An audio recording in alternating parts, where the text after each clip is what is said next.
Chapter 1: The Woman in the Bathroom. Qiu Luoyu Community.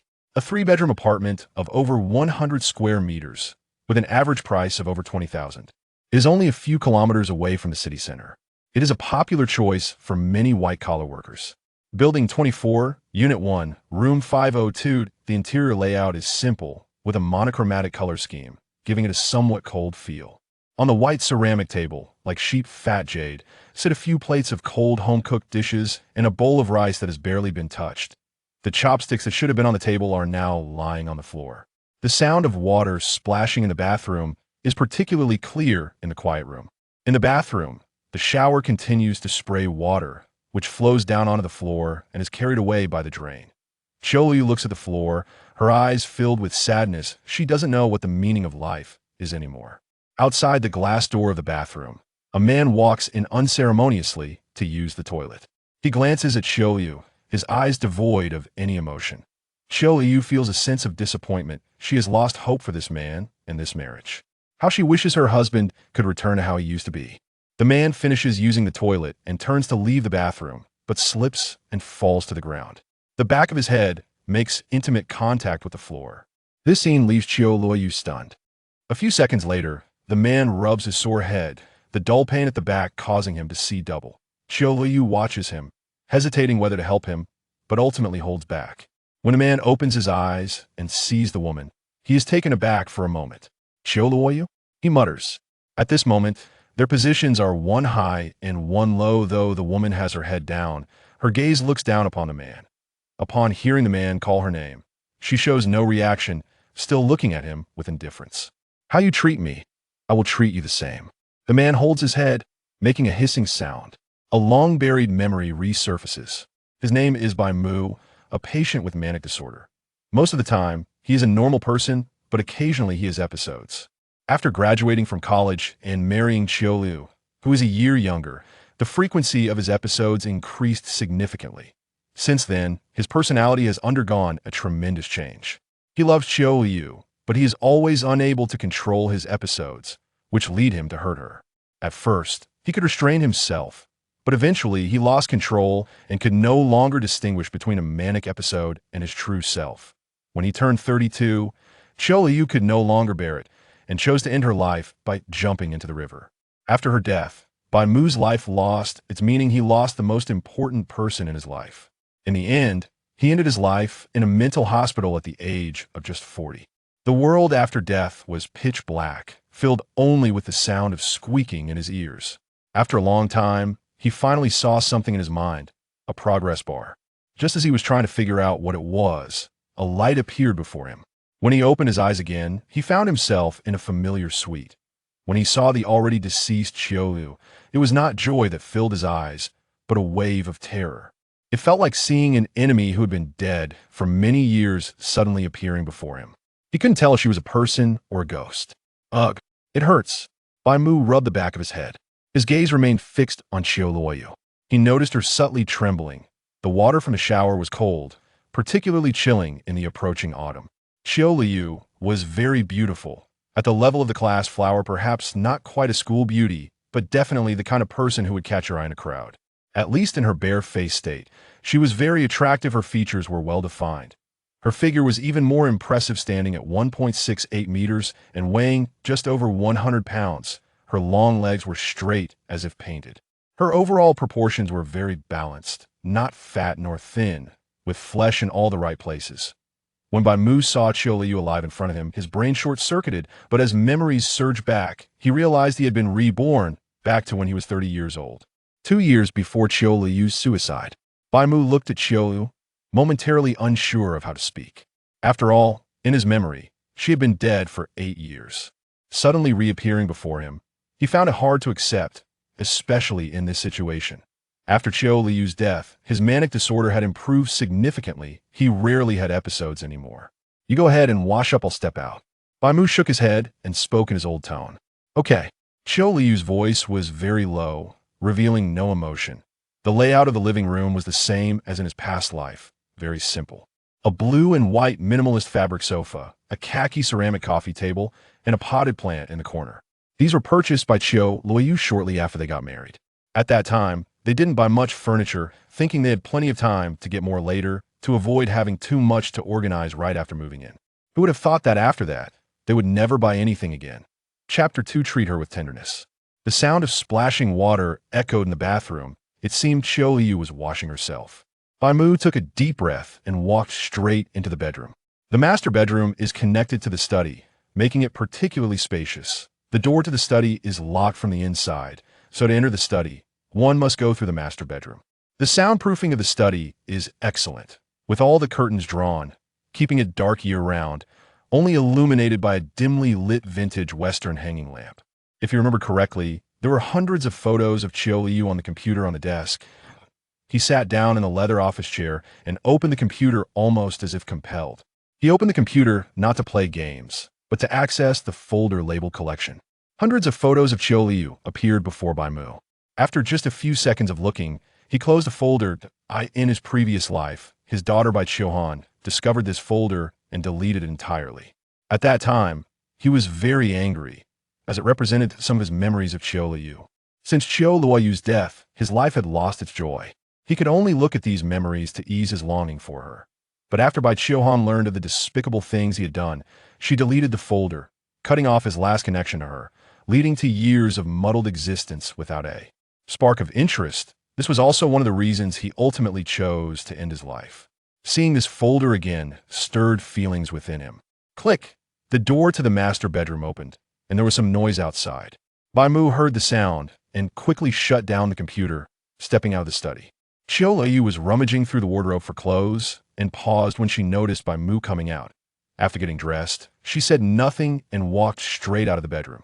Seeing her silent, Bai Mu felt helpless. He didn't know how to start a conversation either. So he followed her out of the bedroom. Qiu Luoyu sat back at the dining table, picked up the chopsticks that had fallen on the floor, wiped them with a tissue, and prepared to eat lunch. She had to go to work in the afternoon, and with less than an hour until her shift, finishing her meal would give her just enough time to get there. Seeing this, Bai Mu served himself a bowl of rice and sat down opposite Qiu Luoyu. The dishes on the table had gone cold, but they still smelled good after all. Qiu Luoyu had been cooking for herself since childhood, and her skills were undoubtedly good. Although the dishes were cold, the rice in the rice cooker was hot, and eating the dishes with the rice didn't affect the taste. During the meal, Bai Mu's gaze occasionally fell on Qiu Luoyu, who, as always, remained silent, not uttering a word even while eating. When not with Qiu Luoyu, others found her difficult to get along with. She had no friends at school, and despite her good looks, no one was willing to pursue her. Besides being quiet and expressionless, the biggest reason was that she had a daughter at a young age. Not having completed her university education, she had a daughter who was not small, and the rumors in class were extremely unpleasant, causing significant trouble. For Qiu Luoyu at the time, Bai Mu and Qiu Luoyu had no children together, as Qiu Luoyu had a narrow cervix, making it difficult for her to conceive. Bai Qiuhan was not Bai Mu and Qiu Luoyu's biological child, but rather the daughter of Qiu Luoyu's sister, who passed away when she was just 19 and starting college, leaving her to be raised by Qiu Luoyu at that time. Qiu Luoyu was studying and working while also taking care of 6-year-old Bai Qiuhan. Bai Mu met Qiu Luoyu because one day, when she was coming home from her part-time job, she got caught in a heavy rainstorm, causing Bai Qiuhan to get lost. He happened to find Bai Qiuhan crying in the rain and took her to find Qiu Luoyu. To thank Bai Mu, Qiu Luoyu treated him to a meal, and they gradually became acquainted.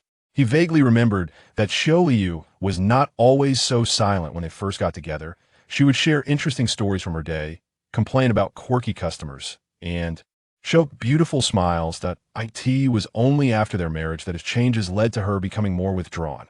Her sister's death was due to domestic violence from her brother-in-law, who accidentally pushed her sister and caused her to hit her head, resulting in her immediate death. Her brother-in-law fled, leaving Bai Qiuhan all alone. That he remembered that when he married her, it was to give her a happy home. Instead, he led her into hell. Perhaps from the beginning, his intentions toward Qiu Luoyu were not pure deep down. He harbored a demon, marrying her only because she was alone, friendless, and quiet person, who could only silently endure bullying. That was why he chose to marry her, and after their marriage, he quickly exposed his true nature. However, later he reflected on his issues and felt guilty. He actually loved her, but his love was too twisted and perverse, even describable as beastly. Now given another chance, he decided to treat her more gently. At the very least, he couldn't let her attempt suicide in front of him again. Eat more ribs, it'll help you gain some weight, Bai Mu thought to himself, trying to be nicer to Qiu Luoyu, and he picked up a piece of rib for her. Qiu Luoyu looked at the rib in her bowl, her eyes showing no joy, only disgust. However, she quickly concealed it, not letting Bai Mu see. She kept her head down, hiding her emotions from him. She put the rib in her mouth, bit off the meat, and spat the bone into the bone dish. Seeing Qiu Luoyu eat the rib he offered, Bai Mu raised his eyebrows, feeling it was the first step to success. This pleasure caused his agitation level in his mind to drop a few points. The agitation that had just risen suddenly bottomed out. Ding! A message arrived on his phone. Bai Mu picked it up to take a look. 某商银行收款1000元，某商银行余额2503万0520.05元。Where did this money come from? Bai Mu was puzzled and checked the source of the payment. The source showed agitation system. Bai Mu was somewhat surprised the mechanical voice he had heard earlier was indeed real. No wonder he always felt like there was a bar in his head. He thought it was a consequence of a fall, but it turned out to be that agitation value bar. He recalled the rules of the agitation value and immediately furrowed his brows. The agitation value would fill up in 10 days, and after 12 days, he had to vent it otherwise. He would be forced into an agitated state. If the agitation value was cleared, he would receive a corresponding reward amount. Since he had just vented, the accumulated agitation value was low, and clearing it would yield 1,000. If he accumulated it fully and cleared it at once, he could probably get a lot of money. However, he had enough money now and didn't need this seemingly useless reward mechanism. Chapter 3, whose Audi is running Didi? Is this the price of rebirth? Bai Mu thought to himself. Indeed, how could there be no cost at all? If such a good thing really existed, it wouldn't fall to him. While feeling restless, his agitation level also rose a bit. Qiu Luoyu finished the food she hadn't eaten earlier and took her phone to head back to her room. Bai Mu watched Qiu Luoyu. He seemed to have seen her phone light up a moment ago, but it appeared to be on silent, so there was no sound. He got up and followed her. Qiu Luoyu had changed into her work attire, a proper suit, a high ponytail, and sexy black stockings with high heels. Bai Mu glanced into the open wardrobe, where several identical work outfits were hanging. Typically, employees were only issued 2 sets, and the rest were bought by Bai Mu himself. His purpose for buying these was not out of concern that Qiu Luoyu wouldn't have enough to change, but to satisfy his own desires. For a while, he enjoyed playing with Qiu Luoyu while she was in her work clothes. But after losing interest, they had just hung in the wardrobe, waiting for a moment of inspiration to be worn again. Seeing Bai Mu enter, Qiu Luoyu immediately frowned. I'm going to work. Bai Mu nodded. Mem, you go ahead. Qiu Luoyu tentatively walked past Bai Mu, and when she saw he didn't stop her, she quickly headed towards the door. Wait a minute. Bai Mu's voice suddenly came from behind. Qiu Luoyu's body stiffened. Where Bai Mu couldn't see, she closed her eyes and took a deep breath. What's wrong? I'll pick you up when you get off work tonight. No need. Qiu Luoyu felt relieved that Bai Mu didn't seem to want to make a move at this time, and her tone carried a sense of distance. But she quickly added, my home is very close to the company. No need to pick me up. I said I'll pick you up. Bai Mu's tone was almost instinctively firm. Okay. This time Qiu Luoyu didn't refuse again. She could refuse once, but not twice. If she refused twice, she would be in trouble. After waiting a few seconds without Bai Mu saying anything more, she opened the door and left. Bai Mu looked at the closed door, feeling somewhat helpless. He still had to use a firmer approach to talk to Qiu Luoyu. Otherwise, she wouldn't listen at all.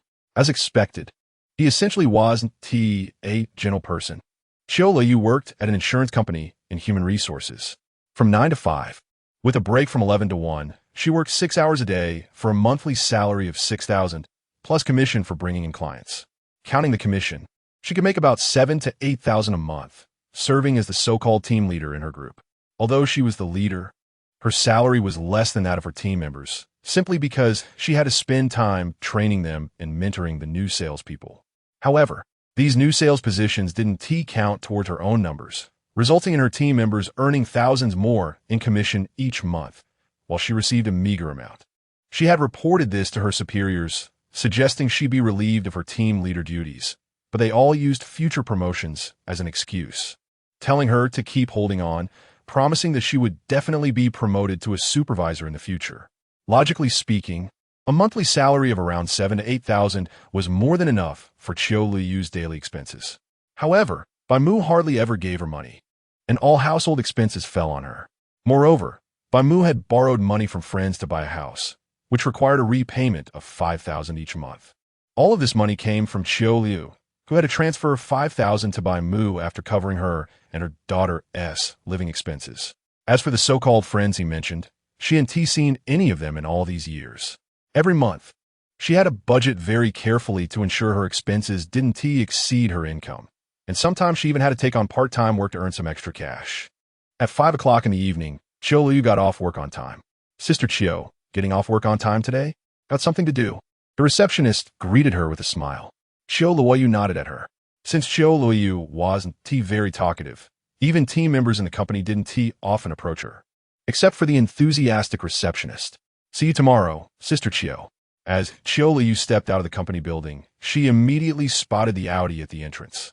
This car belonged to Bai Mu, purchased for over 400,000. They were still paying off the car loan, but thankfully, Qiu Luoyu didn't have to share that burden, which relieved her. When they got married, they hadn't actually bought this car. It was their third vehicle. Initially, they bought a 20,000 Volkswagen, which Qiu Luoyu had thought was expensive at the time. Little did she know they would later buy 2 more cars, each more expensive than the last. She really worried that Bai Mu would end up unable to pay the car loan, which might deplete her last bit of living expenses. At this time, many employees from the insurance company were already leaving as well. Among them were members of Qiu Luoyu's team. When they saw her walking toward the Audi, they looked somewhat surprised. "Is this the team leader's car?" "No way. Does the team leader's family drive such a nice car?" "It's just an Audi Q5L. It's only 300,000 to 400,000, just a regular car. Who can't afford a loan? Besides, it could very well be for Didi." "Your family is using an Audi for Didi? So what? I've seen a Maybach running Didi before." "Well, then you're something." Qiu Luoyu didn't hear the discussions behind her. Just as she opened the back door, she heard Bai Mu's voice, "Sit in the front." With a click, Qiu Luoyu buckled her seatbelt in the passenger seat. "Next time you get in my car, remember to sit in the front. Sitting in the back makes me feel like a Didi driver." Bai Mu started the car and spoke. Qiu Luoyu remained silent. "Cat got your tongue? Can't talk? What do you want me to say?" Qiu Luoyu slightly turned her head. "Say you're sorry." Sorry." Qiu Luoyu spoke almost without hesitation. "Is saying sorry useful?" Bai Mu snorted. Qiu Luoyu fell silent again. "I'm asking you a question. How should I answer you?" Qiu Luoyu frowned. Bai Mu glanced at her out of the corner of his eye. "Why the frown? Do you find me annoying?" "No." Qiu Luoyu turned her face towards the window, her brow still tightly knitted. "Turn your head back." Qiu Luoyu resisted for a few seconds before turning her face back. Bai Mu's lips curled up slightly. It felt good to have this power.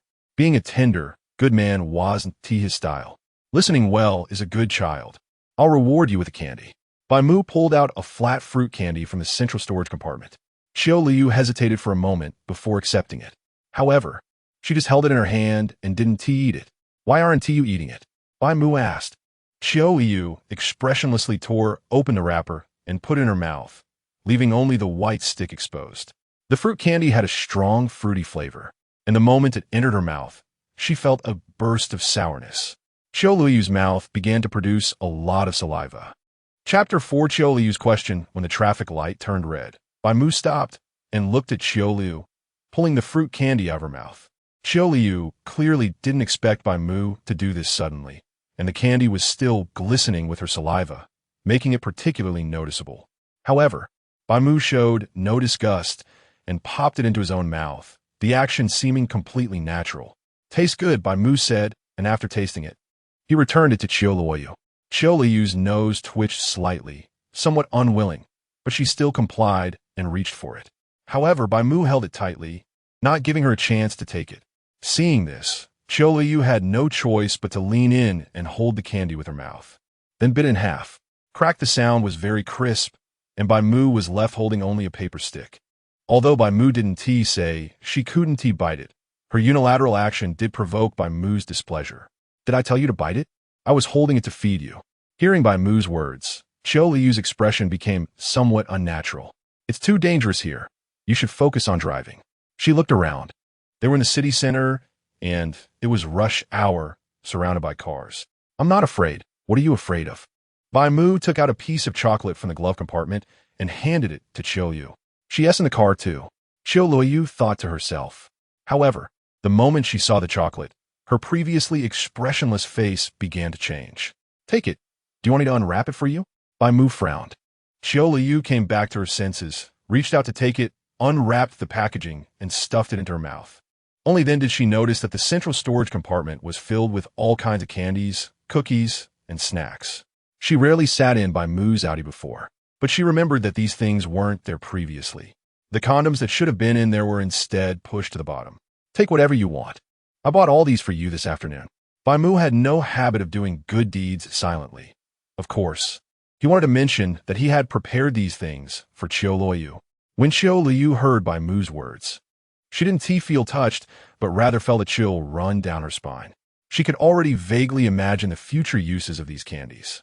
After Qiu Luoyu went to work at noon, Bai Mu ate all the dishes she had cooked. So, in the evening, Bai Mu took Qiu Luoyu to a local restaurant not far from home for dinner. This restaurant wasn't cheap. If they ordered 4 dishes, it would probably cost around 100 to 200 yuan. When Qiu Luoyu saw Bai Mu preparing to eat here, she was somewhat unwilling. Let's eat at home. There are still dishes. We just finished lunch. I'll cook again.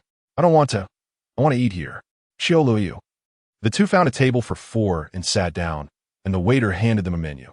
Bai Mu glanced at it a couple of times, casually checked 2 items, and then handed the menu to Qiu Luoyu. Qiu Luoyu looked at the dishes Bai Mu had selected. Sweet and sour carp, 68 yuan. Braised lion's head, 58 yuan. Kung Pao chicken, 48 yuan. Twice cooked pork, 48 yuan. Plus a bowl of radish and pork rib soup for 38 yuan. That was already over 200. Qiu Luoyu handed the menu back to the waiter without ordering anything herself. This is enough. Moreover, if they ordered more, her wallet wouldn't be able to handle it. It was obvious she would end up paying for it. How much living expense did she have for the month? Over 200 was enough for her to use for several days. Spending this much on one meal made her feel heartbroken. The most extravagant she had been in her life was when she was with Bai Mu before they got married. They would occasionally go out to eat and take walks. And then there was when they bought furniture after getting married. She had always been quite frugal. While waiting for the dishes, Qiu Luoyu held her phone. Her nails were neatly trimmed and rounded, with a slight redness at the joints. They tapped rhythmically on the phone. Who are you chatting with? Bai Mu asked. Qiu Luoyu didn't look up. Hannon's teacher. He is talking to me about Hannon's situation at school. Is he male or female? Male.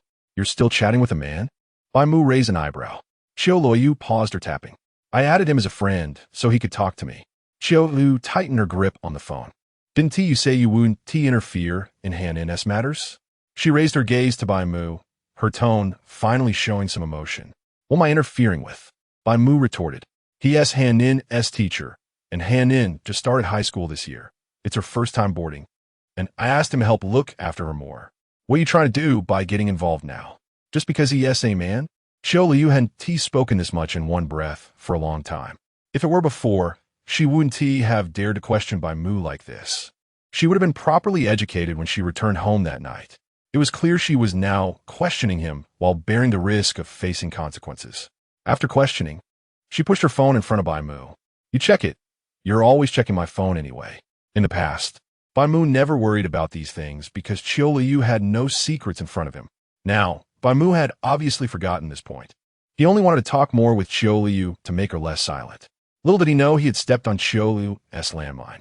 Bai Mu picked up Qiu Luoyu's phone. Since she let him see it, he would look. He didn't check their chat records because he trusted Qiu Luoyu. Even if he treated her that way, she still wouldn't do such things. He understood Qiu Luoyu's character. He casually flipped through Qiu Luoyu's phone. The apps on her phone were so few that he almost thought it was a new phone. In fact, Qiu Luoyu had been using this phone for 3 years. The wallpaper was a photo of Bai Qiuhan when she was a child, and aside from a few apps required by her company, there was only one commonly used lending app. It showed a loan of a few hundred yuan, which she probably borrowed last month when she was short on cash for Bai Qiuhan's tuition. Bai Mu fell silent. After being married to Qiu Luoyu for so many years, he never told her that he was actually quite wealthy. Qiu Luoyu also rarely asked him for money, and he wouldn't give her money either. As a result, she even had to borrow a few hundred yuan from a lending app. In his previous life, He had millions sitting in his bank account, but he never let Qiu Luoyu use any of it. Qiu Luoyu was still paying off the mortgage for him until her death. Bai Mu felt quite foolish, thinking that as long as he didn't let Qiu Luoyu spend money and kept her always short on cash, he could control her forever, making her stay by his side. In the end, she still left him in her own way. Chapter 5. Who still uses such an outdated wallet? Although Bai Mu felt a bit guilty, would he give Qiu Luoyu money? Of course not. After all, not giving her money does allow him to control her well.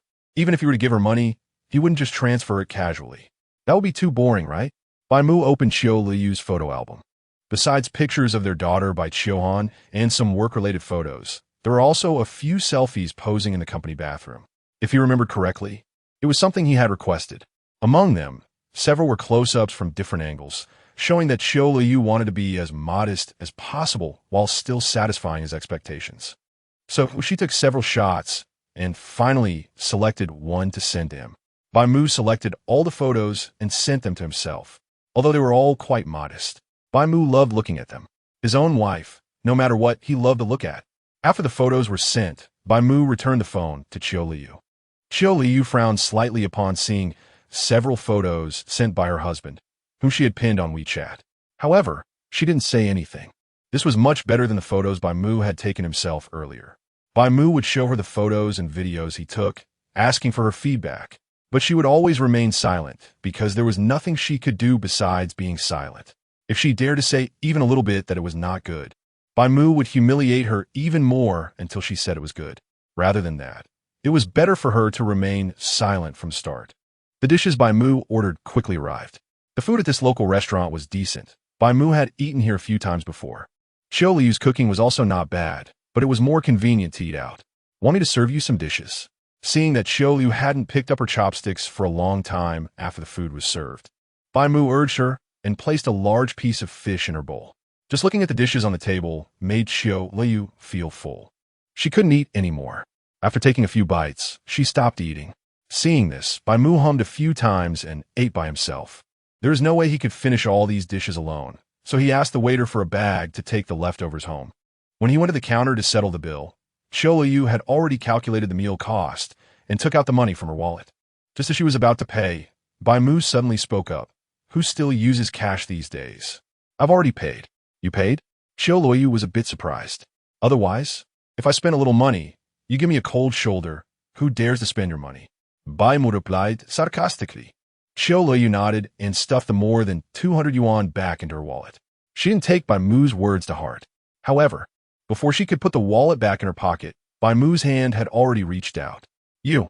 Watching her wallet being snatched away, a look of astonishment flashed in Qiu Luoyu's eyes. There was more than 500 yuan inside, her living expenses for the month. Bai Mu looked at the light blue fabric wallet, which contained scattered money. Besides 200 yuan in bills, the rest were coins, with several small change as well. Why are you still using such an outdated wallet? Bai Mu looked at the palm-sized wallet with some familiarity. It seemed like the one he bought for her when they had just gotten together. Back then, while they were walking past a small stall, Qiu Luoyu said her part-time job boss always paid her in cash, so she needed a wallet to hold cash. Who would have thought that after so many years? She was still using it? Knowing her as well as he did, Bai Mu was sure she didn't want to waste money buying a new one, which was why she was still using it now. Bai Mu counted the remaining money inside. I'll transfer you 600 yuan later. Just give me this. Some stalls in the market require cash. Qiu Luoyu indirectly refused. Then just go to the stalls that accept QR codes. Using cash can be cheaper. And they even round down. Qiu Luoyu still insisted. Our family doesn't lack this little bit. I do, Bai Mu smirked. Fine, I'll give it back to you. Bai Mu tossed the wallet back to Qiu Luoyu. She caught it and stuffed it back in her pocket. In the evening, Bai Mu added Bai Qiuhan's class teacher on WeChat to understand Bai Qiuhan's situation. At first, the teacher was a bit confused, having already spoken to Qiu Luoyu, wondering why Bai Mu was asking. However, after considering that there might be marital discord, the teacher repeated the information to Bai Mu. Today, he had spoken to Qiu Luoyu about the changing weather as it got cooler. Recently, the weather had turned cold, and he noticed Bai Qiuhan hadn't brought any thicker clothes. So he asked Qiu Luoyu to send some to school to prevent her from catching a cold, which would affect her learning. He also mentioned Bai Qiuhan's behavior in class and her interactions with her roommates. From their conversation, it was evident that the teacher was a responsible young educator, seemingly just graduated from university and became a homeroom teacher with a relatively progressive mindset, communicating with parents from the student's perspective. Speaking of which, in his past life, his suicide was somewhat related to Bai Mu, as she was the one who eventually sent him to the mental hospital. At first, Bai Mu didn't understand why Qiu Luoyu committed suicide. For so many years, Qiu Luoyu had never let her know about the things between her and Bai Mu, worried that Bai Mu's knowledge would affect her studies. It wasn't until Bai Mu graduated from high school and got into university that Qiu Luoyu finally couldn't bear it anymore and chose to commit suicide by jumping into the river. It was later, when Bai Mu saw those unbearable images and videos on Bai Mu's computer, that she realized what her mother had been through during her middle and high school years. Bai Mu had never laid a hand on Bai Mu. Even when she deleted his cherished collections from all these years, he still didn't harm her. Although Bai Mu was not his biological daughter, Bai Mu did treat her as his own. And even after Qiu Luoyu passed away, he spent a lot of money sending her abroad to study music, helping her fulfill her dreams. He thought this could lessen some of his guilt towards Qiu Luoyu. That night, after Qiu Luoyu finished washing up and returned to the room, Bai Mu was still shopping. Qiu Luoyu wore a burgundy nightgown, the material light and thin, feeling cool to the touch, accentuating her figure. If it were up to her, she wouldn't have liked such a nightgown. But since it was bought by Bai Mu, she had no choice but to wear it. As she lay down in bed beside Bai Mu, preparing to rest, she inadvertently noticed Bai Mu browsing through women's clothing, thinking he might be preparing to buy her something revealing. So, she secretly glanced a few more times. But soon she realized something was off. The clothes Bai Mu was looking at were suitable for younger girls, not for someone her age. What did he mean by that? Did he want her to change her style? Chapter 6. Shopping and Services. Noticing Qiu Luoyu's gaze, Bai Mu turned around and met her eyes. Qiu Luoyu panicked, quickly looking away and turning her back to Bai Mu, pretending to be asleep. However, Bai Mu was not so easily fooled. "Turn around," he said. Hearing his words, Qiu Luoyu knew she couldn't escape this time. It was all her fault for being so curious and looking around. She lowered her head and turned back, her expression a bit anxious, unsure of how Bai Mu would punish her. However, Bai Mu didn't do anything to her. Instead, he handed his phone to her. "You have good taste. Choose a few seasonal clothes for Huan, and I'll pay," he said. "Huh? You're buying clothes for Huan?" Qiu Luoyu thought she had misheard and took a while to regain her senses. "What else? You don't think I'm buying for you, do you? If you want some, you can ask, but if you behave well, I might consider getting you something." "No, I don't need it." Qiu Luoyu opened her mouth, but declined. The clothes Bai Mu bought were not to her taste, mostly being less conservative. She was shocked, not expecting Bai Mu to think of buying clothes for their daughter, as he had rarely done so in their years of marriage. It was surprising that he suddenly wanted to buy clothes for Huan today. However, Qiu Luoyu quickly took Bai Mu's phone. She didn't waste this opportunity because she knew Bai Mu had money, though she didn't know how much. But buying a few pieces of clothing would definitely not be a problem for him. "Then, I'll choose myself." Before choosing, Qiu Luoyu tentatively asked. It wasn't until Bai Mu replied with an that she felt completely at ease. Although she felt Bai Mu's sudden desire to buy clothes for Huan was definitely suspicious, she had no choice. If he wanted to play any tricks, so be it. She would just bear the consequences. As the weather got colder, Huan indeed needed some warm clothes. She had no money left, so she could only seize this opportunity. Thus, with her back to Bai Mu, while he was touching her, she held the phone in both hands, selecting piece by piece. Such opportunities were rare, and she had to choose carefully. Who knew when the next chance would come? "Dear, you smell so good." Bai Mu, inhaling the fragrance from Qiu Luoyu, showed a look of intoxication. He buried his head in her hair, feeling the long-lost warmth and scent. Qiu Luoyu glanced at Bai Mu with her peripheral vision. He was much gentler today than usual, indicating he was in a good mood. It was strange, considering he had looked quite unhappy at noon. "Can we buy some daily necessities for Huan?" Qiu Luoyu thought about her daughter just starting high school and living on campus for the first time. There were many things she hadn't thought to buy earlier, so she asked Bai Mu again. After all, they would eventually face the consequences. So why not strive for a little more? Just add whatever you want to the shopping cart, and I'll pay for it all at the end. Bai Mu didn't look up, simply saying this. Qiu Luoyu nodded, her eyes fixed on the phone screen. After receiving Bai Mu's approval, she began selecting daily necessities for her daughter. Although Bai Mu was paying, she still compared prices and chose the cheaper options, which slowed her purchasing speed significantly. Anyone who has shopped on Taobao knows that time flies when browsing. During this process, Bai Mu quietly held Qiu Luoyu very still. This feeling was like regaining a once treasured possession, evoking nostalgia and comfort. His heavy breath brushed against Qiu Luoyu's collarbone, tickling her. With half-closed eyes, Bai Mu wrapped his arm around the back of Qiu Luoyu's head, letting her rest on his arm. This tent is pretty nice. Let us buy one for Huan. Bai Mu pointed to a cartoon tent that cost over 300. Too expensive, and besides, there are no mosquitoes in this weather. There's no need to buy a tent. A tent is not just for mosquitoes, it's for ensuring privacy. Bai Mu reached out to click add a cart. Qiu Luoyu paused, if no one else has one. Won't Huan be seen as out of place? Let us buy it first. She could decide later whether to set it up. It's just over 300. That's too wasteful. Do you know why Laozi wrote the Tao Te Ching? Because Laozi wanted to? Qiu Luoyu had heard this joke long ago. Exactly. Qiu Luoyu had nothing to say. Bai Mu bit Qiu Luoyu's smooth shoulder and said, so when I buy things for Huan, don't nag, okay? Qiu Luoyu frowned slightly, unsure of what Bai Mu was up to. He had always taken a hands-off approach with Bai Huan, hardly managing her. However, the only good thing was that he never brought their issues to Bai Huan's attention. Therefore, in Bai Huan's eyes, they were merely an unhappy couple, rather than having an unequal status like now. I understand. Bai Mu smiled. The next morning at 7:30, Qiu Luoyu got up and made breakfast. She skillfully woke Bai Mu. However, he didn't officially get up until 8 o'clock. Qiu Luoyu glanced at the time, washed her hands, set the breakfast on the table, and prepared to go out. Just as she put on her high heels and was about to leave, Bai Mu called out to her. Bai Mu took the keys to the Volkswagen from the cubby by the entrance. He had specifically bought a white one when they got married, suitable for Qiu Luoyu to drive. For this reason, he quickly changed cars afterward. Driving to and from work meant no need to squeeze on a public transport. Chapter 7 Driving to work. Qiu Luoyu looked at the Volkswagen car key in front of her and shook her head. No need, 2 kilometers doesn't require driving. Gasoline costs money every month. I don't want to waste money. Bai Mu noticed her concerns and said, come here.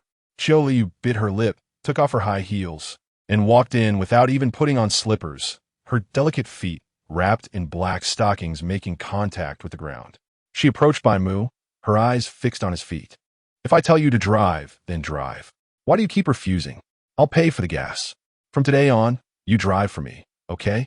Qiu Luoyu lowered her head and murmured in agreement. Bai Mu smiled, leaned down, and kissed her lips softly. So obedient. Go to work now. He patted her little head. Qiu Luoyu pressed her lips together, adjusted her work uniform, and after standing up, put on her high heels and turned to leave, seeming to want to stay here no longer. Bai Mu leaned back in his chair, squinting his eyes, feeling very pleased. He originally thought he felt so guilty towards Qiu Luoyu over the years, and if he could do it all over again, he should be kinder to her. Unexpectedly, people don't change easily. He wasn't inherently a gentle person. However, this time he learned his lesson. He wouldn't be like he was in his past life. In the years after Qiu Luoyu's death, he realized he loved her and hoped for her to live a healthy life. In the underground parking lot, Qiu Luoyu found a parking space. Since Bai Mu bought 3 cars, in addition to the parking space that came with the house, he purchased 2 more spaces, all adjacent to each other. Using the key, she opened the car door, and there was no strange smell inside. A pair of white casual shoes was placed in the passenger seat. Having not driven for a long time, she almost forgot that she couldn't wear high heels while driving, only remembering when she saw the white shoes. Were these prepared by Bai Mu? Changing into the casual shoes, Qiu Luoyu placed the car key in the central storage compartment. When she opened the compartment, she found it full of candies and chocolates. She used to have low blood sugar, so she often kept candies on her. And after being with Bai Mu, he had developed the habit of keeping candies as well. In the middle of the candies was a gas card with a label of 2,000 yuan on the back. She pressed her lips together and silently unwrapped the candy to put in her mouth. It had been many years since she drove, but she still remembered how to do it. She had always been smart. Even when she had to spend a lot of time on part-time jobs during school, she could grasp the knowledge in class as soon as she learned it. When she took her driving test, the instructor said she was very smart, almost mastering everything after just one practice. She drove towards the company. It was the morning rush hour, so traffic was inevitable, but it was only a 2-kilometer distance, so it wouldn't take long. Usually, there would also be traffic on the bus, and the bus was hot and smelly. Driving herself was indeed much more comfortable. There were designated parking spaces for employees downstairs at the company. As Qiu Luoyu drove into the parking lot, she happened to run into a few members of her team. Team leader, you drove today? They were a bit surprised to see Qiu Luoyu. Although they called her team leader, they didn't have much respect for her in their hearts. After all, it was somewhat unsatisfactory for someone with a lower salary and no background to manage them. Qiu Luoyu changed into her high heels and greeted them expressionlessly. Good morning. When did you buy a car? Asked a team member in a white shirt. We've never seen you drive before. Yeah, this car doesn't look new. Is it second-hand? Another member chuckled. Qiu Luoyu replied indifferently. It's a family car. I just haven't driven it before. Hiss, this car must be several years old, team leader. Why did you buy such an old model? The third person stroked his chin, sizing up Qiu Luoyu's car. I bought it 6 years ago. Qiu Luoyu didn't want to chat with them. However, they continued to ask. Yesterday, we saw you get into an Audi. This car is yours, so that one must not be yours, right? Qiu Luoyu frowned. That's none of your business. Aren't you supposed to be at work? They chuckled, just curious. After all, it's rare to see an Audi running for rideshare. What rideshare? Qiu Luoyu was a bit confused. That's my husband's car. He came to pick me up yesterday. Do you have any business? If not, please step aside. After saying this, she didn't wait for them to move and pushed past them, walking towards the company building. As Qiu Luoyu left, they immediately started discussing. Is it true that Audi was also from the team leader's family? Don't say it really could be. What could? We've never seen the team leader's husband come to pick her up. That person might not even be her husband. You mean? Qiu Luoyu took the elevator to her company's floor, and the receptionist greeted her. Good morning, Sister Qiu. Good morning. Qiu Luoyu smiled. Sister Qiu is in a good mood today. Not bad. Qiu Luoyu retracted her smile and walked straight to the office area. Just as she sat down at her desk, a female team member walked over and said, Team leader, the supervisor wants to see you. What is it? I don't know, but it seems pretty important. Okay, I got it. Qiu Luoyu stood up and walked towards the supervisor's office. Inside the office, the supervisor was on the phone, and upon seeing Qiu Luoyu enter, he gave her a cursory glance, leaving her to wait until a few minutes later when he hung up. Supervisor, what do you need me for? The supervisor, who was stout and broad, sat back in his office chair with a grunt. Where did you go last night? I came to find you after work, but you weren't in the work area. Qiu Luoyu's brows furrowed, her expression a bit strange. I went home after work. Home? Didn't you always stay at the company before? Why did you go home yesterday? The supervisor slapped the table, sounding somewhat angry. I see you staying late at the company every day, so I thought I'd give you an opportunity. I had arranged to meet with the principal of one high school yesterday, and I wanted you to go. But what happened? I couldn't find you. I messaged you and got no response. You tell me. Not only did you waste the principal's time, but you also wasted my goodwill. Chapter 8 Principal Zhao Linxiang of No. One middle school Qiu Luoyu furrowed her brows instinctively upon hearing the supervisor's words. So, you mean to say that I voluntarily stayed to work overtime? But because I didn't work an extra day, the problem becomes mine? Of course. If it's not your problem, then whose problem is it? As the head of the HR department, you should have the courage to admit your mistakes. Do you understand? The supervisor accused with a righteous indignation. Qiu Luoyu narrowed her eyes, knowing that the other party probably wanted her to take the blame, and her tone slightly darkened. I don't accept this. This is not my problem. Qiu Luoyu didn't want to take the blame. It doesn't matter whether you accept it or not. I've already told the leadership that this matter is under your full responsibility. The supervisor smiled smugly. Qiu Luoyu's expression darkened. So you're determined to make me take the blame? What blame? I'm giving you an opportunity. The supervisor was quite shameless. So what do you want me to do now? Seeing that Qiu Luoyu finally got to the point, the supervisor softened his tone a bit. Given that you have never made a mistake before, I won hold yesterday as incident against you. I'll give you another chance. Tonight, I'll meet with Principal Zhao of No. 1 Middle School again. You just need to secure the insurance deal with them, and everything will be fine. And what if I can't? Qiu Luoyu bit her lip. Can't. Then just leave. The supervisor sneered. Qiu Luoyu gritted her teeth feeling somewhat unwilling. I understand. Good, these stocks are performing very well. Bai Mu looked at the stocks he bought yesterday. In just one day, he had made over 200,000. This was on the premise that he only invested over 2 million. With the memories of his previous life, he had a very clear impression of the trends of those stocks. Although he couldn't pinpoint every day, he was well aware of the specific trends. With the memories of his past life and over 20 million in funds, he didn't need any venting system. In fact, with his frequency of bullying Qiu Luoyu, there wouldn't even be a situation where he would be forced into a frenzied state. However, the venting system wasn't completely useless. He discovered a good use for it, which was that he could actively enter a frenzied state. Once in a frenzied state, his body entered a superhuman realm. He could run faster than Bolt and lift more than Eddie Hall, completely surpassing human limits. It was like activating a berserk mode in a game. Initially, he thought this was the price of his rebirth, but it turned out to be a benefit for him. As for the uncontrollable emotions, that was completely trivial. With the memories of his past life and his abnormal abilities, and even his beloved little wife back, he felt everything was too wonderful, to the point where he wanted to let out a strange laugh. Glancing at the positioning on his phone, Bai Mu pondered. Not going home after work. Is there still a social engagement? He mumbled. Then he took out a headset from the drawer, and a voice from Qiu Luoyu came through the earphones. Principal Zhao Linxiang of No. 1 Middle School, the principal of Han High School. Bai Mu narrowed his eyes. This old bald man has some use after all. Sorry, our school has a better option. In the hotel VIP room, Principal Zhao Linxiang unceremoniously rejected Qiu Luoyu. Principal Zhao, please reconsider. The protection our company offers is definitely the best in Haishur. Qiu Luoyu wanted to argue further. However, Zhao Linxiang's attitude was very firm. There's nothing to consider. I have the right to make decisions on behalf of my school. And just because you say your company's protection is the best doesn't mean it is. Qiu Luoyu bit her lip tightly. My daughter is also a student at No. 1 Middle School. Of course I want the best protection for her. Zhao Linxiang snorted coldly, and his secretary spoke for him. Our stance is very clear. We have better options for student insurance. Hearing this, Qiu Luoyu's heart sank to the bottom. If the contract couldn't be negotiated, she would take the blame for the supervisor and then be fired by the company.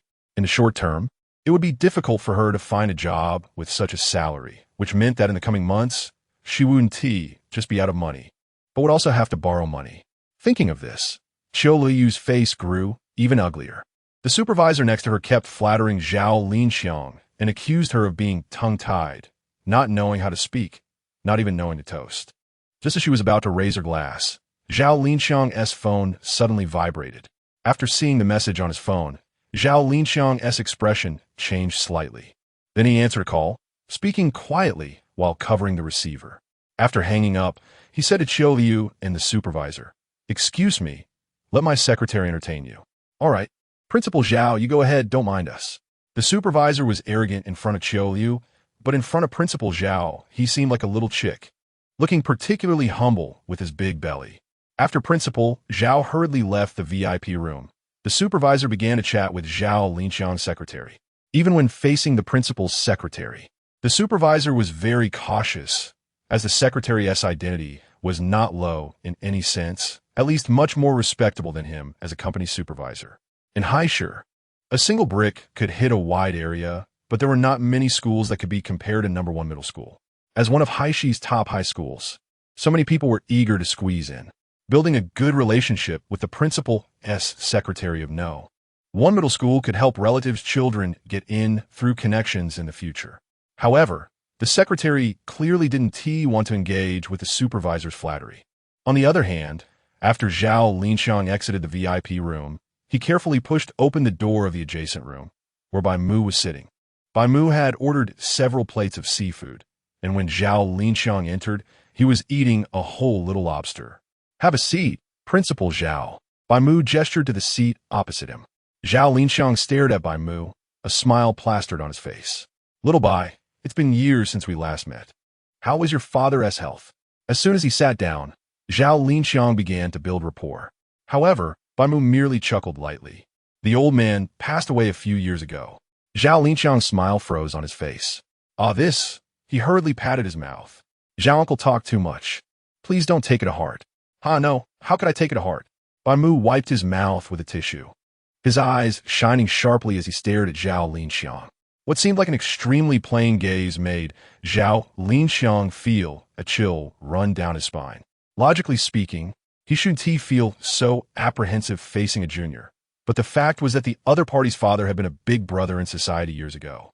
Even though he later switched to the construction industry due to the crackdown on organized crime, his father's reputation still lingered.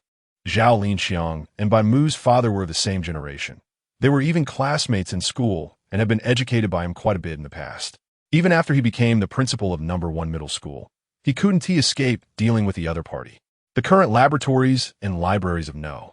1 middle school were still built by Bai Mu's father. Chapter 9. Zhao Linxiang in fear and trepidation back to the point. I called you here today because I have something to discuss with you, Bai Mu said in a nonchalant tone.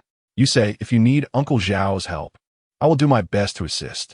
Zhao Linxiang swallowed hard instinctively. What he cared about most was what the other party had just said on the phone. It's not that I need your help, but rather that you need my help, Bai Mu chuckled, crossing his legs and leaning back in the armchair. Zhao Linxiang gritted his teeth.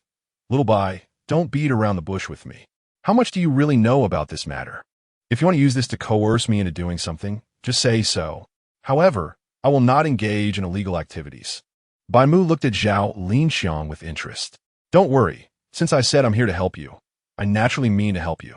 After all, you're an old friend of my father, and you took care of me a lot when I was in school. Moreover, if I don't help you with this matter, then your actions would indeed be considered illegal. Hearing Bai Mu's words, Zhao Linxiang suddenly felt a chill run down his spine. Without thinking, the other party at least knew the general situation. At first, Bai Mu mentioned on the phone that he knew Zhao Linxiang was short on money, so he came to give him money. Originally, he thought the other party had just heard about his financial troubles from someone, but now it seemed that the other party not only knew he was in need of money, but also understood why he was in need and what he had done to raise funds. However, he did not admit it immediately, but continued to probe. Lil Bai, what do you mean by that? I really am short on money, but I would resort to illegal activities. I've been a principal for over 10 years. If I dared to do something foolish, wouldn't I be making a joke of my position? Bai Mu shook his head helplessly. So you accepted the 2 million from Anshin Insurance and chose their higher-priced option? Zhao Linxiang's heart sank, and cold sweat broke out all at once. Little Bai, you're joking. How could I possibly do such a thing? Ha. You know yourself that if this matter gets exposed, your position would probably be in jeopardy, and they might have to make room for you inside, Bai Mu sneered. Hearing Bai Mu's words, the forced smile on Zhao Linxiang's face finally faltered. He had a bitter expression. Little Bai, I won't lie to you anymore. If you have money to lend, please help me out. The reason he was short on money was that he had acted as the legal representative for his little uncle's company. He never expected that after the company went bankrupt, the other party would just run away, even blocking his sister's contact information. As a result, the creditors came looking for him. He had borrowed all the money he could, but he was still short by 2 million. Anshin Insurance was not a very large company, and logically, they would not choose the other party if they were to switch insurance companies. However, the other party somehow learned that he was in urgent need of money and proposed this condition, asking him to choose their company. Zhao Linxiang struggled with this decision for a long time before finally deciding to go with them and give up on the insurance company where Qiu Luoyu worked. Bai Mu did not fully believe Zhao Linxiang's words. As someone who had been a principal for over a decade, it was unlikely he would easily act as a legal representative for someone else. There must be more to it. He was also unsure if Anshin Insurance had promised anything else besides the 2 million. In his previous life, what was revealed after Zhao Linxiang was caught was only this. And over the past decade, it was unknown whether he had done anything else like this. Undoubtedly, Zhao Linxiang was indeed in need of money right now. Everything Zhao Linxiang had just said was recorded by Bai Mu. He placed a technologically advanced-looking pen on the table and then handed over a card. Still, I say, you're an old friend of my father's. If I don't help you, who will? This card contains 2 million, enough to help Uncle Zhao with his urgent needs. Bai Mu said, hands clasped, with a smile at the corners of his mouth. Zhao Linxiang glanced at the pen on the table, cold sweat pouring down. Relieved that he had not revealed anything too explosive, His hands trembled slightly as he took the car from the table. Bai Mu could know about his dealings with Anshin Insurance, and he might know some other things too. Although Bai Mu was younger, he still felt a hint of fear. Seeing Zhao Linxiang take the bank card, Bai Mu indicated that he could leave. In front of Bai Mu, Zhao Linxiang felt a chill down his spine. He wished he could leave right away. However, just as he was about to open the door to go out, Bai Mu's voice came from behind him. "The woman you spoke with today is my wife, Uncle Zhao. Please take care of her for me," Bai Mu said. Zhao Linxiang paused, suddenly enlightened. Now he completely understood why Bai Mu had sought him out. The key point was here. Zhao Linxiang returned to the adjacent VIP room. Qiu Luoyu had long been on pins and needles. Every minute she spent there made her feel colder, as if waiting for a judge to sentence her to death. However, the first thing Zhao Linxiang did upon returning was not to tell them to leave, but to say that after careful consideration, he believed their company was the most suitable. So he wanted to sign a cooperation agreement with them. This turn of events instantly lifted Qiu Luoyu's spirits from the depths. She never expected that what seemed like a death sentence could still have a chance for a turnaround. In a moment, her movements became flustered as she took the contract from her briefcase. "Take your time. There is no need to rush," Zhao Linxiang said with a smile. Even his previously somewhat harsh face became much more amiable, as if he were looking at a junior in the family. Zhao Linxiang's sudden warmth made Qiu Luoyu feel a bit uncomfortable. After handing the contract to him, she sat back in her seat. The subsequent signing of the contract went very smoothly. Zhao Linxiang glanced at the contract briefly before signing it. As they left the hotel, Qiu Luoyu still felt a bit dreamy. "Ahem, little Qiu, you did well today. Principal Zhao specifically praised you just now. Your contribution to the successful signing of this contract cannot be overlooked, and I will report your achievements to the higher-ups when we return to the company," the supervisor said. Qiu Luoyu waved her hand, indicating she didn't need the credit. It was obvious that the supervisor was not genuinely kind. He was just being polite. "Hey, I'm a person who is clear about rewards and punishments. It should be as it should be, don't you think?" the supervisor said, patting his big belly. "However, the reason we were able to sign the contract so smoothly today is largely due to my efforts. After all, if I hadn't communicated respectfully with Principal Zhao as secretary, he wouldn't have changed his mind, would he?" He took the credit for himself again. Qiu Luoyu smiled, but said nothing. The supervisor cleared his throat and stopped his self-praise. "All right, it's getting late. Please give me a ride back. It's just on the way, right?" He sent his location to Qiu Luoyu. Qiu Luoyu frowned slightly, feeling somewhat unwilling, especially when she saw the location of the supervisor's house. They lived on opposite sides of the city. How was that on the way? Chapter 10. Tell me where you went wrong. How? Unwilling? The supervisor raised an eyebrow, crossed his arms over his chest, and his tone became serious. Qiu Luoyu felt helpless. What else could she do after he said that? Today's incident was considered past, but she hoped nothing else would happen. However, when she saw two people walking out of the hotel, she froze. The supervisor followed her gaze and saw Zhao Linxiang, who had left earlier. Beside him was a young man, and their relationship seemed very close. As Zhao Linxiang's smile, while talking to the young man, was completely different from when he spoke to the supervisor. One had wrinkles from smiling so much, while the other looked too lazy even to fake a smile. Although she didn't know the young man's background, the supervisor immediately approached Zhao Linxiang upon seeing him. "Principal Zhao, didn't you leave earlier? Why are you coming out later than me?" The supervisor forced a smile, his eyes almost squinting shut. Suddenly, a person appeared, and Zhao Linxiang frowned slightly. Upon realizing it was the person he had spoken to earlier about the contract, he relaxed a bit. "I sent my secretary Xiao Wang to get the car. What's the matter?" "Oh, it's nothing. I was just thinking that if Principal Zhao didn't drive here, my subordinate, and I could give you a ride," the supervisor pointed at Qiu Luoyu behind him. Since Qiu Luoyu arrived earlier, her car was parked in the lot across from the hotel. When Zhao Linxiang saw Qiu Luoyu behind the supervisor, he instinctively glanced at Bai Mu beside him. Sure enough, Bai Mu's cold demeanor became more apparent upon hearing the supervisor's words. "You took it upon yourself to make a decision for your subordinate. Would she agree?" Bai Mu asked. The supervisor forced a smile. "It's fine. This is what we should do. It's our honor to give Principal Zhao a ride." He took the opportunity to flatter Zhao Linxiang. The young man who stood beside Zhao Linxiang and was treated so warmly must be someone special. The supervisor dared not offend him. You think it's fine just because you said so? Who do you think you are? Bai Mu showed no signs of giving the supervisor any face, directly questioning him. The supervisor's smile froze, feeling awkward, and turned to Zhao Linxiang, Principal Zhao. This young man is. Without hesitation, Zhao Linxiang replied, my nephew, and the subordinate behind you is his wife. Hearing Zhao Linxiang's words, the supervisor's heart sank, and his brain momentarily went blank. This. For a moment, he was at a loss for words. Bai Mu coldly glanced at him before brushing past him and walking toward Qiu Luoyu.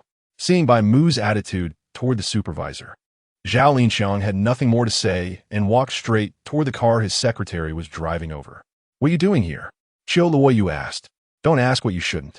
Bai Mu got into the passenger seat and rolled down the window drive. Seeing this, Qiu Luoyu sat in the driver's seat, buckled her seatbelt, and started the car. As the car slowly moved, Bai Mu looked through the rearview mirror at the flustered supervisor behind them, sneering before shifting his gaze away. You didn't let that fat guy sit in this car when you came this afternoon, did you? He recalled the earlier remark. Qiu Luoyu was silent for a few seconds. I brought him along since it was on the way. You're quite kind. He's the superior. If he insists on sitting, what can I do? Could she directly refuse? Can I let others sit in my car as I please? Bai Mu was somewhat displeased. Qiu Luoyu bit her lip. Take the car for a wash tomorrow, understand? I have no money, Qiu Luoyu refused. That's yours, not mine. You have to agree for me to use it. Still talking back. Qiu Luoyu gritted her teeth. Would I talk back? Where didn't you? Bai Mu pinched Qiu Luoyu's cheek, squeezing her soft face. Drive. It's dangerous, Qiu Luoyu warned. Bai Mu's eyes darkened as he softly said, Okay, I'll deal with you when we get back. At home, Qiu Luoyu bit her lip, her gaze fixed on one spot, lost in thought. I know I was wrong. Too perfunctory. Bai Mu shook his head as he listened to Qiu Luoyu's insincere words. If you don't speak properly, I won't be satisfied. Qiu Luoyu looked up, confusion in her eyes. Then what do you want me to say? She felt that admitting her mistake was also labeled as too perfunctory. What would count as sincere? Tell me what you did wrong. You didn't mention a single thing and still say you're not being perfunctory? Bai Mu's tone suddenly turned serious, causing Qiu Luoyu's pupils to tremble. Is it just because I gave the leader a ride in your car? You know that. So why didn't you say it before? Bai Mu snorted coldly. So has this matter passed? Qiu Luoyu asked. How much have you said? Continue saying where you went wrong. Qiu Luoyu paused, not arguing, and continued to think. Because I talked back to you in the car. That's all Qiu Luoyu could think of. Bai Mu had said he would teach her a lesson when they got back, so it was clear she had upset him in the car, and this man had remembered it. Good, keep going. Is there anything else? Qiu Luoyu frowned. She only knew these two things. Was there anything else? Can't think of anything else. That's not enough. You need to fully realize your mistakes so that you make the same ones next time. Bai Mu looked at Qiu Luoyu, a slight smile curling at the corners of his mouth. Chapter 11. Do you believe it now? Qiu Luoyu tried hard to think, but in the end, she couldn't come up with anything. So she said, because I was worried about gas money this morning, so I didn't want to drive. She had the mindset of giving it a try. However, the result disappointed her. How to put it, although that was true, she had forgotten about the morning's events. So what you said wasn't what I was thinking earlier, and there's nothing we can do about it, babe. Bai Mu pretended to be helpless as he spoke. Hearing Bai Mu's words, Qiu Luoyu was momentarily at a loss for how to refute him. I can't think of anything, if you want to ask me. I don't know either. Qiu Luoyu lowered her head, not wanting to think about it anymore. She didn't feel she had done anything wrong. It was just that Bai Mu wanted to make things difficult for her, which was exactly what he wanted to see now. Not planning to think anymore, babe? Bai Mu asked with a smile, a hint of mischief in his eyes. Qiu Luoyu gritted her teeth, unsure of what to say. I can't think of anything. Just tell me directly. I don't want to talk about it anymore. She originally thought she would just leave Bai Mu hanging, letting him do as he pleased, but when she was stared at by Bai Mu, she started to feel uneasy again and bit her lip. In front of Bai Mu, she could never muster any courage. If only she could be a little braver to stand up to Bai Mu. If you can't think of anything, then forget it. Bai Mu shrugged, his tone carrying a hint of helplessness. Qiu Luoyu remained silent, just lowering her head, not knowing what she was thinking. Seeing Qiu Luoyu's silent demeanor, Bai Mu added, Next time if something happens, don't tell me. Just handle it yourself. Okay? Got it, got it. Bai Mu hummed in response. Consider tonight a lesson. In the future, your car cannot carry other men. Understand? Qiu Luoyu kept her head down, feeling unhappy. The other party was her boss. What could she do? If she refused, she would definitely face repercussions. Who knows how many more situations like today there would be in the future. Noticing Qiu Luoyu with her head down, Bai Mu pinched her cheek. If your boss insists on you giving him a ride, you should refuse. At worst, just quit. If I quit, I won't have any money, Qiu Luoyu muttered in a low voice. Without money, she wouldn't be able to pay for her daughter's tuition. Both she and her daughter would go hungry. Bai Mu wouldn't give them money, so what could she do? It's easy to say, but if she really encountered such a situation, what could she do? Employees like her were the most easily manipulated. Even if Bai Mu scolded her, she would never consider quitting. However, Bai Mu said, I'll give you money. If you quit, I'll still give you money. Qiu Luoyu didn't take Bai Mu's words seriously. After all, he spent all day at home without a job, and if he didn't ask her for money every month, she would be grateful. The idea of him giving her money was something she didn't even dare to imagine. She knew Bai Mu had money, but over the years, he had been living off his savings, and she didn't know how much he actually had left. Seeing that Qiu Luoyu didn't believe him, Bai Mu took out his phone and transferred 3,000 yuan to her. From now on, I'll give you 3,000 pocket money every month, deducted from the 5,000 mortgage, so you only need to give me 2,000. If you quit, I'll still give you 3,000 pocket money every month, and you won't have to pay me the mortgage anymore. Do you think that's okay? Bai Mu handed his phone to Qiu Luoyu for her to see for herself. Chapter 12. The wife's duties. Qiu Luoyu took her phone and looked at the balance displayed on the screen. When she saw the extra 3,000 yuan, she was stunned for a moment. She glanced at Bai Mu with some disbelief. You really intend to give me this 3,000? She felt a bit uncertain inside. After all, Bai Mu had never transferred money to her before. This was the first time. No, it was the first time since they got married. Although, by this calculation, she still had to give Bai Mu 2,000 every month.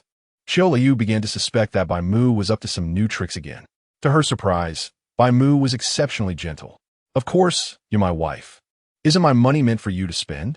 Listening to Bai Mu's cheesy words, Qiu Luoyu didn't feel warm inside. Instead, she felt goosebumps rising. She was now 100% certain that Bai Mu was playing some new game, otherwise he wouldn't have said such disgusting things. Her heart sank as she speculated about what means Bai Mu would use against her next. The money was already in her hands, and she didn't want to return it. Moreover, even if she returned it, Bai Mu might not accept it. However, as a wife, you should maintain a distance from other men, so this money is not a reward for you, but rather for you to fulfill your duties, Bai Mu continued. Qiu Luoyu knew that Bai Mu wouldn't easily give her this money. What do you want to do to fulfill my duties? Qiu Luoyu felt she had already done well on her duties. Usually, when she had more time at noon, she would go home to cook. She washed Bai Mu's underwear and socks, and she paid for the household utilities. Almost everything in the house was bought with her own money. Qiu Luoyu didn't know what else she hadn't done. Even though Bai Mu often hit and scolded her, she had no complaints and tried her best to cooperate with him. A normal wife's duties, don't you know? Bai Mu asked. Qiu Luoyu felt a bit confused, but she already had a guess in her mind. It was still early when they returned from the hotel, but when Bai Mu glanced at his phone again, it was already 1 in the morning. How did your body become so weak? Bai Mu looked at the sleeping Qiu Luoyu and couldn't help but frown. In his memory, apart from the time right after he married Qiu Luoyu, when they often shared a room, the frequency had decreased significantly afterward. Qiu Luoyu had been busy with work, so she basically had no time to exercise, which led to her increasingly poor physical condition and growing thin. Qiu Luoyu was very pale, but this kind of pale seemed unhealthy, as if she had been lacking sunlight. Her poor health might also be related to the fact that she had been eating less in recent years, at least from Bai Mu's perspective. Her stamina was much worse than before they got married. Even Bai Mu hadn't noticed this. Qiu Luoyu had never been in good health. She had been somewhat malnourished as a child because she often didn't eat enough. After growing up, to take care of Bai Qiuhan, she worked part-time every day after class and had to take care of her daughter at night. As a result, her body had long been in a state of deficiency, lacking energy. In short, she was somewhat kidney deficient. It's not just boys who can be kidney deficient, girls can be too. When Qiu Luoyu first got together with Bai Mu, her health was a bit better. At least she could pass the 800-meter test. But judging from Qiu Luoyu's performance just now, even if she were asked to run 800 meters, it would be exhausting for her, let alone whether she could pass. This couldn't go on. If this continued, her health would definitely be a problem. She had to exercise, whether for health or any other reason. She needed to work out. Looking at the sleeping Qiu Luoyu, Bai Mu felt a sense of unwillingness. He picked her up and brought her back to the room, covered her with a blanket, and helped her tidy her hair before getting into bed and holding her from behind. Bai Mu inhaled the body scent emanating from Qiu Luoyu, and his restless heart calmed down a bit. Looks like I need to make you exercise more. Otherwise, your poor health could lead to illness. While Qiu Luoyu was asleep, Bai Mu's expression was much gentler than usual. However, in her dreams, Qiu Luoyu seemed to have encountered something frightening, and she instinctively shrank back. Bai Mu hugged Qiu Luoyu and softly reassured her, "Don't be afraid, my wife. I'm here." Qiu Luoyu shrank even more. Bai Mu. Chapter 13. Becoming a manager in the company the next morning, Qiu Luoyu woke up feeling uncomfortable all over. When she turned around, she saw Bai Mu next to her and instinctively pulled away. She got up and got dressed, noticing that her pants were feeling a bit tight. Not only that, but when she looked in the mirror, she found her eyes to be red. She felt like she hadn't slept well last night. Usually not one to wear makeup, she applied a bit today to cover up. When she left the house, Bai Mu was still asleep, so after preparing breakfast, she left first. It was a while after she left that Bai Mu finally woke up. It wasn't surprising that he woke up late. He had gone to bed too late last night. Since Qiu Luoyu was exhausted, Bai Mu couldn't enjoy himself fully. And even when he held Qiu Luoyu while sleeping later that night, he couldn't fall asleep. When he woke up in the morning, he saw that his agitation level had actually increased by 1/5.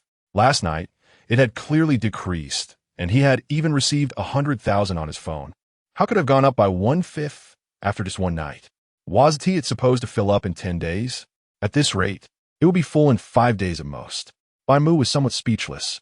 He went to his study, opened his computer, and checked today's stocks, which had increased by over 200,000 compared to yesterday. He picked out a few stocks and decided to invest a bit more money, since with his memory from 2 lifetimes, he could easily recall the stocks that had appreciated significantly in his previous life. After closing one account, Bai Mu switched to another account.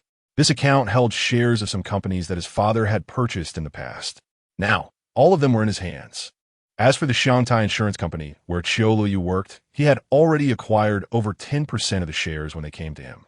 After Qiu Luoyu joined this company, Bai Mu gradually bought more shares over the past 2 years, so now he owned a total of 22 of the shares, making him a substantial shareholder. Thinking of this, Bai Mu took out his phone and called the current general manager of Shanghai Insurance Company. At first, the other party was puzzled as to why they received a call from a stranger, but once Bai Mu revealed his identity, they immediately became respectful. The company Qiu Luoyu was working for was not the headquarters of Shanghai Insurance, but a branch, so although the branch manager held the highest position there, they still had to listen to Bai Mu in a certain sense. Upon learning that, Bai Mu just wanted to take a managerial position in the branch. The other party quickly assured him it was no problem and that arrangements would be made immediately. Within just one morning, the other party had already arranged everything for Bai Mu. Bai Mu went to the underground parking lot and drove a Porsche worth over 700,000. This was something he had secretly bought without Qiu Luoyu knowing. In the past, he didn't want her to know he was wealthy, so he only let her know about the 3 cars in the family. In reality, aside from a Volkswagen, BMW, and Audi that Qiu Luoyu knew about, there was also a Mercedes and a Porsche. Bai Mu drove the Porsche to the company building. When he left, he deliberately wore a mask and sunglasses to ensure he wouldn't be recognized. The main reason he had the general manager of Shanghai Insurance arrange a managerial position for him was to better monitor Qiu Luoyu. It had been 2 years since she joined this company. Back then, her salary was 2,000 lower than it is now. 2 years later, her colleagues' salaries had risen to over 10,000, but even after being promoted to team leader, her salary remained around 7 or 8,000. The reason behind this was Bai Mu. It was Bai Mu's capital that set up the situation for her. As a result, her salary had not seen an increase in 2 years. If it weren't for the fact that she was now 29 and approaching 30, making it too risky to change jobs at this time, she probably would have left. In his previous life, Bai Mu had also entered this company just like he did now, but back then he only suppressed Qiu Luoyu, wanting her to feel more dependent on him after facing setbacks outside. Later, he even made her take the blame for a debt worth hundreds of thousands, just to keep her from leaving his grasp. After all, if she really switched to another company, it wouldn't be as easy for him to control her. He didn't have shares in every company. Ultimately, Qiu Luoyu's inability to bear the pressure and her attempt to jump into the river was closely related to that debt of hundreds of thousands. In this life, Bai Mu couldn't do that anymore. His intention was not to drive Qiu Luoyu to death. He just wanted to keep her firmly in his hands. "Hello, do you have an appointment?" The receptionist smiled warmly at Bai Mu. Bai Mu normally wouldn't pay attention to the receptionist, but due to his experiences in 2 lifetimes, his memory was particularly strong, so he had some impression of her. "Has General Manager Su briefed you?" Bai Mu asked, tapping on the front desk. The receptionist looked at the masked and sunglass-wearing Bai Mu, thinking he was there to find someone, but was surprised to learn he was the person General Manager Su had mentioned. "Yes, you must be the new manager, Mu, right? I'll find someone to help you get familiar with the company environment," the receptionist quickly said, picking up the phone. "No need, I can go in by myself." Bai Mu raised his hand to stop her. The receptionist was taken aback. "Is it unnecessary?" "No need, I can go in by myself." After saying that, Bai Mu walked in on his own. "I'll swipe your card." The receptionist hurriedly followed him. As they got on the elevator, the receptionist stood behind Bai Mu, looking straight ahead while stealing glances at him. She was curious as to why Bai Mu was covering his face. Was it because he had something wrong with his skin, or was he ill? It had been a long time since a leader was parachuted into the company. This sudden arrival of a manager, arranged personally by the general manager, suggested that the connections behind it were not simple. "Do you want to have WeChat?" Bai Mu took out his phone and opened the QR code. The receptionist suddenly panicked. Had she been caught peeking? Indeed, the entire elevator was silver, and the elevator doors in front were reflective, so her obvious glances would certainly be noticed. Moreover, with Bai Mu wearing sunglasses, she couldn't tell if he had noticed her spying. Seeing this, she quickly waved her hand. No. "Manager Mu, I didn't mean to add you on WeChat. I was just curious why you were wearing a mask and sunglasses." Bai Mu laughed. "A leader adds you on WeChat. And you actually refuse? You are just waiting to be treated unfairly." As he said this, Bai Mu prepared to put his phone away. Hearing Bai Mu's words, the receptionist immediately panicked and grasped his hand. "No, I was wrong, manager." She had a mournful expression. "I'll add. I'm extremely honored. I'm so lucky. I didn't know better just now. I'll add you now." The receptionist quickly took out her phone and swiftly scanned Bai Mu's QR code. Chapter 14. Words reflect the person. You're quite upright note. Su Tang. Su Xian Su, Tang Ren's Tang. The receptionist awkwardly placed her hands in front of her and cautiously responded. Su Tang, right? That name sounds quite Tang." Bai Mu added a note. Su Tang stole a glance at the note Bai Mu wrote and hesitated for a moment. She wanted to remind Bai Mu that her Tang referred to candy, but just then the elevator door opened and Bai Mu walked out. Su Tang suddenly regretted why she had said it was Tang Ren's Tang instead of Candy's Tang. She hurriedly followed Bai Mu toward the manager's office.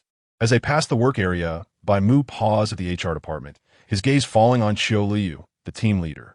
Qiu Luoyu was working seriously, wearing round-frame glasses for work, looking particularly elegant. Even though she was sore and tired from the previous night, she maintained a straight posture while working, meticulous in her duties. Su Tang caught up from behind and saw Bai Mu looking toward the HR department. Just as she was about to introduce herself, Bai Mu proceeded to his office. Shouldn't she be the one leading the way? She looked at Bai Mu, puzzled, as he accurately found the deputy manager's office. Why did it seem like this new manager was so familiar with the company? The general manager had assigned Bai Mu the position of deputy manager in the HR department, with several project supervisors under him. The news of Bai Mu joining the company quickly reached the project supervisors, who came to Bai Mu's office to greet him, trying to become familiar with him. Everyone knew Bai Mu was specially arranged by the general manager, and although he was just a deputy manager, his status was higher than that of the HR department's head manager. From the serious tone of the general manager, they even speculated that Bai Mu's position was higher than that of the entire branch's general manager, so everyone was extremely cautious. Even though Bai Mu was wearing a mask and sunglasses, some still praised his extraordinary demeanor. That's right, it was that project supervisor Qiu Luoyu saw yesterday. After a bit of small talk with a few people, he sent them out. Everyone paused their work. The manager clapped his hands to signal everyone in the office to stop. The branch wasn't very large, with only 1,000 employees, and the HR department had about a dozen people. The office area was quite spacious, over 500 square meters. When the head manager clapped his hands, everyone in the office, including the focused Qiu Luoyu, stopped their work. All eyes were on the manager and Bai Mu. Bai Mu was indeed somewhat eye-catching, wearing sunglasses in the office. It was hard not to draw attention. Who is this? A new supervisor? Someone near Qiu Luoyu commented. I don't know. If the manager personally introduces him, it must be quite something. Bai Mu had already removed his mask and was only wearing sunglasses. However, due to his makeup and new hairstyle, along with the distance, Qiu Luoyu did not recognize him, mainly because she hadn't associated him with Bai Mu. Team leader, do you know who this person is? A female team member leaned over to ask Qiu Luoyu. Qiu Luoyu shook her head. I don't know. She was just a small team leader, after all. How would she know anything? The female team member showed as expected expression. I heard he is the new deputy manager. They say he was personally arranged by the general manager. The female team member said proudly. Qiu Luoyu didn't pay much attention, merely responding with an O.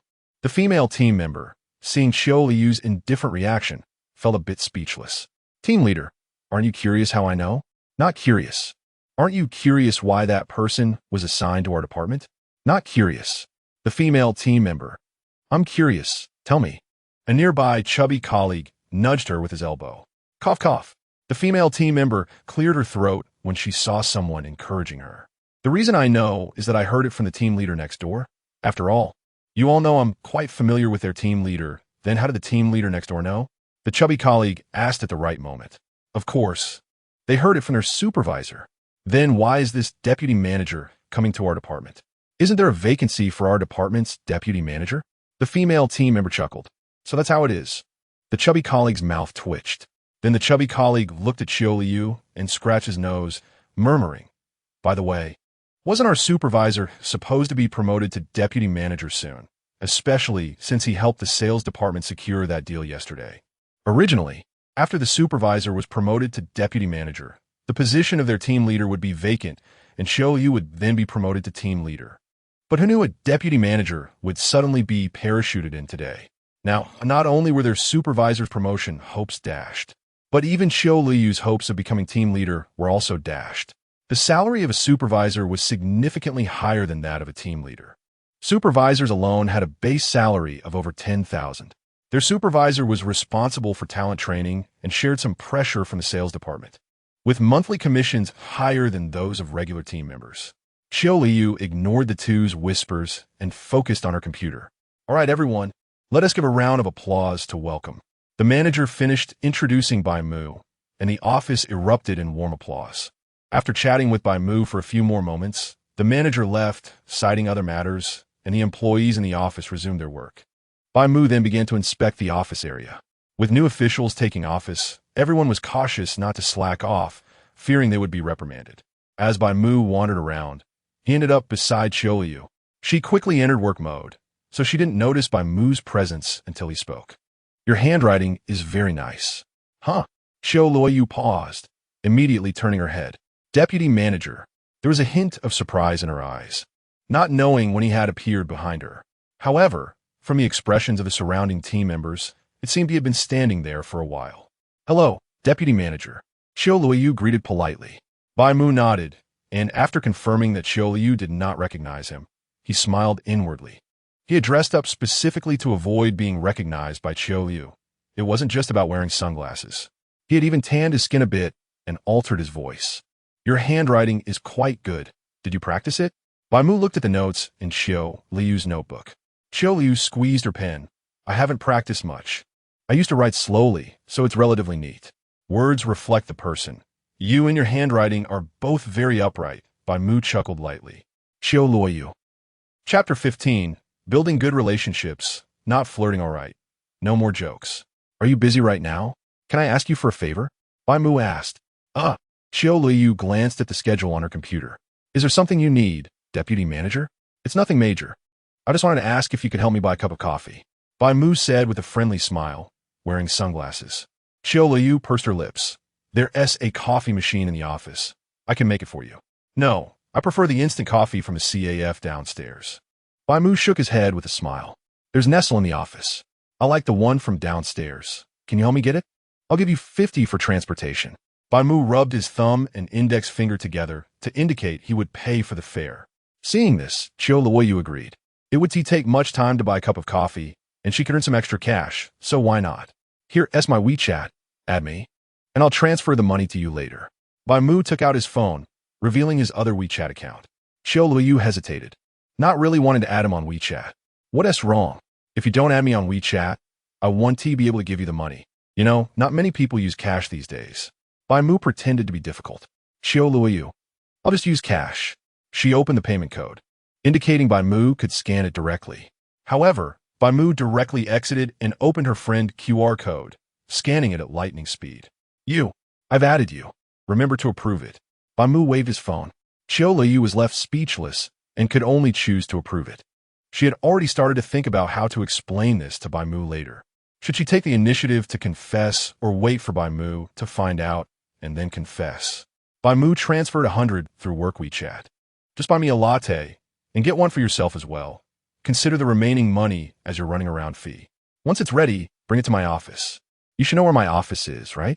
Bai Mu added. Qiu Luoyu nodded. I know. That's good. Bai Mu smiled at her and then walked toward his office. Qiu Luoyu accepted the 100 in her phone and tidied up her notebook before heading downstairs. After she left, the nearby team members began to discuss. Wow, that new deputy manager actually spoke to the team leader first. He must be interested in her, right? Are you watching too much TV? The team leader is already married. He just asked her to run an errand. How could you think he likes her? So what if he is married? Being married makes it even more interesting. Don't you understand, married woman? By the way, did the deputy manager really give her money to run an errand? Haha, can she not take it? She barely makes any money each month. If she doesn't take it, she's just trying to act tough. True, if it were me, I would take it either. This way, she could leave a good impression on the boss. In the office, Bai Mu, who had been observing, stroked his chin. His office had one-way glass, so no one could see inside, but he could see outside, and it was soundproof, so once the door was closed, basically no outside noise could be heard. However, from the expressions and actions of those employees, it seemed they were talking behind his back. Bai Mu smirked. You like to talk bad about my wife, huh? Seems you're too idle. I'll double your workload. Qiu Luoyu took the elevator down from upstairs. The receptionist, Su Tang, saw her. Qiu Jia, why are you down? Picking up a package? There's no package for you here. Su Tang searched the front desk as package storage, but didn't find anything for Qiu Luoyu. No, I'm going to buy coffee. Coffee? Isn't there a place upstairs to make coffee? Su Tang took out a box of instant coffee from the front desk cabinet. Is there none upstairs? Qiu Luoyu shook her head. The new deputy manager wants to drink coffee from outside, so he asked me to buy it. Deputy manager? The one who just joined your department today? Upon hearing it was the deputy manager, Su Tang was a bit surprised. Wasn't he the new deputy manager, the one she had previously brought up? Qiu Jia, you're so bold. The deputy manager just arrived, and you're already talking to him? Qiu Luoyu was a bit confused. What? Is there a problem? It's just running an errand. Seeing Qiu Luoyu's puzzled expression, Su Tang explained. Qiu Jia, you have to seize this opportunity. This deputy manager was personally arranged by the general manager. His background is not ordinary. Even if it's not ordinary, it has nothing to do with me. I just need to do my job well. I can't interfere with others' matters. Su Tang clicked her tongue, seeing Qiu Luoyu so clueless, and said, Qiu Jia, no matter how well you do your own work, it's not as good as building a good relationship with the leaders. Look at Lin Jia, who joined at the same time as you. She is now a supervisor in the sales department, earning several thousand a month. Isn't it because she has a good relationship with her manager? This is your chance. You must seize it. Su Tang earnestly advised. Qiu Luoyu pursed her lips. I have a husband. Su Tang face-bombed, her tone helpless. Qiu Jia, I'm telling you to build a good relationship, not to flirt. Now that he has asked you to buy coffee, remember what kind of coffee he likes. And in the future, just put a cup on his desk every day. That way, the leader will remember you. The suggestion was good, but Qiu Luoyu didn't even think and directly passed on Su Tang's idea. Let us not talk about how much it would cost to buy a cup of coffee every day for a month. If Bai Mu finds out about this, the consequences are something she couldn't bear. All right, I got it. I'll go get coffee for the deputy manager now. Qiu Luoyu only bought 1 cup of coffee, choosing the most expensive latte in the shop, spending over 40. She didn't want to drink it herself, but it felt wrong to keep the remaining money, and returning it would probably be looked down upon. So after accepting the 50 as a running around fee, she bought the most expensive cup. Knock, knock, knock. She knocked on the deputy manager's office door. Guomin. Qiu Luoyu pushed the door open and walked in. Manager, your coffee. Qiu Luoyu held the bag containing the coffee and stood at the door. With her height already considerable, Qiu Luoyu looked even taller in high heels. Her long legs accentuated. Bai Mu squinted slightly behind his sunglasses, as if he could tear through the distance of several meters to rip the stockings wrapping Qiu Luoyu's legs. The corners of his mouth curled up as he nodded at Qiu Luoyu. Put on the table. Bai Mu leaned back his chair, fingers intertwined. Qiu Luoyu walked in her heels to the desk, placing the coffee and the bag on the table. Manager, I'll head out now. The coffee has been delivered. And Qiu Luoyu wanted to return to work. Don't rush to leave. Sit for a while. I just got appointed today and have some things I want to understand. Bai Mu called out to Qiu Luoyu. Chapter 16, let her be my secretary. Is there anything you want to know, manager? Have a seat. Bai Mu raised her chin, gesturing for Qiu Luoyu to sit in the chair next to the desk. No, I can stand. If you need to ask anything detailed, I can have our team leader come over. He knows more comprehensive information. The new manager had just arrived, and she was already establishing a connection with the other party, which would inevitably lead to gossip. Buying coffee was a small matter, just running an errand, but staying too long in the other person's office would definitely seem strange. It was normal to want to understand the department when just starting. It shouldn't be her asking a team leader. Although Bai Mu could sense Qiu Luoyu's reluctance in her words, she didn't show it. Don't be nervous. I'm just asking casually. But if you're not comfortable, I can have your team leader come in as well. Qiu Luoyu responded with a hum. Bai Mu took out her phone and sent a message to Qiu Luoyu's supervisor. Before long, there was a knock on the door of his office. Come in. As soon as Bai Mu's voice fell, the door was pushed open. Qiu Luoyu's team leader, Zheng Peng, was in his 40s with a round belly, resembling a school principal from their school days. Hey, deputy manager, what's up? Initially thinking he was only called in for himself, he was momentarily puzzled to see Qiu Luoyu there as well. Nothing much, just asking a few questions. Oh. Zheng Peng walked to the desk. His gaze fell on Qiu Luoyu, who had not left yet, with a hint of confusion in his eyes. What are you still doing here? Hurry up and go out. I have things to discuss with Manager Bai. Then you should go out too. Bai Mu suddenly said. Me? Zheng Peng was taken aback by Bai Mu's words. What? What's wrong, Manager Bai? He wondered why he was asked to leave after being called in. I'm here to understand the situation. I haven't even spoken yet. And you want to kick her out? Bai Mu looked at Zheng Peng with a scrutinizing gaze. Zheng Peng awkwardly laughed. No, she's my team leader. I thought Manager Bai you were looking to talk to me alone, so I asked her to step out. No other meaning. Then you stand aside. Saying this, Bai Mu gestured for Qiu Luoyu to stand next to her. Just right. Qiu Luoyu didn't want to be too close to her supervisor, so she moved closer to Bai Mu. I just joined the company, and I'm still unfamiliar with many things, so I'll need team leader Zheng's cooperation with work matters. Of course. Zheng Peng nodded quickly. I heard that team leader Zheng just secured a partnership with Haisher No. 1 middle school yesterday. Yes, just secured it yesterday. I didn't expect Manager Bai to have heard about it already.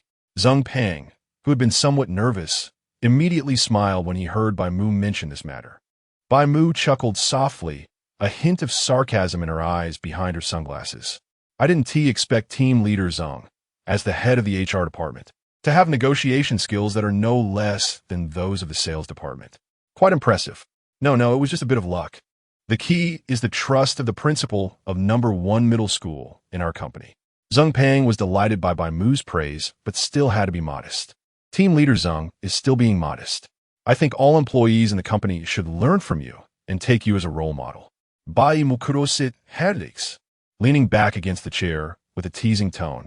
But Zheng Peng didn't catch on, thinking Bai Mu was just complimenting him. Bai Mu turned to look at Qiu Luoyu beside her. She is your team leader. Did you go to meet the principal of number 1 middle school together yesterday? Yes, she was there yesterday. As the team leader under team leader Zhang, she must have learned quite a bit from him, right? Yes. She has made great progress during her time as my team leader, and she helped a lot in yesterday's negotiation. You're indeed quite good. Bai Mu nodded with a smile.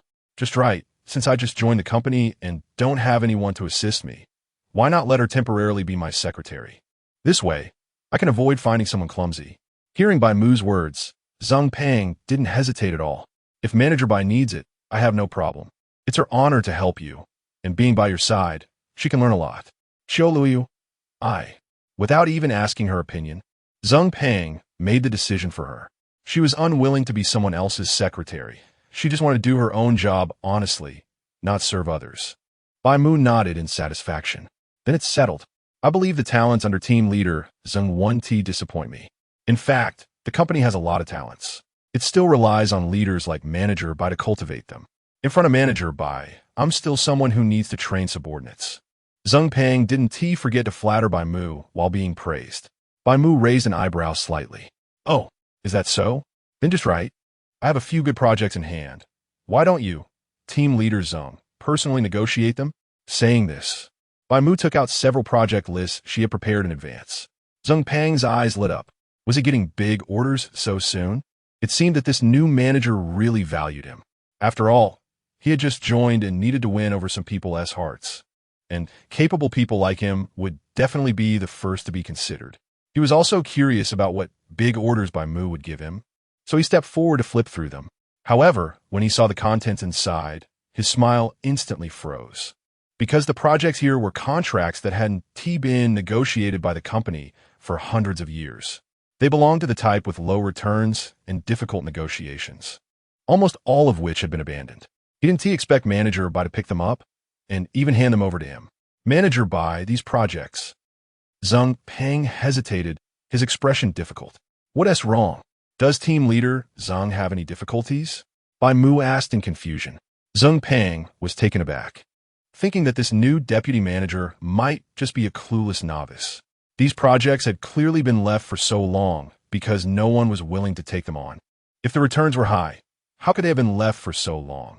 Seeing this, he no longer kept his secret. To be honest, Manager Bai, these are some of the more difficult projects in the company, and I'm afraid I won't be able to secure them. Having difficulty is normal. After all, didn't you say you wanted to cultivate yourself? Just consider it as honing your skills. Bai Mu smiled. For some reason, Zhang Pang felt that the smile on her face was somewhat chilling. He was naturally very unwilling, but since it was requested by Bai Mu, and she had just taken office today, he couldn't directly let her lose face. Manager Bai is right. I should hone my skills. Zhang Pang nodded repeatedly. Bai Mu was very satisfied with Zhang Pang's compliance. I believe team leader Zhang will definitely do well with these projects, right? Yes. Chapter 17, do you want to make money? From now on, you're my secretary. What do you think? After leaving the meeting, Bai Mu crossed his legs and asked Qiu Luoyu. Even with sunglasses on, one could sense the teasing expression on his face. Qiu Luoyu's hands, resting at her side, tightened slightly. I am very honored to be the secretary to the deputy manager. Just kidding. Since her supervisor had already made the decision, she couldn't say anything further. Instead of causing an unpleasant scene, it was better to just go along with it. Bai Mu leaned back in his chair and placed his legs directly on the desk. Oh, is that what Secretary Qiu thinks? But why do I see that your expression seems unwilling? Is it? Qiu Luoyu instinctively touched her face, wondering if she had revealed her true feelings. However, when she saw his teasing smile again, she realized she had been played. She forced a smile. The deputy manager must have misread me. Well, let's say I misread you then, he said with a half smile. He then glanced at the time. It was almost 1 o'clock. Usually, Qiu Luoyu would go home to cook on Mondays, Tuesdays, and Wednesdays, but since today was Thursday, she hadn't gone back. Bai Mu had only had breakfast and hadn't eaten lunch yet. After all, he had rushed over early in the morning to take up the position of deputy manager. With no time to eat, the cafeteria should still be open at this hour. Qiu Luoyu checked the time. Yes, the cafeteria usually closes at 2 in the afternoon. Haven't you had lunch yet, deputy manager? Obviously not, Bai Mu said as he put his legs down and stood up. Let us go as my secretary. Shouldn't you accompany me for lunch? but I still have work to do. Qiu Luoyu wanted to refuse. Don't worry. I'll give you time to handle it. If worst comes to worst, you can stay and work overtime tonight. I can keep you company. There is no need for the deputy manager to go to such trouble. They arrived at the cafeteria, which was basically empty at this time. Normally, 1 o'clock was Qiu Luoyu's work time. However, for her working hours weren't fixed. As long as she completed her task for the day, she was fine. Besides not being able to leave early, everything else was quite flexible. Eat a bit more. Bai Mu handed her a plate. He knew that when Qiu Luoyu didn't go home, she hardly ate lunch at the company or ate very little. She did this to save time to finish her work so she could have more time to promote insurance with her colleagues in the sales department. So Bai Mu guessed that she probably hadn't eaten lunch today either. Qiu Luoyu took the plate Bai Mu handed over, thought for a moment, and then set it down. The cafeteria's meals were quite cheap, generally not exceeding 10 yuan for a meal. A meat dish was only 4 yuan, a vegetable dish 2 yuan, and rice 1 yuan. A meat and 2 vegetable dishes would only cost 9 yuan. But Qiu Luoyu wanted to save even that little money. She made sandwiches at home and ate one every lunch. Although it could fill her stomach, eating like this all the time wouldn't provide enough nutrition, and her body would eventually suffer. Just eat, it's on me. Bai Mu glanced at Qiu Luoyu and knew what she was worried about. He took the plate back and placed it in her hands again. Eating so little every day, how can you not become weaker? You need to eat more to build up your strength, so you won't faint every time. Qiu Luoyu was still a bit hesitant, but Bai Mu had already picked out the dishes for her. In the end, she took 2 plates of vegetable dishes and paid for a bowl of rice herself. They found a seat by the window. By this time, there were very few people in the cafeteria, and since they sat in the area designated for company leaders, there were even fewer around them. Bai Mu was a typical meat lover, so he directly ordered 3 plates of meat, 1 plate of braised pork, 1 plate of grilled Christian carp, and 1 plate of beef with bean sprouts. Seeing that Qiu Luoyu only ordered 2 plates of vegetables, Bai Mu placed the grilled Christian carp from his plate onto hers. Deputy manager, Qiu Luoyu frowned, very reluctant. How can you only eat 2 plates of vegetables? Are you on a diet? You're already so thin. What do you need to lose? No, I just don't have much of an appetite. She picked up the Christian carp from her plate, intending to return it to Bai Mu. She didn't like eating someone else's food. It was already inappropriate to eat together, and now he wanted her to eat from his plate. How could that be okay? But she was immediately stopped by Bai Mu. Don't give it back to me. Your chopsticks have been used, and I'm picky. I haven't used them. They're clean. However, since he was so resistant, she didn't dare to take it back, unsure if he was genuinely picky or just pretending. After that, she quietly started eating. Meanwhile, Bai Mu, who had suggested coming to the cafeteria for lunch, was taking his time and eating slowly. You're wearing a ring on your hand. Are you already married? Bai Mu pointed to the silver ring on Qiu Luoyu's left ring finger. Yes, I'm already married, Qiu Luoyu replied in a neutral tone. To marry such a beautiful and capable wife, your husband must be a very handsome and gentle man, right? Qiu Luoyu. What is wrong? Isn't that the case? Seeing Qiu Luoyu silent, Bai Mu raised his eyebrows, his tone slightly teasing. Hearing Bai Mu's words, Qiu Luoyu's heart began to race. Yes. Yes, he is very handsome and gentle, she instinctively replied. Bai Mu was very pleased. I think so too. Only such a man deserves you, right? Qiu Luoyu looked at Bai Mu, a strange feeling flashing in her eyes. Why did she feel as if she were facing that person just now? This feeling was very subtle, causing her to instinctively feel a bit afraid of the person in front of her. But she quickly recovered. Deputy manager, maybe we shouldn't talk about this anymore. Then what do you want to talk about? How about what you like to eat? Bai Mu smiled at her. Me? I don't really have a favorite. Let us talk about work instead. Qiu Luoyu took a bite of rice. You like to talk about work. It seems you really enjoy your job. Yes, because work means money. To be precise, she liked money. In that case, how about I give you a few lucrative deals? Qiu Luoyu suddenly looked up, her eyes brightening. Didn't you just talk about cooperation with the principal of Hai No? One middle school? I heard that the air conditioning in their dormitory is being replaced, and I just happen to have a deal. Why don't you go discuss it? Bai Mu didn't keep her guessing. Air conditioning? But our company is an insurance company. We don't sell air conditioners at all. Qiu Luoyu was a bit confused. Don't worry, I have shares in a company that specializes in selling electrical appliances. Since you're my secretary, it's not a problem for me to assign that company's deals to you. You could just earn some commission. Chapter 18. Opportunities to make money. Qiu Luoyu was excited. Is this okay? Qiu Luoyu's eyes lit up when she heard Bai Mu's words. She had been wanting to make some extra money, but the projects in the company were not that easy to negotiate. She wasn't very good at socializing, so she wasn't adept at selling insurance and the like. However, she was still a bit worried. Although I just talked to the principal of the first middle school about cooperation, I feel he's not very easy to deal with. If it were that easy, wouldn't the money be too easy to earn? Bai Mu chuckled lightly and teased. If you can secure this deal, the commission will be quite substantial. Bai Qiuhan is studying at the first middle school, so Qiu Luoyu is also aware of the dormitory situation there. Generally, there are 4 people per dorm, with about 2,000 students in total, meaning there are roughly 500 dormitories. If she could really secure this contract, she should be able to earn at least 50,000 in commission. Qiu Luoyu was genuinely excited. The deal from yesterday could have also earned her several tens of thousands in commission, but that money would likely not be hers. But what if I mess it up? Qiu Luoyu asked. This was not a small deal, and if she couldn't secure it, she would likely be held accountable. Even if you can't secure it, it's okay. After all, you're my secretary now. If you can't handle it, just pass it on to someone else, Bai Mu said with a slight smile. Seemingly unconcerned. Is this kind of deal nothing to him? Qiu Luoyu thought, observing Bai Mu's indifferent demeanor. It seemed that this new deputy manager was indeed not simple. As I had said, however, she still hesitated. After all, where could there be such a high return with no risk at all? Everything had a price hidden in the dark. It seemed like nothing was needed, but in reality, it demanded more. If she really messed it up, it probably wouldn't be up to her anymore. Thinking of this, Qiu Luoyu felt she should be more cautious. Deputy manager, I feel that with my abilities, I probably can't secure this deal. Bai Mu encouraged her patiently, be bold. Think of it as a practice for you. Go for it. Seeing Qiu Luoyu refuse, Bai Mu didn't rush, but rather patiently encourage her. If you're worried about what I might ask you to do later, you can rest assured. I can sign a contract with you. Even if you mess it up, it will absolutely have nothing to do with you. Hearing Bai Mu's words, Qiu Luoyu was stunned. She didn't expect him to say that.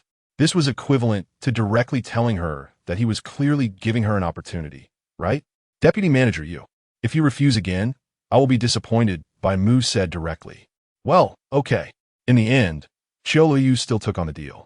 Bai Mu didn't just talk empty words. After finishing their meal, he directly signed a contract with Qiu Luoyu. Looking at the contract in her hands, Qiu Luoyu felt a hint of excitement. This might be her opportunity. If all went well, she could earn a lot of money from this project. With money, she could buy a lot of new clothes for Hanheng, give her more pocket money, so she wouldn't have to envy her classmates anymore. She could even buy the new phone that Hanheng had always wanted. All right, now that the contract is signed, you should feel relieved, right? Bai Mu leaned back in his office chair. Qiu Luoyu nodded. Thank you, Deputy Manager. I will definitely work hard to secure this deal. I believe in you. I hope you can maintain your current enthusiasm, Bai Mu said, his eyes slightly squinting behind his sunglasses as he looked at the energetic Qiu Luoyu, feeling quite pleased. He genuinely feared that in this life, Qiu Luoyu might also be driven to collapse by him, so he thought to come to the company to help her a bit. It was impossible for him to be a good husband, but he could help her in ways that he could. That way, as long as he ensured that Qiu Luoyu wouldn't collapse, he could better pamper her when he got home at night. Bai Mu wore a joyful smile, which Qiu Luoyu did not see. She was now thinking about how to secure this deal. All right, you can go back to your workstation now. I will send you the project information shortly. Qiu Luoyu slightly bowed to Bai Mu and then left his office. Back at her workstation, Zheng Pang had been waiting for her for a long time. Qiu Luoyu, what's up, supervisor? Seeing him, Qiu Luoyu instinctively frowned. Hey, don't be nervous. You're now the deputy manager's secretary, so be a bit more composed, Zheng Pang said kindly. So, did the supervisor want to tell me something while standing next to my workstation? Qiu Luoyu asked. Several colleagues nearby noticed the situation and perked up their ears. What are you eavesdropping on? Get back to work. Zheng Pang glared at them directly. The members of Qiu Luoyu's group immediately shrank their necks. They weren't afraid of Qiu Luoyu, but they were quite scared of Zheng Pang, the supervisor. It was evident that Zheng Pang had established his authority in front of them. Then he turned back to Qiu Luoyu. Although you are now the deputy manager's secretary, you're still the group leader under me. If the deputy manager has any important matters to pass on to you, remember to tell me, so I can advise you. Qiu Luoyu looked at Zheng Pang. who had exposed his intentions after just a few sentences. I understand, she said, not wanting to say too much to him. Hey, you're smart. This new deputy manager is undoubtedly here to gain experience. Who knows how long he will stay? Once I become the deputy manager, you will eventually become a supervisor. Zheng Peng continued to paint a rosy picture. Qiu Luoyu had heard this kind of talk so many times that she was already immune to it. She had waited for more than a year and hadn't seen him become the deputy manager. Moreover, given his nature, if he really did become the deputy manager, there was no guarantee he would promote her to supervisor. After dismissing him, Qiu Luoyu could finally start her work for the day. As soon as the afternoon shift ended, she rushed to the car wash. By the time she got home, it was almost 6 o'clock. When she returned, Bai Mu was not at home, and neither the bedroom nor the study was occupied. Qiu Luoyu thought about the project information that the deputy manager had sent her after work and went to the study to open Bai Mu's computer. She didn't have her own computer, so she could only use the one in the study. She knew the password for the computer, but she rarely used it. After all, Bai Mu's computer had many of her photos, and even the desktop displayed a picture of her in a maid outfit sitting in a duck-like pose. She usually finished all her work at the company and didn't bring it home. Chapter 19. What? I also need to practice after logging into WeChat on her computer. Qiu Luoyu opened the document sent by the deputy manager. After dragging the file to her desktop, she opened the document. She read through all the content and memorized the key points. The document from the deputy manager mentioned the name of the appliance company, Xinghu Electric. It is a well-known appliance company in Haishur, and the prices they offered are quite reasonable. She felt there shouldn't be too many problems. The most pressing issue now is how to arrange a meeting with the other party. Yesterday, when she and her supervisor tried to schedule a meeting, Zhao Linxiang clearly stated that he would be quite busy for the time being, as there were many matters at the school, and someone from above was coming down, so he wouldn't have time for now. It was obvious that if she wanted to arrange a meeting through ordinary channels, she had no chance unless she had some connections. Suddenly, Qiu Luoyu thought of Bai Mu. She had many doubts yesterday about why Bai Mu walked out of the hotel with Zhao Linxiang. Bai Mu didn't say anything, and she didn't dare to ask. Moreover, even though Zhao Linxiang had made it very clear yesterday that he would not choose their company, his attitude changed completely after receiving a phone call. This might have something to do with Bai Mu. If Bai Mu knew Zhao Linxiang, then maybe she could ask him for help. Thinking of this, she shut down the computer and left the study. Just then, Bai Mu returned home. He was carrying several bags of clothes. You're back, Qiu Luoyu said as she walked out of the room and saw Bai Mu. Oh, you actually came out to greet me today, Bai Mu said, handing her one of the clothing bags. What is this? Clothes for you. Mine? Qiu Luoyu was a bit surprised, but quickly guessed what was inside. Sure enough, when she opened the bag, the clothes were just as she expected, nice looking but with little fabric. I saw you had too few clothes, so I bought you a few more. How about it? Do you like them? Bai Mu asked with a smile. I like them, Qiu Luoyu said reluctantly. As long as you like them, Bai Mu didn't care. Why not wear this one today? He took out a cosplay uniform from one of the bags.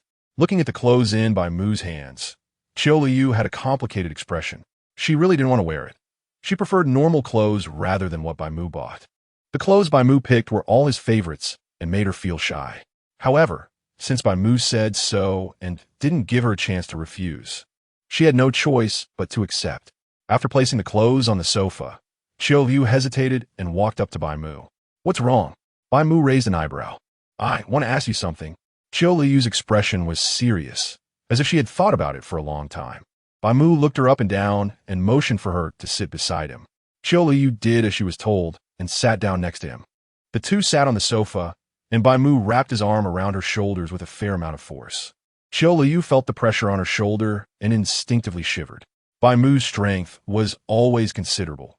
Even without regular exercise, he was much stronger than the average person, with very little excess fat on his muscular body.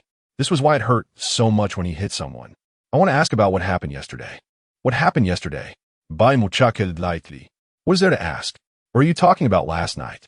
Qiu Luoyu's mouth slightly opened, and her body stiffened unconsciously. She wasn't asking about that. I'm asking about Principal Zhao from Haishur No. 1 High School. Qiu Luoyu corrected herself. Oh, you're asking about him? What's up? Do you need something from him? Bai Mu appeared to have suddenly realized. Qiu Luoyu nodded. I have a list that I want to discuss with him, so I hope to arrange a meeting. So you came to find me. Qiu Luoyu's voice was a bit low. She wasn't sure if Bai Mu would help her, nor was she certain about Bai Mu's relationship with Zhao Linxiang. This matter is not easy to handle. After all, I already troubled him yesterday to take care of you. Now you want to trouble him again? I feel bad about it. Hearing the mention of help, a glimmer of surprise flashed in Qiu Luoyu's eyes. So Zhao Linxiang's sudden change of heart yesterday was indeed because of Bai Mu. Why didn't he mention it to her yesterday? You didn't expect that I would help, did you? Bai Mu raised his eyebrows and gently pinched Qiu Luoyu's face. I didn't expect it. She thought Bai Mu would only hit her, but she didn't expect he would actually help her.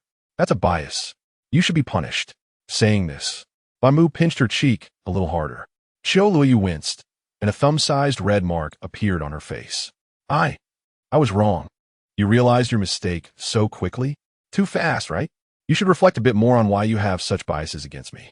Qiu Luoyu. Why? She didn't want to say. I want to do it again. Qiu Luoyu lowered her eyes. Let us deal with this matter first, and we can talk about the future later. Qiu Luoyu shrank back, preparing for Bai Mu to hit her. However, Bai Mu didn't hit her. Instead, he took out a yoga mat. This was something Bai Mu had bought a long time ago for her, hoping to get her to exercise, but she had hardly used it. Bai Mu went to the bathroom to clean the yoga mat and then came back to her side. Why'd you take this out? You don't expect me to exercise, do you? Qiu Luoyu opened her mouth. Of course. You guessed right, Bai Mu said, looking at her with a smile that seemed to indicate he was serious about guiding her, leaving Qiu Luoyu a bit confused. Bai Mu thought Qiu Luoyu's physical strength was too poor. If she didn't exercise, it would eventually affect her health. Or rather, it might already be affecting her health. He noticed that Qiu Luoyu was eating less and seemed to have little interest in food, which was not a good situation. It was likely that there were physical or psychological issues. All right, let's start. I'll teach you how to exercise, Bai Mu said with a smile, as if he was genuinely going to guide her, which made Qiu Luoyu a bit dazed. Bai Mu opened his phone and played some exercises suitable for girls to do at home. Many of these exercises were aimed at improving flexibility. Although the intensity wasn't high, doing a few movements would still be a bit tiring. Do I really have to practice this? Qiu Luoyu was not the type of girl who loved sports. Her physical education had always been poor. Otherwise, she wouldn't often suffer from low blood sugar while working part-time. What? You also need to practice? Not just today, but you have to practice in the future too. I will supervise you every day. If you don't listen, I'll hit you and deduct your money. Bai Mu said sternly. Qiu Luoyu was most afraid of Bai Mu hitting her or asking her for money. Hearing Bai Mu's words, she immediately shut her mouth. Chapter 20. They after half an hour of exercise, Qiu Luoyu was drenched in sweat, and the amount of sweat was clearly abnormal. This is a sign of physical weakness. In today's society, most people are in a subhealthy state, and Bai Mu felt that Qiu Luoyu might belong to the least healthy category within that state. I can't continue. Can I take a break? Qiu Luoyu wiped the sweat from her forehead, feeling a bit lethargic. After not exercising for a long time, it was indeed a bit overwhelming to jump right into it. Bai Mu looked at Qiu Luoyu and shook his head helplessly. This is just the beginning. Wasn't that just the warm-up? Look at other wives. They do yoga for hours every day. If they can do it, why can't you? Bai Mu asked. Qiu Luoyu was at a loss for words. She is she. She has to work every day, and when she gets off work, she has to deal with his difficulties. Where does she have a few hours to do yoga? Why not use that time to take on some jobs and earn extra money? And what good would yoga do for her? Is she doing it for Bai Mu to see? Seeing Qiu Luoyu's unwilling expression, Bai Mu continued. Weren't you going to talk to me about something earlier? If you don't want to chat, then I'll just pretend you never mentioned it. No, I want to talk. I need to talk. Qiu Luoyu knew Bai Mu could help her, so how could she let this opportunity slip away? Can you help me schedule a meeting with Principal Zhao? I can, but you can't slack off on your exercise, Bai Mu replied. Qiu Luoyu swallowed hard, her grip tightening. Then, can I practice for another half hour? If I practice for another half hour, will you agree to help me? Of course not. Bai Mu squinted his eyes, a mischievous smile in his gaze. The glimmer of hope was instantly shattered. Qiu Luoyu laid down on the ground in despair. Hey, are you just going to lie down like that? Bai Mu raised an eyebrow. Remembering Bai Mu's temper, Qiu Luoyu got back up, though she had little motivation left. Seeing this, Bai Mu said helplessly, Don't act like you've lost your husband. I'm still here. You need to finish your practice before I help you schedule. Qiu Luoyu's eyes moved slightly. Really? This time it's for real. So how do we define practicing well? Qiu Luoyu was afraid Bai Mu would play word games.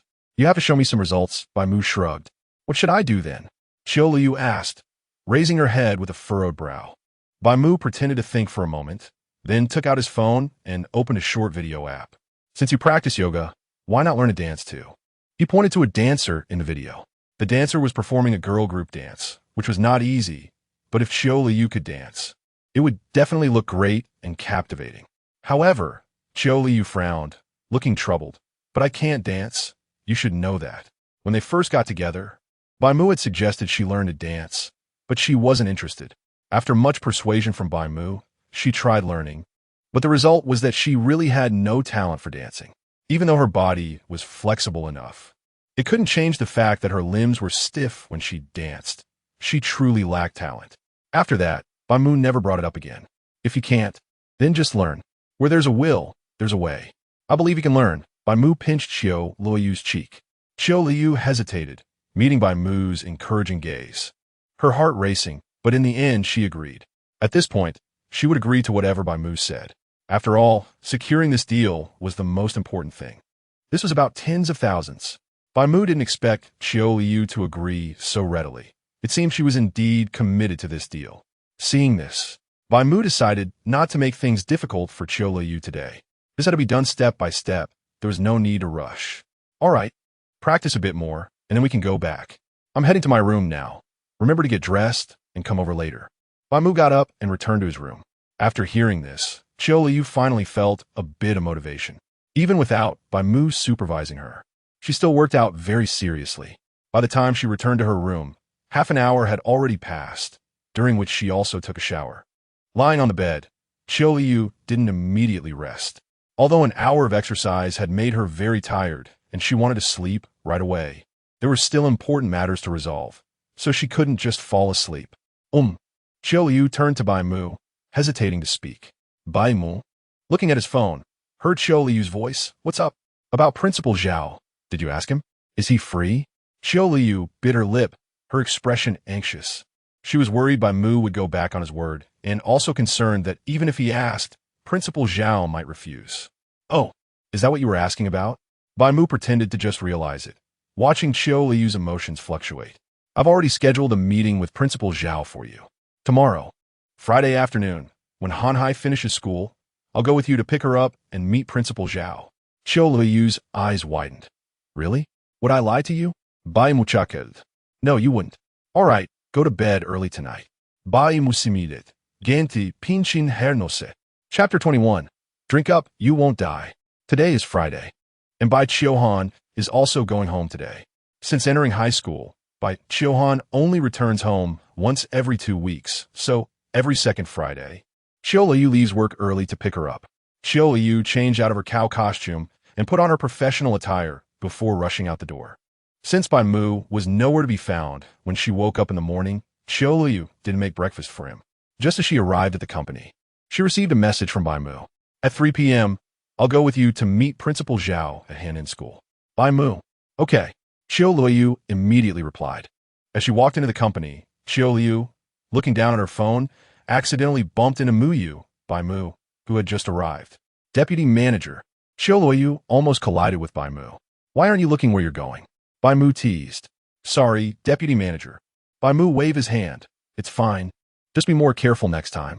While in the elevator, Bai Mu asked again, by the way, you need to figure out a way to meet with Principal Zhao of the first high school as soon as possible, or you'll get snatched away by other companies. Qiu Luoyu nodded. I'll meet Principal Zhao this afternoon, and I'll do my best to secure this deal. That was quick. It seems Principal Zhao really respects you. Bai Mu joked. Qiu Luoyu shook her head repeatedly. No. It's my husband helping me. Every time, she mentioned Bai Mu in front of others. Qiu Luoyu felt a bit uncomfortable. I see. Then you should thank your husband properly, Bai Mu said. Qiu Luoyu fell silent. Team leader. The deputy manager said to treat us to milk tea. What do you want to drink? A girl from the team came to Qiu Luoyu's desk in the afternoon. Upon hearing the girl's voice, Qiu Luoyu waved her hand. I don't need it. Keep working. The girl shrugged in response. Then I'll order for you. If your cup arrives, I'll give it to someone else. Qiu Luoyu pursed her lips and said nothing. The girl was secretly pleased and returned to her work area.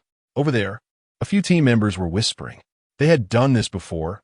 Whenever the department leaders offered benefits like ordering milk tea or burgers, Qiu Luoyu almost never participated. They would order for her and eat what was ordered. Sometimes, they wouldn't even ask Qiu Luoyu anymore, since she never ate the food in the end. After all the team members in the HR department had placed their orders, the earlier girl came to Bai Mu's desk. Deputy manager, it's all set. The girl looked at Bai Mu a bit nervously, unlike her earlier demeanor with Qiu Luoyu. In the past, such matters were directly handled by the person in charge, and there was no need for the leader to pay personally like this time. Bai Mu took the phone and asked, "Your team leader is Qiu Luoyu, right?"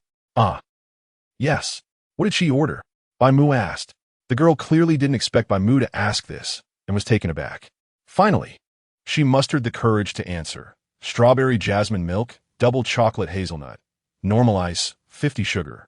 Qiu team leader knows her drinks well, Bai Mu complimented. The girl awkwardly smiled. Yes, Qiu team leader really knows her drinks. Well, it doesn't show usually. You can go back now. Bai Mu waved his hand to signal the girl to leave. The girl walked out of Bai Mu's office, relieved. Bai Mu watched her back and snorted softly. He had never seen Qiu Luoyu drink milk tea. It was obvious that this was not something she ordered. Moreover, Qiu Luoyu had never liked strawberries. When they first got together, he didn't know and ordered a cup for her. She had forced herself to drink it. After he learned her preference, he never ordered it again. Hey, how come there are 2 extra cups of mango pomelo sago? Someone noticed the extra cups while distributing the milk tea. Whose are these 2 cups? Can anyone claim them? Mine. Bai Mu came out of the office. The person who spoke immediately handed the milk tea to Bai Mu respectfully. Deputy manager, your milk tea. Bai Mu took the milk tea and walked over to Qiu Luoyu. Seeing the sudden appearance of the mango pomelo sago, Qiu Luoyu looked up and happened to see Bai Mu. Deputy manager, is there something you need? What is this? She pointed at the mango pomelo sago on the table. For you to drink. Me? She pointed at herself and then shook her head. I don't drink milk tea. Bai Mu clicked his tongue. You bought it anyway, just drink it. It's part of the order. It's not appropriate. She already had 1 cup by name. As my secretary, what's inappropriate about it? By the way, what about the cup you ordered? Yours is the most expensive here. You didn't finish it that quickly, did you? Bai Mu teased. Qiu Luoyu opened her mouth, unsure how to respond. The previous girl hurried over and placed her ordered cup on Qiu Luoyu's desk. Here, it's still here. Not given to the team leader yet. The girl smiled sheepishly. Oh, is that so? Bai Mu narrowed his eyes, staring at the girl. The straw's packaging is already opened. You're just short of inserting it. How dare you still argue? The girl felt a bit scared under Bai Mu's gaze, but fortunately, he quickly shifted his attention. Bai Mu looked at Qiu Luoyu. Qiu's secretary, tell me this is really what you ordered? Qiu Luoyu didn't know how to start, but after seeing the girl's pleading gaze, she sighed in her heart. Seeing Qiu Luoyu admit it, the girl let out a sigh of relief. Bai Mu let out a cold laugh. Although he knew his current identity was inappropriate, he couldn't help but tap Qiu Luoyu's head. This left Qiu Luoyu in a daze. Then you drink it. After saying this, Bai Mu turned and walked back to his office without saying anything else. Qiu Luoyu bit her lip, feeling a bit of headache. The girl looked at Qiu Luoyu gratefully. Team leader, why don't you drink this? She pushed her ordered milk tea in front of Qiu Luoyu. Qiu Luoyu looked at the strawberries inside and lost interest. You drink it, I won't. She pushed it back. Then, I'll take it away. The girl grinned, took the milk tea, and quickly ran back to her spot. Back in his office, Bai Mu looked at Qiu Luoyu at her workstation, feeling disappointed. It's no wonder Qiu Luoyu was bullied in her previous life at the company. Even now, she was still trying to shield her team members from harm. If she wasn't bullied, who would be?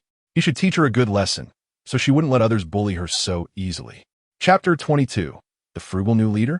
Sister Qiu, I'm bothering you today. Qiu Luoyu supported Su Tang as they walked out of the company. Su Tang had accidentally slipped and twisted her ankle while using the restroom, and fortunately, she ran into Qiu Luoyu. After requesting a leave, Qiu Luoyu was preparing to drive Su Tang to the hospital before heading back to the first high school with Bai Mu. However, as soon as she stepped out of the company gate, she saw a familiar Audi outside. There was no doubt that it was Bai Mu's car. Bai Mu rolled down the window and greeted Qiu Luoyu. Qiu Luoyu was a bit surprised. Why are you here to pick me up? Is that not allowed? I just happened to pass by and thought I'd take you to the first high school. Bai Mu replied. Qiu Luoyu glanced at Su Tang beside her, feeling quite hesitant. Why don't you go ahead first? I'll take her to the hospital and come right over. Qiu Luoyu pointed at Su Tang. Are you saying you want me and Principal Zhao to wait for you?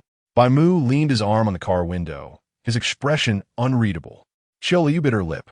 That's not what I meant. I'll take her to the hospital quickly in one T delay at all. She subconsciously tightened her grip on Su Tang's hand. She knew this opportunity was rare. If it were someone else, she'd have to apologize and let them take taxi. But Su Tang was one of the few colleagues she got along well with, and she had promised to take her to the hospital. Besides, it wasn't far, and it wouldn't take much time. Su Tang noticed that the man in front of her was Qiu Luoyu's husband and seemed a bit difficult to talk to. So she released Qiu Luoyu's hand. She waved her hand and smiled. I'm fine, Sister Qiu. I could take a taxi. If you have something to do, just go ahead. Qiu Luoyu looked at Su Tang. Her ankle was swollen and red, and after she let go, Su Tang could only stand on one foot, the other foot trembling in pain when it touched the ground. Qiu Luoyu hesitated. Get in. We'll have time to chat on the way to the hospital. Bai Mu, still a bit upset about the milk tea incident, made it slightly difficult for Qiu Luoyu, but didn't intend to make her uncomfortable. Hearing Bai Mu's words, Qiu Luoyu quickly helped Su Tang into the car, fearing to waste more time. Su Tang sat in the back seat, while Qiu Luoyu took the passenger seat. Next time, don't meddle in other people's business. Take care of your own first. Bai Mu said. Qiu Luoyu responded with an and placed the dessert drink beside her. Did you remember to buy milk tea today? Bai Mu glanced over. You haven't even finished one cup this afternoon. Yeah, the boss treated us. Qiu Luoyu said without elaborating. Bai Mu picked up the dessert drink and took a sip. Not bad. Why did your boss treat you to milk tea? He and Qiu Luoyu both liked the dessert drink. When they first got together, he had bought it for her the most. Just a perk. The whole department has it. Qiu Luoyu said, looking out the window. Your boss is quite stingy, only treating you to the cheapest dessert drink, Bai Mu mocked. Qiu Luoyu remained silent. Among all the milk teas ordered, her dessert drink was indeed the cheapest, only costing a little over 10 yuan. However, she thought it was the best drink, and she didn't consider 10 yuan cheap. Instead, she found those milk teas that cost dozens of yuan for a small cup too expensive. Qiu Luoyu didn't speak, but Su Tang defended her. That's not true. It's just that Sister Qiu ordered something cheaper. The new deputy manager in her department spent 2,000 to 3,000 on milk tea. Although Su Tang wasn't from HR, she still had milk tea, which Bai Mu had asked her to order via WeChat. With such a generous boss, Su Tang would never let anyone say he was stingy. Oh, so that is how it is, Bai Mu smiled. He then turned to Qiu Luoyu and said, since it's a good deal, why didn't you order something more expensive? Are you silly? I didn't want to drink it in the first place, Qiu Luoyu muttered. If you didn't want it, you could have brought it back for me. If this happens again, don't blame me for schooling you, Bai Mu coldly huffed. Qiu Luoyu lowered her eyes. I understand. Su Tang in the back seat raised her eyebrows. Why did it seem like Sister Qiu was afraid of her husband? And he seemed quite fierce. Could it be that Sister Qiu's husband had a violent tendency? Su Tang speculated. No wonder Sister Qiu looked so pitiful. She usually kept to herself. Perhaps she was doing well at home. The hospital soon arrived. Qiu Luoyu helped Su Tang into the hospital, then registered her and handed her over to the nurse. Su Tang insisted she was fine and urged Qiu Luoyu to go about her business. Only then did Qiu Luoyu return to the car. Shall we go straight to the first high school? What time did you schedule? Qiu Luoyu asked, checking the time. It was already 3:30. 4 o'clock. We'll arrive just in time, Bai Mu replied. Qiu Luoyu nodded. She hadn't seen Han in for half a month, and she really missed her.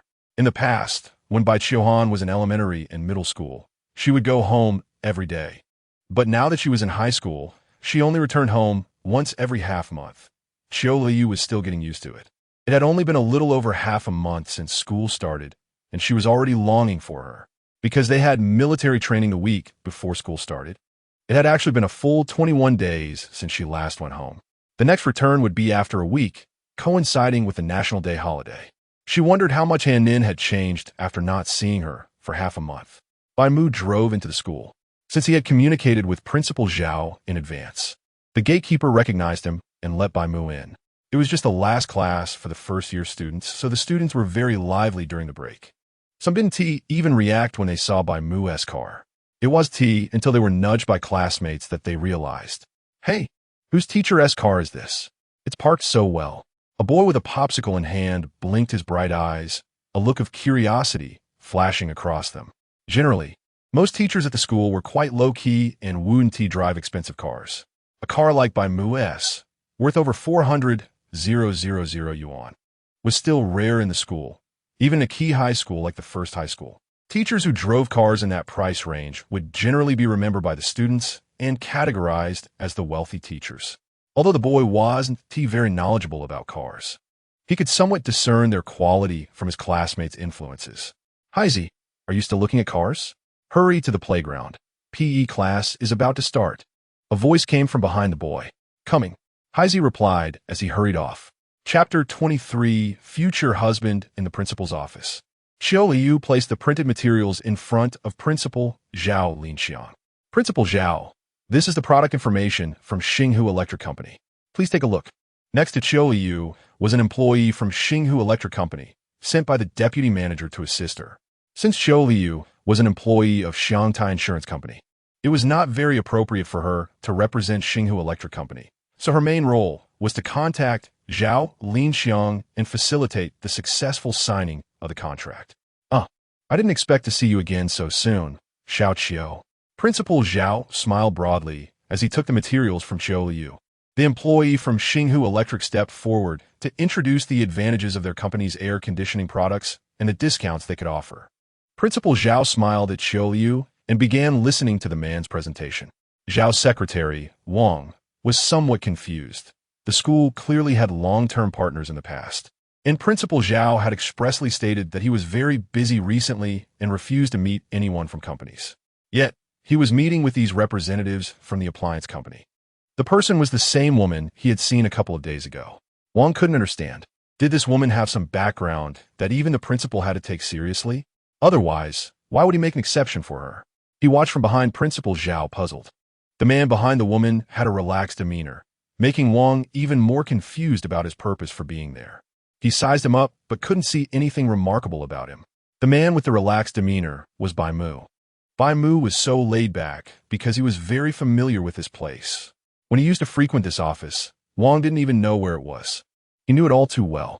In the past, Principal Zhao often invited him here for tea. In high school, he practically treated this place as his home. Now, his movements as he adjusted the tea set on the table appeared to Wang as a sign of disrespect towards Principal Zhao. Noticing this, Qiu Luoyu leaned over to him and asked, if you find it boring here, would you like to go for a walk? She was worried Bai Mu wouldn't be able to stay here. Bai Mu had a bit of a temper, so his personality was more impatient, not quite suited for this environment. All right, you talk here, I'll go out first. With that, Bai Mu left the office. Wang rolled his eyes at Bai Mu's casual entry and exit from the principal's office. If someone didn't know better, they might think the school was begging their company to sell air conditioners. Clearly, it was you who wanted to meet Principal Zhao, yet you acted so nonchalantly. Once the meeting was over, he had to say something negative about him in front of Principal Zhao. Wang thought to himself, his expression showing disdain. Qiu Luoyu noticed him out of the corner of her eye, but said nothing, only squeezing her fingers. Xinghu Electric Company was a local appliance company in Haisher. Although it was relatively well known, it was still inferior compared to those nationwide chains. Therefore, places like schools would certainly prefer big brands with good after-sales service and guarantees. After Bai Mu left the principal's office, he headed toward class 12 of the first year. If you remember correctly, Bai Qiuhan was a student in that class. This was the last class of the day, and he just happened to want to check on Bai Qiuhan. Bang! Suddenly, around a corner, a short-haired boy in a school uniform came rushing out and collided with Bai Mu, causing the boy to fall to the ground while the basketball in his arms flew out. Ouch! My nose! Gu Hong rubbed his nose, tears almost coming out from the pain. He got up, picked up the basketball, and repeatedly apologized. I'm sorry, didn't mean to. Bai Mu glanced at the handsome boy in front of him. His messy hair didn't obscure his unique charm, and his sculpted features made him stand out among other high school students who hadn't fully matured yet. He felt a bit familiar. Gu Hong, hurry up. There's no time. A student who had already run to the playground shouted the boy's name. Gu Hong looked apologetic. Sorry, uncle, I have to go. After saying that, he hurried off towards the playground. When Bai Mu heard the boy's name, He remembered who he was. Wasn't he the future husband of his daughter? It was no wonder he didn't think of it right away. After all, he had only briefly met the boy in his past life. And that was in a mental hospital when Bai Mu brought him to see him. They had been married for 2 years and were preparing to have a child. At that time, Bai Mu had already been in the mental hospital for 3 years. Gu Hong hadn't fully matured yet, so he looked a bit different from the later version of himself. Currently, he seemed more innocent. Bai Mu didn't expect that Gu Hong was also a student at Yizhong. Could it be that they had already had something going on in high school? Suddenly, Bai Mu felt an ominous premonition. Could it be that his daughter had been taken advantage of by him in middle school? Thinking of this, Bai Mu wanted to find Bai Mu to ask about the situation. However, when he arrived at Bai Mu's classroom, he found that all the students were gone. They seemed to have gone to gym class. Not only that, but several classes on this floor had gone to gym class as well. Bai Mu went to class 12 of the first year and found Bai Mu's seat on the attendance sheet on the podium. Interestingly, the boy named Gu Hong was also in this class. Moreover, he was Bai Mu's daughter's desk mate. Bai Mu smacked his lips. This was not a good sign. Why were boys and girls sitting together? It hadn't been like this when he was in school. He retracted his previous statement that Bai Mu's homeroom teacher was good. How could they let two adolescents sit together without worrying about early romance? He must reflect this to the teacher when he went back. Flipping through Bai Mu's desk, he found it very tidy. Rather than being tidy, it was quite empty. There were no stationery boxes that girls usually liked. Just 2 lonely pens in the corner of the drawer, along with a few wrinkle-free textbooks. At the very back, there was a hard steamed bun and a beautifully packaged chocolate. Bai Mu examined the chocolate. It was imported, and you couldn't buy it domestically. Next to the chocolate was a small note. Taking a look, after 2 seconds of psychological struggle, Bai Mu chose to sneak a peek at what was written on it. Hello. Can we get to know each other? My name is Gu Hong. You can call me Xiao Gu. From now on, we'll be desk mates. If you feel shy, you can write me a note, and I will definitely reply. There was another one. This chocolate is for you. My dad bought it. If you like it, I have plenty more. Another one. Why aren't you eating the chocolate? Do you not like sweets? How about I bring you avocado bread next time? Another one. You can't just eat that little bit every day. You're still growing. I brought you some bread to eat, okay? Did you not understand the points from the last math class? After lunch, I can explain it to you again. After flipping through dozens of stacked notes, Bai Mu's expression darkened. He had an overwhelming feeling of being robbed. Chapter 24. Campus Bullying? Bai Mu remembered that Bai Mu used to be a quiet person, much like Qiu Luoyu. However, for some reason, she gradually became more cheerful. After neatly folding all the little notes and putting them back in Bai Mu's drawer, Bai Mu walked toward the playground. On the playground, several classes were playing basketball, while the girls from each class cheered from the sidelines. There were 7 classes in the first year. In Class 1 and Class 2 had been recognized as exemplary during military training. At that moment, the match on the court was between the students of Class 1 and Class 2. Before Bai Mu even reached the playground, she could already hear the cheers from both classes. Many girls were calling out Gu Heng's name. Bai Mu clicked her tongue. This Gu Heng is as famous as I was back in school. Peering through the fence surrounding the playground, she saw the 2 classes engaged in a heated 5-on-5 match, and students from several classes were gathered around, making it hard to spot Bai Mu. Are you a student's parent? A female teacher approached Bai Mu and asked. The teacher, dressed in a tight-fitting sports outfit and with a high ponytail, had a full figure, causing her short sleeves to stretch over her chest and reveal a flat abdomen. Her smile revealed dimples, making her look both capable and cute. Yes, I'm looking for my daughter, Bai Mu replied. Which class is your daughter in? The teacher asked. Class 2. Are you the PE teacher for Class 2? Bai Mu inquired. The teacher shook her head. No, I'm the PE teacher for Class 1, but right now I'm also supervising Class 2 since they're playing a match. What's your daughter's name? I can help you find her. Bai Mu. Do you remember her? The teacher thought for a moment, but couldn't recall. Hey, I might need to ask around. Bai Mu nodded and turned her gaze back to the basketball court. The 2 classes were wearing different uniforms. Class 2 was in black, and Bai Mu recognized Gu Heng. Class 2 had the advantage. With Gu Heng playing fiercely, it was hard for 1 or 2 people to defend against him. He breezed through the interior like it was nothing. His cheers were the loudest, with nearly all the girls from Class 2 cheering for him. And even some from other classes, including Class 1, were looking at him with admiration. Bai Mu scanned the area, but still couldn't find Bai Mu. In the public restroom on the playground, 5 girls were blocking a frail girl with long hair, preventing her from leaving. One of the girls was pinching her face with a disgusted expression, jealousy evident in her eyes. Bai Mu, do you think your mom is just like you? With a face that screams cheap. The girl's malicious words struck Bai Mu's nerves. Bai Mu glared at her with reddened eyes. Don't you dare say anything about my mom. She clenched her fists. The girl sneered, oh, you want to hit me? Go ahead and try. Saying this, she spat on Bai Mu's face. The warm saliva slid down, and Bai Mu closed her eyes, feeling a wave of nausea rise from her stomach. The girl looked at Bai Mu's humiliating expression with pride, while the other girls behind her wore mocking smiles. My mom is the vice principal. Even your homeroom teacher has to bow and scrape when she sees my mom. What right do you, a poor girl who can't even afford sanitary pads, have to get close to Guhong? The girl scoffed at Bai Mu. I didn't get close to him. Smack. The girl slapped Bai Mu on the head. I saw both of you eating together in the cafeteria. Don't deny it. Do you think I'm stupid? Because she hadn't eaten much, the slap made Bai Mu's head buzz. They avoided hitting her face, fearing visible marks that could cause trouble. But hitting her head didn't concern them. If something happened, they could just pay it off. It wasn't like they couldn't afford it. Bai Mu pressed her lips together and said nothing. She had only eaten with Guhong in the cafeteria because he insisted after seeing her pale face from hunger. She truly hadn't tried to get close to him on purpose. Seeing Bai Mu's silence, the girl assumed she was admitting it and mocked her even more. I warned you last time, but you didn't listen. Are you so desperate for a guy that you can't live without one? The girl grabbed Bai Mu's hair and yanked it, causing pain to flash across Bai Mu's face. I didn't, Bai Mu retorted. Still denying it? You want a man so badly. How about I find a few for you to play with? The girl looked at Bai Mu maliciously. Bai Mu's face turned pale upon hearing her words. Jiang Jia, you can't mess around like that.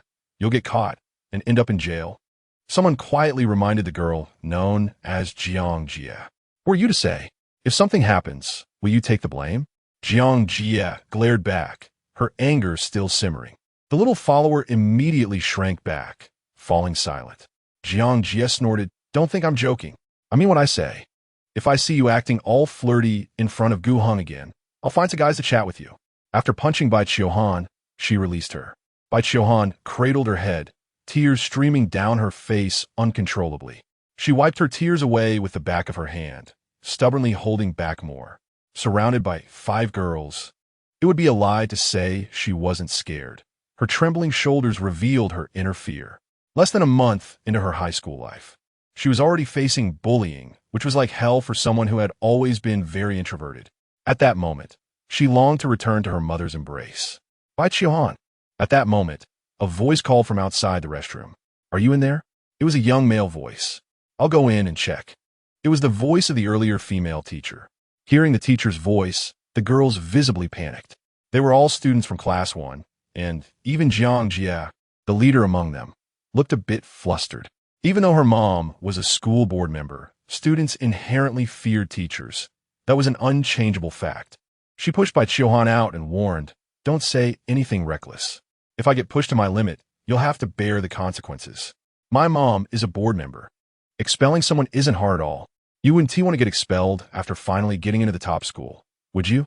Bai Mu said nothing, quietly walking to the sink to wash her face, scrubbing off the saliva as if she wanted to rub her skin raw.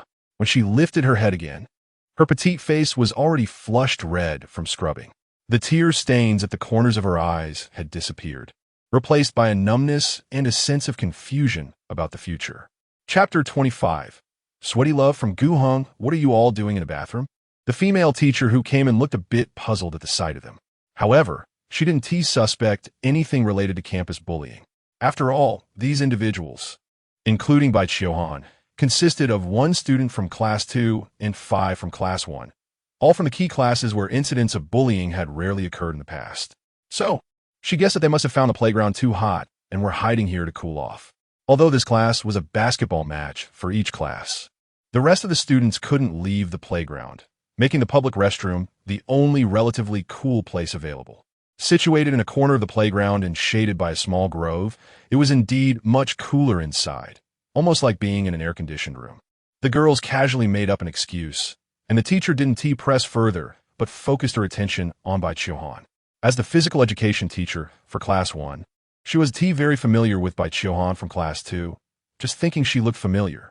Based on Gu Hong's description, she assumed this must be Bai Qiuhan.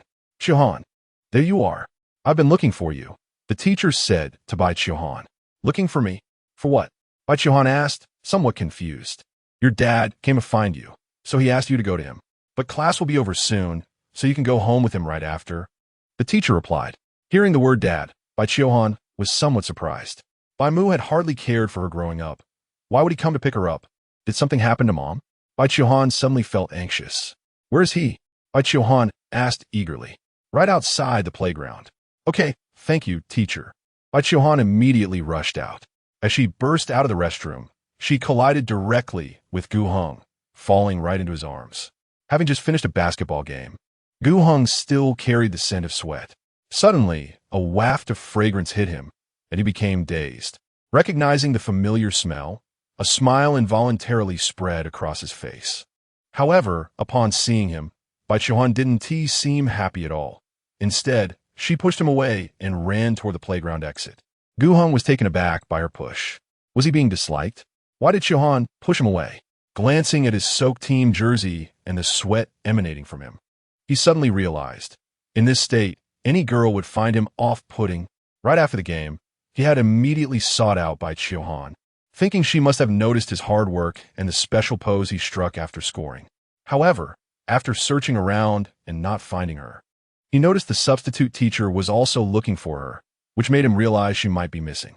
So, he followed the teacher to look for her, and he had time to wipe off the sweat. Seeing this, he hurriedly asked someone for a towel and ran into the restroom to clean himself up a bit, even styling his hair nicely. Dad, why are you here? Where's Mom? Outside the playground fence, Bai Qiuhan, slightly out of breath, asked Bai Mu. She is busy right now, Bai Mu replied, looking at the much younger Bai Qiuhan with a multitude of emotions in his heart. In his past life, this girl had truly been ruthless, sending him to a mental hospital to live out his days. However, Bai Mu didn't blame her. It was indeed his own fault. In this life, Bai Qiuhan during high school was much thinner than he had imagined, probably only weighing a bit over 80 pounds. Clearly, she had her mother's height. Her biological mother was also very tall, standing at 166 centimeters. Hearing that her mother was okay, Bai Qiuhan breathed a sigh of relief. Bai Mu had never picked her up even once in her life, and now suddenly coming to get her made her genuinely anxious. So, are you here to pick me up? Bai Qiuhan asked, looking up at him. Seeing her cautious demeanor, Bai Mu's heart softened, and he reached out to pat her head. Unexpectedly, Bai Qiuhan frowned. Bai Mu thought she didn't like it and withdrew his hand. However, Bai Qiuhan grabbed his hand and placed it back on her head. The way she looked up at him while lowering her gaze was simply too pitiful. Bai Mu felt a mix of emotions. Bai Qiuhan frowned not because she disliked Bai Mu, but because she had bumped her head earlier and it still hurt a bit. Bai Mu looked at Bai Qiuhan and sighed deeply. He liked to bully Qiu Luoyu, but towards this girl who wasn't his biological daughter, he was particularly tolerant. Even though he had never cared for her, he had never lost his temper with her either. He was most an absent father. However, in this life, he didn't plan to continue that way. Once your mom is done, we'll go home together, he said, patting Bai Qiuhan's little head, prompting her to let out a soft hiss. Bai Mu sensed something was off. What's wrong? Headache? I bumped it, Bai Qiuhan replied, acting very naturally. After all, when she was hurt or bullied as a child, she would lie to Qiu Lu, so she didn't show any signs of deceit now. Bai Mu nodded, not paying much attention. You go to class first. I'll check on your mom, he said with a smile. Bai Qiuhan squinted her eyes and nodded, her smile looking very cute. After Bai Mu left, the smile on Bai Qiuhan's face didn't fade. The earlier bullying incident was temporarily pushed to the back of her mind. All she could think about was Bai Mu's gentle pat on her head just now. For a child like her who had lacked a sense of security since childhood, what she longed for the most was for someone to protect her like a father. If Dad could still be as gentle as he was now in the future, could he protect her? Would she no longer be bullied? As she thought about this, someone suddenly called her name. Turning around, she saw Gu Hong. Seeing him, Bai Qiuhan turned to leave. However, Gu Hong thought she hadn't heard him and ran in front of her. Qiuhan, did you see your dad? He asked with a sunny smile. I did. Do you need something from him? Bai Qiuhan replied in a neutral tone. Gu Hong quickly shook his head. No, no, no. What could I possibly need from him? He chuckled awkwardly. Bai Qiuhan glanced at him and turned to leave. She didn't want to be associated with Gu Hong, as she didn't want to attract trouble. It was because of Gu Hong that she had been targeted by those girls. She was afraid of conflict and didn't want to stir up trouble. Even if Gu Hong hadn't done anything, she needed to keep her distance from him. Qiuhan. Seeing Bai Qiuhan turn away again, Gu Hong finally understood that she didn't want to talk to him. Realizing this, he stopped trying to hold her back, but fell into self-doubt. Do I still smell? He sniffed at his own body odor. It seemed there was still a bit of it. He recalled that his desk mate had always been very clean, and a guy like him who sweated a lot after every game must have been quite a nuisance to her. Chapter 26, Talking with the Class Teacher. All right. It's settled then. In the principal's office, Principal Zhao agreed almost without hesitation after listening to the introduction. Principal, aren't you going to think it over? Wang, the secretary behind him, was shocked. Shouldn't such matters be considered carefully? Besides, there are countless companies in the whole city wanting to collaborate with them. How could he agree so hastily? At least he should compare a few options. No need to think it over. I trust Xiao Qiu. Principal Zhao flashed a kind smile at Qiu Luoyu. This smile seemed genuinely like that of an elder looking at a younger one. Wang and the staff from Xinghu Electric were stunned, thinking, could this woman really be a relative of Principal Zhao? Otherwise, why would he treat her so well? Especially Wang, who had never seen Principal Zhao so enthusiastic and easy to talk to with anyone else. He began to doubt himself. Could he have misjudged? Could this woman really be Principal Zhao's relative? Seeing Zhao Linxiang take the pen to sign, Wang hesitated. They hadn't even looked at the product. He was signing directly. Wasn't this too rash? Qiu Luoyu also didn't expect things to progress so smoothly. However, she wouldn't think that Principal Zhao was doing it for her sake. After all, her opportunity to meet him was entirely thanks to Bai Mu. Without him, she wouldn't even have had the chance to meet. If she remembered correctly, Bai Mu also seemed to have graduated from the first high school. Had he already been that familiar with Principal Zhao back then? Before Qiu Luoyu could think more, Bai Mu had already returned. Is it all settled? Bai Mu entered and saw that Zhao Linxiang had already signed the contract. Xiao Bai, come sit down. Zhao Linxiang immediately invited Bai Mu to sit. Bai Mu waved his hand. No, Principal Zhao, I'm taking my wife home. Next time, I'll definitely treat you to a meal. He smiled, not undermining Zhao Linxiang's authority in front of everyone. Zhao Linxiang didn't mind and continued to smile. All right, I will remember that. Don't forget next time. Saying this, he asked Wang to send a few boxes of tea to Bai Mu. Wang opened his mouth to ask, is it that Long Jing from a while ago?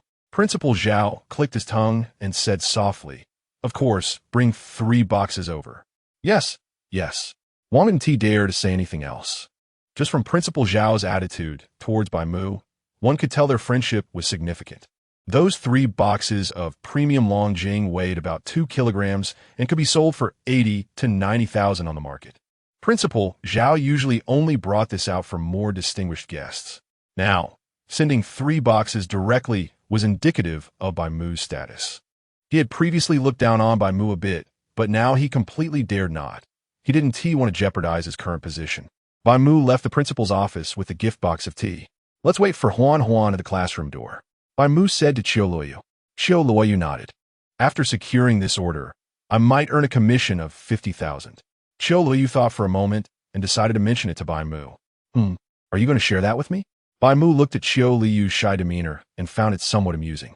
Qiu Luoyu nodded. She believed the main reason they secured the order this time was because of Bai Mu. Since you've asked, I would feel awkward not accepting. So, how much do you want? Qiu Luoyu asked. Give me 30,000. You can keep the remaining 20,000. Qiu Luoyu was silent for a moment before finally nodding. Although the original 50,000 had turned into 30,000, it was still a significant amount for her. This 30,000 was completely at her disposal. Previously, she had to give Bai Mu 5,000 every month, meaning her pocket money was only 2,000 to 3,000, which also included her daughter's living expenses. This 30,000 could last her a long time. It was practically a windfall. Thus, she had no complaints about giving away 30,000. The two arrived at the door of Bai Qiuhan's classroom. Just then, the bell rang, and all the students on this floor ran back from the playground. Bai Qiuhan had returned early and had already packed her backpack since the last class on Friday was physical education. When she came out and saw Qiu Luoyu, she immediately rushed over. "Mom!" Upon seeing Qiu Luoyu, all her grievances seemed to pour out. Just then, Bai Qiuhan's class teacher also came out of the classroom and was pleasantly surprised to see Qiu Luoyu and Bai Mu. "You must be Qiuhan's parents, right?" Bai Qiuhan's class teacher appeared to be a young man who looked about 26, a few years younger than Qiu Luoyu and Bai Mu, and he appeared much less experienced compared to other teachers. "Yes, I am Qiuhan's father," Bai Mu replied. The teacher smiled at him. "Nice to meet you." Bai Qiuhan, who was leaning against Qiu Luoyu, lifted her head and secretly glanced at Bai Mu. Bai Mu smiled back. "Nice to meet you. I'm Qiuhan's class teacher and also her math teacher. I happened to run into you today. If you're not busy, could we talk about Qiuhan's situation in the office?" Wang Zixuan asked. Bai Qiuhan instinctively felt a bit nervous. Any student would feel uneasy when their parents were having a conversation alone with their teacher. "Sure. I actually have some things I'd like to discuss with you as well." Bai Mu smiled and said. In the office, Qiu Luoyu stood beside Bai Mu talking to Wang Zixuan, while Bai Qiuhan paced back and forth outside. "It's like this, Mr. Qiuhan's dad. I have a question. How is your family situation? Is there any difficulty?" Wang Zixuan asked quietly. He then added, "If there is hardship, you can apply for the school's poverty assistance. You just need to submit some materials. Poverty assistance, that's not necessary." Bai Mu tugged at the corner of his mouth. His family wasn't in trouble, but Qiu Luoyu and her daughter might be struggling a bit. But I noticed Qiuhan doesn't eat much. Her classmate said it was to save money. Actually, if there is real hardship, parents can apply without the child knowing. The school is quite humane and won't let anyone know. The scholarship is 1,000 per semester. Children are still growing. I've noticed before that sometimes she only eats a bun with the free soup from the cafeteria. If this continues, it will not only affect her health, but also her energy in class. Wang Zixuan thought Bai Mu was worried about Qiuhan feeling inferior if she found out. So he kindly reminded him. No wonder Qiuhan has lost so much weight. Qiu Luoyu felt a pang of heartache. At first, she thought it was because of the intense military training, but now it seemed it was simply because she wasn't eating enough. Chapter 27, Is This a Poor Family? But I clearly topped up her meal card with 500 yuan this month, and she didn't say anything about running out of money. Qiu Luoyu was also a bit confused. Wang Zixuan stroked his chin. Has she mentioned anything about needing to pay for the military training uniform and school uniform? He asked. Qiu Luoyu's eyes flickered as she shook her head. Then that's it. Wang Zixuan immediately understood. The military training uniform costs 70 yuan for one set, while the summer school uniform costs 80 yuan for one set. Only one set of military training uniform is required, but at least 2 sets of school uniforms are required for each student. If you haven't paid, then she must have used the money from her meal card. The meal card at the first high school is essentially universal. It can be used to pay for anything that requires money. In total, those 3 sets of clothes cost 230 yuan. Adding in some daily necessities needed at the beginning of school, it's estimated that Qiuhuan's meal expenses really don't leave her with much. The food in the cafeteria is actually quite cheap. Vegetable dishes are 2 yuan each. Meat dishes are 4 yuan each, and regardless of the quantity, a portion of rice is 1 yuan, as are other staple foods. Generally speaking, a person would spend about 20 to 30 yuan for 3 meals a day. The first high school is a key high school in the city, so the cafeteria chefs are all hired star chefs from outside. Moreover, the portions of both meat and vegetable dishes are quite large. Even if high school students have larger appetites as they are growing, they can still get full. If someone really has no money, just ordering a portion of vegetable dishes along with a staple food, paired with free soup, would cost less than 10 yuan for a day. In reality, it's not expensive at all. Hearing Wang Zixuan's words, Qiu Luoyu felt extremely guilty. How could she not have thought of this? She knew very well that her daughter is the kind of person who is reluctant to ask her for money, even when faced with situations that require spending money. She would only try to find ways to save a bit for herself and not want to put too much pressure on her. Her nose tinged with bitterness, feeling that she had been too neglectful of her daughter.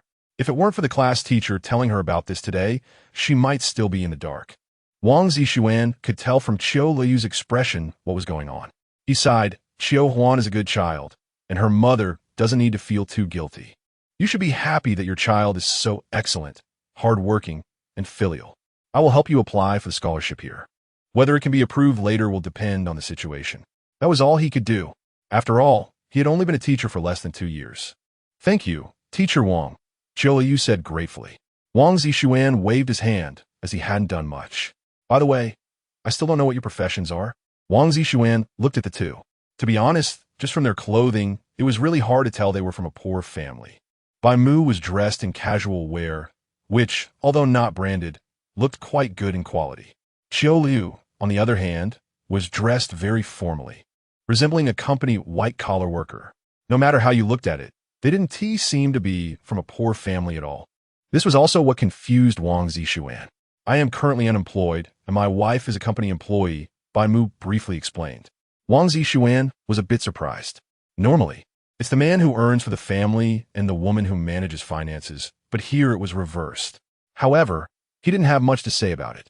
Wasn't Xiu Huan's dad saying he wanted to ask me something? Bai Mu nodded. I wanted to ask why Huan's desk mate is a boy. Oh, it's like this. We arranged seating based on grades. Those with higher entrance exam scores can choose seats first, regardless of gender. The reason I arranged it this way is to encourage everyone's enthusiasm. At first, I thought Gu Hong and Xiu Huan must have known each other, which is why they sat together, but now it seems I was mistaken, Wang Zixuan explained. Bai Mu narrowed his eyes. Wow, it seems this kid has his eyes on his daughter.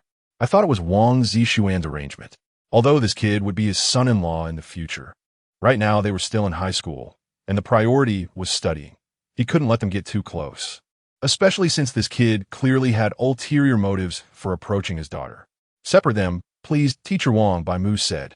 That's not appropriate, is it? What's inappropriate about it? Bai Mu raised an eyebrow, staring at Wang Zixuan. Wang Zixuan felt a sudden increase in pressure under Bai Mu's gaze. If they switched them, it would mean that others would also need to be switched, and surely someone would object, which would not be beneficial for managing the class. Wang Zixuan expressed his difficulties. But would Bai Mu care about that? Obviously not. If Teacher Wang feels it's difficult, then I can find. Honey, let's not make it hard for Teacher Wang. Qiu Luoyu timely interrupted Bai Mu. Bai Mu glanced at Qiu Luoyu. She rarely called him honey in front of him. Aren't you afraid Huan will fall in love early? Bai Mu asked. As long as it doesn't affect her studies, it's fine, Qiu Luoyu replied, lowering her head. Huh? How could it not affect her? Bai Mu said, speechless.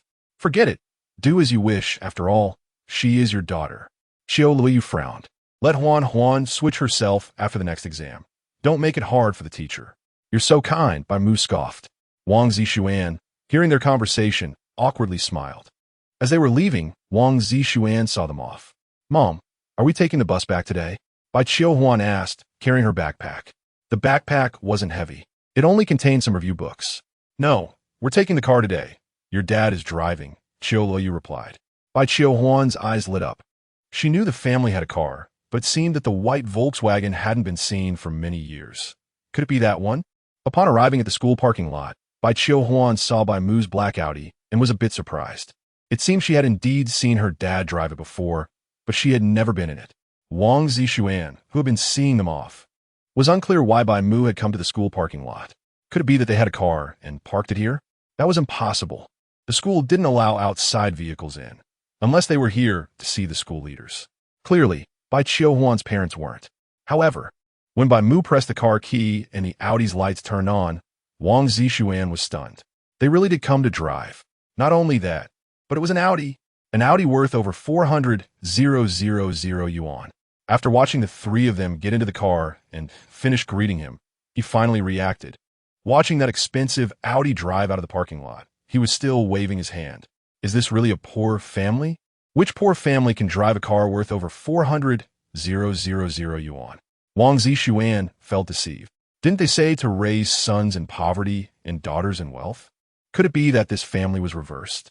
Then Bai Qiu Huan must have been suffering too much.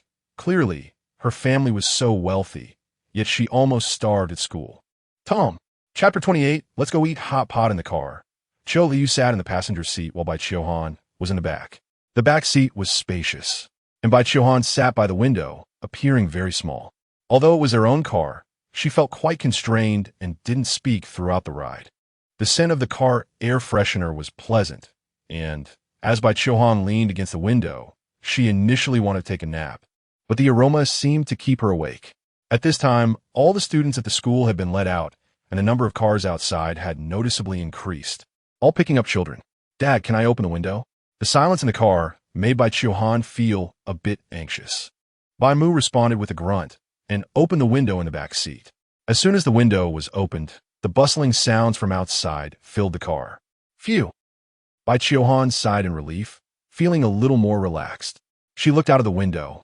Opposite the school were not only many shops, but also quite a few food stalls. The stall owners were eyeing the students released on Friday, and as soon as they saw the school let out, they immediately started calling out. The school security was busy maintaining order and had no time to deal with them. The enticing aromas tempted Bai Mu, and she swallowed hard, diverting her gaze. Out of sight, out of mind. She still had half of the steam bun she bought from the cafeteria at noon. She touched her stomach, which was already numb from hunger. The bun could only be eaten later. She didn't dare to eat in the car, fearing she'd drop crumbs. "Are you hungry?" Bai Mu noticed Bai Mu's subtle swallowing action through the rearview mirror. Bai Mu instinctively covered the bun in her pocket. "No, I'm not hungry." She shook her head without changing her expression. Their eyes met in the rearview mirror, and Bai Mu quickly looked away. "Do you want to eat hot pot?" Bai Mu clearly didn't believe Bai Mu's answer. Huh? Bai Mu wasn't sure if he was talking to her. "Do you want to eat hot pot?" Bai Mu was now addressing Qiu Luoyu. "Let's go home and cook. There's still vegetables at home. Even though we secured the deal with number 1 high school today, hot pot is too expensive. It's better to buy some ingredients and cook at home. Even if it's hot pot, we can still make it ourselves." "Then let's go eat hot pot." Bai Mu was only asking symbolically and didn't genuinely want Qiu Luoyu to make the decision. From what he knew of Qiu Luoyu, she didn't dislike eating hot pot. They had eaten it several times when they first got together. Qiu Luoyu felt a bit helpless, but was already used to Bai Mu's authoritarian ways. She glanced at her daughter in the back seat, who clearly lit up with anticipation at the mention of hot pot. Qiu Luoyu couldn't help but feel guilty. She had been so focused on saving money that she forgot about her daughter's feelings. Over the years, she had rarely taken Han-in out to eat, and they almost always ate at home. Surely, her daughter was tired of her cooking by now. Thinking this way, Qiu Luoyu's mood inevitably sank a little. Bai Mu glanced at her and opened the armrest compartment, taking out a piece of chocolate and tossing it to her. Qiu Luoyu's expression brightened, and she wanted to give the chocolate to Han-in, but then she suddenly saw Bai Mu's displeased expression. "It's for you, so eat it yourself. If you want more, just take it yourself." Hearing Bai Mu's words, Qiu Luoyu unwrapped the chocolate and put it in her mouth. The rich flavor filled her mouth, and her mood improved significantly. "Can I give one to Han-in?" With the car stuck in traffic, Qiu Luoyu leaned closer to Bai Mu and asked. The scent from her mixed with the rich aroma of chocolate was delightful, more intoxicating than the car's air freshener. Bai Mu grunted in response and opened the armrest compartment for Qiu Luoyu to take the chocolate herself. Bai Mu first reaction upon receiving the chocolate was to put it in her pocket instead of eating it right away, which made Qiu Luoyu feel a bit heartbroken. Clearly, her eyes showed she wanted to eat it, yet she still put it away. This was a sign of someone used to being hungry. This time, she would definitely give Han-in more pocket money and remind her to eat well. She would rather eat less herself than let her daughter go hungry. "Hunga, isn't that your little desk mate?" Not far away, among a few boys coming out of the school, one suddenly pointed at Bai Mu's car. After class, Guheng had played basketball with his friends for a while, and when he heard someone mention Bai Mu, he instinctively looked over. Bai Mu was leaning against the car window, the autumn wind blowing her long hair. He could never mistake that familiar face. A friend next to him nudged him with his elbow. "Hunga, didn't you say she was pitiful and couldn't afford food? This car doesn't look cheap." The friends playing with Guheng all came from well-off families and naturally recognized Bai Mu's car. Some showed a knowing expression. "Hunga, do you think she might?" "What nonsense are you talking? Why are you so nosy?" Guheng glared at him. The person chuckled awkwardly. "Hunga, it's not my fault for thinking too much. Mainly because you used to mention her a lot in front of us, but now it seems there's quite a discrepancy for what you said." Guheng huffed. "What does that prove? It could be a ride-sharing car." "Hunga, don't joke. Have you ever seen anyone using an Audi for ride-sharing? And even if it is, do you think your little desk mate can drive? I think you've been fooled. She's not as simple as you say. Zhou Guan. You talk too much. Gu Heng gritted his teeth, looking like he wanted to take action against him. The person named Zhao Quan shrank his neck. Then I won't say anymore. Although he stopped talking, Gu Heng's gaze remained fixed on Bai Qiuhan's face. As if sensing his gaze, Bai Qiuhan looked over. But Gu Heng quickly covered his face just before she saw him, not wanting her to notice. Henggu, what's this? Zhao Quan looked at Gu Heng hiding behind him, taken aback. But he quickly reacted, looking speechless. No way. Henggu, why do I feel like you're a bit guilty? What do you know? Regardless of whether Qiuhan deceived me or not, she must have her own difficulties. If I find out about this, she definitely won't be happy. But don't you already know? Zhao Quan was puzzled. Isn't it enough that she doesn't know I know? Gu Heng retorted. That makes sense. But Henggu, don't you think you seem a bit like a simp? Zhao Quan scratched his head and asked. Gu Heng, you're the simp. Your whole family are simps. Several friends behind Gu Heng laughed, looking at him with a hint of sympathy. Gu Heng's mouth twitched a few times. You all don't understand a thing. A bunch of single dogs who've never been in a relationship. Henggu, you haven't been in one either. I'm about to start one soon. Can you all compare to me?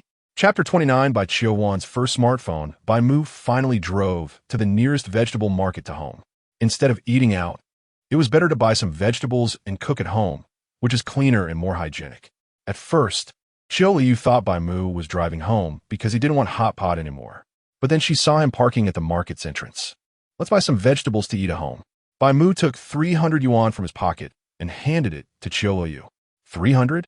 That's too much. Qiu Luoyu looked at the money Bai Mu handed her, indicating that she wouldn't need that much. 300 is not too much. It's not just for you. I and Huan need to eat too. Buy more meat. I want to eat meat. Don't buy more than 3 kinds of vegetables.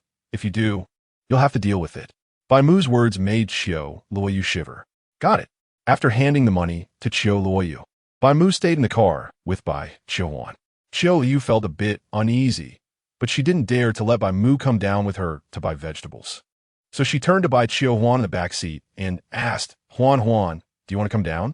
Hearing her mother, Bai Qiuhan immediately showed a relieved expression. She didn't want to be alone with Bai Mu in such a quiet environment. It was torture for someone as introverted as her. Unexpectedly, Bai Mu suddenly spoke up. You can go by yourself. I have something to talk about with Huan. Bai Mu's words dispelled Qiu Luoyu's intention to take Bai Qiuhan away. Seeing this, she could only frown and say to her daughter, then Huan, stay in the car. Mommy will be back soon. Bai Mu looked at Qiu Luoyu, somewhat speechless. It's as if we're parting forever. After Qiu Luoyu left, Bai Qiuhan clearly became a bit nervous. She occasionally glanced at the rearview mirror to see if Bai Mu was looking this way. Noticing Bai Qiuhan's little actions, Bai Mu went straight to the point. Huan. What's wrong? Bai Mu suddenly calling her name startled her, and she quickly asked, Don't be nervous, Huan. Dad just has a few questions. Bai Mu tried to sound gentler. After all, he wasn't usually like this, so he felt a bit unaccustomed. Bai Qiuhan softly replied, You can ask, Dad. Bai Mu nodded. I looked at your class seating chart, and your desk mate is a boy named Gu Heng, right? Do you think sitting next to him will affect your studies? Bai Qiuhan didn't expect Bai Mu would actually check her class seating chart and ask about her studies. Her half-lowered eyes widened. Gu Heng, you won't affect my studies. Mentioning Gu Heng brought up some unpleasant memories for Bai Qiuhan, and her tone became low. Bai Mu sensed something was off with her tone and narrowed his eyes. What's wrong? Did he bully you? His tone became a bit stricter. Bai Qiuhan hurriedly waved her hand. No, he didn't bully me. He's quite nice. Quite nice? Isn't he just a little brat? Bai Mu wasn't very optimistic about Gu Heng as a future son-in-law. He knew a bit about Gu Heng. Even though he was locked up in a mental hospital in his past life, it didn't mean he was cut off from the world. If he wanted to get out, he could have, but he just didn't want to. He also learned about Gu Heng as a potential son-in-law.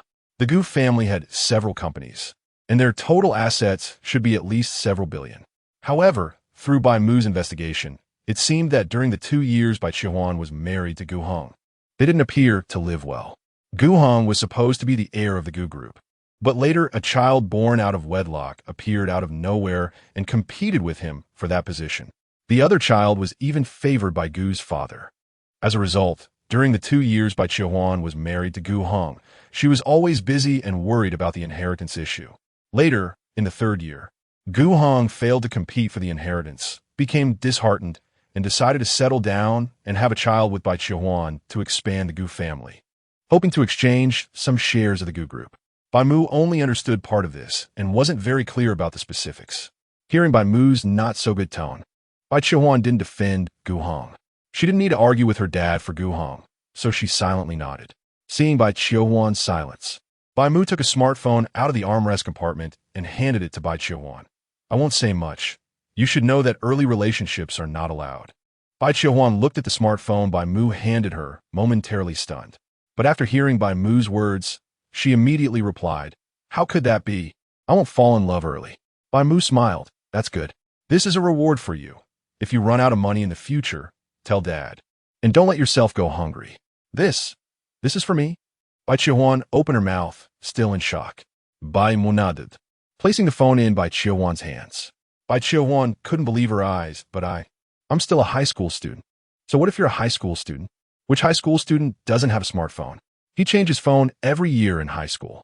He would switch it out when he got tired of it, especially now with high school students. For someone like Bai Mu, who didn't even have a smartphone, it was inconvenient for communication.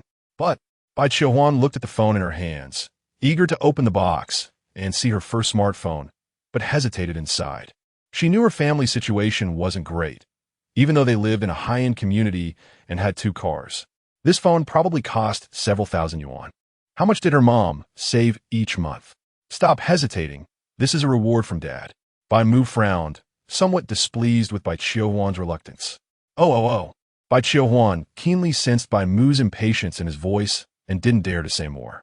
After a while, seeing Bai Mu didn't ask any more questions, she finally opened the phone box in a place the rearview mirror couldn't see. Inside was the latest model of an Apple smartphone. She held the phone and examined it, her eyes almost sparkling. She recognized the Apple phone because there was a rich kid in her class who often showed off his Apple phone. Her desk mate, Gu Hong, also used an Apple phone, and it was exactly the same as the one in her hands, the only difference being the color.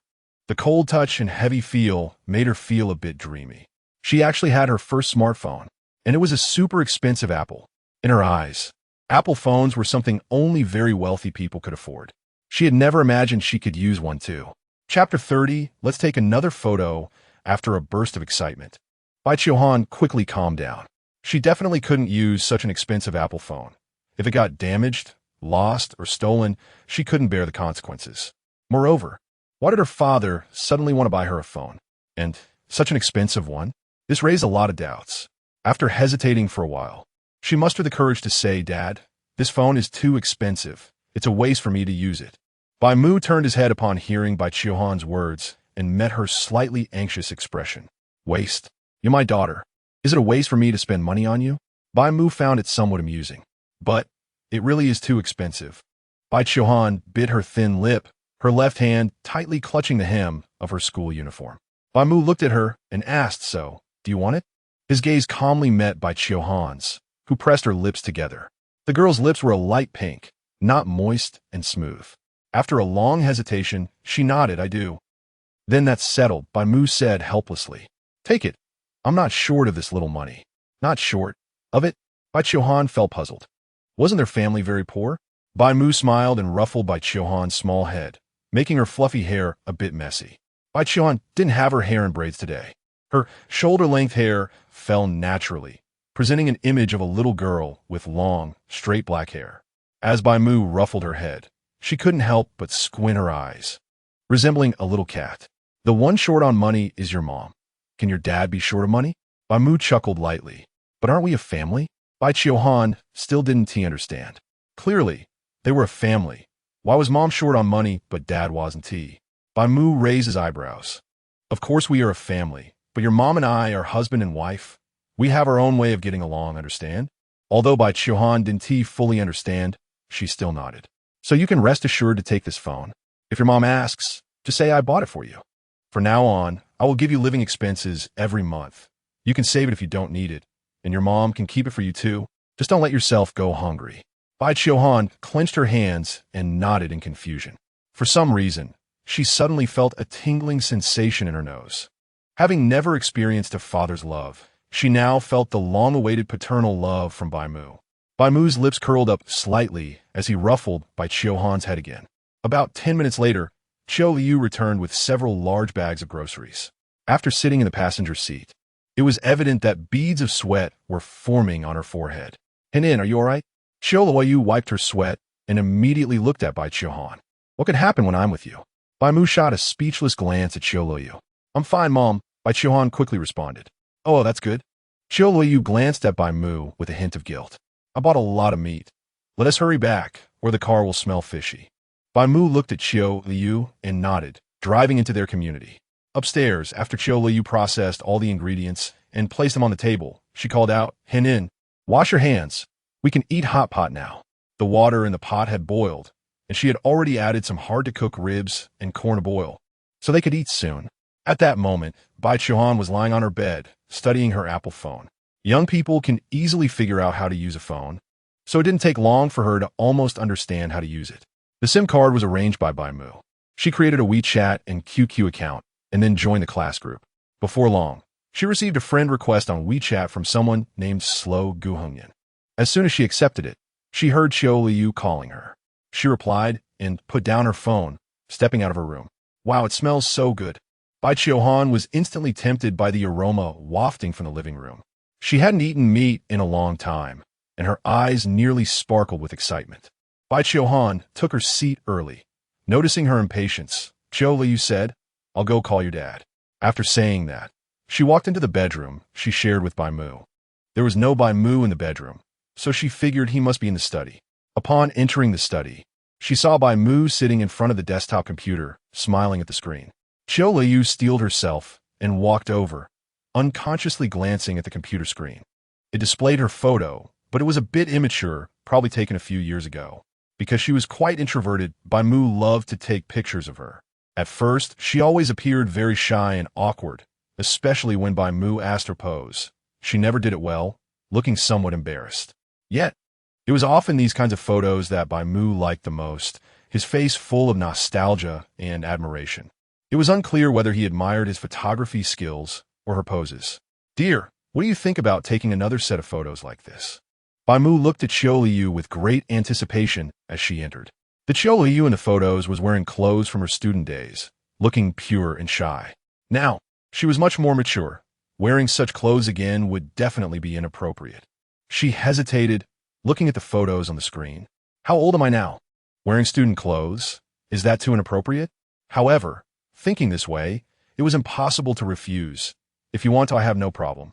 Since Bai Mu said so, could she really refuse? She had no power to say no. She could only hope that when it came time to take the photos, it wouldn't be too awkward. "Then let's do it now. Let's eat first. Henin is still waiting outside. Can we take the photos after she goes back to school?" Qiu Luoyu was surprised at Bai Mu's eagerness. If their daughter saw her wearing the same school uniform as her, wouldn't she lose face as a mother? Bai Mu chuckled, shutting down the computer. He was just joking. Was he really that eager? After stepping out of the room, he saw Bai Qiu sitting alone at the dining table, holding chopsticks, staring longingly at the floating ribs and beef rolls in the pot, but hesitating to move them. "Go ahead and eat. If you're hungry, just eat," Bai Mu said. Hearing Bai Mu's words, Bai Qiu finally dared to pick up her chopsticks and grab some food. As the meat entered her mouth, Bai Qiu immediately squinted her eyes, savoring the taste. The delicate beef rolls opened up her taste buds, and a smile couldn't help but appear at the corners of her mouth. Qiu Luoyu was beside her, adding food to her plate. And seeing how much thinner Bai Qiu had become, she felt a pang of heartache again. She wondered if it would be better if Bai Qiu commuted from home. That way, she could prepare meals for her every day and wouldn't have to worry about her not eating well or dressing warmly at school. Chapter 31. Washing Dishes, Mom. "You eat too. You don't have to keep serving me." Bai Qiu looked at the full bowl and felt very touched. "I'm not hungry. You eat more." Qiu Luoyu smiled lovingly and continued to serve meat to Bai Qiu. Bai Qiu was a bit overwhelmed, her cheeks stuffed full. "Mom, you should serve some of Dad too. I really have enough." She covered her bowl with her hand, not allowing Qiu Luoyu to serve her anymore. Qiu Luoyu opened her mouth, her gaze involuntarily drifting towards Bai Mu, hesitating whether to serve him. Bai Mu raised an eyebrow and pushed his bowl forward. Qiu Luoyu understood his meaning and served some meat from the pot into his bowl. Bai Mu, with a half-smile, moved the bowl back. The three of them were very satisfied with this meal. Although Qiu Luoyu kept serving dishes, it was mostly Bai Mu and Bai Qiuhan who ate. But she was also full since her appetite wasn't large. After the meal, Bai Qiuhan went back to her room to rest, while Qiu Luoyu was responsible for cleaning up. While washing the dishes, Bai Mu walked up behind her and wrapped his arms around her slender waist. Perhaps because she had just eaten, Qiu Luoyu had a slight belly, soft to the touch.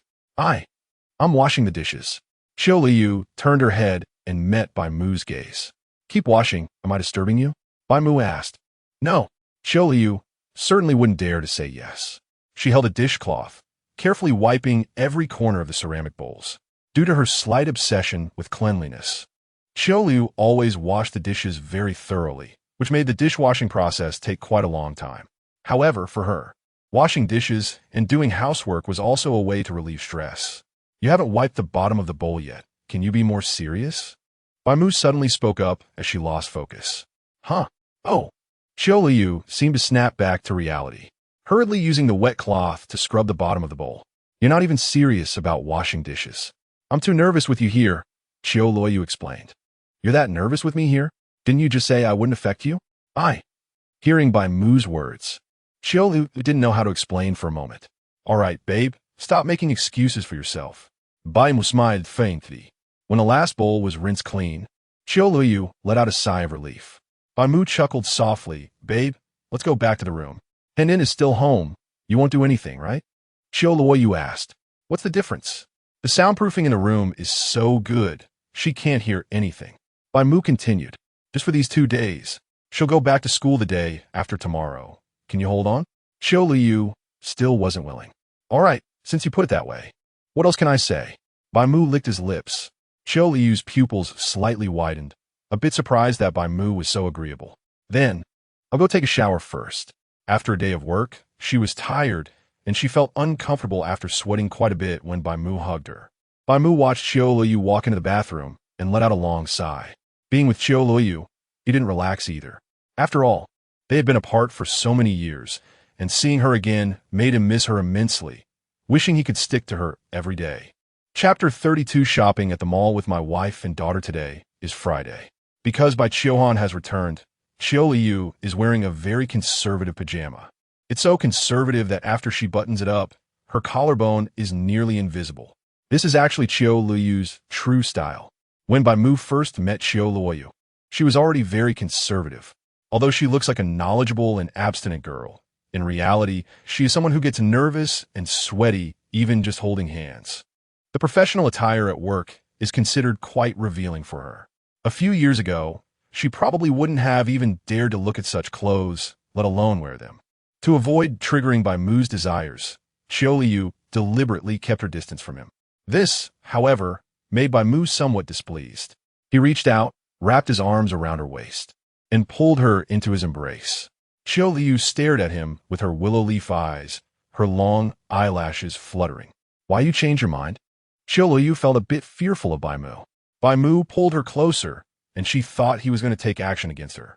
Although the soundproofing in the room is quite good, it's impossible for it to be completely silent. Henin is no longer a child. Even if she mistakenly thinks they are having fun, it's easy for her to have inappropriate thoughts. After all, this age is when teenagers start to experience romantic feelings. What if she hears them and becomes interested, leading to early romance? Moreover, this is just one possibility. If Henin realizes her dad is being abusive, it could lead her to overthink and affect her studies. The 3 years of high school are the most important years of life, as both teachers and other parents say. Henin is not just her child. She is also the child of her deceased sister. What Qiu Luoyu values the most is Bai Qiuhan. So, no matter what, during these days when Henin is at home, she must keep Bai Mu steady. Don't talk, sleep well. Tomorrow, you and Henin will go shopping, Bai Mu said, squinting and speaking softly. Qiu Luoyu was relieved to see that Bai Mu had not changed his mind and subconsciously ignored what he said afterward. The next morning, Qiu Luoyu woke up in Bai Mu's arms. When she opened her eyes, she realized she was curled up in his embrace, with her head resting on his arm. She was taken aback and quickly got up. Feeling the emptiness in her arms, Bai Mu soon woke up as well. Qiu Luoyu went to the bathroom to wash up, and Bai Mu followed her in. You're awake? The bathroom door was suddenly pushed open, catching Qiu Luoyu off guard. Bai Mu responded with a grunt and then directly used the toilet in front of her. Qiu Lu hurriedly turned her face away and began to brush her teeth. Bai Mu chuckled teasingly. We're like an old married couple, acting like we've never seen each other before. Qiu Luoyu remained silent while brushing her teeth. After using the toilet, Bai Mu walked over to Qiu Luoyu and picked up a toothbrush, squeezing toothpaste onto it before starting to brush his teeth. Qiu Luoyu moved to the corner to make space for him. However, Bai Mu pulled her back, wrapping his arm around her shoulders. They squeezed together in front of the mirror, one relaxed and the other tense. Normally, Qiu Luoyu wouldn't be so flustered, but with Bai Qiuhan at home these past few days, she worried that Bai Mu might lose control. After all, who knows how unpredictable mania can be? If it really flares up, how could a promise possibly suppress it? Therefore, she tried to keep her distance from Bai Mu these days. But his actions were completely opposite to her intentions. Bai Mu's physical contact with her increased significantly, making her somewhat unaccustomed to it. Qiu Luoyu tensed her muscles, finally finishing her morning routine. After preparing breakfast, Bai Qiuhan still hadn't gotten up. Looking at the time, it was already 9 o'clock. Considering her daughter usually woke up around 6, she felt a bit puzzled. However, since it was rare for her daughter not to wake up early, Qiu Luoyu decided against waking her up. It wasn't until 9:30 that Bai Qiuhan finally came out of her room. Henin, why did you wake up so late today? Qiu Luoyu asked when she saw Bai Qiuhan. Although high school is more tiring than middle and elementary school, Bai Qiuhan used to have the habit of waking up early on weekends during her middle school years, so Qiu Luoyu still asked with concern, wondering if Bai Qiuhan had trouble sleeping last night. Bai Qiuhan felt inexplicably guilty when Qiu Luoyu questioned her. I had a bit of insomnia last night. Is it because you're not used to being back from school? Qiu Luoyu expressed a knowing look. Bai Qiuhan nodded, dark circles appearing under her fair skin. Go wash up and have breakfast. After breakfast, we'll go shopping. Shopping? Bai Qiuhan exclaimed. Are we going shopping later? Yes. Qiu Luoyu replied with a smile at her surprised expression. Yay! Bai Qiuhan cheered and ran in the bathroom to wash up. Qiu Luoyu had weekends off, so she used to take Bai Qiuhan out shopping whenever she had time off. Bai Qiuhan loved going shopping with her mom. However, this time Bai Mu was also joining them. Bai Mu parked the car outside the commercial street and then walked with the mother and daughter into the shopping area. This commercial street is not far from their neighborhood, only 1 or 2 kilometers away.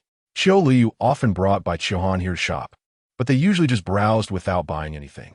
Bai Qiuhan was naturally excited to return to a familiar place. It had only been a month since she last visited, and new stores had opened. Bai Qiuhan couldn't wait to start shopping with Qiu Luoyu.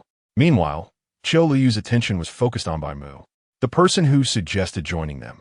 Bai Mu was already feeling bored before they even started shopping. Concerned that Bai Mu might find the stores they were visiting uninteresting, Qiu Luoyu said to him, Actually, you don't have to follow us. If you find it boring, you can leave first. Henin and I can go back by ourselves later. You can shop as you like. Whatever you want, I'll buy for you, Bai Mu replied, showing he wasn't lacking in patience. Seeing this, Qiu Luoyu focused on shopping with her daughter. On the other side, 4 high school students also arrived at the mall. Hengge, this mall is over 10 kilometers from your house. What are you doing here? Zhao Quan wiped his sweat, puzzled. Yeah, Hengge, didn't you say a few days ago that you were going to a bar this weekend? What bar is open at this hour? The one speaking now is Zhao Ke, Zhao Quan's half-brother. Use your brains. Lao Heng just added that man to girl last night and was acting crazy in the group chat at midnight. Clearly, he got some news. Zhao Man, the oldest brother in the dormitory, said with an expression that suggested it was obvious. Chapter 33, The 4 Who Follow Behind. The 3 Zhao brothers from different fathers are all roommates of Gu Heng. They're also Gu Heng's classmates from middle school, having entered high school together. Their dorm has a total of 6 people, 5 of whom were in the same middle school class. Gu Heng and his 3 friends form a small group, while the other 2 are another small group. You're so clever, old man. Gu Heng gave Zhao Man a thumbs up. That's right, Qiuhan sent me a message at noon. She is out shopping with her family today, so I'm planning to run into her here. Saying this, Gu Heng smirked, looking a bit smug, a stark contrast to his usual image as a male god in the eyes of girls. Although Zhao Quan calls Gu Heng Brother Heng, he didn't hold back on his words. Aren't you being a bit of a stalker? I think you should go to a bar instead. Bars are great. There are plenty of big-chested girls in stockings and short skirts. Isn't that better than that steam bun girl? Come on, stop referring to her as the steam bun girl. Did she do anything to provoke you? Gu Heng retorted. Hey, I'm not just talking about her love for steam buns. Zhao Quan, the fat guy, showed a lewd smile. He loves discussing which girls in class have big breasts and which have small ones in the dormitory. The nickname Steam Bun Girl for Bai Han was also first coined by him. He has been beaten by Gu Heng over this issue more than once. By the way, why is Bai Han shopping here? Does she live nearby? Zhao Quan wondered. The nearby shopping mall is surrounded by upscale residential areas, and the location is not far from the city center, with housing prices around 3 million and up. Given by Qiu Han's family situation, it's impossible for them to afford a house here. Yeah, Brother Heng, did she ever tell you where her family lives? Zhao Ke asked. Gu Heng hesitated for a moment and then opened his chat history with Bai Han. Yesterday, Bai Han got her first smartphone and was using WeChat for the first time, so she was particularly curious. After Gu Heng added her as a friend, they began chatting, and chatting on the phone is completely different from chatting in person. On the phone, Bai Han seemed to lack much of her usual inferiority complex, so they ended up talking for a long time. She even got so carried away that she sent her home address to Gu Heng. After sending it, she regretted it and wanted to retract it, but didn't know how. At noon, when Gu Heng tried to chat with her, she said she was going shopping and didn't want to respond. When Gu Heng asked, she replied once and into the topic. Who would have guessed that Gu Heng would actually come over? Bo Yun community? That place doesn't seem cheap either. Zhao Quan searched and found that the price per square meter there is nearly 30,000, making a full set cost 3 to 4 million. While not excessively high, it's not something an ordinary family could afford. Moreover, Bai Han looks like she comes from a poor family. Even renting would be unlikely for her. Is she lying to you? This doesn't seem like something her family could afford, Zhao Quan said directly. Maybe she sent it by mistake? Zhao Ke said more politely. It's unlikely to be a mistake. I see the housing prices around here aren't low. Maybe she's just being vain. Thinking Brother Heng Wun Ti come find her, Zhao Quan mocked. Okay, you should just shut up. Gu Heng showed an unhappy expression. Hey, isn't that by Qiu Han? At that moment, Zhao Ke spotted Bai Mu and the Qiu mother-daughter duo shopping not far away. Meanwhile, the Bai Han that Gu Heng had been thinking about was following behind Qiu Luoyu. Gu Heng's eyes lit up when he saw Bai Han. At 12 noon, Bai Mu drove out with Qiu Luoyu and her daughter. Since they had a late breakfast, the three weren't hungry until after shopping for 2 hours. Bai Mu took them to eat something and then booked tickets for an afternoon movie. Qiu Luoyu and Bai Han hadn't watched a movie in a long time. Back when Bai Mu and Qiu Luoyu were still in the romantic phase, he would occasionally take Qiu Luoyu, who was working part-time, to see movies, usually comedies because Qiu Luoyu often brought Bai Han along. At that time, Bai Han was still young, around 10 years old, and would curl up in Qiu Luoyu's arms while watching movies, which also meant Bai Mu couldn't even hold Qiu Luoyu's hand. After getting married, Bai Mu rarely took Qiu Luoyu to the movies. This was the first time in years that Bai Mu took Qiu Luoyu to watch a film. Bai Mu bought some chips and popcorn for the mother-daughter duo at the concession stand. Bai Han rarely eats snacks and isn't particularly interested in them. However, she was very happy to eat the snacks Bai Mu bought for her, especially after tasting the crispy and fluffy popcorn. The rich texture instantly conquered her taste buds, making her squint with delight. The tomato-flavored chips, with their sweet and salty taste, burst in her mouth, their crunch stimulating her dopamine and bringing her waves of pleasure. Bai Han never expected snacks could be so delicious. Previously, she thought snacks were expensive, unhealthy, and lacking in nutrition and hygiene. So she never asked Qiu Luoyu to buy them, not wanting to add to her mother's burden. But she never imagined snacks could taste this good. Once she started eating, she couldn't stop. Bai Mu also bought her freshly squeezed juice, which made Bai Han's eyes light up. Thank you, Dad. Bai Han's voice was sweet, like summer sparkling water, making one feel refreshed. Bai Mu squinted slightly and looked at Qiu Luoyu. What drink do you want? Qiu Luoyu waved her hand. I don't need it. Don't waste money. She never liked drinks, having tried them before, but always found them unappealing. She glanced at the prices here. What Bai Mu just bought already cost 60 to 70 yuan.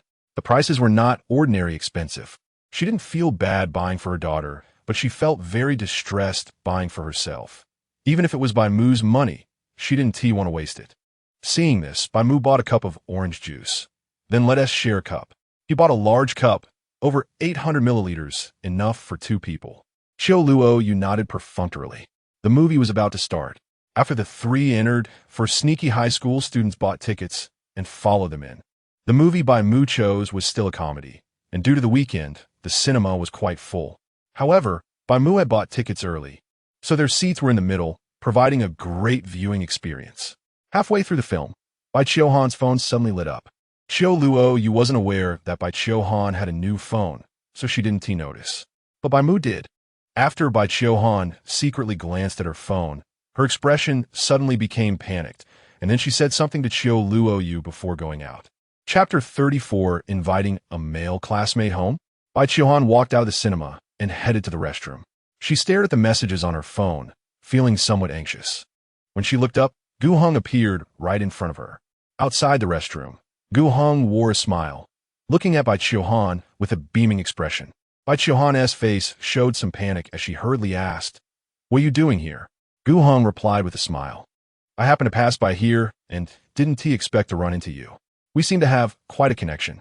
Bai Chiohan looked at Gu Hong, speechless, wondering how he could come up with such a poor excuse. However, she didn't dwell on it. "Why did you call me out? I have to go back soon. Otherwise, my mom will worry about me." She had told Qiu Luoyu that she was just going to the restroom, and if she took too long, Qiu Luoyu would definitely be concerned. Gu Hong waved his hand. "I don't have anything important. Just wanted to ask you to have dinner with me later. I don't know if you have time." "Dinner?" "No, my mom is cooking tonight." Bai Chiohan immediately rejected without thinking. She rarely went out to eat. It felt like a waste of money compared to buying ingredients and cooking at home. Bai Chiohan was raised by Qiu Luoyu, so she knew how to cook. When Qiu Luoyu was still at work, she would cook for herself. To her, eating out had no advantages aside from convenience. The prices were several times higher than cooking at home, and one meal could cover several meals at home. Despite Bai Chiohan's rejection, Gu Hong continued to smile because he hadn't given up. "Didn't you say that if I help you with math at noon, you would help me if I needed something? I'm not used to eating alone. Come keep me company." Bai Chiohan frowned. "Aren't you too old to not be used to eating alone?" She looked Gu Hong up and down. He didn't seem like a baby who hadn't matured. Humans are social animals. No matter how old you are, you still need companions. "Don't worry, I'll treat you to dinner tonight, so you don't have to spend any money." Gu Hong thought Bai Chiohan was worried about money, so he made it clear he would pay. In fact, the cost was secondary. Bai Chiohan just felt that eating out was not worth it. "How about you come to my house for dinner? My mom cooks really well." Bai Chiohan hesitated and said.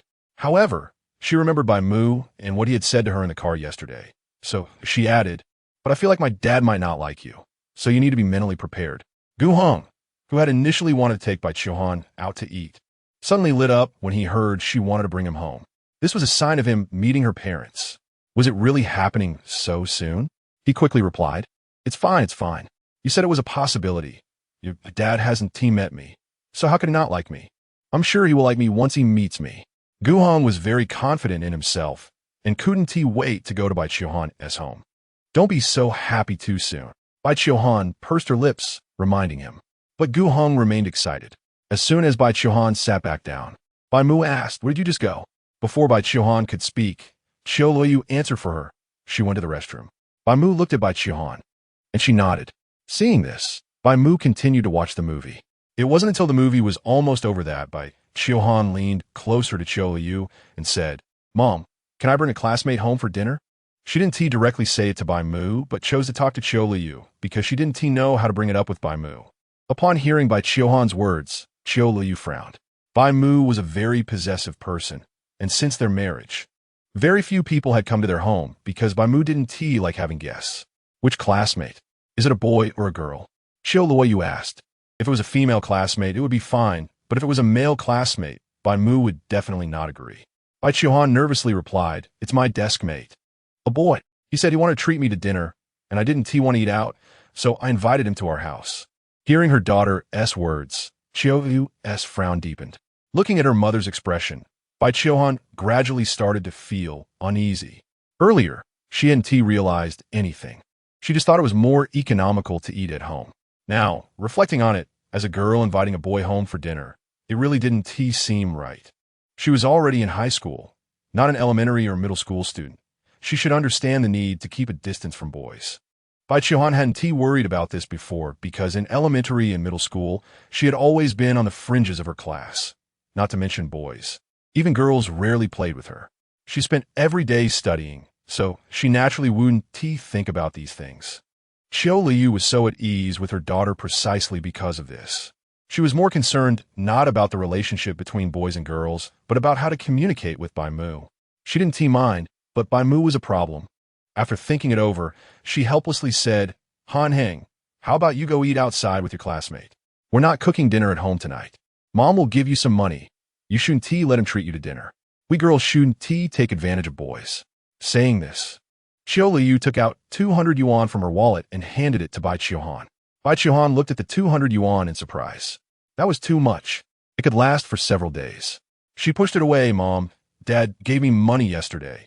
You don't need to give me any. Your dad gave you money? Qiu Luoyu was a bit surprised. Bai Qiuhan nodded. Bai Mu had indeed given her a card yesterday, linked to her WeChat, saying he would deposit some living expenses into her card every month. Although she hadn't checked how much was on the card, she assumed it would be enough for a meal. How much did he give you? When Qiu Luoyu asked this, she glanced at Bai Mu, but when she looked back, she found that Bai Mu had gone out, probably to the restroom. Bai Qiuhan took out her phone to check her balance. Qiu Luoyu saw Bai Qiuhan's phone and had a look of surprise on her face. Han Eng, where did you get this phone? Qiu Luoyu looked at Bai Qiuhan's phone, which seemed to be an apple. Bai Qiuhan grinned and handed her phone to Qiu Luoyu. This is the one Dad gave me yesterday. Mom, take a look. Qiu Luoyu took the phone and looked at it, feeling a bit incredulous. Bai Mu actually bought a phone for their daughter. This was something she never expected. Not only did he give their daughter living expenses, but he also bought her a phone. Plus, he had earlier asked her to shop online for clothes for their daughter. Did he really decide to treat their daughter well? Qiu Luoyu's eyes flickered, as if she was starting to feel hopeful about Bai Mu again. Chapter 35. It's okay. I can accept it. Mom, why don't I give you this new phone, and you can give me your old one? Bai Qiuhan suggested as she noticed Qiu Luoyu staring blankly at her phone.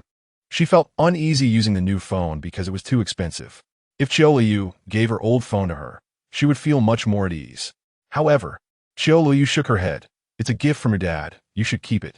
I'm using my old phone. With that, Qiu Luoyu returned Bai Qiuhan's phone to her.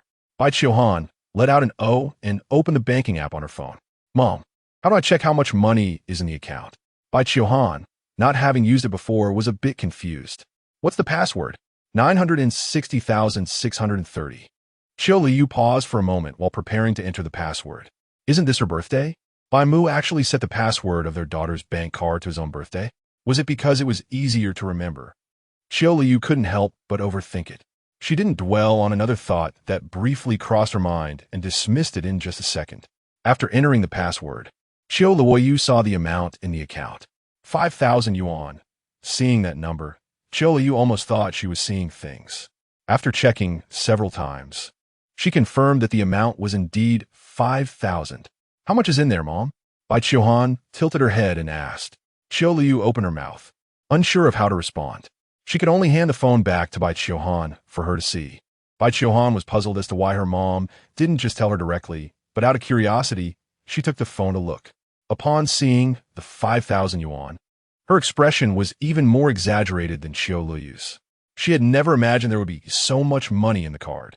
She thought 200 or 300 yuan was already a lot. To her surprise, there was a full 5,000. She asked uncertainly, Mom, is it 5,000 or 500?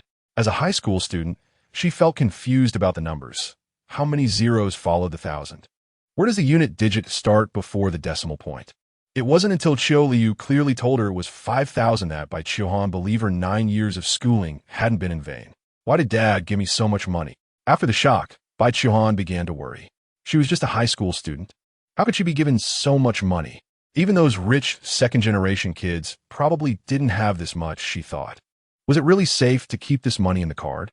Would it be stolen by electronic thieves? Should she take some out to carry with her? Regarding Bai Qiuhan's doubts, Qiu Luoyu also wanted to ask. However, in the end, she could only attribute it to Bai Mu wanting to be good to their daughter. With the money from Bai Mu, The 200 yuan she intended to give her daughter suddenly seemed insignificant. Before long, Bai Mu returned home. After Bai Mu came back, Qiu Luoyu informed him that Bai Qiuhan would be going out to dinner with her classmates.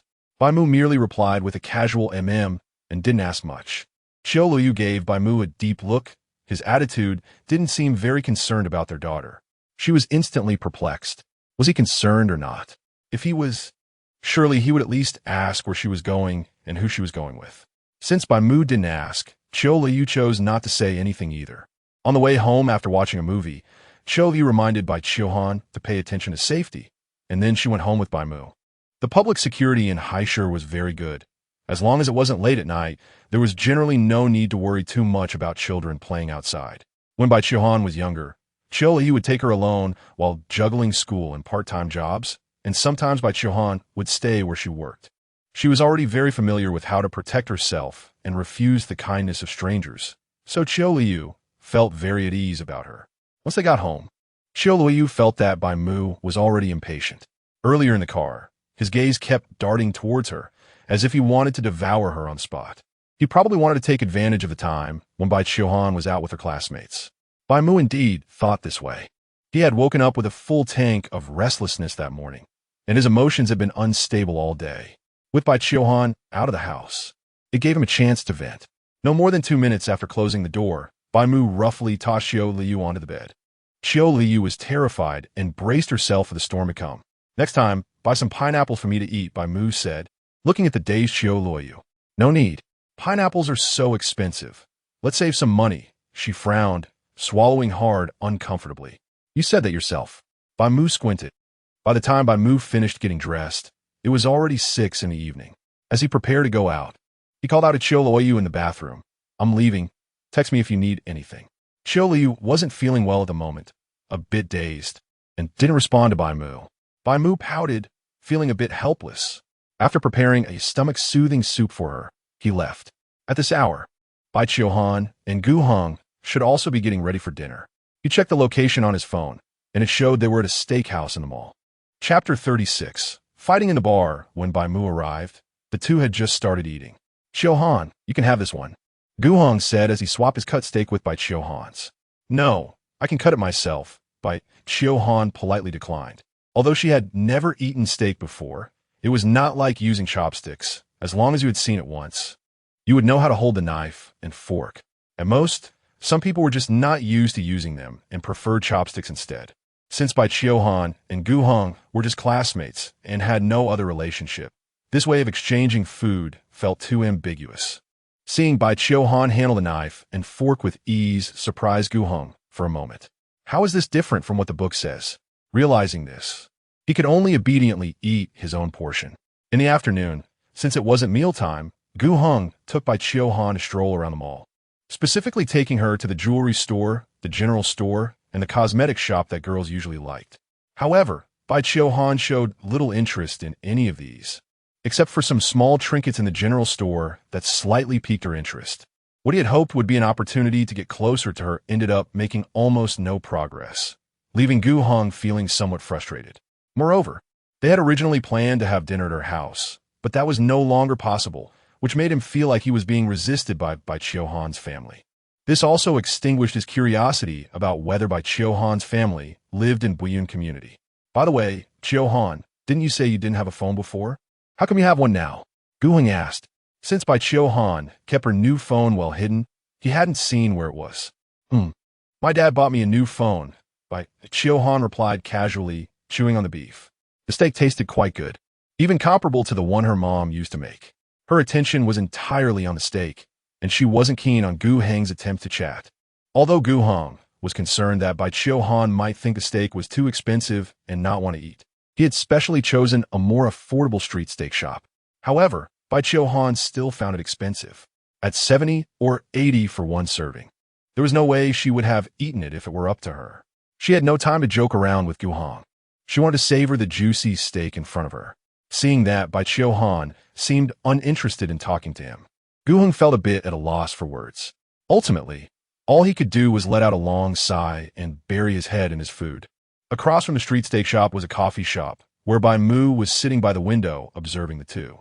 Bai Mu had long known that Bai Qiu Han was out with Gu Hong, which was why he hadn't asked about it in the cinema. However, when he actually saw Bai Qiu Han and Gu Hong eating together, he felt quite uncomfortable, as if his beloved cabbage was being taken by someone else.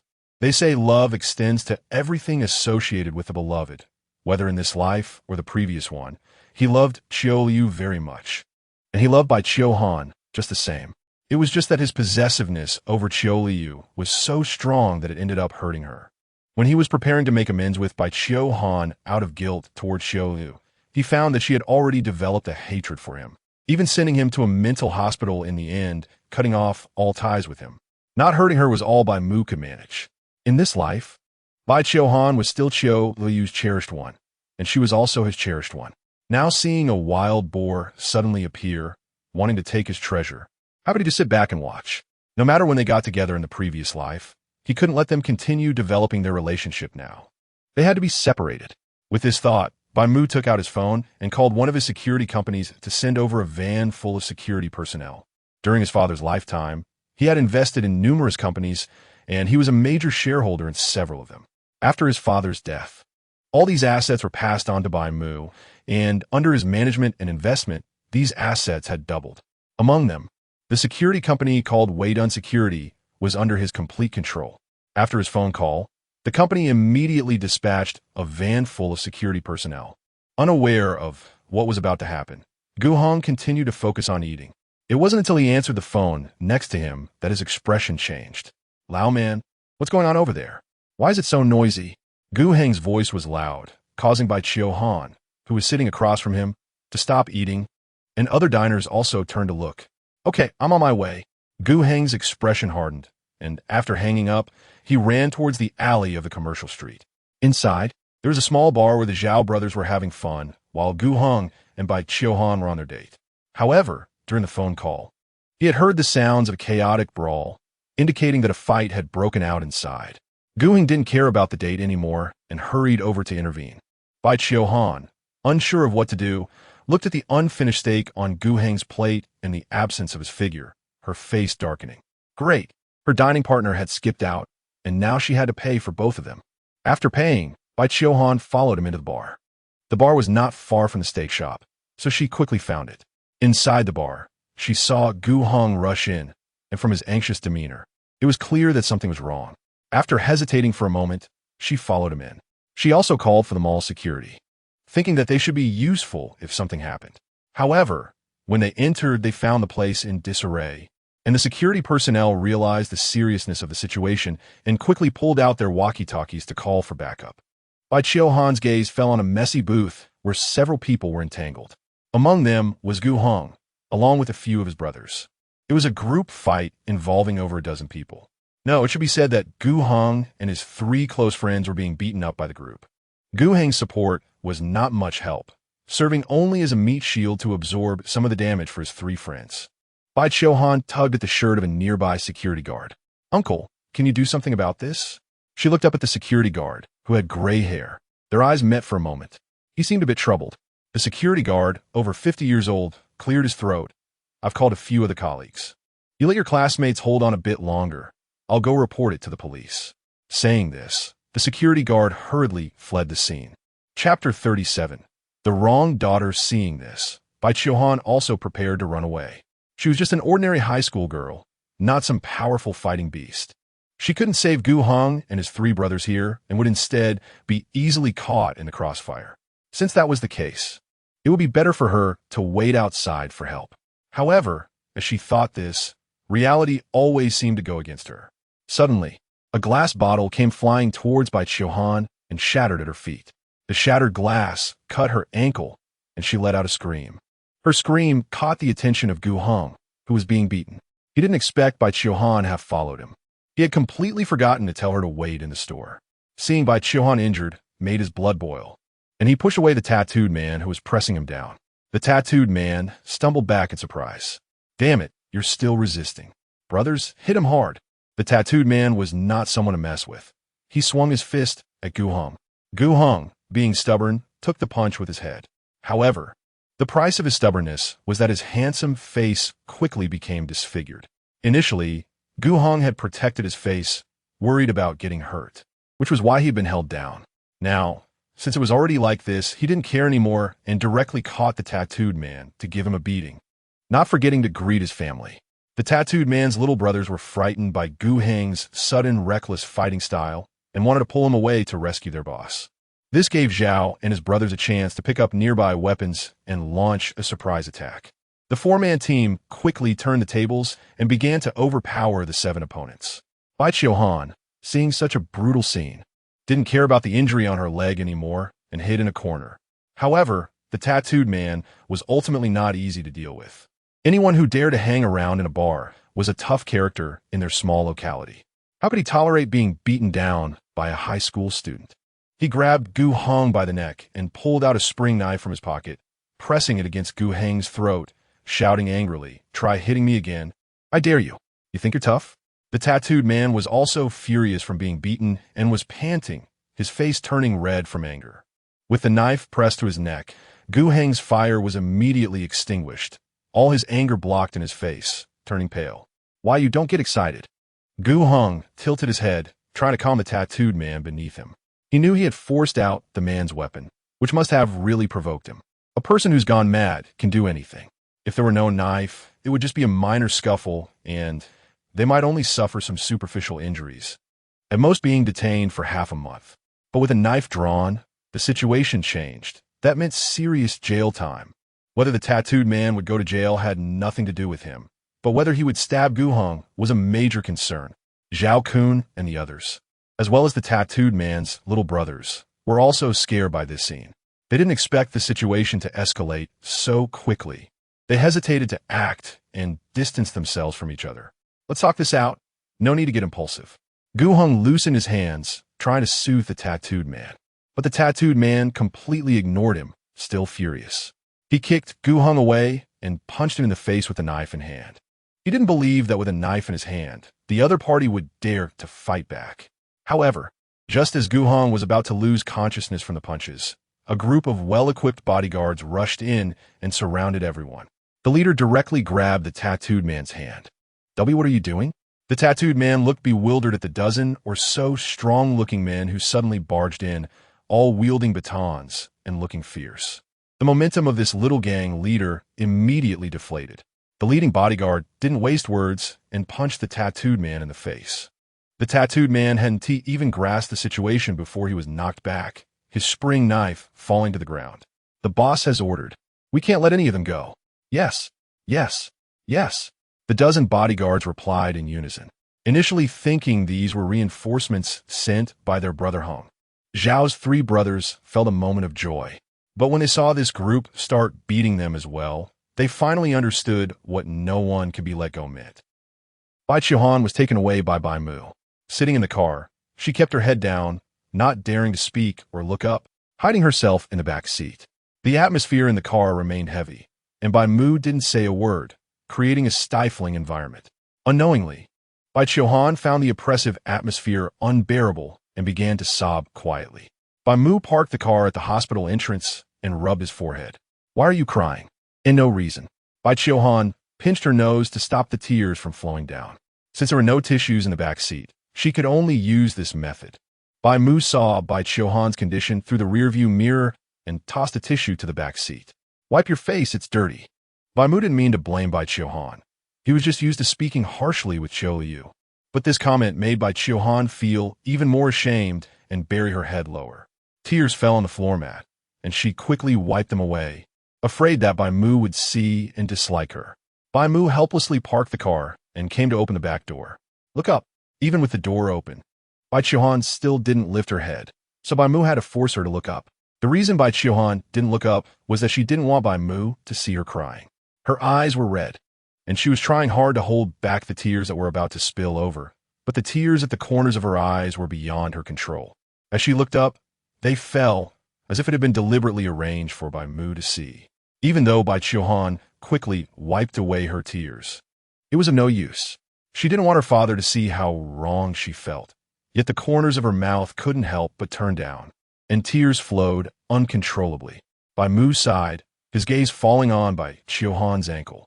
Several cuts from the glass had already scabbed over. but they still needed to be disinfected at the hospital. He picked up Bai Mu, who was about 6 meters tall and weighed over 80 pounds, which was almost effortless for him. I haven't even said anything to you, and you already feel wronged? Do you know what I want to say to you? On the way, Bai Mu tried to restrain himself, aiming to soften his tone. However, the frustration in his heart made his tone carry a hint of sternness. Chapter 38, please. Let's do a video call. Bai Mu clutched Bai Mu's shirt, burying her head in his chest, and nodded. I know. Then you say it. If you say it, I won't say anything about you. I shouldn't go out to play with male classmates. I shouldn't go to bars. And I definitely shouldn't meddle in things without ensuring my own safety. Bai Mu said everything she could guess. Bai Mu nodded slightly, somewhat satisfied. You're much smarter than your mom. But there's one thing you haven't said. Bai Mu changed the subject. What? Bai Mu raised her face, her red eyes looking at Bai Mu. Bai Mu looked at her seriously and said, in the future, if you encounter any trouble or want to do anything you think is inappropriate, you should discuss it with Dad, not just with your mom. Your mom doesn't understand anything. Bai Mu. She agreed with the earlier part, but not the latter. Bai Mu cleared his throat. What I mean is that from now on, anything you tell your mom, you should also tell Dad, okay? We both love you the same. You understand that it's not fair to favor one over the other, right? Bai Mu nodded. I understand. Bai Mu made a sound of acknowledgement, ruffled Bai Mu's hair, and finally had a smile on his face. Should I tell Mom about what happened that night? Bai Mu asked again. Since whatever Mom knows has to be told to Dad, does that mean whatever Dad knows should also be told to Mom? Bai Mu thought this way. However, Bai Mu shook his head. No, you don't need to tell your mom about this. It's better not to worry her. Oh. Bai Mu touched her somewhat tense face. At the hospital, Bai Mu had the doctor clean up Bai Mu's wound. The injury wasn't serious, just a minor scrape, and it wouldn't significantly affect her walking. It would heal in about half a month. The hospital visit cost over 200. Bai Mu, who had originally felt a bit wronged, suddenly felt a pang in her heart. Her resentment toward Gu Heng deepened. This guy not only skipped out on the bill, but also made her spend over 200 in unnecessary expenses. This guy was simply her disaster star. She had to stay away from him in the future. After this month's exam, she had to change seats. Definitely change. As far away as possible. Bai Mu secretly made up her mind. When she got home, Qiu Luoyu saw Bai Mu with Bai Mu and was taken aback for a moment before asking Bai Mu, why are you with your dad? Bai Mu replied without thinking. Dad came to find me after dinner. Qiu Luoyu nodded, not thinking much of it. Did you eat enough tonight? Do you want to eat something else? When Bai Mu came back, he texted her saying he hadn't had dinner yet, so Qiu Luoyu cooked some dishes. It was leftover ingredients from yesterday's hot pot. There were still many hot pot ingredients left in the fridge, which saved Qiu Luoyu from having to go buy more. Because of Gu Heng's matter, Bai Mu hadn't finished her steak that night and hadn't even had time to pack it, so she was a bit hungry. She smiled and nodded, going to get bowls and chopsticks to serve herself. When Bai Mu entered the room, Qiu Luoyu didn't notice the bandage on her foot, but instead looked at Bai Mu behind her. You, how did you come to pick up Qiu? Qiu Luoyu was worried Bai Mu would be angry if he saw Bai Mu with Gu Heng. You can rest assured, I'm not. Bai Mu's expression was calm, as if he wasn't angry. Seeing this, Qiu Luoyu breathed a sigh of relief, thinking he probably didn't know about their dinner together. However, Bai Mu's next sentence made her heart race again. So you know that Qiu went out to eat with her desk mate? Bai Mu took off his shoes and entered the house, turning back to ask Qiu Luoyu. Qiu Luoyu's heart skipped a beat, and she forced herself to stay calm. It seems to be the case. Did you see it? Since Bai Mu could ask like this, it indicated that he definitely knew what was going on. And if she lied again, it would only make things worse. Bai Mu smiled, making Qiu Luoyu's legs tremble. He walked up to her, leaned close to her ear, and asked, since you know, why didn't you tell me? Keeping me in the dark, do you want to be punished? Bai Mu's words were teasing, but the relaxed tone made Qiu Luoyu a bit nervous. You used to not care about Qiu Han's matters. I thought it was better not to tell you about this, so you wouldn't worry. Bai Mu clapped his hands, raising his eyebrows at Qiu Luoyu. So it seems you aren't entirely wrong. Instead, I wasn't doing well enough before. No, that's not what I meant. Don't think too much. Qiu Luoyu tugged at Bai Mu's shirt. Bai Mu was wearing a loose white shirt that night, with the sleeves rolled up, and Qiu Luoyu was grabbing his sleeves.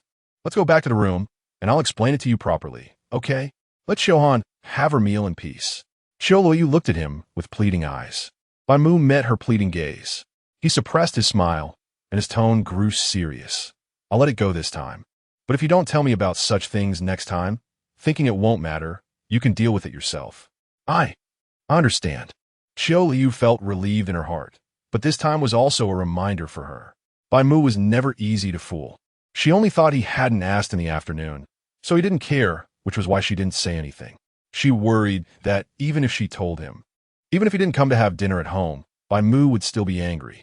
After all, he had previously suggested wanting Qiuhan to switch seats with her deskmate, and now Qiuhan had gone out to eat with him. If she encountered such a situation again next time, she definitely wouldn't have any unrealistic expectations. After dinner, Bai Qiuhan returned to her room early to rest. As soon as she opened her phone, she received dozens of WeChat messages from Guhong. They all asked where she was, how she was doing, and if she was in danger, etc. Although she felt a bit annoyed with him, seeing how worried he was about her made Bai Qiuhan feel somewhat touched. So she didn't want to make Guhong worry for too long and replied immediately. Guhong quickly sent back an exclamation mark. Guhong, is it really you, Qiuhan? Guhong, can we do a video call? I just want to confirm. Bai Yuan, no. Guhong, please, Qiuhan, just let me see you. I can't relax if you don't do a video call with me. Bai Qiuhan, I really am Bai Qiuhan. I changed into my pajamas and it's not convenient for a video call. Bai Qiuhan felt a bit helpless. Guhong, I just want to confirm. I won't look anywhere else. Trust me. Bai Qiuhan. Guhong, please. Bai Qiuhan, Fine. Chapter 39. The Foolish Man Guhong, Bai Qiuhan. I'm online. Bai Qiuhan felt very uncomfortable as she opened the video, her eyes darting around. On the other end of the video, Guhong had returned to his villa. His once handsome face was now bruised and swollen. His private doctor had treated his wounds, wrapping his face up like a bee dog, making him look quite comical. Guhong looked at Bai Qiuhan, who was only showing her face, and frowned. Especially because Bai Qiuhan was avoiding his gaze out of embarrassment, he suspected even more that his little desk mate might be in danger. After that group of people had beaten him, he immediately went to find Bai Qiuhan, but she had vanished without a trace. Even his messages had gone unanswered for a long time. This only deepened Gu Heng's suspicion that Bai Qiuhan was in trouble. He cleared his throat and asked, Qiuhan, can you show me more than just your face? What? Bai Qiuhan thought she had misheard and was instantly stunned, her mouth agape. Oh no, what I mean is, let me see your body. Not that. I meant, you're only showing me your face, and I can't be sure if you're safe right now. Bai Qiuhan listened to Gu Heng's explanation, and her expression turned to one of disbelief. She pointed to the pillow beneath her head. Do you see the pillow? Then she tugged at the blanket covering her. And the blanket, do you see that? I'm lying in bed right now. What else do you want to see? Bai Qiuhan was so angry that she almost hung up the call. It was already embarrassing enough to be lying in her pajamas on a video call with a boy. Now he was saying all sorts of ambiguous things. She started to doubt whether someone as clever as him was just pretending to be confused to tease her. Sensing that Bai Qiuhan was a bit angry, Guhong immediately shut his mouth. However, he felt relieved inside, as long as Bai Qiuhan was safe. He was genuinely worried that she might be in danger because of him. That would make him feel extremely guilty. By the way, did you injure your foot earlier? Have you taken care of it? Did you go to the hospital? If not, I can take you to see a doctor, just in case they're S-class. My dad took me to see it. Bai Qiuhan interrupted Guhong. She didn't want to hear him ramble on. Guhong opened his mouth, realizing something. Was it your dad who took you away last night? Yeah. Bai Qiuhan nodded. Oh. Guhong nodded slightly. Does he know you were out with me? Guhong suddenly felt anxious. He was worried that Bai Mu would hate him for the fact that Bai Qiuhan got hurt while being with him. He didn't want to be disliked by his future father-in-law before they even met. Bai Qiuhan thought for a moment and shook her head. She wasn't sure if Bai Mu knew she had gone out with Guhong. The only thing she was sure of was that her dad knew she went out with a male classmate. She had told him that herself. Seeing Bai Qiuhan shake her head, Guhong breathed a sigh of relief, thinking that Bai Mu didn't know. That's good. Good what? Bai Qiuhan raised her eyebrows, a hint of amusement appearing on her usually innocent and cute face. Didn't you say my dad would definitely like you? Why does it seem like you're not so confident anymore? Bai Qiuhan was doing this on purpose. Guhong awkwardly smiled, not knowing what to say. Seeing that Guhong wasn't speaking, Bai Qiuhan decided not to continue the conversation. Okay, I've seen enough. If there's nothing else, I'm gonna hang up. As she said this, Bai Qiuhan reached for the hang up button. Wait, Gu Heng wanted to keep talking. What's wrong? Bai Qiuhan asked. Let me see you again. Gu Heng's swollen face revealed a longing expression. Bai Qiuhan looked at him with disdain and was about to hang up. However, at that moment, there was a voice at the door. Hen in. Qiu Luoyu pushed the door open. Startled, Bai Qiuhan quickly hid her phone under the blanket. Not having time to hang up. What's wrong, Mom? Bai Qiuhan looked nervously at Qiu Luoyu as she entered. If Qiu Luoyu found out she was video calling a boy in her pajamas late at night, she would definitely misunderstand. So, Bai Qiuhan desperately tried to hide her phone in a secret spot while frantically tapping the screen to hang up the call. Gu Heng had no idea what was happening on Bai Qiuhan's side, but when he realized where he was at that moment, he felt his head buzzing, even though he couldn't see anything. Qiu Liu entered holding a pair of pants, the very pair Bai Qiuhan had worn that day. Qiu Liu pointed to the hem of the pants and asked, Henin, why are the cuffs of these pants red? Is that blood? Qiu Liu's expression was serious as her gaze fell on Bai Qiuhan's feet. Bai Qiuhan immediately retracted her small, fair foot wrapped in bandages. This action was undoubtedly a cover-up. Qiu Liu immediately realized that her daughter might really be hurt. She pulled back the blanket, looking at Bai Qiuhan's injured foot with a complex expression. Tell me, what is going on? Bai Qiuhan hesitated for a moment, but still told Qiu Luoyu about what happened that evening. However, she only mentioned that she accidentally cut herself on broken glass and did not mention Gu Heng's fight. Qiu Luoyu listened without suspicion, only feeling sorry for her daughter. Upon learning that Bai Mu had already taken her to the hospital to treat the wound, she didn't worry too much. After Qiu Luoyu left, Bai Qiuhan sighed in relief, picked up her phone, and found that the video call was still ongoing. Meanwhile, Gu Heng was staring blankly at the screen, not coming back to his senses for a long time. Qiuhan, Before Gu Heng could explain, Bai Qiuhan directly hung up the call.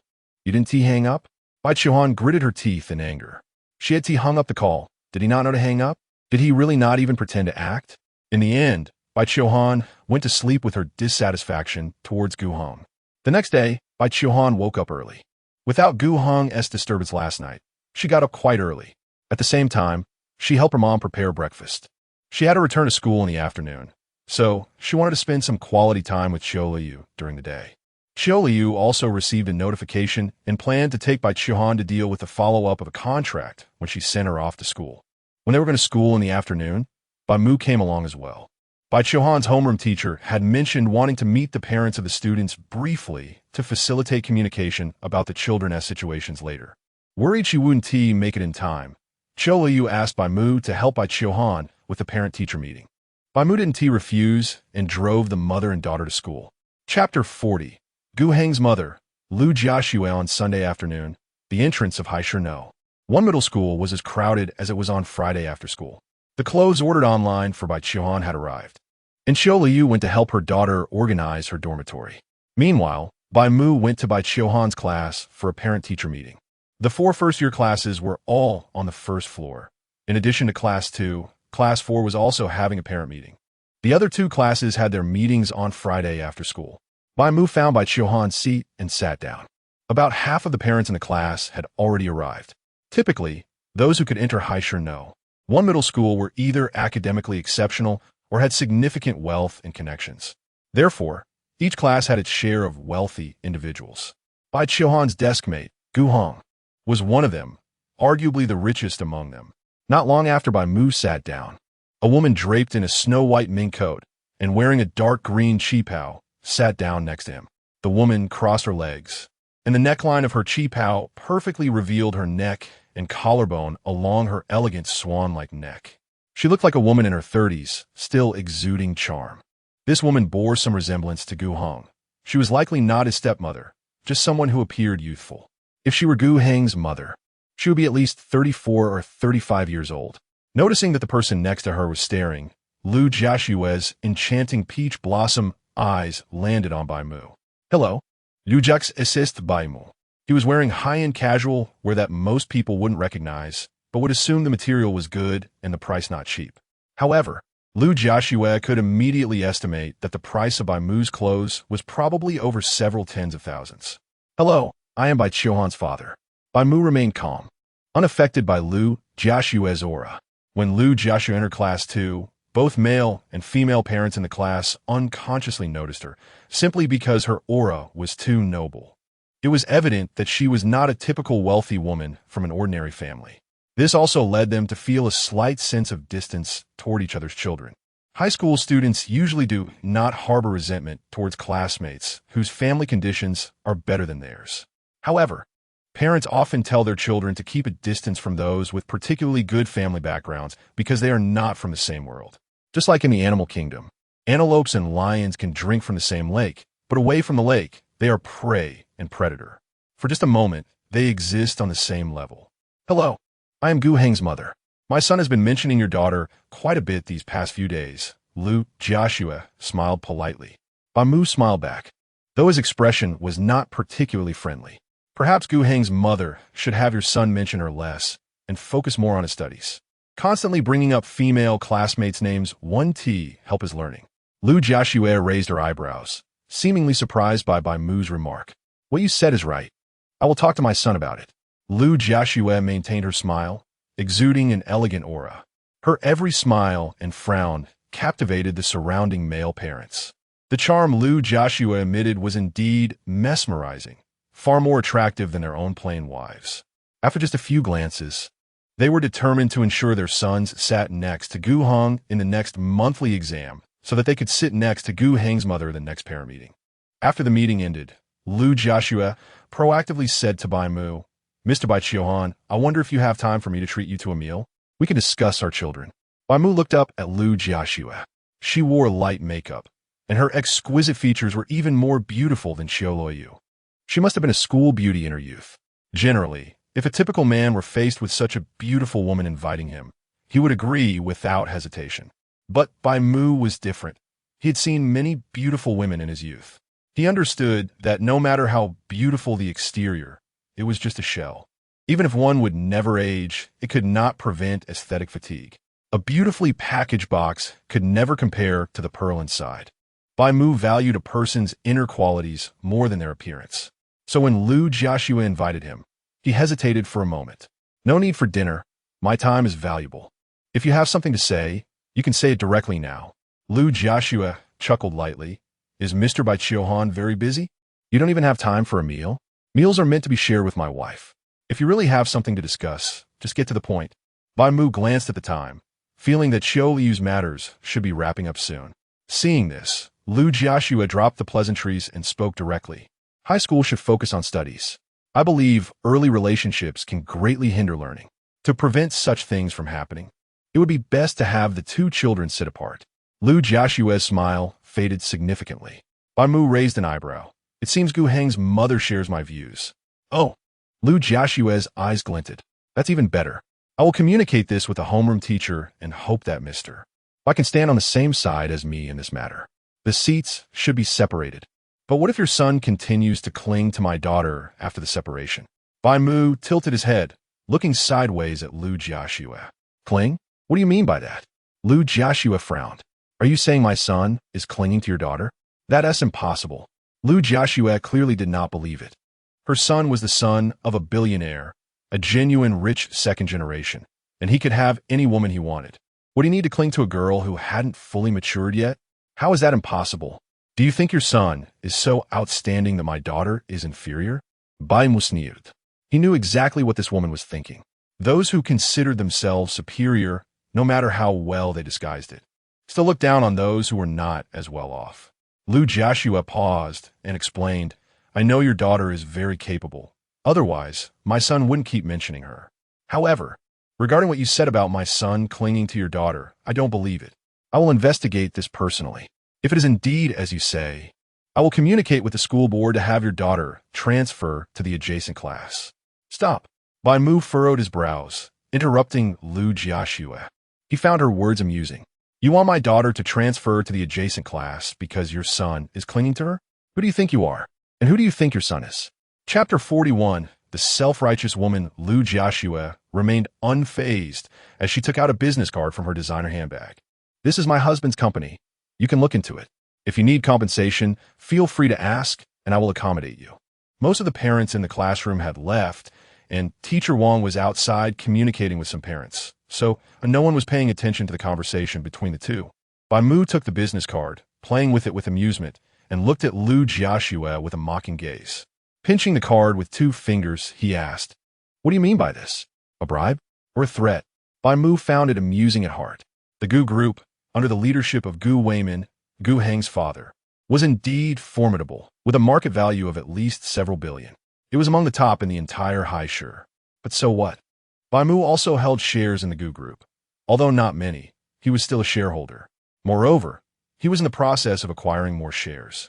As one of the leading groups in Haishu, he had been paying attention to the Gu group. By the time of his death in his previous life, the Gu group was still thriving. However, in the past 2 years, the Gu group had undergone a series of changes that caused fluctuations in its market value, presenting a great opportunity for him to buy shares. He had even prepared to sell shares of other companies to acquire more from the Gu group. Yet this woman thought she could threaten him with just a business card? Such behavior was utterly ridiculous. Even if Bai Mu were not a shareholder of the Gu group, with the assets he held, he would not fear her husband Gu Weimin. How could a woman relying on a man have the power to manipulate him? Seeing Bai Mu's nonchalant demeanor, Lu Jiaxue's emotions finally showed some fluctuations. She frowned and pouted, crossing her arms and pushing up her round, full chest. "It's neither a threat nor a bribe, just a simple piece of advice. Also, I advise you to take a good look at the business card I gave you, as it might be the most valuable card you've ever seen in your life. This card was specially customized, costing hundreds just for one. It wasn't something that could be casually copied in bulk." Although Bai Mu was dressed in high-end clothing, Lu Jiaxue still considered it nothing special. Who around her wasn't dressed more nobly than Bai Mu? In her eyes, Bai Mu was at most a company leader earning $1 million a year, someone who should show deference in her presence. Bai Mu crumpled the business card embedded with precious metals into a ball. His surprising strength startled Lu Jiaxue. What are you doing?" Bai Mu sneered. "Nothing, just found your word a bit harsh, so I expressed my discontent." Lu Jiaxue felt disdain in her heart, looking down on Bai Mu's behavior. A person who couldn't even manage their emotions would find it hard to achieve great things. "It's just a business card. If you want more, I have plenty." She pretended to be magnanimous and took out several identical business cards from her bag. If these cards were sold, they could fetch a high price. Bai Mu looked at the cards Lu Jiaxue offered and shook his head. "You should have heard of the name Xiaolin." Lu Jiaxue, who had been managing her expression, suddenly stiffened upon hearing the name Xiaolin. "How do you know her?" Lu Jiaxue's expression turned serious. Her peach blossom eyes fixed on Bai Mu as if trying to bore a hole through him. This name was as powerful to her as an atomic bomb, almost instantly causing her brain to crash. "How I know is none of your concern. Just know that your son is not the only heir of the Gu group. You are so proud now, but what about in a few years? Will you still be so proud?" Bai Mu leaned back in the creaking chair, looking down at Lu Jiaxue. She clearly hadn't reacted to Bai Mu's words. "Xiaolin has a son?" She opened her mouth, her expression changing several times in a matter of seconds. "Of course. Why should I believe you? Do you have any evidence?" Lu Jiaxue couldn't possibly trust Bai Mu's words based on just a few sentences. Seeing Lu Jiaxue's distrustful expression, Bai Mu laughed. "Mrs. Gu, put away that self-righteous attitude of yours. What? Do you think everyone should listen to you? Your disbelief has nothing to do with me. What loss could I suffer?" Lu Jiaxue fell silent for a moment. "What do you want in exchange for telling me everything you know?" The accuracy of the news was no longer important. What mattered was that she knew Xiaolin existed. Xiaolin was not just anyone. She was her husband's first love, while Lu Jiaxue was Gu Weimin's second wife. Gu Weimin married her not because he loved her deeply. The circumstances were complex. Over the years, Lu Jiaxue had been wary of the woman named Xiaolin, fearing that her presence would affect her own status. After all, her family's company had gradually declined without the support of the Gu family and had long gone bankrupt. For the sake of the Gu group and her own interests, she could not allow Xiaolin to appear, especially since the latter had a son with Gu Weimin. "Why should I tell you?" Bai Mu found it amusing. "Then why are you telling me this?" Lu Jiaxue's face darkened immediately. "Of course, I don't want to see that proud look on your face. Look at how beautiful your expression is now, wanting to be angry but trying hard to suppress yourself. This is the true you." Faced with Bai Mu's teasing, Lu Jiaxue's face grew even darker. She completely forgot about managing her expression, her mind filled with thoughts of Xiaolin. Bai Mu stood up and patted Lu Jiaxue on the shoulder. All right, I've given you a reminder. Although it may not change the outcome, at least it will keep you on edge every day. No need to thank me. If you thank me, I won't tell you any more information. After saying that, Bai Mu left the classroom. How? Bai Mu knew the name Xiaolin was entirely due to the fact that the illegitimate child from his previous life had come to prominence, revealing his mother's name. Hence, Bai Mu had tested the waters by mentioning Xiaolin. Who would have thought that Lu Jiaxue actually knew of her existence? As Lu Jiaxue watched Bai Mu's departing figure, her peach blossom eyes held some confusion. How much did this person know about Xiaolin? Perhaps the matter of Ahung switching positions had to be put on hold. No, not only should they not switch, but they also needed to continue sitting together. Lu Jiaxue thought secretly. Chapter 42. The ultimate tough guy when Bai Mu walked out of Class 2. He originally planned to go directly to Bai Qiuhan's dormitory to find Qiu Luoyu. However, when he passed by the entrance of Class 4, he saw a group of students gathered outside, tiptoeing to peek inside. Class 4's meeting was staggered with Class 2's, so when Class 2 finished, Class 4 had just started not long ago. Among the crowd, two individuals were particularly noticeable, while others were tiptoeing to look inside. One person was squatting down while the other stood on his shoulders. The boy squatting on the ground had dark skin, clearly tanned from the sun. Perhaps the person on his shoulders was too heavy, as beads of sweat were forming on his forehead, and he was gritting his teeth with his cheeks puffed out. Compared to his classmates, the boy was somewhat thinner, yet he was still bearing the weight of another person. The windows were covered with anti-peep paper, so one had to be quite high up to see what was happening inside. Bai Mu stared at the boy for a few moments, then slowly stopped walking. His brow furrowed slightly as he approached them. As he got closer, the conversation between the two boys reached his ears. Hey, Heizi, put in a bit more effort. Go higher.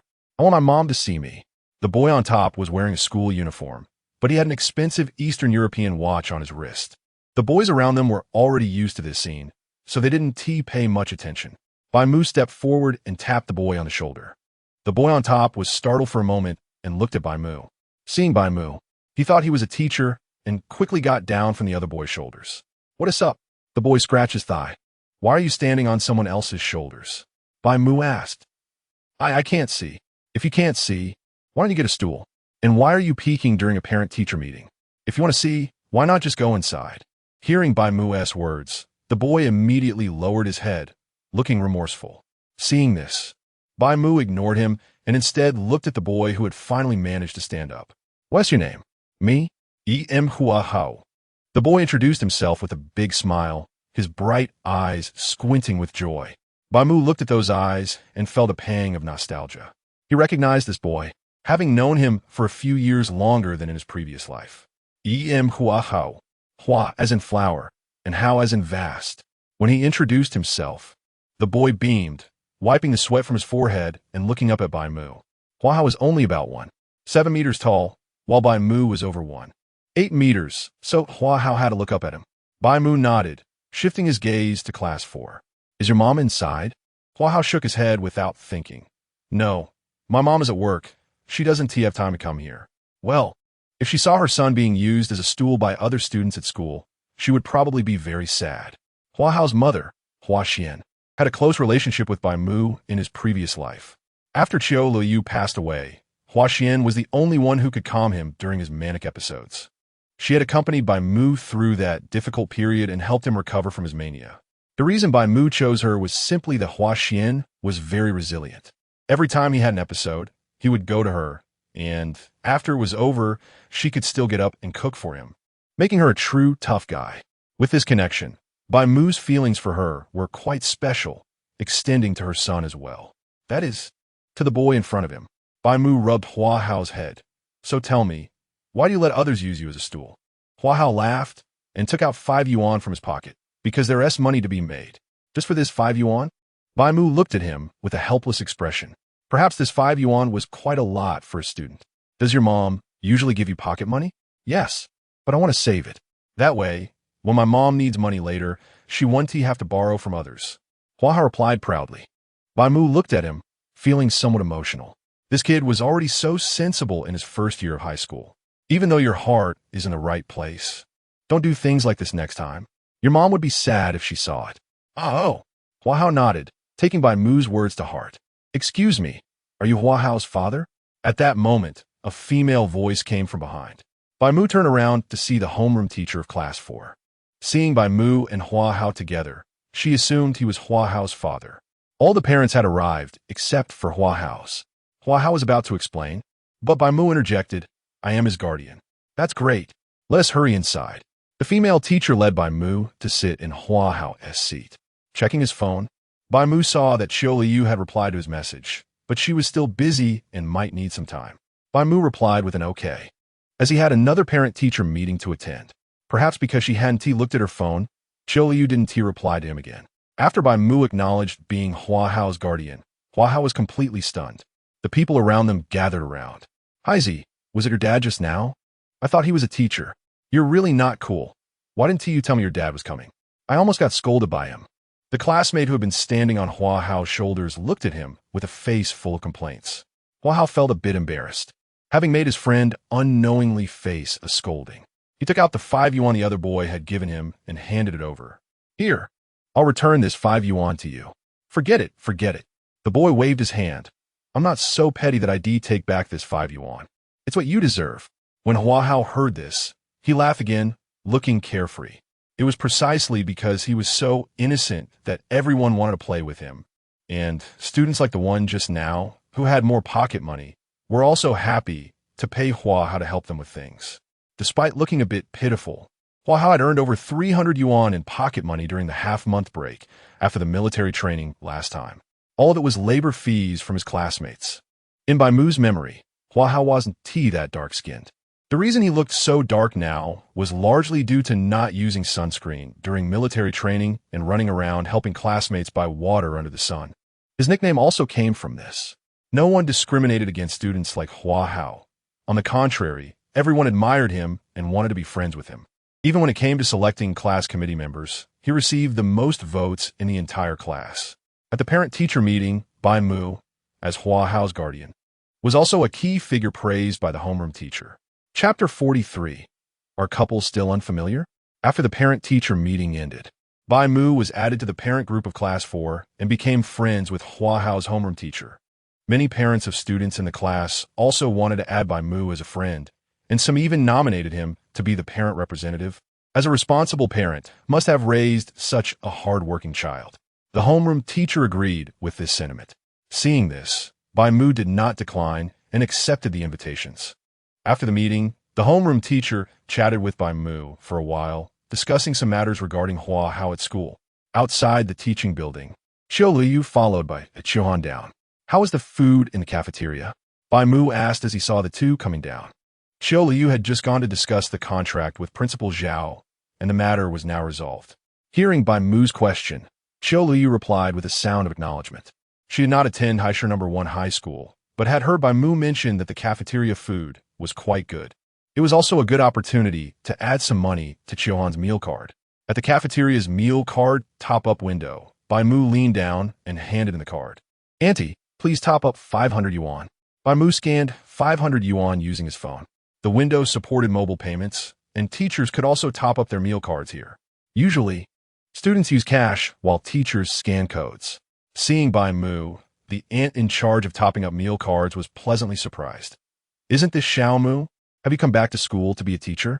The staff at Haisher No. 1 high school had not changed much over the years, so the aunt still recognized Bai Mu from his school days. Bai Mu had quite a reputation back then, so it was natural for her to remember him. Bai Mu smiled. No, my daughter is studying here now, so please take good care of her when you see her. He pointed to Bai Qiuhan, who was sitting on a nearby chair. The aunt leaned over to take a look, her expression somewhat strange. How do you have a child? I remember you graduated less than 16 years ago. Did he have a child in middle school? Bai Mu replied with a hum, not explaining further. Seeing this, the aunt didn't ask more questions and simply handed over the topped-up meal card. Xiao Mu, you must come back to school often. I will, Bai Mu replied, returning the meal card to Bai Qiuhan. I've added money to your card. Make sure to eat on time every day and don't come back too thin next time. Understand? If I find out you're not eating well, you'll have to deal with it. Bai Qiuhan took the meal card and responded with an O. She had just been secretly watching Bai Mu, noticing how happily he was chatting with the cafeteria aunt, indicating they were familiar with each other. She wondered if he had mentioned his own matters to her. Let us go get some food, Bai Mu urged Bai Qiuhan. Bai Qiuhan nodded and scampered over to the food-serving window. How much did you top up? Qiu Luoyu asked Bai Mu as she followed behind. 500. Remember to transfer the money to me later. Got it, Qiu Luoyu replied with a nod. The cafeteria at Haisher No. 1 was indeed quite good. The chefs were hired from outside specifically to ensure the children eat well. The prices were very affordable, and the portions were generous with good taste. Qiu Luoyu had Bai Qiuhan get a lot of dishes, and the three of them sat down to eat. There were also quite a few students dining with their parents in the cafeteria. As they entered, several girls noticed Bai Qiuhan. Jiang Jie, are those Bai Qiuhan's parents? They don't look like they come from a poor family. Not a poor family? Then that means Bai Qiuhan, that little brat, is pretending to be pitiful to seduce Gu Hong. Jiang Yi snorted coldly. Jiang Jie, I saw Bai Qiuhan on a date with Gu Hong at Yida Mall yesterday. She didn't take your words to heart at all and is still clinging to him. Another girl whispered to Jiang Yi. She had taken a photo and shared in their group. So this wasn't just her stirring things up. There was evidence. Jiang Yi's face darkened. I know. No need to tell me. Tonight, I'll go to this bitch's dormitory and see what is going on with her. If she didn't take my words seriously, then let her learn a lesson. With that, Jiang Yi turned and left the cafeteria. The other girls were left confused. Jiang Jie, weren't we here to eat? Why are you leaving? No appetite. After dinner, evening self-study was about to start. Bai Mu and Qiu Luoyu dropped Bai Qiuhan off at the classroom and then left. In the car, Qiu Luoyu inexplicably felt a bit anxious. Bai Mu noticed her unusual expression. What's wrong? Qiu Luoyu shook her head. Nothing, just feeling a bit uneasy, worried about Qiuhan. Don't overthink it. Qiuhan will be fine at school, Bai Mu reassured her. Before leaving, he had asked the school leaders to keep an eye on Bai Qiuhan and to notify him immediately if anything happened. Hearing Bai Mu's words, Qiu Luoyu nodded, but her heart still felt a bit uneasy. Bai Mu reached out and squeezed her hand. Don't worry, if anything happens, I'll let you know. Okay, I understand, Qiu Luoyu said, looking out the window. Back home, Bai Mu received a friend request on his phone. It was from a WeChat account named Flower Full Moon, with a profile picture of a big bouquet of flowers. The name made it hard not to associate it with some older individuals. Bai Mu accepted the friend request. Flower Full Moon. Hello, may I ask who you are? Bai Mu. I am Hua Hao's parent. Who are you? Flower Full Moon. You're Hua Hao's parent. So who am I? Bai Mu. If you don't introduce yourself, how would I know who you are? Smile. Flower Full Moon. I'm Hua Hao's mother. What are you trying to do pretending to be Hao Hao's parent? On the other side, Hua Xian was very vigilant. There are many scammers these days, and she had to be cautious. Previously, news had come out about scammers who infiltrated parents' groups, pretending to be parents or teachers to scam money. These people had various disguises, but the person in front of her was obviously much clumsier and had been caught on the spot. Bai Mu. Sorry, this parent. I am currently the parent representative. If you have any questions, we can discuss them in person. Flower Full Moon. You dare to meet me in person? Hua Xian was shocked. Bai Mu. Why wouldn't I dare? I'm not a thief. Are you scared? Flower Full Moon. Hee hee. Then you have the ability to come out now. Bai Mu. Let us do it tomorrow. I need to accompany my wife tonight. Going out late will make her misunderstand. Flower Full Moon. Hua Xian stopped replying and turned to ask Hua Hao's homeroom teacher about this person. The homeroom teacher was also confused by Hua Xian's inquiry. Were these two not Hua Hao's dad and mom? Why did it seem like they didn't know each other? Could it be that couples could still be unfamiliar with each other? Chapter 44, the first deception regarding Hua Hao's mother.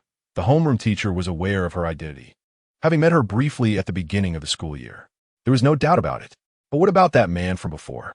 The homeroom teacher couldn't really think that they were an unfamiliar couple.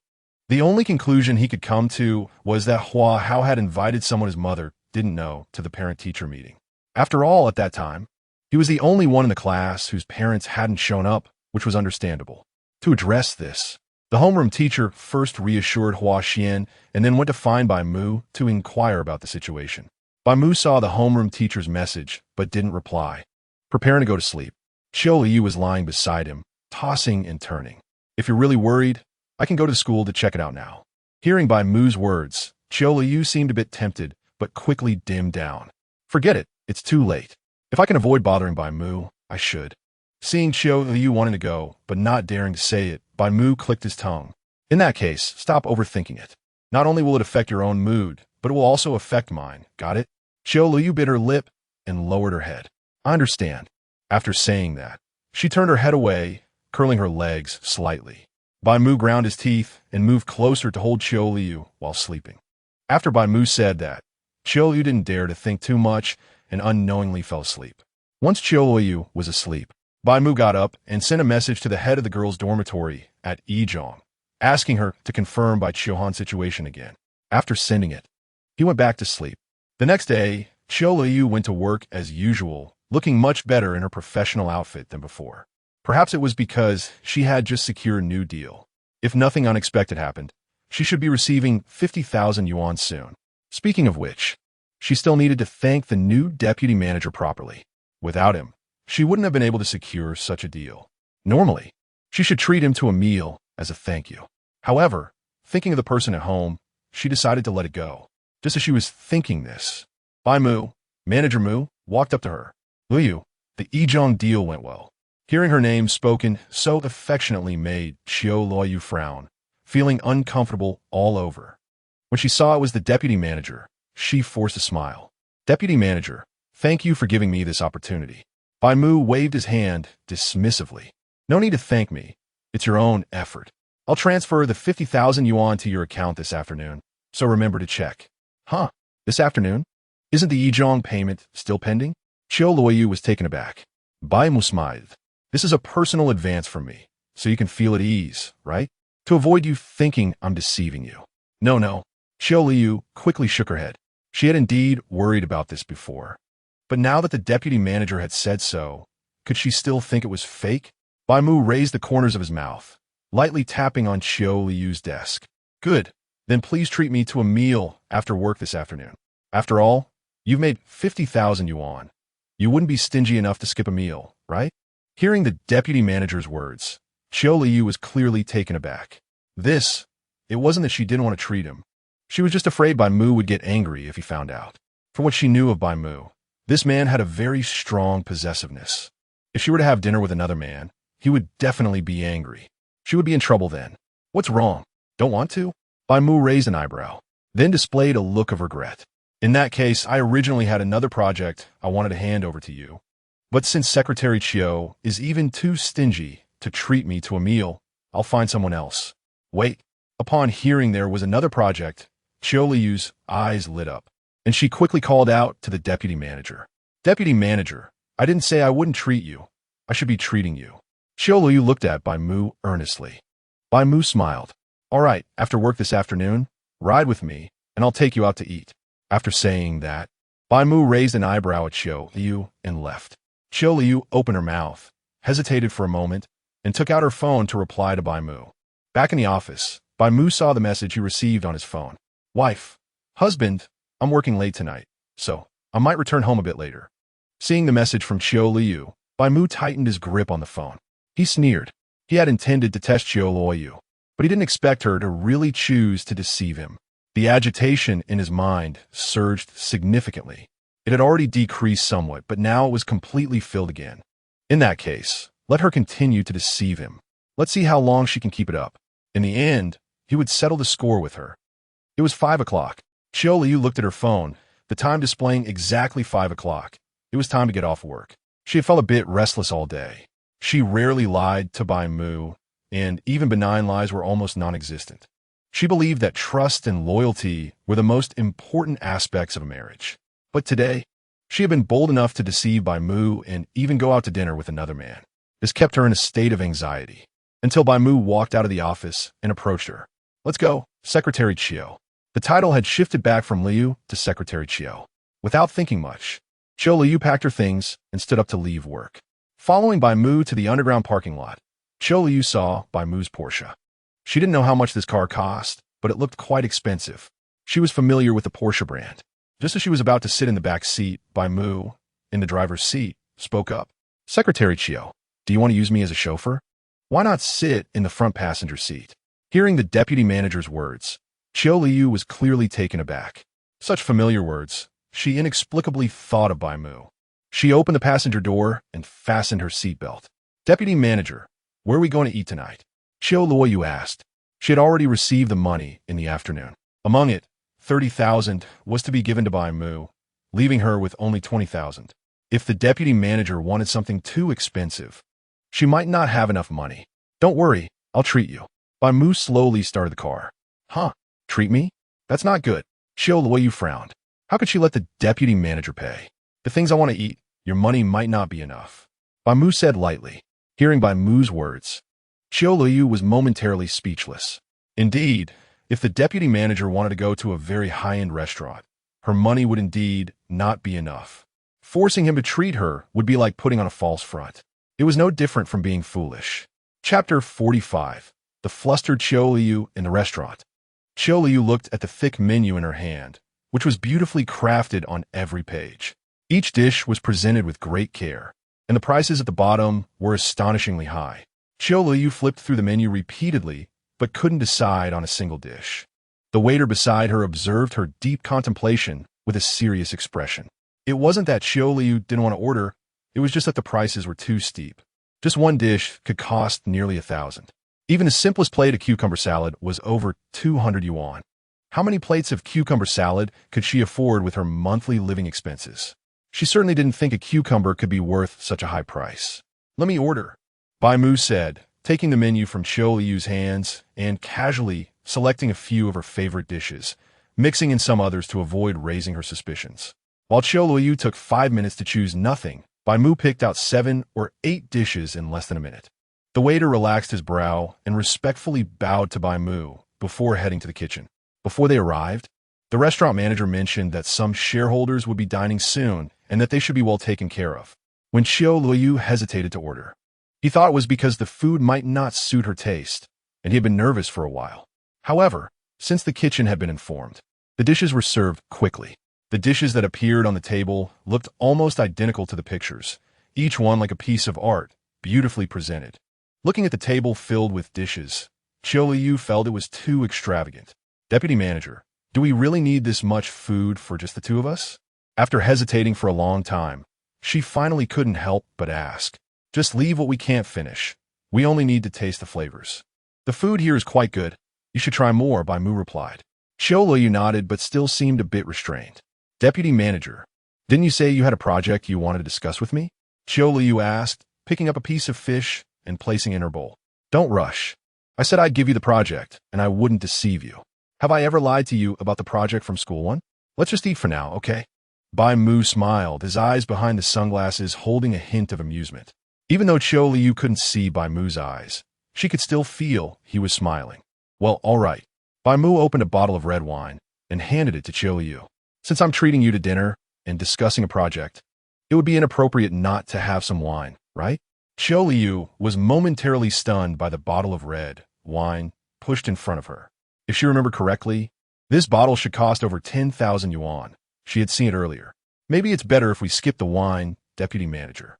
I can't drink. If she drank, Bai Mu would definitely find out when they returned home. They didn't sleep in separate beds, so the smell of alcohol would be impossible to hide. She had told Bai Mu she was working overtime, not drinking. Can't drink? That's not acceptable. You should at least have a couple of glasses, Bai Mu insisted. However, Qiu Luoyu's attitude was very firm. She wouldn't drink. Seeing this, Bai Mu stopped persuading her. During the meal, Qiu Luoyu frequently checked her phone. She felt anxious, a constant sense of unease creeping over her. She stared at Bai Mu's WeChat, but there were no new messages. After messaging him at noon, Bai Mu had only replied with a good and nothing more. In the past, if she came home late from work, Bai Mu would always ask her about it. But now, his WeChat was so quiet, which made Qiu Luoyu feel inexplicably flustered. The deputy manager across from her smirked. Secretary Qiu, what's wrong? Are you in a hurry to get back? If there's someone waiting for you at home, you can leave first. Hearing the deputy manager's words, Qiu Luoyu bit her lip. Then, should I go back now? The project. Qiu Luoyu hesitated. We can discuss the project next time. After all, Secretary Qiu seems eager to return. Home matters are more important, Bai Mu said nonchalantly. However, Qiu Luoyu couldn't remain that calm. She had deceived Bai Mu into coming out today to get the project from the deputy manager. How could she leave without securing it? Actually, I'm not in that much of a hurry. Deputy manager, can we talk about the project first? Is that so? Then that's fine. Bai Mu took out a project document from his briefcase and handed it to Qiu Luoyu. The project Bai Mu offered her was still from Xinghu Electric Company, but this time it involved several other schools instead of just school one. If she secured all the deals, she could earn at least 200,000 yuan in commission. Seeing the amount of the commission, Qiu Luoyu felt incredibly excited. 200,000. That was 4 times 50,000. 200,000 would be enough for her to work for a long time. Noticing Luoyu's excitement, Bai Mu smiled and pressed a remote to turn on the projector in the private room. The projector displayed various information about Xinghu Electric. Deputy manager, what's this? Since this is the second project you've gotten from this company, you should at least familiarize yourself with the company information. I already know a bit about it. Your understanding isn't comprehensive enough. Let's watch while we eat. Once you've seen it all, you can go home. Qiu Luoyu opened her mouth, but ultimately suppressed her excitement. However, she soon realized something was off. The amount of information about Xinghu Electric was overwhelming. She needed to understand every model and function of the appliances they researched. Although she knew it was necessary to understand these things to sell the appliances, it was far too much to grasp in a short period. Her work ended at 5, but by the time Qiu Luoyu returned home, it was already 9 o'clock in the evening. She anxiously opened the door. The living room was dark, and Bai Mu should still be awake at this hour. Carefully, she took off her high heels and changed into slippers as she walked in. However, the next moment, the lights in the living room turned on, and she instinctively turned around. It was the bedroom that was lit. As she turned, she met Bai Mu's dark face. Qiu Luoyu's heart sank. She knew she was in trouble. Where did you go tonight? Working overtime until 9? I've never seen you work this late before. Bai Mu's voice was low, clearly suppressing his anger. Qiu Luoyu swallowed hard, feeling panic. She stuttered for a long time, but couldn't come up with a proper explanation. She could only watch as Bai Mu walked closer and closer. The cold smile on Bai Mu's face made Qiu Luoyu feel increasingly anxious. Chapter 46. Be the most important person in her heart. Think it over before you answer me. Bai Mu's expression was serious. Qiu Luoyu felt the pressure from Bai Mu and couldn't find the words to say. She had spent the entire day worrying just because she had told Bai Mu a lie.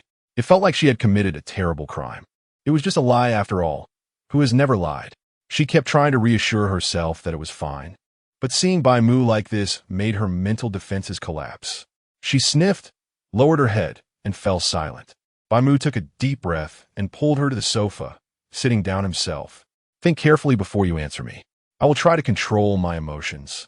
But if you lie to me again, I will really get angry. Qiu Luoyu stood there obediently, feeling that she had indeed done something wrong. She had failed to uphold the most important integrity with her partner. No matter how many reasons she had, she should not have deceived her husband about having dinner with another man.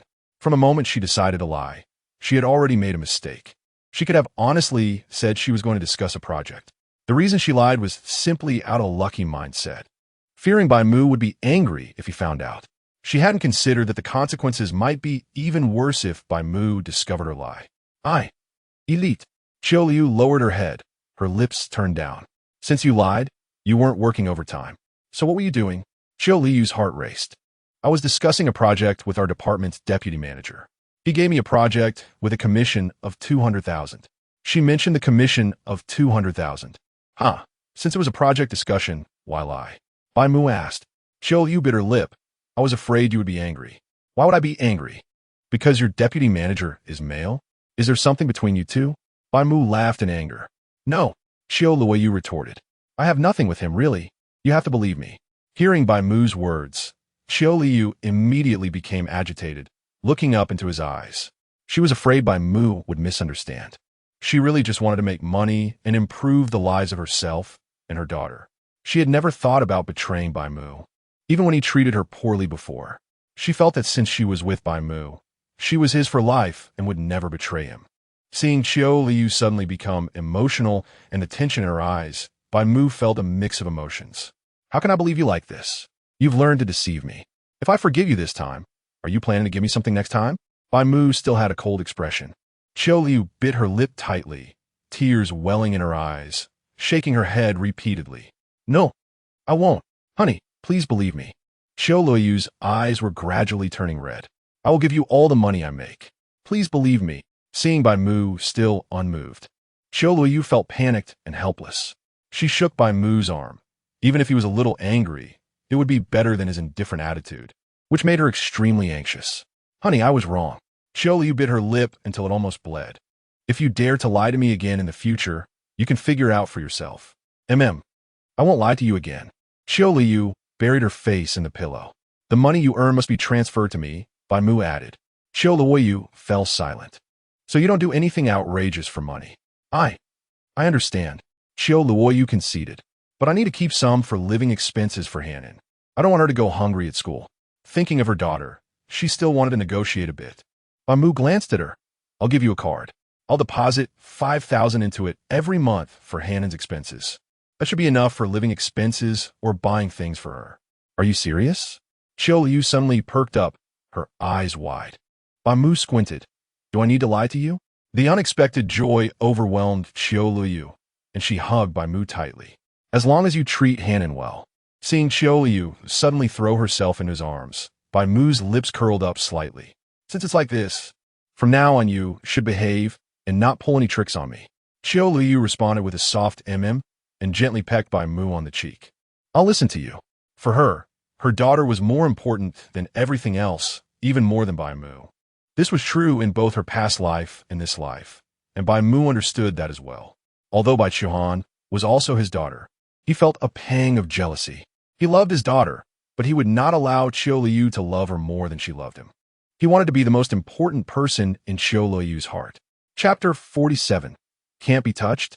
The next day, Bai Mu asked for a leave of absence for Qiu Luoyu. Meanwhile, Lu Jiaxue successfully investigated Bai Mu's identity. When she held the information she had gathered, she found herself at a loss for words to describe her feelings. She had thought Bai Mu was just an office worker at most, but she was surprised to find that his identity was much more than that. Currently, there were two companies under Bai Mu that could be traced, a construction company and a security company. Even within her own group, he held shares. Although the shareholding wasn't significant, he was indeed a minor shareholder and would have a say if he chose to step forward.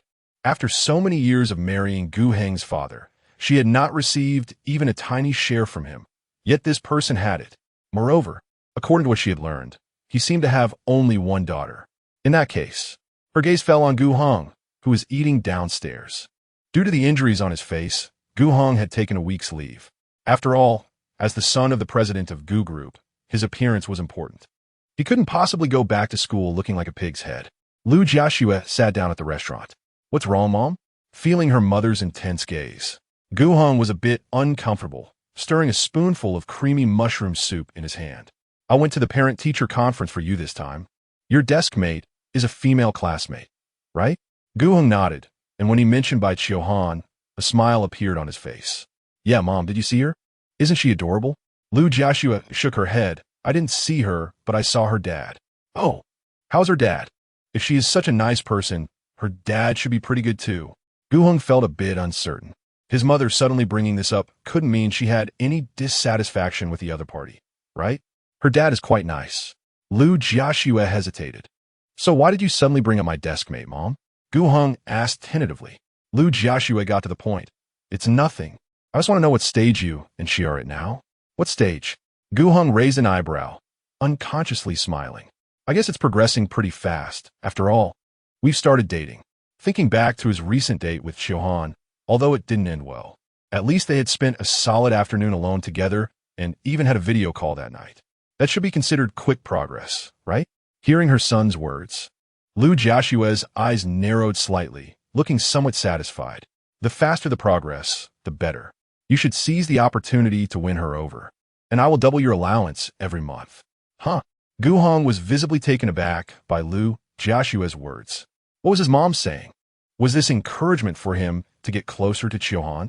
He had thought his mom would be against him being with her, although he had often mentioned Chuhan in front of her to pave the way for pursuing her. He hadn't expected his mom to not only not oppose it, but actually support it. What was going on? Huh? Don't you have any confidence? Lu Jiaxue shot him a glance. No. Of course, I have confidence. I believe Qiu Han likes me too. Gu Hong lifted his head, looking particularly confident. Seeing him so assured, Lu Jiaxue nodded in satisfaction. That's great. Mama's waiting for your good news. If Bai Mu were just a company executive, she would have planned for her son to get close to his daughter. Now that she had learned about Bai Mu's background, she began to entertain the idea of having her son marry his daughter. Not only because Bai Mu was a shareholder of Gu Group, but also because if Gu Hong married by Qiu Han, she and Bai Mu would be on the same side. If Gu Hong inherited Gu Group, Bai Mu would also benefit from it. Considering her own interests, Bai Mu had every reason to help her. With Bai Mu's assistance, wouldn't Gu Heng's chances of inheriting Gu Group increase significantly? She surely valued her son's connection to Gu Group over everything else. Even if Gu Hong didn't like Bai Qiu Han, she would still have him get close to her. With her mother's approval, Gu Hong was in high spirits, even thinking about going back to school despite his pig-headed appearance. Lu Jiaxue stopped him. Do you want your little deskmate to see you like this? Gu Heng's smile froze, realizing that she was right. Qiu Han would definitely not like to see him like this. He couldn't go to meet her like this. But waiting a week to see her was going to be really tough. I'm going out. You stay at home. If you need anything, message me. After Bai Mu finished speaking to Qiu Luoyu, he left. Qiu Luoyu had taken a day off and would be staying at home. But in the afternoon, Bai Mu thought about Hua Xian and decided to visit his good friend. Outside the Hao Hao flower shop, Bai Mu parked his car across the street. He didn't rush to get out, but rolled down the window, peering through the glass into the flower shop. A familiar figure appeared in his line of sight. A woman with a slightly tanned complexion was arranging flowers in front of her. Even in a loose, short-sleeved shirt, her good figure was still apparent. When she tiptoed to place something, a small part of her waist and abdomen was exposed. In just 5 minutes, she had walked around her flower shop several times. By the end of the day, she must have walked several thousand steps. Bai Mu pushed the door open and got out, heading straight for the flower shop. As the welcome chime rang, Hua Xuan's voice followed. Hello, what would you like to buy? Give me a bunch of roses. Sure. Hua Xian stood up and walked towards the roses. However, when her back was turned to Bai Mu, he slowly approached her. She crouched down to grab the flowers and sensed that someone was standing too close behind her. Her brow furrowed, and the moment Bai Mu's hand landed on her shoulder, she swiftly turned and executed a neat wrist lock, pinning Bai Mu's hand behind his back. What are you doing? Hua Xuan's expression turned vigilant as she pressed Bai Mu against the wall, gripping his arm tightly with a strength that rivaled that of an adult male. The slender arm that had looked delicate now showed visible muscle definition when exerting force. Bai Mu caught, smiled slightly at the corner of his mouth, but pretended to be in pain on the surface. Why are you grabbing me? Is this how you treat customers? Huh? Were you trying to make a move on me just now? Your hand was on my shoulder. Is your shoulder made of gold? Can't be touched. Chapter 48. Hua Xian snorted coldly and released Bai Mu's shoulder. This is a society governed by law, and I have surveillance in my store. If you try to do anything illegal, I can call the police and have you arrested. The moment Bai Mu was released, he seized Hua Xian's arm and executed a reverse hold, pinning her against the wall. Hua Xian didn't expect that, even after saying all that, Bai Mu would still dare to make a move. She was pinned against the wall and couldn't move, trying to exert strength in her arm, but to no avail. How does it feel to be captured? Bai Mu asked with a smile. What do you want? How have I offended you? Hua Xian racked her brain to remember if she had ever offended anyone, but she couldn't recall anyone like Bai Mu. You haven't offended me. I'm here to talk to you. Talk. Is this how you talk at your home? Hua Xian glared at Bai Mu angrily, struggling symbolically to signal him to let her go. What's wrong with this? I think it's quite good. At least we can have a calm conversation. Bai Mu chuckled, his tone teasing. Hua Xian gritted her teeth, enduring the pain in her arm, and tried to kick Bai Mu, but the moment she heard his words, she immediately froze. Your son is named Hua Hao, and he studies at High City No. 1 Middle School. You. Hua Xian's mind raced. You're the one from a group chat. She realized. They had talked about meeting in person yesterday, but that person had been silent, and when she messaged, there was no reply. She thought the other party was scared, but unexpectedly, they showed up today. Thinking of this, Hua Xian became even angrier. What do you want? Are you trying to extort money or something? Did you go through all this trouble to get into the class group just to scam money? I'd advise you not to have any ideas about how, or I'll kill you. Hua Xian struggled fiercely, as if trying to show Bai Mu her ferocity. If he held on any tighter, her arm might dislocate. Bai Mu released his grip, withdrawing his hands. Once freed, Hua Xian charged at Bai Mu with a punch aimed at his head. Slap! Bai Mu sidestepped, easily throwing Hua Xian to the ground. In her previous life, Hua Xian had told him she was on the school track team, so her physical strength was good. But because she had never trained in combat, her punches lacked any technique and were easily countered by Bai Mu, resulting in her making intimate contact with the ground. Hua Xian felt pain. Before she could get up, Bai Mu pressed his knee against her lower back, twisting her arms behind her again. This time, she was even more immobilized. If you don't behave, I won't be polite, Bai Mu said coldly, controlling her with one hand. Hua Xian gritted her teeth, glaring at Bai Mu. I'll call the police. So you're not planning to have a proper conversation? I want to talk to you. Even though she was under his control, Hua Xian remained defiant. Seeing this, Bai Mu decided not to be polite anymore. He lifted Hua Xian effortlessly. Despite appearing slim, she weighed around 120 pounds, but in front of Bai Mu, she was as light as a chick. Hua Xian was stunned. How could someone be this strong? And where was he taking her? The second floor of her flower shop was her room, where she usually slept. There were 2 rooms upstairs. One was a storage room, which she had tidied up and turned into a room for Hua Hao. The 2 of them lived in this small flower shop, which was their only source of income. When Bai Mu brought her in her bedroom, Hua Xian exploded. What the hell? You look decent, but what do you want? Bai Mu didn't reply. Instead, he pulled out a roll of tape and sealed her mouth to prevent her from yelling. If anyone in the world knew Hua Xian's physical condition best, it would be Bai Mu. He could tell at a glance that Hua Xian was just pretending to be dead. He quietly watched to see how long she could keep it up. When she saw Bai Mu crossing his arms with a mocking expression, she knew she had been played. Anger surged within her, and she lunged at Bai Mu, intending to give him a taste of her strength. You really don't learn your lesson, do you? Bai Mu pinned her down on the bed and tore the tape off her mouth. Do you think you can beat me? I'll fight you even if I can't win. Hua Xian glared at Bai Mu, feeling like her eyes were going to pop out. Not only will I fight, but I'll also call the police to arrest you. I'll make you pay. Seeing Hua Xian's furious expression, Bai Mu smirked and took out a card from his pocket. This card has 50,000 yuan in it. How about this as compensation for me hitting you today? Huh? Hua Xian blinked, thinking she had misheard. She looked at the card in Bai Mu's hand. You mean this card has 50,000 yuan, and you want to give it to me as compensation? She pointed at herself for confirmation. Bai Mu nodded. That's right. It's for you. Chapter 49 Agreement. Real or fake? Hua Xian took the card from Bai Mu's hand, her tone somewhat uncertain, but it was clear that her attitude had relaxed. If you don't believe me, you can check the balance inside, Bai Mu said with a smile as he looked at her. Hua Xian pouted and re-evaluated Bai Mu. Would a guy who seems to be a scammer really be so generous as to give her 50,000? This was indeed very suspicious. Could it be some new type of scam? She felt she needed to be cautious. All right, let me take a look. She took out her phone, linked it to the card, and entered the password on it. When she saw that there was indeed 50,000 inside, her eyes widened. Moreover, it could really be transferred out. After confirming that the money was real, she began to suspect whether the money in the card was dirty money. If she used it, would that count as a crime? What exactly do you do? Hua Xian asked Bai Mu. To be able to easily take out 50,000. The other party was either a big boss or had illicit gains. Does it matter what I do? Isn't the important thing that I can give you this much money? Don't you want it? If you don't want it, I can take it back. If I report you to the police, I can still make you pay me this much, Hua Xian huffed as she threw the card back to Bai Mu. Bai Mu raised an eyebrow. What a pity. If you have the police arrest me, then you won't have this opportunity in the future. What opportunity? Hua Xian frowned. Once I can give you 50,000. If you only want to eat once, you can directly report it to the police. How many times do you want? Hua Xian's eyes widened. It depends on how many times you want to make money. Hearing Bai Mu's words, Hua Xian's expression showed slight hesitation. Running this flower shop alone must be quite tough, right?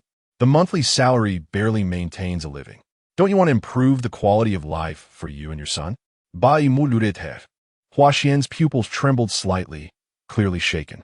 But that was still not enough for her to fully agree. Do you know what I saw when I attended the parent-teacher meeting for Hua Hao the day before yesterday? What?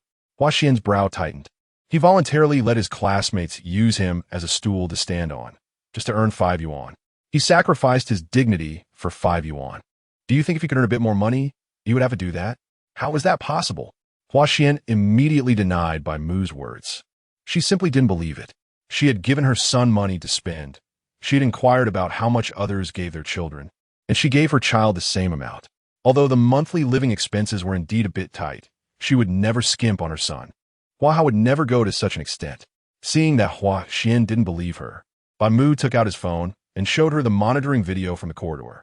Although the image wasn't very clear, Hua Xian recognized at a glance that the boy being used as a stool in the video was undoubtedly Hua Hao, because Hua Hao started school a year early. He was a year younger than his classmates and therefore smaller in stature. A mother could not possibly not recognize her own son. She covered her mouth in shock. How could this? If it weren't for the video right in front of her, she would never believe her son could do such a thing. He had clearly said he was doing well at school, that his classmates were very friendly. But why did it turn out like this? Hua Xian was unwilling to believe it. Bai Mu looked at her and spoke at the right moment. So, have you changed your mind now? Bai Mu waved the bank card in his hand. Hua Xian looked at the bank card in front of her, opening her mouth. Do we have any grudges? She didn't understand. No grudges, but sometimes we don't need a reason to do things, do we? Do you still need me to do anything? Bai Mu raised an eyebrow slightly. No need, I have a wife. Hua Xian nodded. That's for the best. She took the bank card. 50,000 isn't enough. You have to give me at least 100,000 as a deposit. If Bai Mu is a scammer and doesn't come back next time, wouldn't I be at a loss? Bai Mu chuckled lightly and took out another card from his pocket. This card had 200,000. 2,000 each time. This price is quite reasonable, right? Wasn't it 50,000? Hua Xian frowned. Hee, do you think you're that precious? 2,000 each time is already quite high. Hua Xian pondered for a moment and finally chose to compromise. Bai Mu was right. Even if it was only 5,000 each time, she would be willing, let alone 2,000. Then it settled. Hua Xian took the bank card, feeling her palms getting hot. 25,000 had come so easily. Was the other party so sure she wouldn't run away? Bai Mu was indeed confident. After all, this flower shop was not only their family source of income, but also their home in Haishu. Unless Hua Xian didn't want Hua Hao to continue studying, there was no way she would run away. Continue. Clearing the frenzy value, the bank account received 500,000. Previously, he had given Hua Xian only 250,000, and now he had made a profit of 250,000. 500,000 was already a large sum for ordinary people. For Bai Mu, however, it was nothing. In recent days, he had been investing continuously, and after putting in 20 million, he was now making over 1 million in profit every day. According to his memories from the previous life, he had bought only stocks that were guaranteed to make money. After leaving the flower shop, Hua Xian also began to get busy. Having delayed for an afternoon, the orders in the shop were still not completed. Hua Xian had an exceptionally strong physique and recovery ability, especially after Bai Mu left the flower shop. She organized the flowers on the first floor as if nothing had happened. With her around, there was no need to worry about the frenzy value issue in the future. Chapter 50, She is my secretary when I got home. The lights were off, and Qiu Luoyu's shoes were gone, indicating she wasn't home. Bai Mu placed the roses he was holding on the table and took out his phone. Sure enough, half an hour ago, Qiu Luoyu had sent him a message saying she had to go back to the company to handle some matters. He hadn't seen the message because he was driving at the time. Since Qiu Luoyu wasn't home, Bai Mu had nothing to do by himself, so he headed out toward the company. Good afternoon, Manager Mu. Su Tang at the front desk greeted him as he walked into the company. Bai Mu nodded and took the elevator up. Upon arriving at the work area, Qiu Luoyu was not at her desk. Where's your team leader? Bai Mu asked a member of Qiu Luoyu's group. The employees, who had been diligently working, immediately looked up upon hearing Bai Mu's voice. Seeing it was the manager, they quickly replied, the team leader was called over by the supervisor and hasn't returned yet. How long has she been gone? Bai Mu asked. It should be about 5 minutes. The person thought for a moment before answering. Bai Mu nodded and then walked toward Zhang Zhang's office. Before he entered, he heard Zhang Zhang's angry voice. How do you work? Can't you understand such a simple task? You still want to take leave? Who gave you permission to take leave? Zhang Zhang's voice was loud, and other employees outside could hear it clearly. Many were trying to stifle their laughter, enjoying the spectacle. Bai Mu glanced over, and when that group spotted him, they immediately shrank back. Are you all that idle? Should I have your supervisor increase your workload? No. No need, Manager Mu, they quickly said, sensing Bai Mu's displeasure, and lowered their heads. Bai Mu snorted coldly. Zhang Zong was still yelling inside, so Bai Mu pushed the door open. When the office door swung open, Zhang Zong was about to yell at whoever dared to interrupt him at this moment. But when he saw it was Bai Mu, his voice suddenly stopped. Manager Mu, you came? Bai Mu coldly stared at him. If I hadn't come, Secretary Qiu would have been scolded to the ground by you. Bai Mu's icy teasing made Zhang Zong awkwardly chuckle. Manager Mu, this isn't my fault. It's because Secretary Qiu didn't do her job well and wanted to take leave, which is why I'm so angry. It's her problem that got me scolded by the leader. Isn't that unfair? Zhang Zong tried to make excuses. Bai Mu ignored his plea for sympathy and bluntly said, Secretary Qiu's leave was approved by me. If you have an issue, you can talk to me. And now she is my secretary, not just your subordinate team leader.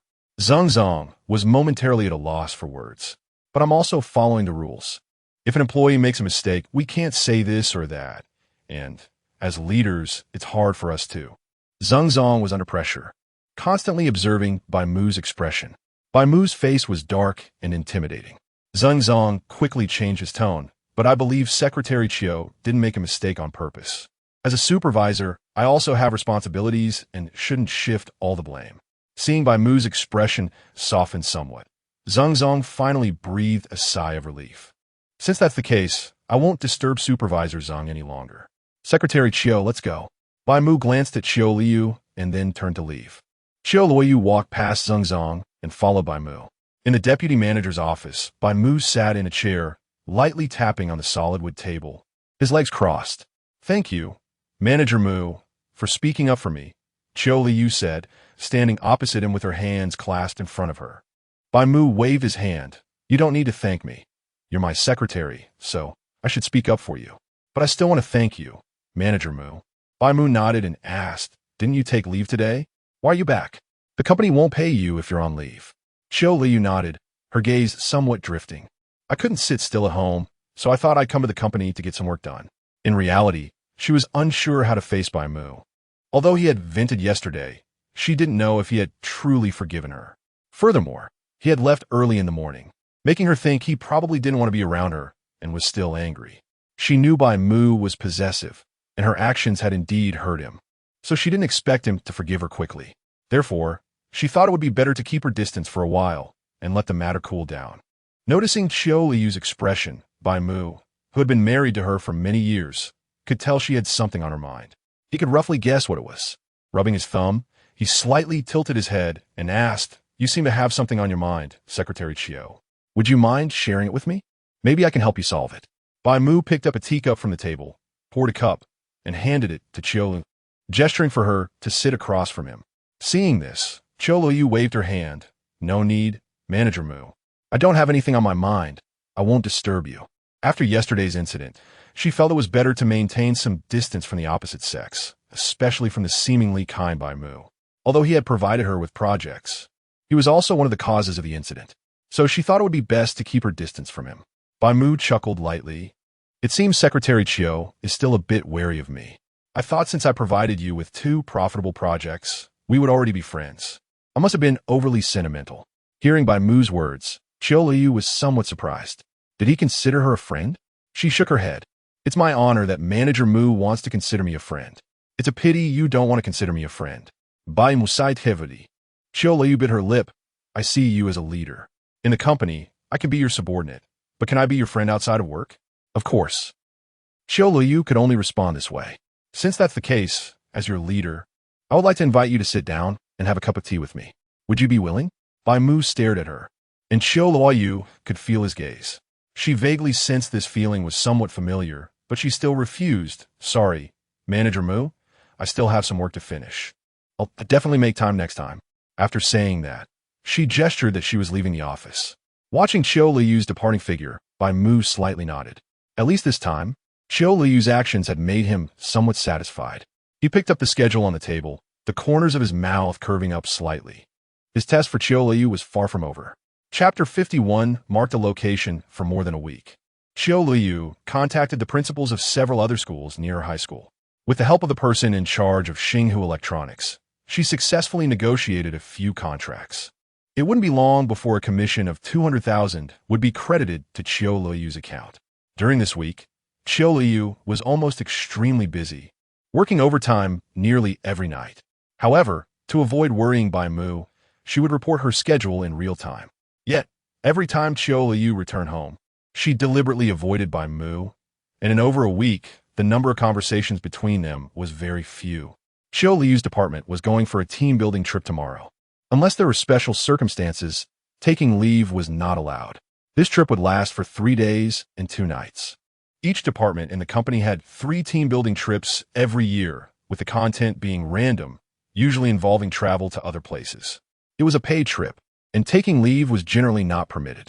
Normally, unless there was a real reason, most employees would not choose to take leave. This time the situation was a bit special, as it was an interprovincial trip, which meant a whole day just for traveling back and forth, leaving 3 full days for the trip. The employees in her department were very excited about this news, as it meant 3 days without work. But for Qiu Luoyu, it was not a good thing, because since she married Bai Mu, she rarely stayed out overnight. In the past, team-building trips lasted at most 1 night, and she would find ways to take leave. However, her request for leave this time was denied, as she had taken leave too often for previous team-building trips, which was deemed too unsociable, and there was no valid reason. So it was rejected. Just as she was thinking about how to tell Bai Mu, he approached her first. "You've been avoiding me lately." Bai Mu's words were a statement, not a question. Qiu Luoyu bit her lip, lying on the bed with her back to Bai Mu. "Turn around," Bai Mu commanded. Qiu Luoyu slowly turned, but she dare not look at Bai Mu, only lowering her head. "Tell me why you're avoiding me." Qiu Luoyu stammered. "Is it because of what happened recently?" Qiu Luoyu nodded. "Are you dissatisfied with me?" No. She had no dissatisfaction. She just didn't know how to face Bai Mu. "If there's nothing, then why avoid me? Or do you have a guilty conscience?" "I don't." Qiu Luoyu looked up, her eyes a bit aggrieved. How could she have a guilty conscience? "I just don't know how to face you." "Don't know how to face me? Since you have a clear conscience, why can't you face me?" Bai Mu looked at Qiu Luoyu. Qiu Luoyu leaned closer, feeling a bit downcast. "I feel like I've deceived you, but I also feel like I've betrayed you. I can't get past this in my heart." "But haven't you already been punished?" Bai Mu looked down at her. Qiu Luoyu tilted her head up to look at Bai Mu, like a child looking at an adult. In the past, she would feel uncomfortable because she thought Bai Mu was looking down on her, not placing her on the same level, but treating her as a subordinate. But now she no longer felt that way. She thought that those who made mistakes should be treated this way. She even wanted to get a bit closer to him, to prove that she loved him and had not betrayed him. For other women, deception might be common and not a big deal. But for Qiu Luoyu, deception was a huge deal. If deception was necessary between a husband and wife, it meant disloyalty to each other. Listening to Bai Mu's words, Qiu Luoyu bit her lip, her brows slightly furrowed. "I feel it's not enough." Compared to before, Bai Mu was now gentler. The old Bai Mu was more of a jerk. In front of him, she had no dignity at all. She felt that this way, she could not redeem herself. Hearing Qiu Luoyu's words, Bai Mu fell into deep thought, not expecting that Qiu Luoyu felt this way. "Then I guess I can let loose in the future. All right, let's go to bed. You still have work tomorrow." In the living room, Qiu Luoyu curled up in his arms, her face flushed. Hearing Bai Mu's words, Qiu Luoyu finally remembered the main issue and quickly spoke up. "I have something to tell you." "Oh, what is it?" "Tomorrow, the company has a team-building trip, and I might be going to Lake City for 3 days. I won't be back until the afternoon of the day after tomorrow." Can't you take leave?" Qiu Luoyu shook her head. "I can't take leave. I've taken too many leaves before, so I can't take leave for this team-building trip." Seeing this, Bai Mu waved his hand lightly. "Okay, I understand. You go." You agree?" Qiu Luoyu didn't expect Bai Mu to agree so easily. "What else can I do? Not let you go?" Bai Mu laughed mockingly. "Qiu Luoyu, if you don't want me to go, I cannot go. It's just that the leader might say a few words." "Forget it. You go. As long as you behave and don't cause trouble for me, it's fine." Qiu Luoyu knew what Bai Mu meant. She said seriously, "I will keep you updated on my situation." Chapter 52. The look of taking off sunglasses at Qiu Luoyu's company was heading to Lake City this time, which is located in the neighboring province. If they took the high-speed train or a plane, it would only take a few hours. However, In order to enhance the experience of this team-building event, the company rented a double-decker bus. Each bus only seats 20 people, and the second floor is enclosed, making it very high-end. In fact, long-distance buses are basically a thing of the past, and it's rare to see such luxurious ones. It doesn't look like a public transport bus. It's more like it was specially designed for private use. Everyone was a bit surprised when they saw the layout inside. The floor was made of reflective, wave-pattern tiles. The seats looked new, and there was plenty of space between them. Even without going to the second floor, they could recline the seats. This was not the bus they remembered. It was clearly a supersized version of a business vehicle. This was way too luxurious. Su Tang looked at the layout inside, her eyes wide open.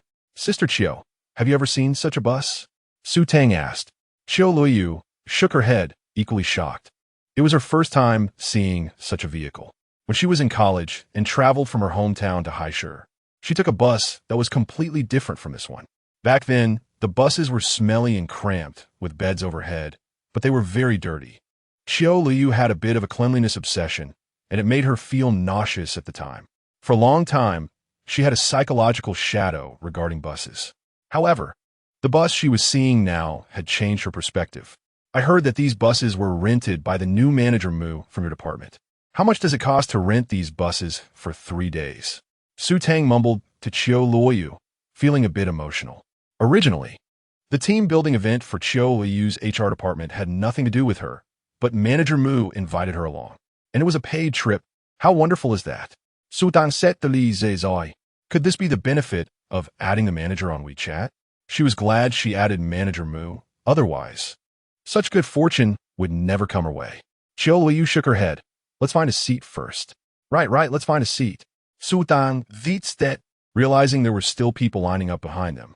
She pulled Qiu Luoyu to sit in the first 2 seats in the front row. The front row wouldn't make them carsick, and they could enjoy the view ahead. The bus seats were similar to business class seats on high-speed trains, spacious and comfortable. So they wouldn't have backaches even after sitting for a long time. Su Tang sat next to Qiu Luoyu, pressed a button, and the window beside them closed automatically, allowing them to sleep directly on the bus. The journey lasted a total of 8 hours, which would be quite tough if they didn't sleep. As more and more seats filled up, the bus doors were about to close. The bus Qiu Luoyu was on was the second bus, while the leaders from the HR department and other departments who enjoyed mingling sat on the first bus. Just as the doors were about to close, Bai Mu finally boarded. There was an empty seat in front of Qiu Luoyu and Su Tang, and Bai Mu sat there. When Su Tang saw that Manager Mu had also boarded, she nudged the resting Qiu Luoyu with her elbow. "Sister Qiu, your department's deputy manager has come on board too." Hearing Su Tang's words, Qiu Luoyu opened her eyes, and when she saw Bai Mu looking over, she froze for a moment. "Secretary Qiu," Bai Mu greeted with a smile. "Manager Mu, why did you come on this bus?" Qiu Luoyu was a bit surprised, as leaders usually sat on the first bus. Most of their team leaders were sitting on the second bus. Bai Mu shrugged. "The front bus was full, so I had to come here." Hearing Bai Mu's helpless words, Su Tang exclaimed, "They should have let you have a seat. How could they make Manager Mu get off?" Su Tang felt a bit indignant for Bai Mu. Bai Mu waved his hand. "It's fine. Since Secretary Qiu is here, I don't have much to talk about with him anyway. It's actually easier with you guys here." That is true." Su Tang smiled, revealing her 2 canine teeth. She didn't have a good impression of those leaders in the company who liked to flatter, because after all, who among the working class liked their bosses? Only young and considerate leaders like Manager Mu were their favorites. "Secretary Qiu, have you prepared the necessities for this team-building event?" Bai Mu asked Qiu Luoyu. Qiu Luoyu looked at Manager Mu in front of her, feeling something was odd. She didn't know if it was her illusion, but she always sensed Bai Mu's aura from this new deputy manager. She shook her head, thinking she was overthinking it. "I'm ready. Thank you for your concern, Manager Mu." Bai Mu nodded. Although the company has booked hotels and restaurants for this team-building event and covered the transportation costs, unnecessary expenses during the event won't be covered. So you two should also be mentally prepared. His words were actually directed at Qiu Luoyu. Qiu Luoyu remained silent, and Su Tang responded first, "Don't worry, Manager Mu. We want to be stingy with that little money." "That is good. Since we're here to have fun, the most important thing is to enjoy ourselves. So if you see something you like, buy it without being stingy or worrying about your wallet." Su Tang nodded vigorously. She loved traveling, and was determined to buy many local specialties in Lake City. Since the company rarely had team building events, she definitely wanted to show off her shopping skills.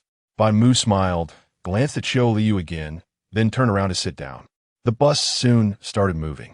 The employees in the back were still unaware that Bai Mu had boarded, because this team building event was different from the usual ones.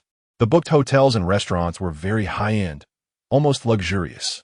Therefore, everyone was in high spirits, getting on the bus without thinking about resting, and they chatted excitedly. Except for Qiu Luoyu, the others were too excited to sleep. Su Tang was equally excited. Her eyes darted around as she mustered up the courage to move closer to Bai Mu. "Manager Mu, let us chat." "Oh, what do you want to talk about?" Bai Mu raised an eyebrow and asked. Su Tang looked at the sunglasses on Bai Mu's face, smiling as she pointed. "Manager Mu, why do you always wear sunglasses? Is it because they look cool?" Su Tang teased on purpose, making Bai Mu find it somewhat amusing. "That's not it. I just like wearing sunglasses." "Produce. When I wear sunglasses, you can't see my eyes. They say the eyes are a reflection of the soul. If you see my eyes, you can't see through my heart." Su Tang pouted. "Manager Mu, you really have a life. But can you let me see what you look like without your sunglasses?" Chapter 53. My husband loves me very much. Bai Mu raised the corners of his mouth. "Are you very curious?" "Hee a little."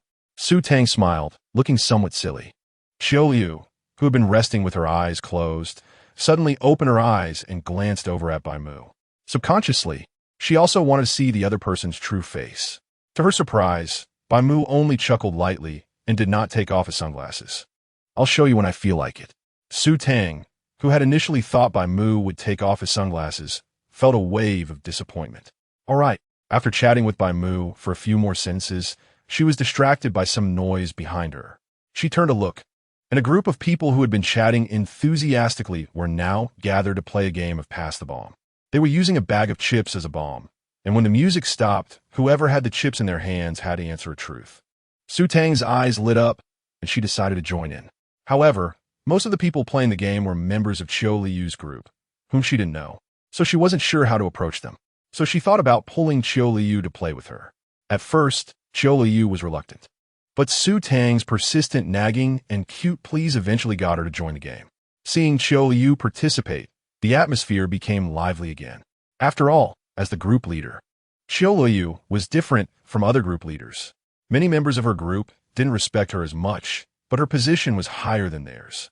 Nothing is more fun than teasing the leader, especially when this leader doesn't have much of temper. So except for the first few rounds where they held back a little, they almost stopped pretending in the later rounds. Every time the music was about to stop, they would pass the chips to each other. After several rounds, Qiu Luoyu had answered quite a few questions. "Leader, you lost again this round."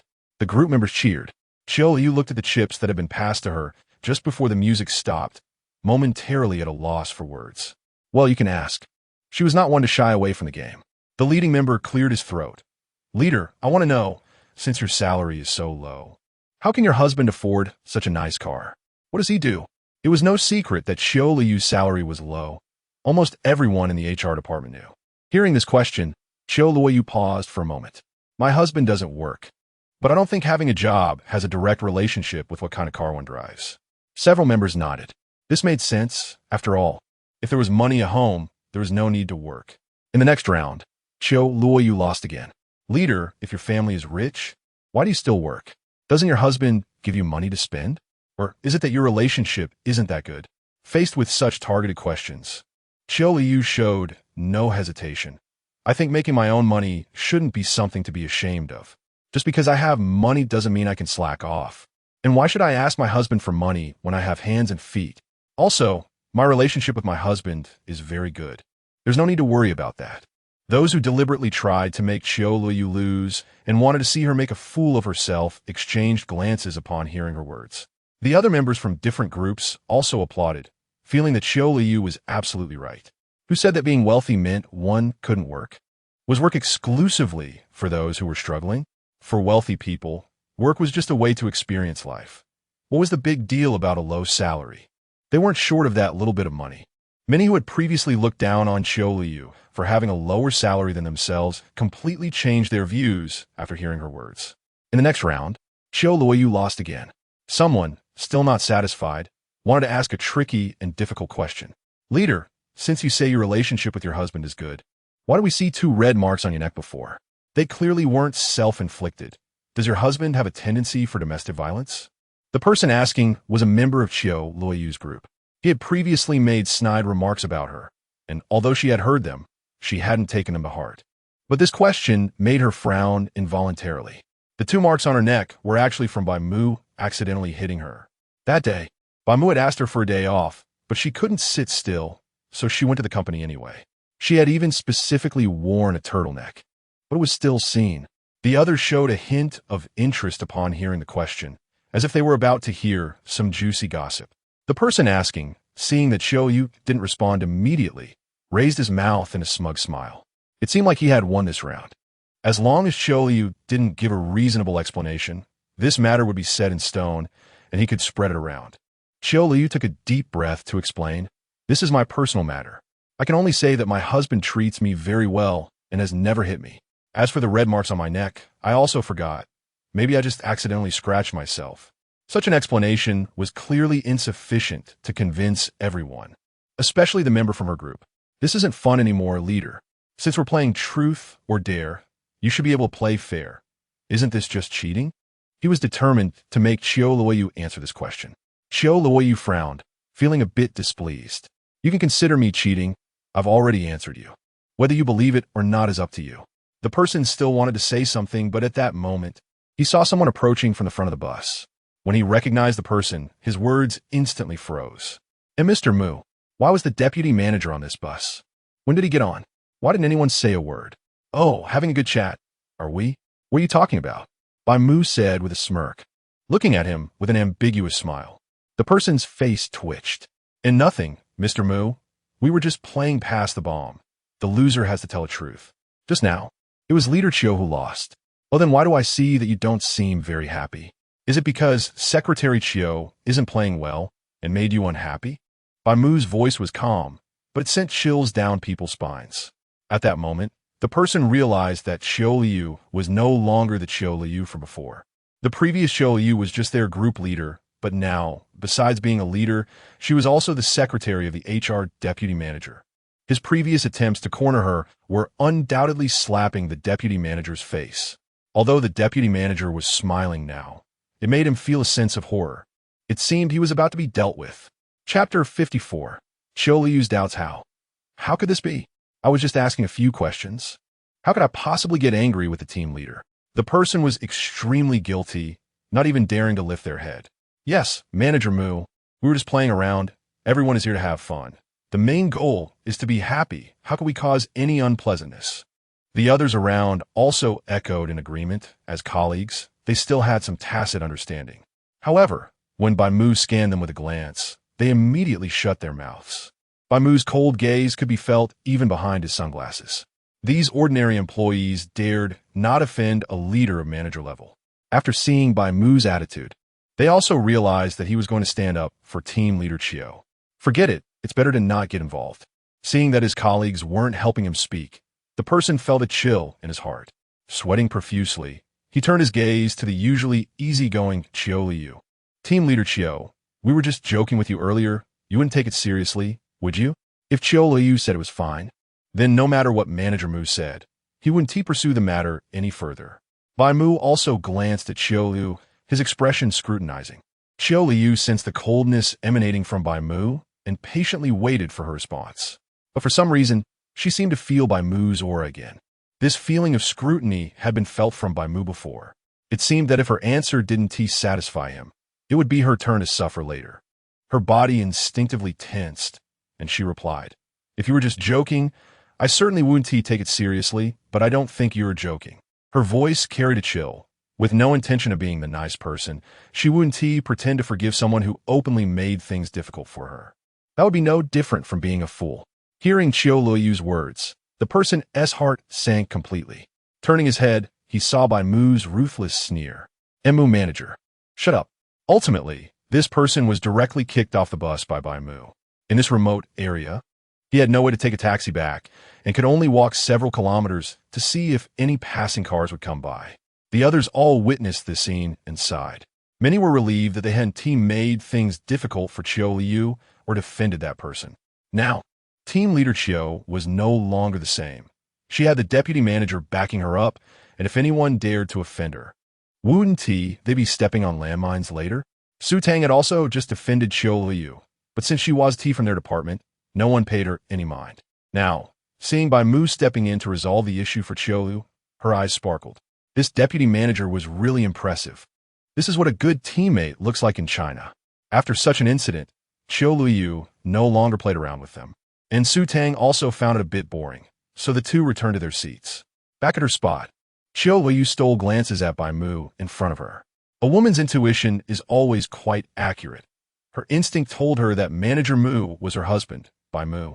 Initially, she hadn't connected the dots in this direction. But now that she linked the two, she noticed many flaws in him. After all, a person's voice and hairstyle can change, but body shape and habitual movements are indeed hard to alter. Manager Mu's physique was almost identical to Bai Mu's. Perhaps a bit taller, but height can be disguised with elevator shoes. Manager Mu wore sunglasses, so she couldn't see his entire face. But his facial structure and exposed features were very similar to Bai Mu's. Those subtle differences could be achieved through makeup or other means. If Manager Mu was indeed Bai Mu, then his special care for her made sense. Although Bai Mu was quite harsh on her, he would never allow anyone to bully her. Moreover, given his personality, it wasn't impossible for him to be lurking nearby to monitor her. The more Qiu Luoyu thought about it, the more reasonable it seemed. She was almost certain that he was Bai Mu. As for why this was so likely, besides years of familiarity, there was also her intuition as a woman. Even if this matter seemed absurd, after ruling out all possibilities, the most absurd explanation is often the one closest to the truth. Su Tang had no idea that the seemingly calm Qiu Luoyu was actually thinking so much. She was busy looking around, admiring the scenery outside the curtain seams, occasionally chatting with Qiu Luoyu. Bai Mu, who was resting with his eyes closed, had actually noticed Qiu Luoyu's gaze long ago. He guessed that she might have developed some doubts about him. After all, they had been married for many years. No matter how much he disguised himself, frequent contact would still raise her suspicions. He had anticipated this, but he didn't plan to expose himself so soon. He was ready to reveal this identity to Qiu Luoyu yet. Even though Qiu Luoyu had doubts about him now, she surely wouldn't dare to confirm them. In the future, she would definitely test him through a series of actions. That would be his opportunity to get closer to her using this identity. Although the seats on the bus were relatively comfortable, sitting for 8 hours was still quite difficult to endure. When the bus slowly stopped at the destination, everyone breathed a sigh of relief. Upon getting off, Su Tang inhaled the fresh air and instantly felt revitalized. Sister Qiu, we are staying here today. Su Tang's eyes brightened as she looked at the hot spring hotel in front of her. This hot spring hotel was quite famous in Hushi. In the autumn and winter seasons, it offered hot springs, and in the evenings, there were barbecue parties. Many visitors from other places would come here to check it out. Before Su Tang had come to Hushi, she had often seen this hotel online. When she found out that this hotel was part of the team-building arrangements, she was extremely excited. After checking in, each person had their own room, and they took their room cards back to their respective rooms. A night here cost over 1,000 yuan per person, which was considered quite upscale. Su Tang and Qiu Luoyu each pushed a suitcase to the third floor, and their rooms were next to each other, so they could visit each other in the evening. Once they returned to their rooms, Su Tang still couldn't shake off her excitement. It was also Qiu Luoyu's first time staying in such a high-end hotel. During her romantic period with Bai Mu, the hotels they stayed in were all chosen by him. They were also upscale, costing hundreds per night, but they couldn't compare to this one. Upon opening the door, the space inside was estimated to be over 100 square meters. The windows were floor to ceiling, and opening them revealed the hot springs and the campsite for the evening party below. Looking further out, the bustling city was in full view, with a beautiful scenery. Chapter 55. Qiu Jia's husband is quite a character. After sitting on the bus all day, even though I took a short nap in between, I still felt a bit tired. Therefore, after Qiu Luoyu arrived at the hotel room, she rested for a while. She was awakened by Su Tang's knocking on the door. Looking at the time, it was already 5 in the evening. There were plans for the evening. The company had booked a barbecue campsite for the night.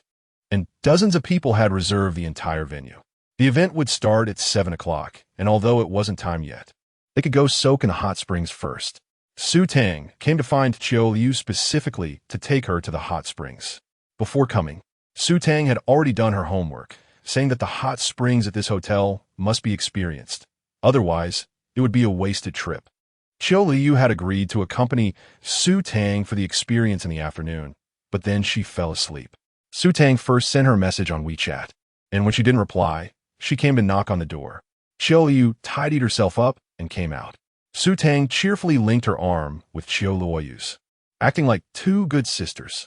Qiu Luoyu was initially a bit unaccustomed to this, as she rarely had such close contact with anyone, even other girls.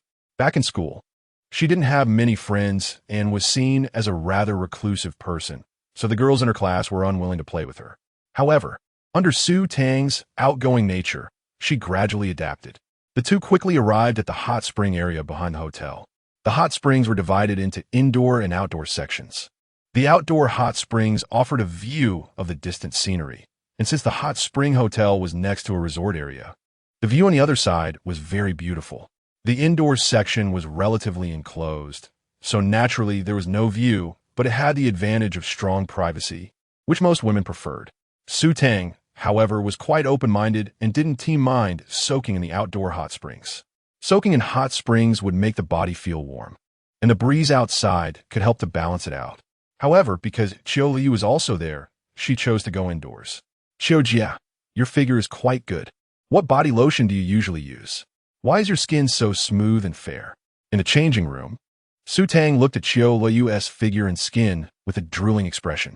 Qiu Luoyu's measurements weren't particularly outstanding, but her flesh was in all the right places, giving her a good body proportion. The most important thing was her skin, which was as white as sheep's milk, even without special care. Her natural beauty surpassed many girls who spent a lot of effort on their appearance. Qiu Luoyu smiled and didn't pay much attention. It's just body lotion I bought online, only a few dozen yuan a bottle. She didn't put much thought into taking care of herself, but she would apply body lotion regularly because Bai Mu liked the scent on her skin. Applying body lotion would give off a natural fragrance. Su Tang looked at Qiu Luoyu with envy and exclaimed, I really envy your husband, Qiu Jia. He must hug you to sleep every night. Well, Qiu Luoyu hesitated. Recently, Bai Mu had indeed liked to hug her to sleep, but in the past, it was much less frequent. At this point, Su Tang's round eyes suddenly curved into crescent shapes. By the way, Qiu Jia, you're so beautiful and have such a great figure. How did your husband win you over back then? The last time I saw Bai Mu, he looked pretty good, but he always seemed like he had a bad temper. Qiu Jia is such a nice person. One would think she wouldn't choose someone like that as a husband. Hearing Su Tang's words, Qiu Luoyu couldn't help but start reminiscing. To be honest, it didn't seem to take Bai Mu long to win her over back then. They had only met a few times, taken a few walks, watched a few movies, had a few meals, and then they confirmed their relationship. He was quite good back then, a really excellent person, both to me and quite good. Qiu Luoyu bit her lip. Sultan Juka, pulling open the door to the hot spring pool and entering with Qiu Luoyu. Can I ask a more private question? What? Qiu Luoyu was a bit puzzled.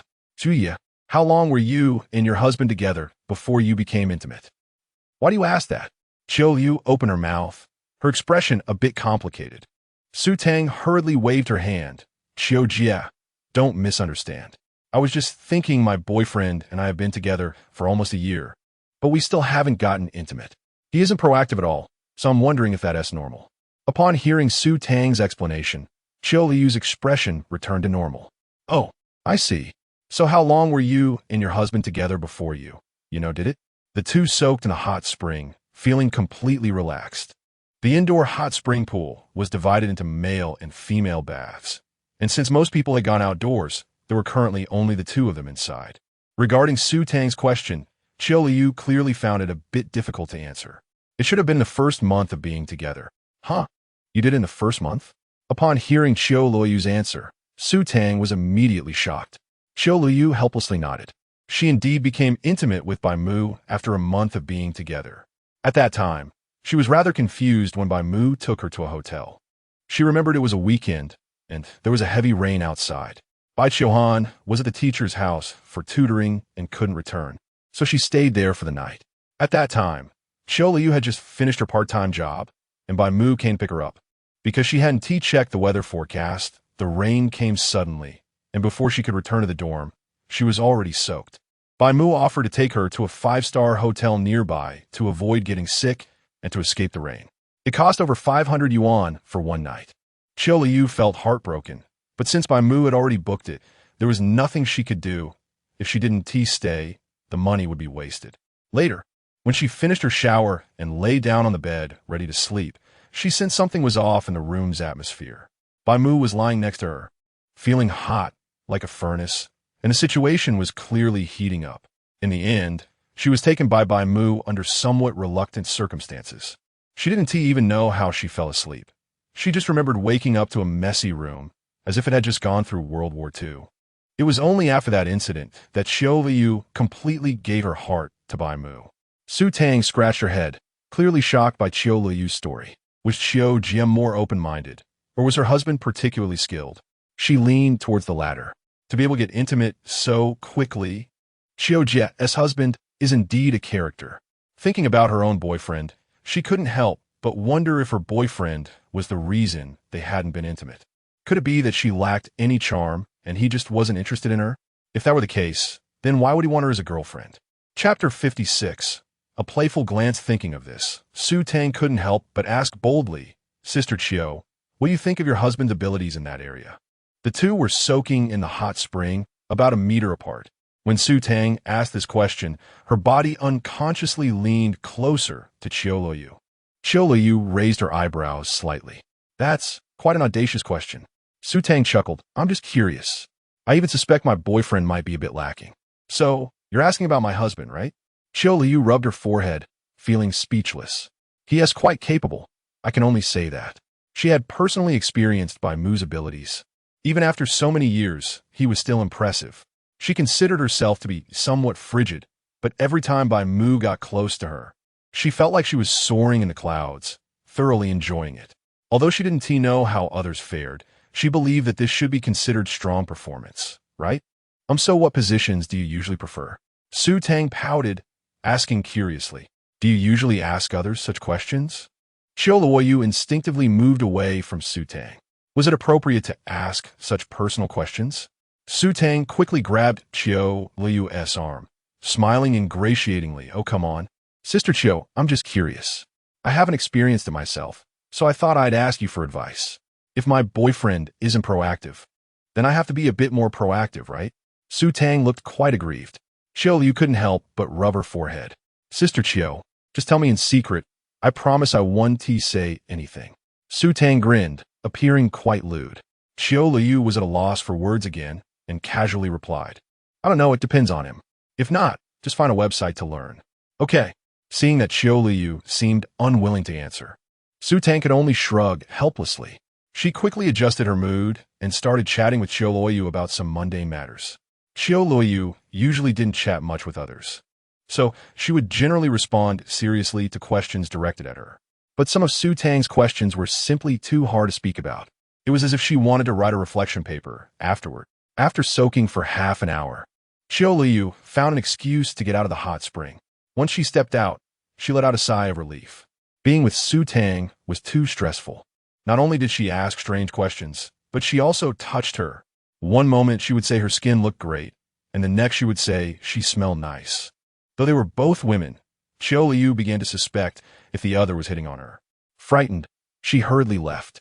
She tidied her clothes in the changing room, and as soon as she stepped out, she heard someone calling her from behind.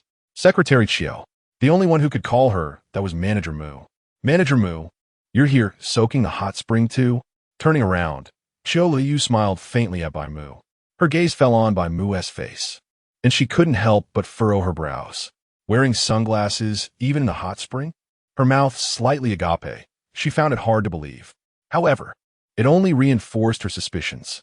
If he wasn't after something, why would he behave so strangely, so cautiously, unwilling to reveal his true appearance? Thinking of this, Qiu Luoyu couldn't help but feel a sense of curiosity rising in her heart.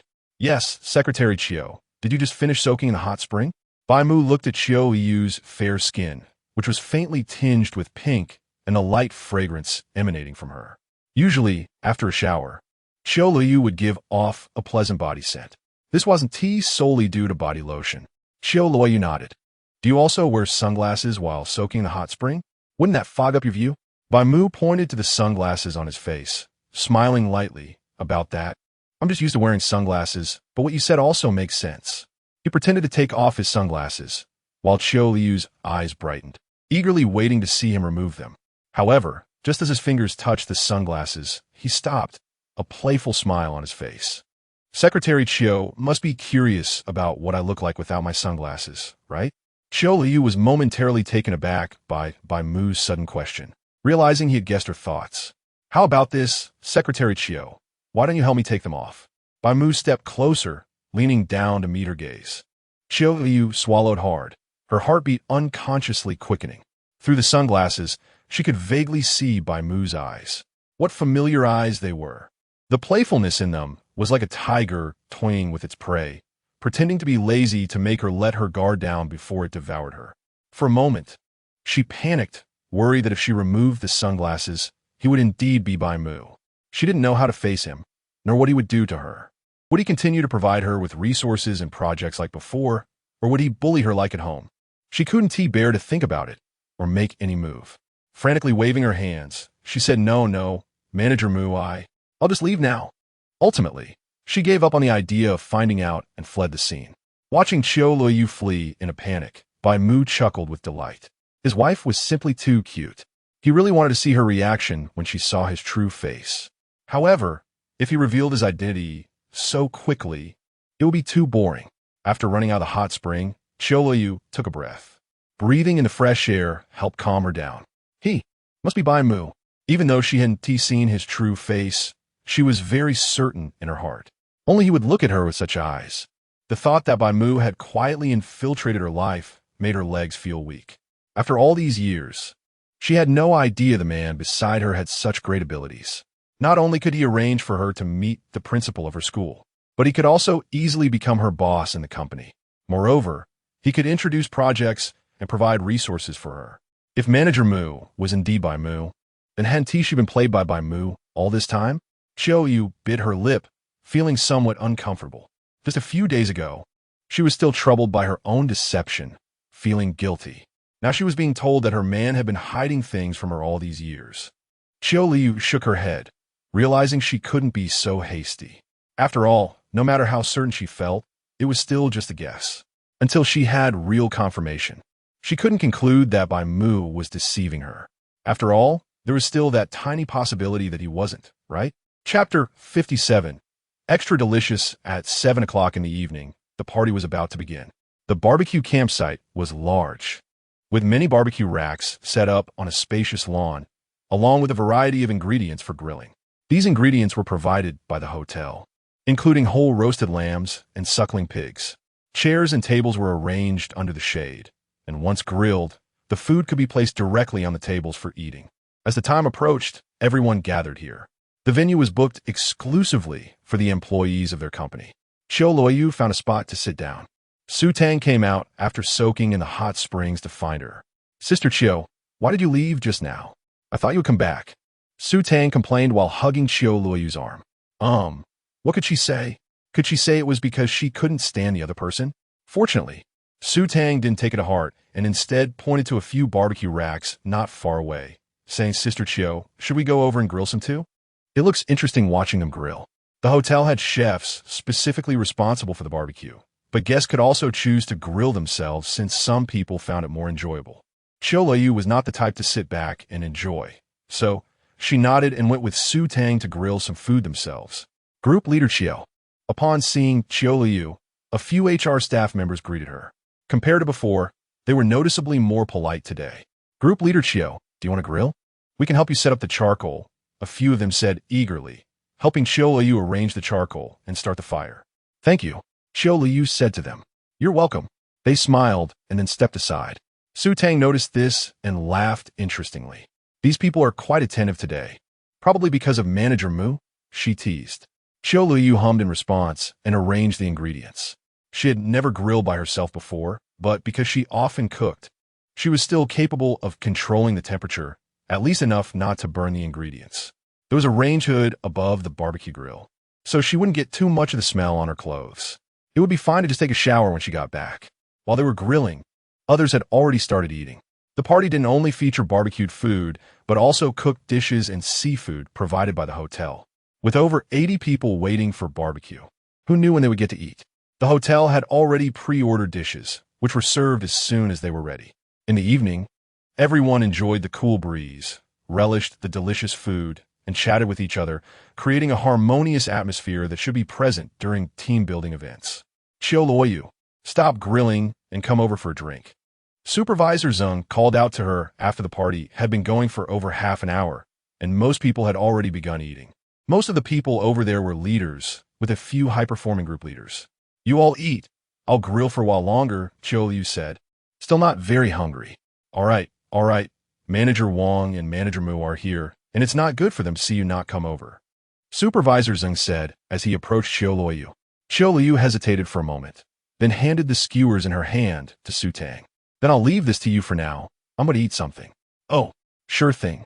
Sister Qiu, you go ahead. Su Tang nodded repeatedly after glancing at Supervisor Zeng. Although she had a good relationship with Qiu Luoyu privately, her position in the company was still lower than Qiu Luoyu's.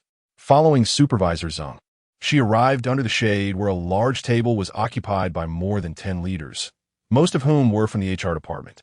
Bai Mu and the HR manager sat at the main seats. Although Bai Mu was the deputy manager, it was evident that the HR manager treated him with more respect than usual, continuously initiating conversations with him. Secretary Qiu, please sit next to me, Bai Mu said to Qiu Luoyu. Qiu Luoyu hesitated for just a moment before moving to sit beside Bai Mu. Manager Wang, being very perceptive, praised her. This is Manager Mu's secretary. She looks quite capable. She was previously Supervisor Zhang's group leader, right?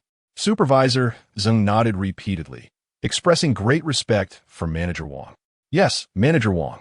She used to be my group leader.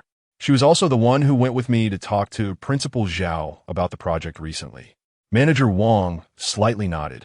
Not bad, indeed a talent, capable and with good temperament. Manager Mu has a great eye. After Qiu Luoyu took her seat, Bai Mu poured her a glass of red wine. She paused for a moment. Manager Mu, it's rare to be out for team building. It's fine to have a drink, Bai Mu said, looking at Qiu Luoyu. She pressed her lips together. If it had been before, even if Bai Mu said this, she wouldn't have drunk. But now, in her eyes, this Manager Mu was 99 Bai Mu. Faced with Bai Mu's command, she didn't have the authority to refuse. I understand, Qiu Luoyu took the wine glass. Still, Manager Mu's words carry weight. In the past, when I took group leader Qiu out to discuss cooperation, she was very adamant about not drinking. I didn't expect that just a casual remark from Manager Mu would make group leader Qiu agree. Supervisor Zeng joked at this moment. In reality, he was also complaining about Qiu Luoyu.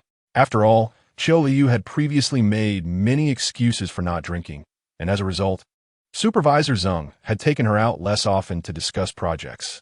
Hearing Supervisor Zeng's words, Qiu Luoyu remained unfazed, as if she hadn't noticed the underlying meaning. All right, since everyone is here, let's raise a glass to celebrate Manager Mu's joining this year and wish our HR department great success, achieving new heights next year. Manager Wang raised his glass of red wine. Everyone echoed in agreement. Bai Mu smiled and clinked his glass with Qiu Luoyu's, and the gesture was self-evident. Qiu Luoyu's nose twitched slightly as she took a sip of red wine.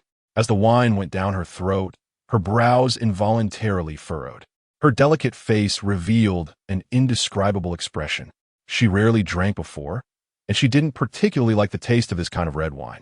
In fact, for women, moderate consumption of red wine not only benefits beauty, but also cardiovascular health. Here, have some seafood. Bai Mu picked up a piece of lobster meat and placed it on Qiu Luoyu's plate. Watching Bai Mu serve her food, Qiu Luoyu bit her lip, feeling a mix of emotions. Ever since they got married, Bai Mu had rarely served her food. It only happened during their early courtship before they were married. To conceal his identity, could he really act so tenderly? Qiu Luoyu couldn't help but wonder if he would continue to pretend if she didn't expose him. After thanking him, she picked up the lobster meat from her plate and put it in her mouth. She wasn't sure if it was her imagination, but she felt that this piece of lobster meat was exceptionally delicious. Chapter 58. She is now my secretary. How is it? Is it delicious? Bai Mu asked, observing Qiu Luoyu's expression of enjoyment. Qiu Luoyu blinked, hiding her emotions, and nodded. It's delicious. That's good enough. Bai Mu's lips curled slightly, but his tone was indifferent. A supervisor who had seen the world wanted to take the opportunity to gain Bai Mu's attention and said, this dish is really something. If I remember correctly, this lobster costs several tens of thousands each. It's hard to get it on a regular basis, so Secretary Qiu should take the chance to eat more. He even cleared his throat deliberately, of course. All the dishes on this table were specially prepared by Manager Mu in advance. Ordinary people can't afford this. Manager Mu essentially treated everyone to this meal. Among all the tables, only theirs had such luxurious dishes. The other ordinary employees were just eating regular price seafood. Upon hearing this, Qiu Luoyu paused in her actions. She was about to pick up another piece to taste, but now she was taken aback by the price. Her hand froze in midair and then retreated. She couldn't help but glance at Bai Mu beside her. A lobster costs tens of thousands? How much is this entire table worth? Where did he get so much money? Just as she was puzzled, Bai Mu noticed her retracting hand and picked up a few pieces of lobster meat to place in her bowl. If you want to eat, just take it yourself. Don't listen to what others say. His words were neither heavy nor light, comforting Qiu Luoyu while also making the person who had just spoken feel a bit awkward. It seemed that his words had pleased Manager Mu. Manager Mu, you eat it yourself. Qiu Luoyu wanted to offer the lobster meat to Bai Mu, but he refused. Did I not say before that I dislike using your chopsticks? He raised an eyebrow and asked. Qiu Luoyu recalled that Bai Mu indeed said something like that when he first came to the company and took her to the cafeteria for lunch. She found herself at a loss for words. She knew Bai Mu wouldn't really dislike her. After all, they had done more outrageous things together. He was just trying to make her eat. But this remark sounded intriguing to others. Supervisor Zeng couldn't help but laugh. Team leader Qiu, just eat what Manager Mu gives you. It's awkward to keep passing food around. Besides, Manager Mu is a married man. It's not appropriate for you to do that. Bai Mu's left ring finger bore the mark of having worn a wedding ring, though he had taken off now. But the trace of wearing it for years couldn't be erased. Ahem, yes, Secretary Qiu, these are things Manager Mu often eats. It's not a big deal. Another supervisor chimed in. Qiu Luoyu's gaze fell on Bai Mu's left hand. The ring he had bought when he got married had been worn for so many years. She didn't expect he had taken it off now. The pretense was quite thorough. Faced with the criticism from the two supervisors, Qiu Luoyu merely frowned and then poured herself a glass of red wine. Manager Mu, I toast you with this glass and apologize for my earlier inappropriate behavior. Qiu Luoyu appeared very sincere, downing half a glass of red wine in one go. Seeing this, Supervisor Zeng couldn't help but gasp. That glass of wine must cost several thousand. Just like that, it's gone. If you can't appreciate wine, then don't drink it, honestly. However, he still pretended to look satisfied on the surface. Manager Mu, please forgive her. After all, it's her first time as a secretary, and sometimes she may not know her place, so I hope you can be more forgiving. As Qiu Luoyu's former supervisor, Zeng stood up to say a word. Bai Mu's lips curled into a mocking smile, looking at Zeng with an unfriendly expression. Zeng was quite proactive in speaking. My relationship with Secretary Qiu shouldn't concern you, right? After all, she used to be your subordinate. You think you have a right to say that? Now I'll tell you, she's my secretary. So I hope you could put yourself in the right position in the future. Bai Mu said bluntly. The atmosphere immediately turned cold. No one expected Bai Mu would speak up for Qiu Luoyu. After all, one was a team leader and the other was a supervisor. The other party had just shown displeasure towards Qiu Luoyu, and now the supervisor who tried to help ended up being reprimanded. Who should they complain to? The smile on Supervisor Zeng's face visibly stiffened. Seeing this, Manager Wang quickly intervened to ease the tension. Manager Mu, don't take it to heart. Supervisor Zeng just spoke without thinking. I will definitely criticize him when I get back.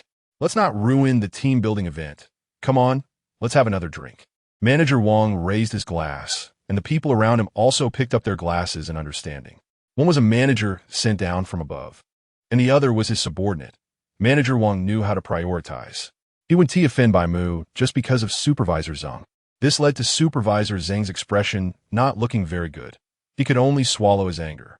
He couldn't understand why Manager Mu valued Qiu Luoyu so much. Previously and now, as long as he said something unfavorable, he would directly fall out with him. What exactly did he do that made Manager Mu dissatisfied? Or was Qiu Luoyu a woman who couldn't be touched?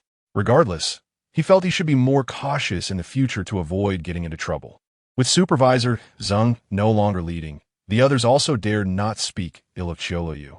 Most of them continued to flatter Bai Mu, while Qiu Luoyu quietly enjoyed the delicious food beside him. These are things she could hardly eat before. Only when she first got together with Bai Mu did he take her out to eat. After they got married, their conflicts deepened, and Bai Mu basically stopped taking her out. When Bai Mu first revealed his true self in front of her, she would still resist. Although she was a woman who couldn't fight back, she wouldn't let Bai Mu bully her so easily. She would hit Bai Mu, but in the face of absolute strength, her resistance seemed utterly insignificant. Bai Mu would always wait until she had no strength left after resisting before taking action against her. Eventually, she gradually lost the desire to resist. After all, the outcome would always be the same, and she couldn't change anything. After the evening ended, Qiu Luoyu had drunk almost a bottle of red wine by herself and was feeling dizzy on her way back to her room. Manager Mu, let me take care of Qiu Jia. You head back first. On the way back, Su Tang looked at Bai Mu, supporting Qiu Luoyu, her expression somewhat anxious. Qiu Jia has a husband. What you're doing isn't appropriate. Besides, the leaders are all staying upstairs, and Qiu Jia lives next door. It's just on the way. No need, you go back to your room. I can handle her. Bai Mu glanced at Su Tang with a hint of command in his tone. Su Tang hesitated, unsure of what to say. Chapter 59 Revoke All Praise. Manager Mu, can you promise me that you'll come out after sending Sister Qiu home? Su Tang felt that her expression must be very pitiful at that moment. She pleaded with a tone of desperation. Although she knew Manager Mu probably wasn't that kind of person, she was still worried about not knowing someone's true character. What if he really was that kind of person? Who could say for sure? Just go back to your room, and don't worry about other things. But Su Tang continued to follow Bai Mu, wanting to say something more. However, Bai Mu ignored her, wrapping one arm around Qiu Luoyu's waist, almost lifting her up. Qiu Luoyu didn't drink much before, so her alcohol tolerance wasn't very good. After drinking a bottle of red wine, her head felt a bit dizzy. Being held by Bai Mu and feeling his warmth, Qiu Luoyu felt slightly at ease. At home, Bai Mu was the biggest danger, but with him by her side outside, he provided her with absolute safety. Using Qiu Luoyu's room card, Bai Mu opened the hotel door. Leaving Su Tang outside, looking at the tightly closed door, she hesitated to speak. Sister Qiu, please take care of yourself. Su Tang felt helpless and could only pray that Manager Mu would be a little gentler. Bai Mu had the hotel staff prepare a bowl of hangover soup. After Qiu Luoyu drank the soup, she felt a bit better, so she wouldn't feel too bad the next day. In a hazy state, Qiu Luoyu felt as if her clothes were being pulled off. She realized she wasn't at home and suddenly woke up. In the dim light, she saw Bai Mu, and her foggy brain began to react. Manager Mu, what are you doing? Qiu Luoyu's voice carried a hint of drunkenness, quite different from her usual indifferent tone. At that moment, her voice sounded a bit spoiled. Bai Mu squinted and chuckled. Secretary Qiu, weren't you going to sleep? Let me help you take off your clothes. Otherwise, it might be uncomfortable. No, that's not necessary, Manager Mu. Please go out. I can do it myself. Since she decided not to expose Bai Mu's disguise, Qiu Luoyu also needed to maintain a distance from his identity as Manager Mu. Otherwise, she would definitely face severe consequences once she returned. Seeing Qiu Luoyu like this, Bai Mu couldn't help but chuckle inwardly. Although she protested with her mouth, her face showed no panic, and the pushing motion lacked any strength. It was clear she had already guessed his identity. He didn't plan to directly expose Qiu Luoyu, but continued to maintain his disguise. Secretary Qiu drank too much. I'm afraid something might happen to you tonight. So why don't I stay here and keep you company? Hearing Bai Mu's words, Qiu Luoyu knew it was a test from him. If she agreed, she would definitely be in trouble when she got back. She firmly refused. Manager Mu, if you keep this up, I'm going to call for help. She pushed Bai Mu away and took out her phone. After drinking the hangover soup, she felt much clearer. Unlocking her phone, she pretended to dial a number but didn't take any further action.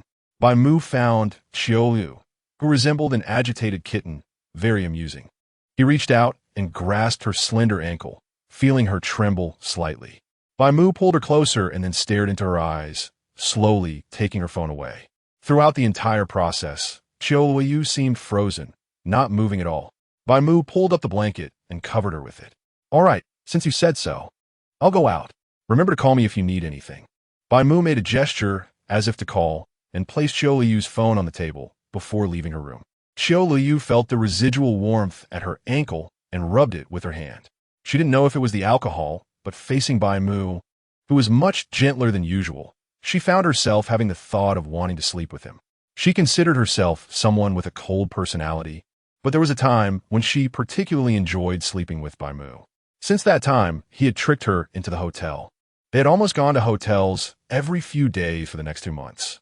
Many times, it was even her suggestion. Later, she realized that spending a night at the hotel was so expensive that it could cover several days' wages, and she returned to her previous state. After getting married, she became even colder. Until just now, she unexpectedly had such thoughts again. Was it because she remembered the Bai Mu from their passionate early relationship? She hugged her knees, a hint of nostalgia in her eyes, and finally sighed deeply. As soon as Bai Mu stepped out of Qiu Luoyu's room, he saw Su Tang waiting at the door. Su Tang noticed Bai Mu's clothes were a bit disheveled and opened her mouth. Clearly, she hadn't expected Bai Mu to come out so quickly. Manager Mu, you're out so soon? What? Bai Mu frowned. No, I mean Manager Mu, you came out so quickly. I thought you would stay inside for a while longer. Su Tang laughed awkwardly. Bai Mu looked a bit speechless. I just sent Secretary Qiu back to her room. What would I be doing in there for so long? Or do you think I should be doing something? Su Tang quickly waved her hands. I didn't mean that. Manager Mu, please don't say such things. In my eyes, you're a virtuous gentleman. How could you do something like taking advantage of others, right? Hee. Su Tang felt a bit guilty and changed the subject. How is Sister Qiu doing now? She's fine, but you might not be so good. Bai Mu's lips curled slightly, revealing a teasing smile that made Su Tang feel a bit uneasy. Su Tang unconsciously pulled her arms close and took a few steps back. Manager Mu, what are you planning to do? You're not thinking of making a move on me, are you? I have a boyfriend. What are you thinking?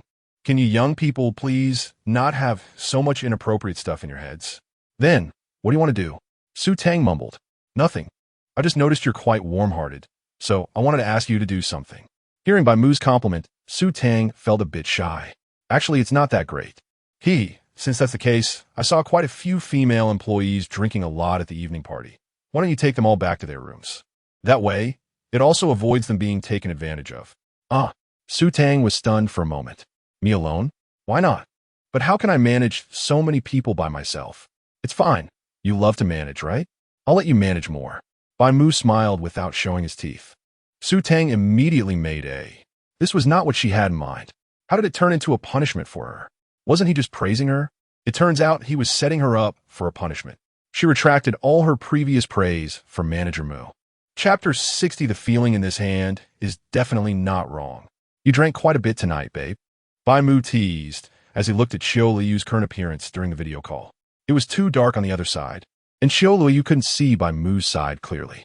Her cheeks were flushed, and she nodded. I had some red wine tonight. She walked around the room with her phone, effectively telling Bai Mu that she was alone in her room. Good, Bai Mu said with satisfaction. All right, now prop up the phone. Qiu Luoyu was stunned for a moment, but still did as told, placing the phone on the nightstand. Just do whatever I ask you next, Bai Mu laughed. Qiu Luoyu suddenly felt a chill run down her spine. You're ordering me around, even though I'm not at home? Qiu Luoyu had already changed into her pajamas.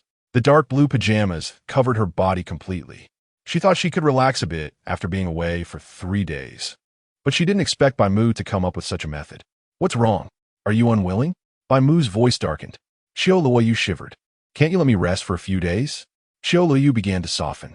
Haven't I already let you rest for a week? Aren't you satisfied yet? One shouldn't be too greedy. Bai Mu didn't give in. Then, what do you want me to do? Qiu Luoyu asked through gritted teeth. Bai Mu's gaze darkened as he licked his lips. You can see for yourself. Qiu Luoyu bit her lip. I understand. The next day, Qiu Luoyu was awakened by Su Tang's knocking on the door. Sister Qiu, we need to leave in an hour. Don't oversleep. Su Tang's voice came from outside. and Qiu Luoyu slowly woke up. She glanced at her phone, and, after unlocking it, the screen still showed the chat interface with Bai Mu. It indicated that the video call had lasted for over 2 hours. Qiu Luoyu had only fallen asleep in the early morning. She never expected that even though she wasn't by Bai Mu's side, she could still be tormented like this. Sometimes she admired him a bit for being able to come up with so many quirky ideas.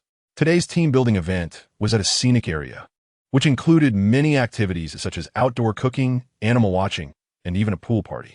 The company had booked the place for the whole day, with lunch at the restaurant there and dinner at a nearby star-rated hotel. After freshening up, they set off and arrived in half an hour. Wow, this place is beautiful. Upon arrival, Su Tang exclaimed. The reason it was called a scenic area was that there was a large flower sea as they entered. A sea of flowers came into view, accompanied by a strong floral fragrance. Qiu Luoyu was also amazed by the scene. It reminded her of the Flower Sea Park she had visited with Bai Mu before. The shock from that scene was just as profound as it was now. Many female employees in the group rushed to take photos. Next to the Flower Sea was the ticket booth, along with several snack stalls. There were quite a few tourists visiting, not just people from their company. Sister Qiu, do you want some popcorn? Su Tang asked, pointing at a nearby popcorn stall. Qiu Luoyu nodded. Since they were out to have fun, she shouldn't be too stingy.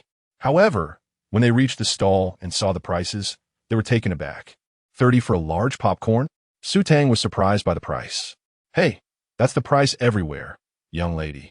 The popcorn vendor, missing a tooth, looked a bit comical when he smiled. Su Tang thought for a moment and decided to get a large one.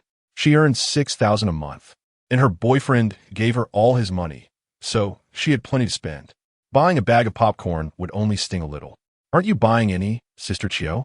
Seeing Qiu Luoyu frowning, Su Tang asked. This beautiful lady wants some? The popcorn vendor looked at Qiu Luoyu. Qiu Luoyu shook her head. I won't buy. How could she buy a bag of popcorn for 30? She vaguely remembered that when she was in college, a bag of popcorn only cost 6 or 7. Buy a bag. It's really tasty and sweet. No, it's too expensive. Qiu Luoyu refused again. Seeing this, the vendor chuckled and turned on the popcorn machine, releasing a rich aroma. It smells so good. Su Tang's eyes lit up. Qiu Luoyu bit her lip and remained silent.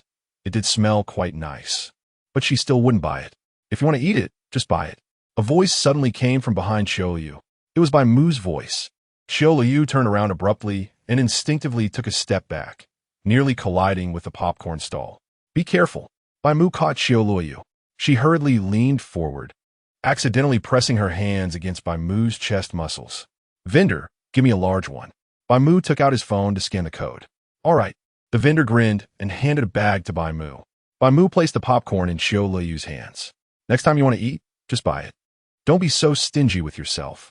Qiu Luoyu pouted, her hands still lingering on the sensation from earlier. After all these years, she knew Bai Mu well enough to recognize that feeling without a doubt. It was definitely his chest muscles, no mistake about it. She had touched them countless times. A warm piece of popcorn was popped into her mouth, and she suddenly looked up. What were you thinking, Secretary Qiu? Meeting Bai Mu's smile. Qiu Luoyu's heart skipped a beat. Her heart raced, and she quickly replied, Nothing at all. Thank you, Manager Mu. I'll transfer the money to you later. No need. This is my treat. That won't do. What's wrong? Can't I treat Secretary Qiu to some popcorn? As a leader, do I not have this little privilege? Qiu Luoyu. You do. Then that is settled. Bai Mu smiled. Qiu Luoyu looked at him and felt a long-lost warmth. This kind of warmth felt so unfamiliar. It had been quite a few years, hadn't it? Chapter 61. The juicy meat delivered to the mouth. Wow, Sister Qiu. Manager Mu actually treated you to popcorn. It seems you two have a good relationship, Su Tang said as she leaned closer after Bai Mu left. Qiu Luoyu glanced at her, but didn't respond. Su Tang recalled what happened last night and curiously asked, by the way, Sister Qiu, after Manager Mu took you back to the room yesterday, did he do anything to you? Do anything to me? What could he do? Qiu Luoyu raised an eyebrow. True. He came out so quickly, it didn't seem like he did anything. Su Tang mused, stroking her chin. Stop overthinking it. What are you always thinking about? Qiu Luoyu said helplessly. Su Tang chuckled, and the two walked toward the scenic area. Inside, there were places to observe animals like the peacock garden, alpaca garden, and giraffe garden, all selling feed for visitors to feed the animals. Qiu Luoyu didn't buy any, just watching. Su Tang, on the other hand, bought a lot, and they fed many animals along the way. Since the leaders didn't require everyone to gather, they could wander freely in the scenic area. The scenic area was large, and at a glance, the most numerous were tourists. With over 80 people from their company, they seemed insignificant. Qiu Luoyu could sense Bai Mu glancing over at them from a distance, and she pretended not to notice. Messages came in the group chat. Many had already found a place for their picnic and were preparing to solve their lunch. Others went to the restaurants in the scenic area to enjoy delicious food. There were many snack vendors in the scenic area, and the prices were quite high. Whether picnicking or dining in a restaurant, these expenses were not covered by the team-building event, meaning they had to pay out of their own pockets. Qiu Luoyu had brought some bread and didn't plan to spend too much. However, as they wandered, they arrived at the restaurant in the scenic area, which was quite nice, selling pasta, steak, mushroom soup, vegetable soup, and more, all at expensive prices. Su Tang suggested they try it since it was already noon and they were hungry. Qiu Luoyu nodded. She could accompany Su Tang inside since she had brought her own food, and it would be more enjoyable to sit and eat. Su Tang ordered a plate of pasta and mushroom soup, along with a small snack platter and vegetable salad. Seeing Qiu Luoyu hadn't ordered anything, she handed over her phone. Sister Qiu, order something too. I'll treat you. Su Tang's my Jeffelin. Qiu Luoyu quickly waved her hands. No. I brought my own food. Oh, come on. Since we're here, why not eat something good? Seeing Qiu Luoyu take out a packaged pineapple bun from her bag. Su Tang pao that. Qiu Luoyu glanced at the restaurant's prices. A very ordinary plate of pasta cost 48 yuan. At that price, she would rather eat 10 pineapple buns until she was full. Each pineapple bun was only 2 yuan, both affordable and delicious. I won't waste my money. I just had popcorn, and I'm quite full, Qiu Luoyu explained. Seeing this, Su Tang stopped persuading her. At most, she could share some of the snack platter later. On the other side, Bai Mu was also sitting in the restaurant, not far from Qiu Luoyu, separated by a 1-meter-high partition wall. Su Tang didn't notice Bai Mu at all, while Qiu Luoyu occasionally glanced over at him from the corner of her eye. Manager Mu, why are you sitting here alone? A female supervisor from the HR department happened to be in the restaurant and approached Bai Mu. You're Supervisor Su, right? Bai Mu recognized her. There were more women than men in the HR department, and although there were fewer female leaders, out of the 8 supervisors, 3 were women. The one who came over to greet was one of them. Manager Mu still remembers me. She covered her mouth and smiled brightly. Do you mind if I sit here? She asked while taking a seat without waiting for an answer. Of course, this place isn't mine. Supervisor Su can sit wherever she likes, Bai Mu said nonchalantly, leaning back slightly. Really? Then can I sit next to you, Manager Mu? Su Li began throwing flirtatious glances at Bai Mu. Being a supervisor wasn't easy. She had joined the company at the same time as Qiu Luoyu, and while Qiu Luoyu was still a team leader, she had already become a supervisor, showcasing her strong capabilities. Bai Mu raised an eyebrow. Isn't enough for Supervisor Su to just sit across from me? A hint of amusement flickered in his eyes behind his sunglasses. Su Li chuckled lightly, her voice laced with a hint of seduction. If Manager Mu doesn't mind, I'd be more than happy to sit on your lap. She crossed her legs, her black high heels teasingly brushing against Bai Mu's leg. Bai Mu's lips curled slightly. This situation was quite complicated. It seemed Su's supervisor wouldn't be able to handle it. Everyone was an adult and naturally understood what the other meant. Su Li was well aware that no man could resist temptation. Over the years, she had gained numerous advantages using this method. She believed her looks were on par with Secretary Chios, and her figure was even better, with those long legs and black stockings. Who wouldn't want to touch them? Just by leveraging her charm, she had climbed to the supervisor position. How would you know if you don't give it a try, Manager Mu? Su Li's red lips parted slightly, her long waves swaying as she exposed her fair neck. I wonder if I'll have the chance to come to Manager Mu's room tonight for a drink and discuss life. Su Li's sultry gaze swept over him as she leaned forward, revealing her ample cleavage. Bai Mu squinted, his gaze not lingering on Su Li, but instead stealing a glance at the not-so-far-away Qiu Luoyu. Qiu Luoyu noticed the situation too. Judging by her furrowed brows and tense expression, she was probably feeling quite unsettled. Bai Mu couldn't help but feel a sense of pleasure, and a good idea popped into his mind. He continued to look at Su Li, who was full of expectation, confident in her allure. She had already made her intentions clear, If he rejected her, she would start to doubt his masculinity. Even the most serious man wouldn't refuse a tempting offer, right? Moreover, with her years of experience in evaluating men, she figured that although Manager Mu appeared to be a gentleman on the surface, he must be quite playful behind the scenes. Perhaps he had 2 or 3 women on the side. As long as she pleased Bai Mu when he left, the next deputy manager could very well be her turn. This was a golden opportunity. She needed to skillfully utilize her advantages to thrive in her career. Chapter 62. Is it to make me jealous? Since Supervisor Su has said that there must be something she wants to discuss with me. In that case, come to my room tonight, and I'll listen to your demands. Bai Mu leaned in, exuding a strong masculine aura. Su Li's heart trembled, and she instinctively licked her lips, her gaze on Bai Mu becoming increasingly dazed.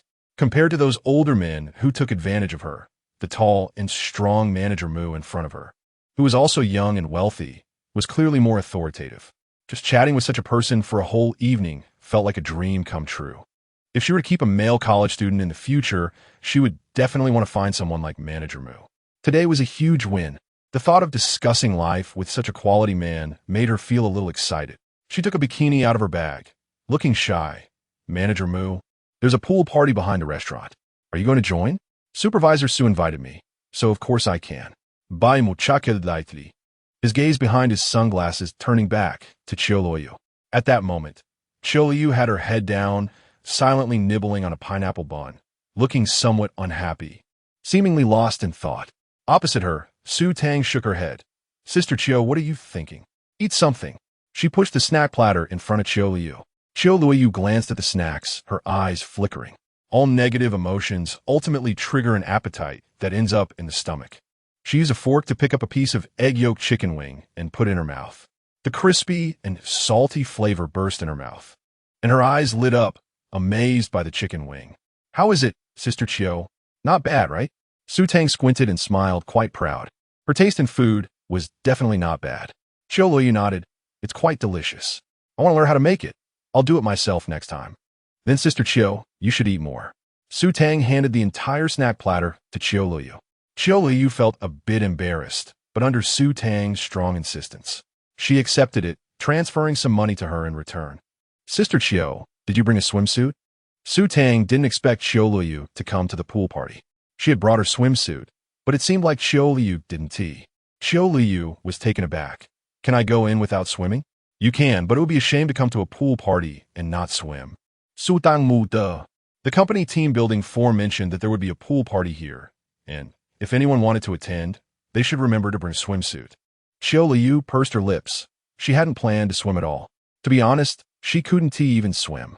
If she went in, she would probably be a drowning duck. You just go in. I'll watch from the shore. She scanned the area. The pool party was crowded, with many people both in and out of the water. There were plenty of nearby lounge chairs, with many people lying on them drinking juice and watching the beautiful men and women in the pool. She looked around, but didn't see Bai Mu. Sister Qiu, are you looking for someone? Su Tang noticed that Qiu Luoyu had been looking around since she entered, seemingly searching for something. No, I'm just looking. Qiu Luoyu quickly denied. Then she added, you go change. I'll find a place to sit. Okay, then I'll go first.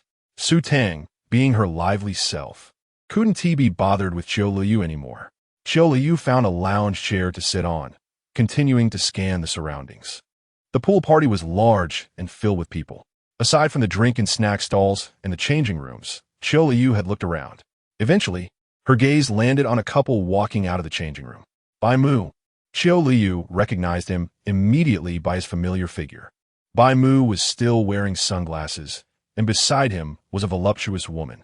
The woman's long, wavy hair hung naturally, exuding charm and catching the eye.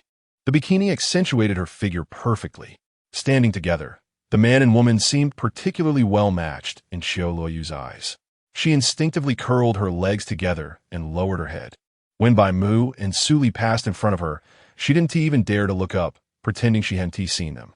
However, at that moment, oh, isn't this Secretary Qiu? You also came to the pool party.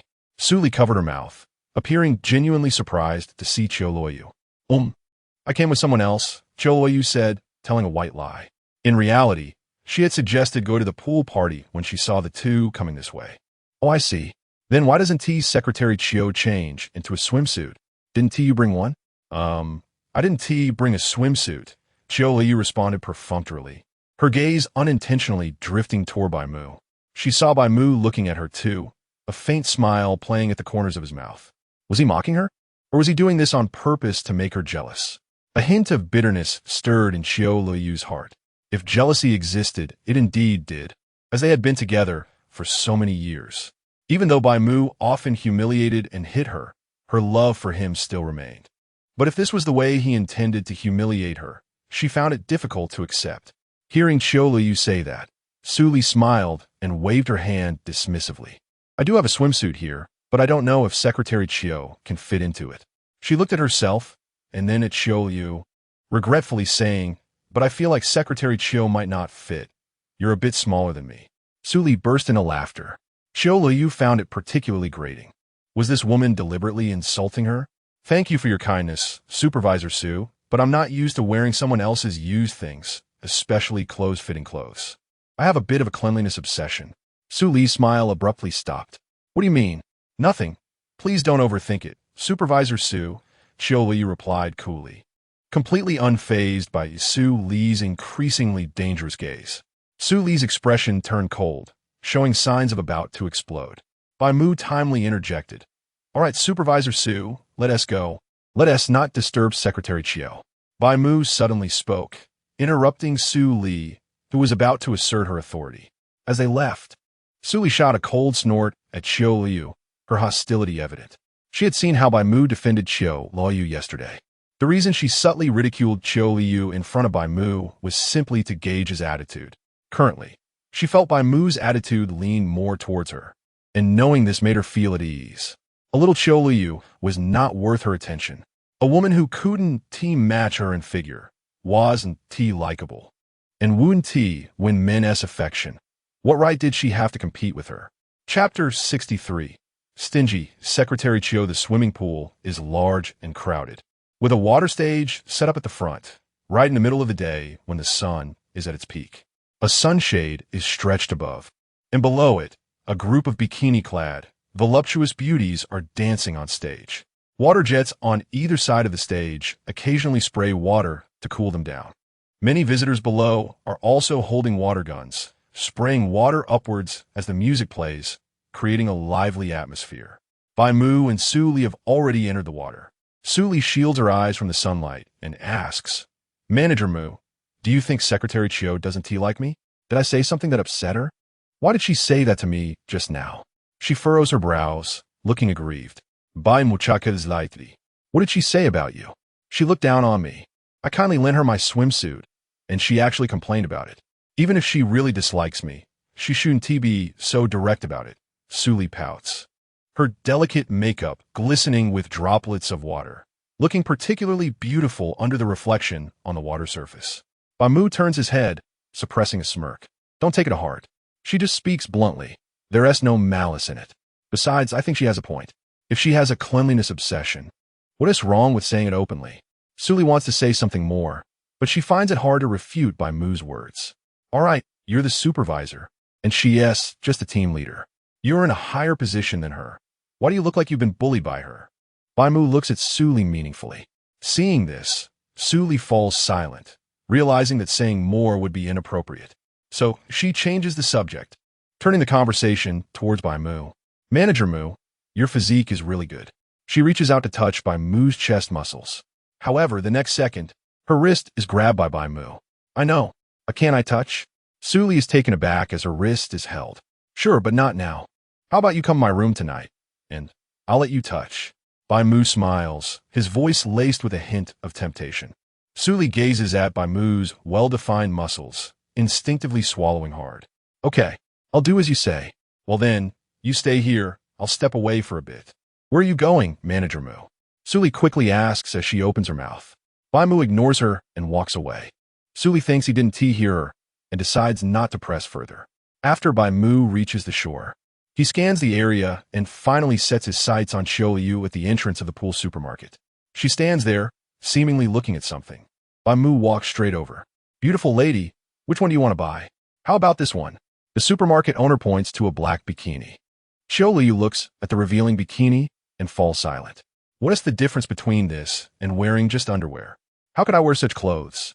Qiu Luoyu has never been swimming in her life, let alone bought these swimsuits. Her gaze falls on the one-piece swimsuit at the back, which is the most conservative option in the store. However, she still hesitates, because wearing such a one-piece swimsuit is equivalent to wearing a tight-fitting outfit, exposing her figure completely to everyone's gaze. The embarrassment alone is enough to make her want to drown herself. The owner recommends a few more options and grows increasingly impatient when he sees Qiu Luoyu still unsatisfied. Hey, beautiful, it's not the Qing dynasty anymore. Are you still stuck in the past? If you keep saying this and that one tea work, why are you even buying a swimsuit?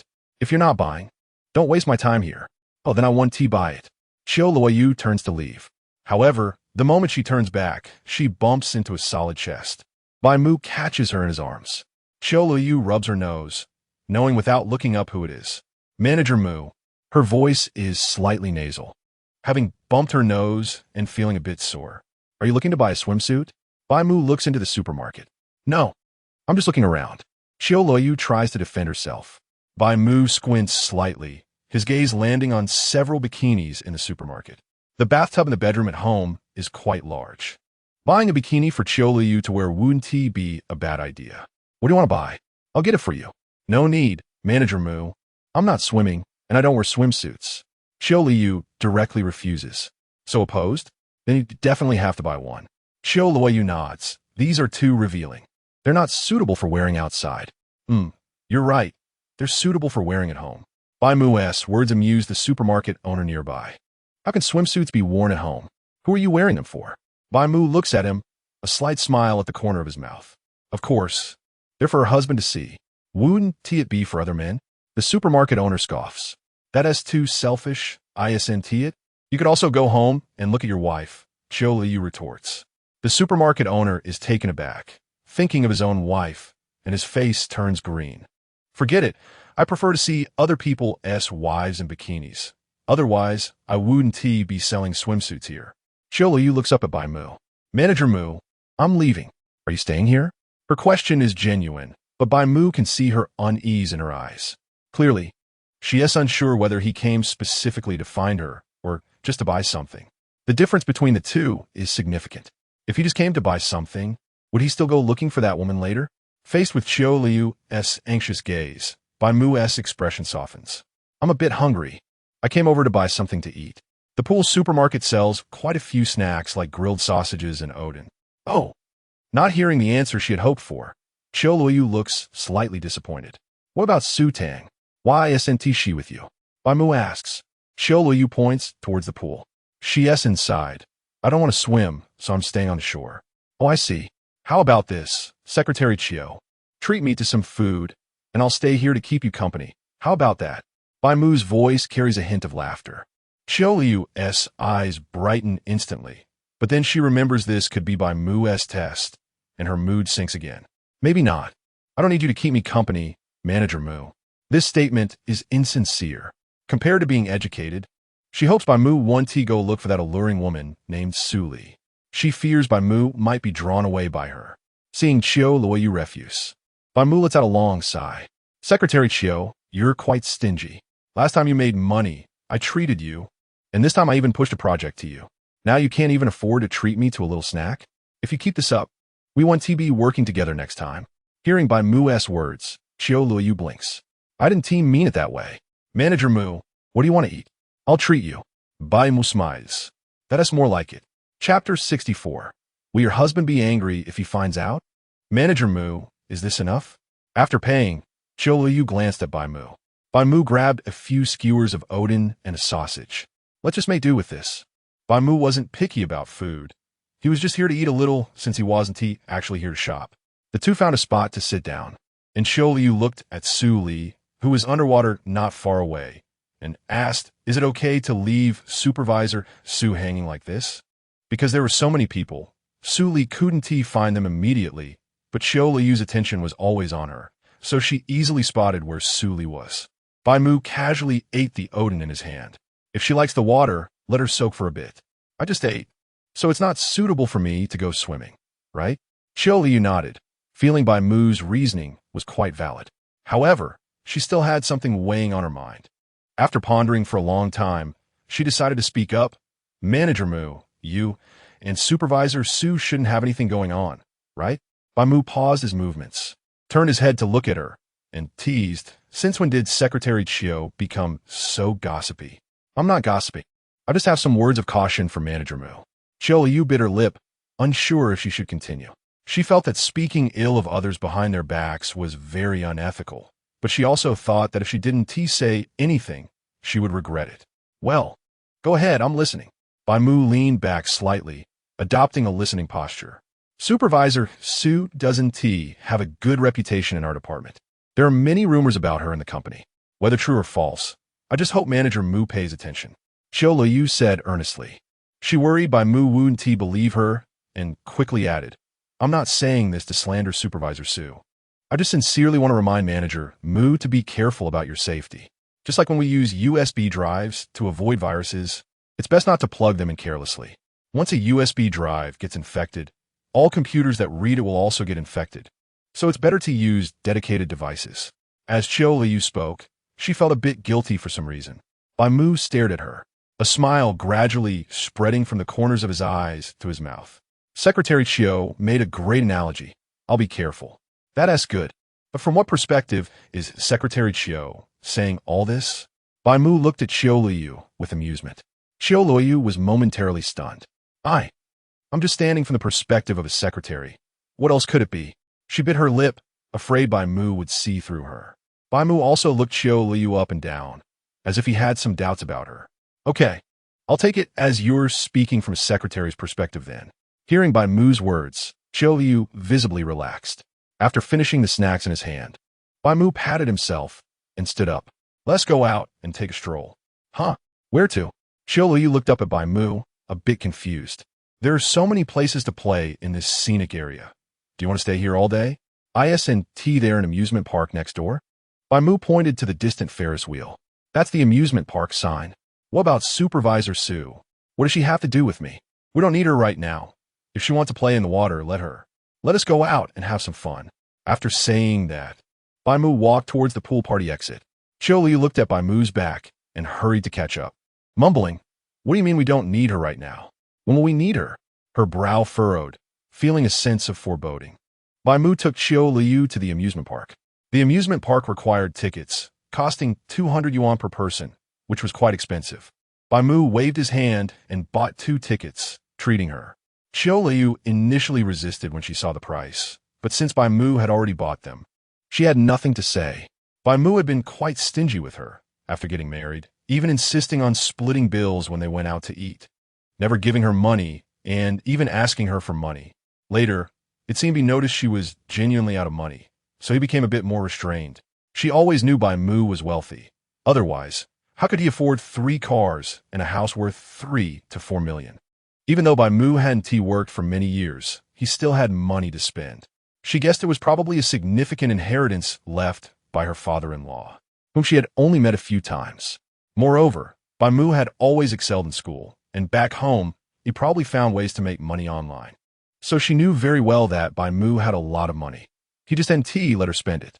She didn't expect Bai Mu to give her money, as she could earn her own, having no need to rely on him. Although she thought this way, she couldn't help but connect the 2 recent projects to Bai Mu's support. Without Bai Mu, it seems she wouldn't have earned so much commission. Well, actually, sometimes relying on a man isn't a bad choice. Besides, he is not just anyone. He is my husband. Thinking of this, Qiu Luoyu felt more at ease. After all, if it were someone else, she might have some doubts, but with Bai Mu, it was likely he just wanted to tease her in another way. After all these years, she wasn't lacking in that regard. She could accept it since she still had money to earn. Life is like a strong ex. Since you can't refuse it, just lie back and enjoy it. What are you thinking about? Bai Mu frowned, handing over the juice he just bought from the ticket booth to Qiu Luoyu. Oh, thank you. Qiu Luoyu quickly took the juice and took a sip to cover up her wandering thoughts. Oh no, I accidentally took the wrong one. This cup is yours, and the one you're drinking is the one I've already had. Bai Mu exaggeratedly said. Qiu Luoyu twitched her lips and handed back her cup. Bai Mu looked at the juice Qiu Luoyu handed back, a mischievous smile appearing on his face. Secretary Qiu, you gave me the cup you've drunk from. Doesn't tea that mean we indirectly kissed? Won't your husband be angry if he finds out? My husband is you, right? Qiu Luoyu thought helplessly, then said, I'll just go buy another cup for you, Manager Mu. No need for that. Bai Mu accepted the juice from Qiu Luoyu's hand and took a big gulp, a wicked yet satisfied expression on his face. If it were anyone else, Qiu Luoyu would definitely feel a chill in her heart. But since it was Bai Mu, everything felt normal. Qiu Luoyu savored the freshly squeezed juice. The amusement park had many entertainment facilities, some of which Bai Mu had brought her to before. But that was a long time ago. Back then, she didn't dare to try roller coasters, pirate ships, or Ferris wheels. She thought there would be more opportunities to come in the future, and by then, she would definitely be brave enough. She didn't expect that her second visit to the amusement park would be so many years later. She slowly turned her gaze to the man beside her, feeling a bit heavy-hearted. Chapter 65, Long-Awaited Warmth Cheers. Bai Mu clinked his juice with Qiu Luoyu's juice. Qiu Luoyu was taken aback. When going out to have fun, how can you enjoy yourself if you're sulking? Hearing Bai Mu's words, Qiu Luoyu finally reacted. I'm sorry. Sorry for what? Bai Mu raised an eyebrow. Qiu Luoyu hesitated, facing Bai Mu. She seemed to habitually say sorry. You have nothing to be sorry for. If you're not having fun, that's your own loss. Bai Mu flicked her forehead lightly. Her fair forehead turned a little red. Qiu Luoyu instinctively pressed her lips together. Let's go, we're already in, we can't just stand here. Bai Mu led Qiu Luoyu to the most thrilling roller coaster. Are we going to ride this directly? Qiu Luoyu opened her mouth, feeling a bit weak in the knees.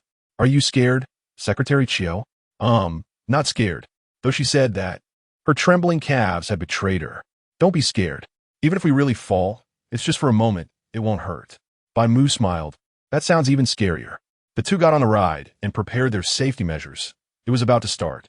Seeing that Qiu Luoyu still looked uneasy, Bai Mu reached out. If you're scared, hold my hand. Qiu Luoyu met Bai Mu's gaze, her eyes finally landing on his hand. She really wanted to hold Bai Mu's hand, but she knew she couldn't. If she did, Bai Mu would definitely think she betrayed him, and when they went back, she would certainly have a hard time. In the end, she suppressed her fear and chose to close her eyes, gripping the safety bar tightly. The roller coaster started, and after a flat stretch, it began to climb. As the height increased, Qiu Luoyu felt the ground beneath her feet getting further away. Her calves began to tremble unconsciously. When the roller coaster reached the highest point, looking down, Qiu Luoyu could see the entire amusement park layout. It was vast and distant. She closed her eyes, too scared to look again. They were about to descend, and her heart began to race. Just then, Bai Mu's hand actively held hers. Qiu Luoyu looked at him in surprise, wanting to pull away, but the roller coaster had already begun its drop. Frightened, she quickly closed her eyes. Her small hand was enveloped by Bai Mu's large and warm palm. Her heart, which was about to leap out of her chest, seemed to be soothed. While many people screamed loudly, she kept her eyes tightly shut, feeling a wave of warmth enveloping her. Her attention was entirely focused on Bai Mu's palm. She didn't know how long it had been since she held Bai Mu's hand like this. She had forgotten how warm his hand was, how safe it felt. So he could bring her this feeling too. No longer cold, no longer fearful. At this moment, she wanted to get a little closer to Bai Mu, to shorten the distance between them, and wanted to slow down a bit to savor this warm feeling. Are you not going to open your eyes, Secretary Qiu? Bai Mu's words interrupted Qiu Luoyu's reverie. 5 minutes on the ride passed so quickly. Qiu Luoyu was a bit shocked. Her gaze fell on her hand. She realized Bai Mu had let go at some point, and what she felt was merely the residual warmth left by his hand. Do you want to ride again? After getting off, Qiu Luoyu suddenly asked. Bai Mu looked at her with amusement and patted her head. You were so scared just now. And you want to ride again? Actually, I'm okay. You're just putting on a brave face, Secretary Qiu. Let's go check out other attractions. Bai Mu smiled and then walked further inside. Seeing this, Qiu Luoyu felt a bit disappointed but still followed. The next few attractions weren't as terrifying, so she felt embarrassed to pretend she was scared. She knew that Bai Mu's gentle demeanor was just an act, but she didn't mind.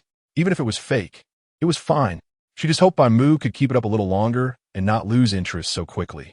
The two played several games along the way until they reached the innermost part of the amusement park, where they saw a crowd gathered around something. So they walked over to investigate. 50 yuan per try, one chance per person. If you're not satisfied, you can try multiple times. A middle-aged man in his 40s with a wide grin seemed to be a staff member of the amusement park, standing next to a table with a long sword embedded in it, looking like Excalibur, just as Bai Mu and Qiu Luoyu approached. A muscular man who looked like he had been working out for years shook his head and walked down. I can't pull out. This thing is too hard. Just relying on brute strength won't work. The muscular man honestly handed over 50 yuan and then retreated into the crowd. After that, people kept trying, but no one could pull out the sword. After watching a dozen people, only one child managed to pull it out. To pull out this sword, you must be its destined person. Otherwise, even if you were a reincarnation of a great warrior, it wouldn't help. Conversely, if you're destined, even a child can pull it out, the middle-aged man explained with a smile. He then handed a gram of gold to the little boy who had pulled out the sword. The surrounding tourists looked on with envious eyes at this scene. Anyone who could pull out the sword was about to receive a gram of gold. According to the current gold price, a gram of gold was worth around 6 to 700 yuan, with an average of 1 in 10 people able to pull it out. The amusement park neither lost nor gained, but attracted many tourists. The most disappointed were those seemingly strong fitness enthusiasts, while the highest success rates were among women or children. Although everyone probably understood the principle behind it, many still held onto the hope of trying their luck. Do you want to try? Bai Mu asked Qiu Luoyu. Qiu Luoyu raised her eyebrows and shook her head. This is controlled from behind. I won't go waste my money. How would you know if you don't try? Bai Mu raised an eyebrow. Then you go ahead. If you pull it out, you're amazing, Qiu Luoyu pouted. If that's the case, how about we make a bet? Bet? No betting. The country prohibits gambling. Bai Mu smiled. All right, then I'm going up. Watch me pull it out. Under Qiu Luoyu's surprised gaze, Bai Mu walked straight up to the sword. The amusement park staff could never allow him to pull it out again after the little boy had just done so. Chapter 66. Go down and settle down. Is there anyone else who wants to come up and give it a try? The middle-aged man scanned the surroundings. Since the last little boy had just pulled the sword from the stone platform, everyone knew that there was no chance of getting up there now. Instead, there would just be stepping stones for those behind them. Therefore, they all wanted to wait until those who failed had finished before going up to take advantage of the situation. This led to a moment where no one dared to try. Seeing this, the middle-aged man spoke again. How about this? Anyone who comes up to try now and manages to pull it out will be rewarded with 10 gold beans. Is there anyone willing to come up and give it a try? He increased the reward mechanism, and some people in the crowd began to show interest. Just as a muscular man stepped forward, he noticed Bai Mu also walking over from a distance. The two of them almost arrived at the stone platform at the same time. Brother, let me go first. Your arms are not as thick as mine. You definitely won't be able to pull out. The muscular man spoke, resembling a fitness influencer from the internet, with arms that looked frighteningly thick, possibly over 50 centimeters in circumference. He saw that Bai Mu had arrived at the stone platform at the same time, so he advised him. Compared to him, Bai Mu looked a bit leaner. He was taller than the muscular man, and his build was concealed under the long sleeves. However, he definitely didn't have bigger muscles than the other man. You can't pull this sword out. Bai Mu stepped forward and placed his hand on the hilt, using a bit of strength, but the sword remained firmly locked in the stone platform. It was impossible to pull it out with sheer human strength alone. Even though the muscular man looked very strong, he wouldn't be able to do it either. The muscular man clearly disagreed with Bai Mu's words.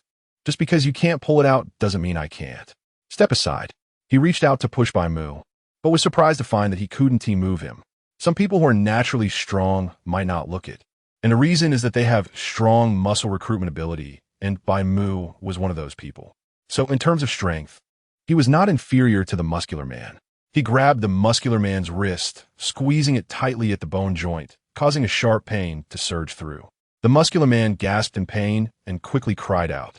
Only then did Bai Mu release his grip. You should just go down and settle down. Bai Mu glanced at him before turning his gaze to the middle-aged man. If I pull out now, you will give me 10 gold beans, right? Yes, yes. The middle-aged man nodded hastily. All right, then I'll begin. Bai Mu slowly placed both hands on the hilt. The hilt had a non-slip silk rope, and as he stood on the stone platform, his muscles tensed. Just before he was about to pull out the sword, he glanced at Qiu Luoyu. She was nervously watching him. Because of his earlier confrontation with the muscular man, he had become the center of attention. If Bai Mu did not pull out the sword, he would definitely lose face and might even be mocked by the muscular man. This behavior seemed very irrational to her, but it was indeed something Bai Mu could do. She even thought Bai Mu was being very restrained. Given the muscular man's earlier expression, it seemed he only felt pain and did not have his wrist broken, which was already Bai Mu showing mercy. Under the watchful eyes of everyone, Bai Mu clenched his jaw. However, the sword remained unmoved, firmly stuck in the stone platform. Seconds passed, and everyone held their breath, but unfortunately, no miracle occurred. Gradually, boos began to rise from the crowd, especially from the earlier muscular man, who immediately started mocking. I thought you were impressive just to show off. Do you think the staff will let you pull it out just because you pretend to be strong? 10 gold beans? They won't lose anything. What are you thinking? The muscular man's words resonated with the surrounding tourists, who nodded in agreement, clearly somewhat sympathetic to his viewpoint. This guy's a good idea, but unfortunately, the staff isn't running a charity. They won't lose so much money just for you to show off. As the sharp boos rang in his ears, Qiu Luoyu took a deep breath and silently prayed for Bai Mu. Although she knew Bai Mu wasn't the type to show off, she feared he might really mess up this time. With so many people jeering, Bai Mu's explosive temperament might not hold up. She frowned, staring at Bai Mu. However, to her surprise, Bai Mu's face showed no signs of the anger she had imagined. Instead, he smiled. In her astonished gaze, beads of sweat appeared on Bai Mu's forehead, his skin gradually reddening, and a visible temperature rising. Then came a sharp, screeching sound. Under everyone's watchful eyes, the sword that had been firmly stuck began to be pulled out by Bai Mu. Moreover, from Bai Mu's expression, it was clear how relaxed and comfortable he was at that moment. Did the staff activate the mechanism? Obviously not, because when the sword was finally pulled out, the iron sword left several long grooves behind. Originally, there were grooves for locking on the sword, but they had been damaged. This was clearly pulled out with brute force. How much strength did that take? Everyone watching was left dumbfounded. Is this guy even human? Even the muscular man who had mocked earlier was stunned. Judging by the level of damage to the sword, this was something that normal people could not do. This person on stage must be abnormal. I'm out of here. He slinked away into the crowd, fleeing in embarrassment. Bai Mu paid no attention to him, but instead turned to the middle-aged man, asking, I don't have to compensate for this, right? The middle-aged man stared at the now unusable sword, momentarily speechless. Finally, he managed to squeeze out 2 words, no need. Although everyone knew there was a mechanism involved, as the organizers, they couldn't say that. Bai Mu was the one challenging it, and since he paid to participate, making him compensate would mean admitting they had manipulated things behind the scenes. So it was clear that Bai Mu wouldn't have to pay. Bai Mu extended his hand, and the middle-aged man, with a bitter expression, handed him 10 gold beans. With a clatter, the sword fell onto the stone platform, making a crisp sound. Here you go. Bai Mu handed the gold beans to Qiu Luoyu. She was still in shock from earlier and instinctively took the gold beans. Then she quickly reacted. For me? Yes, my little secretary. Bai Mu smiled. Qiu Luoyu wanted to refuse, but when Bai Mu made an unhappy sound, she quickly withdrew her hand. After accepting the gold beans, Bai Mu finally relaxed his brow. 10 gold beans are equivalent to 10 grams, which is about 6,000 to 7,000 yuan, right? As Qiu Luoyu thought this, her previously anxious mood was suddenly replaced by excitement. Chapter 67, Who Can Grasp It? How did you just do that? After leaving the amusement park, Qiu Luoyu remembered to ask Bai Mu this question. What? Pulling out the sword? Was it the staff who opened the mechanism for you in the end? From the marks on the sword, it was highly likely that the sword in the stone was pulled out directly. But this also involved a very ridiculous point. To be able to damage an iron sword like that, how much strength would it take? This shouldn't be something a single person could accomplish. She stared at Bai Mu, her eyes filled with curiosity. If he could effortlessly destroy iron, then as an ordinary person, she probably wouldn't be much different from tofu in front of him. She could have survived this long mainly because Bai Mu had shown mercy. Thinking about his terrifying strength, Qiu Luoyu couldn't help but worry. What if Bai Mu lost control one day and accidentally crushed her? Facing Qiu Luoyu's complicated gaze, Bai Mu shrugged. Obviously not. My strength has been great since I was young. He wasn't wrong. He had indeed been strong since childhood, something Qiu Luoyu deeply understood. Whether it was hitting her or lifting her, he did it with ease. At least she felt that Bai Mu had no problem handling her. But she had never imagined that his strength could reach such a level. Well, Qiu Luoyu suppressed her worries. She had survived all these years, hadn't she? Perhaps the material of that sword in the stone wasn't as hard as she thought. With that thought, she felt a bit more at ease. In reality, the truth was the opposite of her guess. The material of that sword in the stone was very hard, and Bai Mu had violently pulled it out, damaging the internal mechanism of the stone platform. He was able to pull it out entirely by consuming his rage value to enhance his body. The strength he had just displayed far exceeded human limits. Even the world's top strongmen couldn't achieve such a level. The rage value Bai Mu had consumed was minimal. If he wanted, he could easily crush the sword handle. This also served as a warning to him. If his rage value filled up and he didn't find a way to reduce it, then forcibly entering a berserk state would lead to unimaginable consequences. It seemed he needed to find a way to reduce it tonight. With this thought, a suitable candidate surfaced in Bai Mu's mind. Bai Mu led Qiu Luoyu around the scenic area all afternoon. Qiu Luoyu also kept an appropriate distance from Bai Mu, not crossing any boundaries. While they were wandering, Su Li and Su Tang were looking for them. It wasn't until they gathered at the meeting point that the two returned. "Sister Qiu, you finally came back.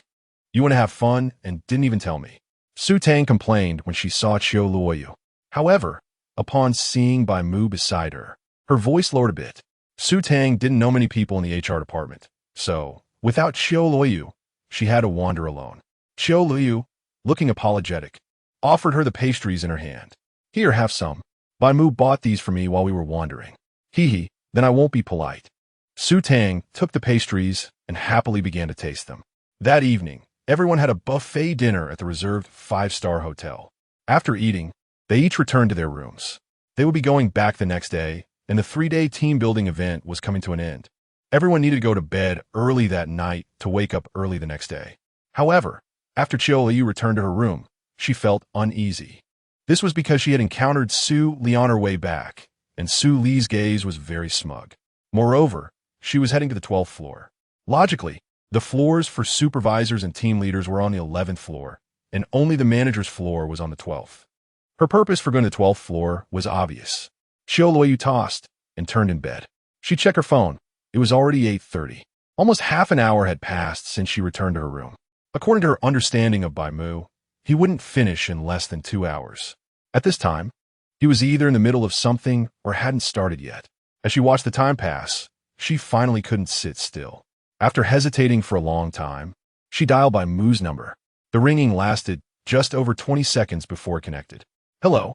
Bai Mu's deep voice came from the other end of the line. Usually, when he was in the role of Manager Mu, Bai Mu intentionally altered his voice to sound a bit higher, giving a more amiable impression. However, his natural voice was steady and deep, which could create a sense of pressure. Hearing that familiar voice, Qiu Luoyu couldn't help but tense up. Over the past few days of being with Bai Mu, he had been much gentler with her than before. But she knew all of this was just Bai Mu's disguise. He was still the same irritable person with a strong possessiveness and destructive tendencies. She swallowed hard and spoke. "Hubby, what are you doing right now?" The other end was very quiet, quiet enough that it seemed like he was the only one in the room, and she could clearly hear Bai Mu's breathing. "What? Are you missing me?" Bai Mu chuckled. "I miss you," Qiu Luoyu replied, forcing herself to sound confident. "If you miss me, come home early." "I miss you too." "Got it. Are you alone in the room right now?" Qiu Luoyu asked. "Me?" Bai Mu paused for a moment. "Not alone. Who else?" Qiu Luoyu's voice suddenly rose a bit. "Don't be nervous. It's just a little mouse. I've already dealt with it." Bai Mu chuckled lightly, but his laughter sounded particularly eerie. To Su Li's ears, it was like the whisper of a demon. Qiu Luoyu breathed a sigh of relief and added, "Can we stay on the phone all night, hubby? Why are you so clingy tonight? You even know to call me hubby now." Bai Mu teased in a low voice. I just miss you." "All right then. If you want to stay on the line, we can. I don't mind." Bai Mu slowly walked in front of Su Li, looking down at her from above, his gaze devoid of any emotion, as if he were looking at a dead body. Su Li shook her head desperately, too scared to make sound. This was because before he answered the call, Bai Mu had warned her that if she dared to make a sound, she would disappear forever on this trip. She didn't dare to take that risk. All she could see was the desire to live. Now she finally understood why the other party had said she couldn't grasp it. Who could possibly grasp this? Chapter 68 Resignation of Supervisor Su. Bai Mu covered the receiver with one hand and pinched Su Li's mouth with the other. A low, cold voice came from his mouth. You should know what to do, right? You don't need me to teach you. Faced with Bai Mu's blatant threat, Su Li didn't dare to speak. She nodded repeatedly, indicating that she understood. Come on, tell me what you understand. I absolutely won't say anything. After Bai Mu released Su Li's mouth, she swallowed hard and said. Bai Mu sneered and finally untied her ropes. Manager Mu, can I go back now? Su Li asked tremulously. Bai Mu glanced at her, signaling her to get lost. After receiving Bai Mu's approval, Su Li hurriedly fled from his room. Once she got out of the room, Su Li's legs went weak and she fell to the ground. She looked back at Bai Mu's room and stumbled into the elevator. It was only when she got into the elevator that she let out a sigh of relief. Goodness, she had originally thought that by getting close to Bai Mu, she could walk all over the company. Now it seemed that her previous thoughts were utterly foolish. Is this guy a psychopath? Manager Mu usually looks gentle, but behind the scenes, he's actually such a pervert. She actually thought she could win him over with her looks. From Bai Mu's gaze just now, she didn't see any desire, only a thirst for skill enhancement. This person, in the past, would have been a slave owner. With him around, the speed of cotton picking could double. Now, just the thought of Bai Mu made her shiver. She probably wouldn't want to deal with Bai Mu for the rest of her life. Maybe she should resign. She felt that staying any longer might be a bit dangerous.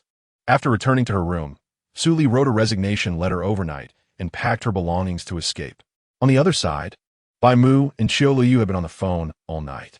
With this phone call, Qiu Luoyu could finally sleep soundly. The next morning at 10 o'clock, they packed their luggage and boarded the return bus. On the way back, Qiu Luoyu vaguely heard someone discussing Supervisor Su's situation. She glanced suspiciously at Bai Mu, who had his eyes closed pretending to sleep, and then turned her attention to Su Tang. Tang, do you know what's going on with our department's Supervisor Su? Su Tang was currently scrolling through funny videos.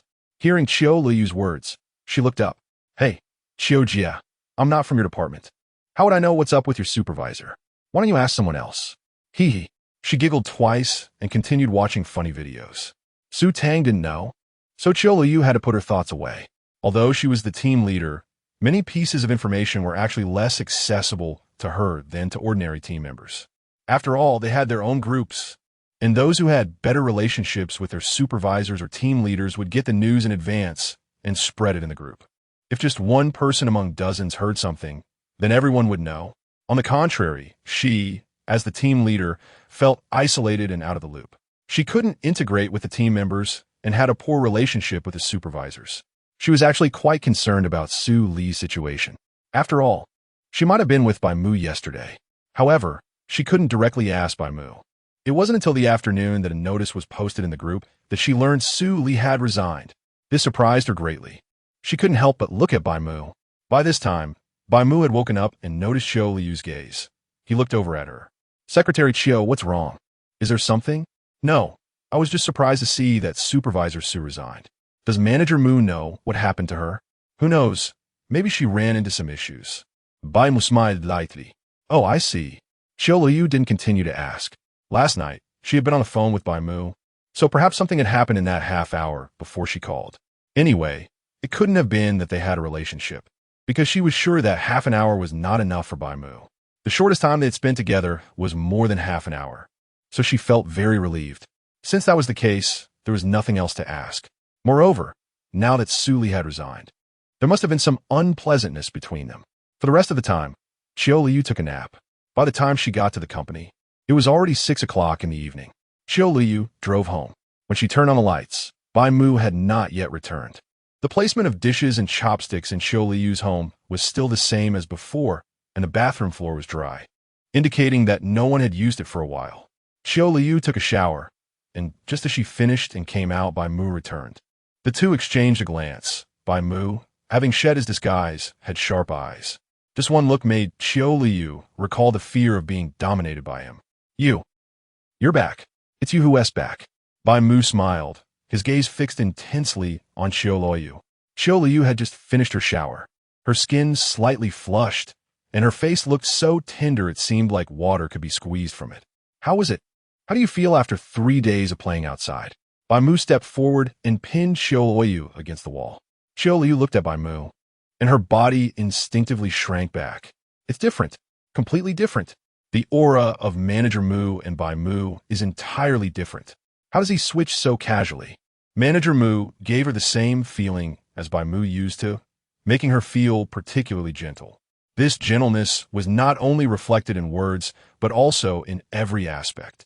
But Bai Mu gave her the feeling of being strong and unreasonable. Just standing opposite him made Qiu Luoyu feel her momentum shrink, as if she wanted to submit and plead with him not to act against her. Faced with such a Bai Mu, Qiu Luoyu unconsciously lowered her head and glanced up at him. Bai Mu pinched her chin, lifting her head. Didn't you say yesterday that you missed me? You even talked to me on the phone all night. Why do you look so scared of me now? No, it's just that I haven't seen you for too long. Qiu Luoyu averted her gaze. Bai Mu leaned close to her ear and chuckled. Just right. I haven't seen you for a long time either. I've almost forgotten what you look like. Let me reminisce tonight. Bai Mu's gaze moved from top to bottom. Chapter 69. Be good and eat well. Looking at the time, it was already past 9 in the evening. Bai Mu had gone to the study, and she was lying alone in bed. She simply put on her pajamas to cover her shy marks and got out of bed to grab a pack of instant noodles from the kitchen to solve her dinner issue. The instant noodles in the kitchen were bought a long time ago. Usually, Qiu Luoyu hardly ate instant noodles unless she was too exhausted to cook. Not long after she returned home, Bai Mu also came back, so it was likely that he hadn't had dinner either. She knocked on the door of the study and asked, "Do you want some instant noodles? If you do, I can make you a bowl." "Gomin." Bai Mu's voice came from inside. The soundproofing of the study was good, and Qiu Luoyu could barely hear him. She pushed open the door and immediately saw Bai Mu in front of the computer. "Do you want to eat instant noodles?" Qiu Luoyu asked again. Bai Mu looked at her and waved her over. She walked over, and Bai Mu pulled her onto his lap, wrapping his arms around her waist. He inhaled the fragrance emanating from her and looked blissful. Licking his lips, Bai Mu asked, "Is it just instant noodles? Nothing else?" "Yes, but I can't cook," Qiu Luoyu replied succinctly. If she weren't so hungry, she wouldn't even want to get out of bed and would prefer to sleep through it all. Unfortunately, she was so hungry that she couldn't sleep. Bai Mu, on the other hand, despite not having a dinner either, seemed completely unfazed by hunger.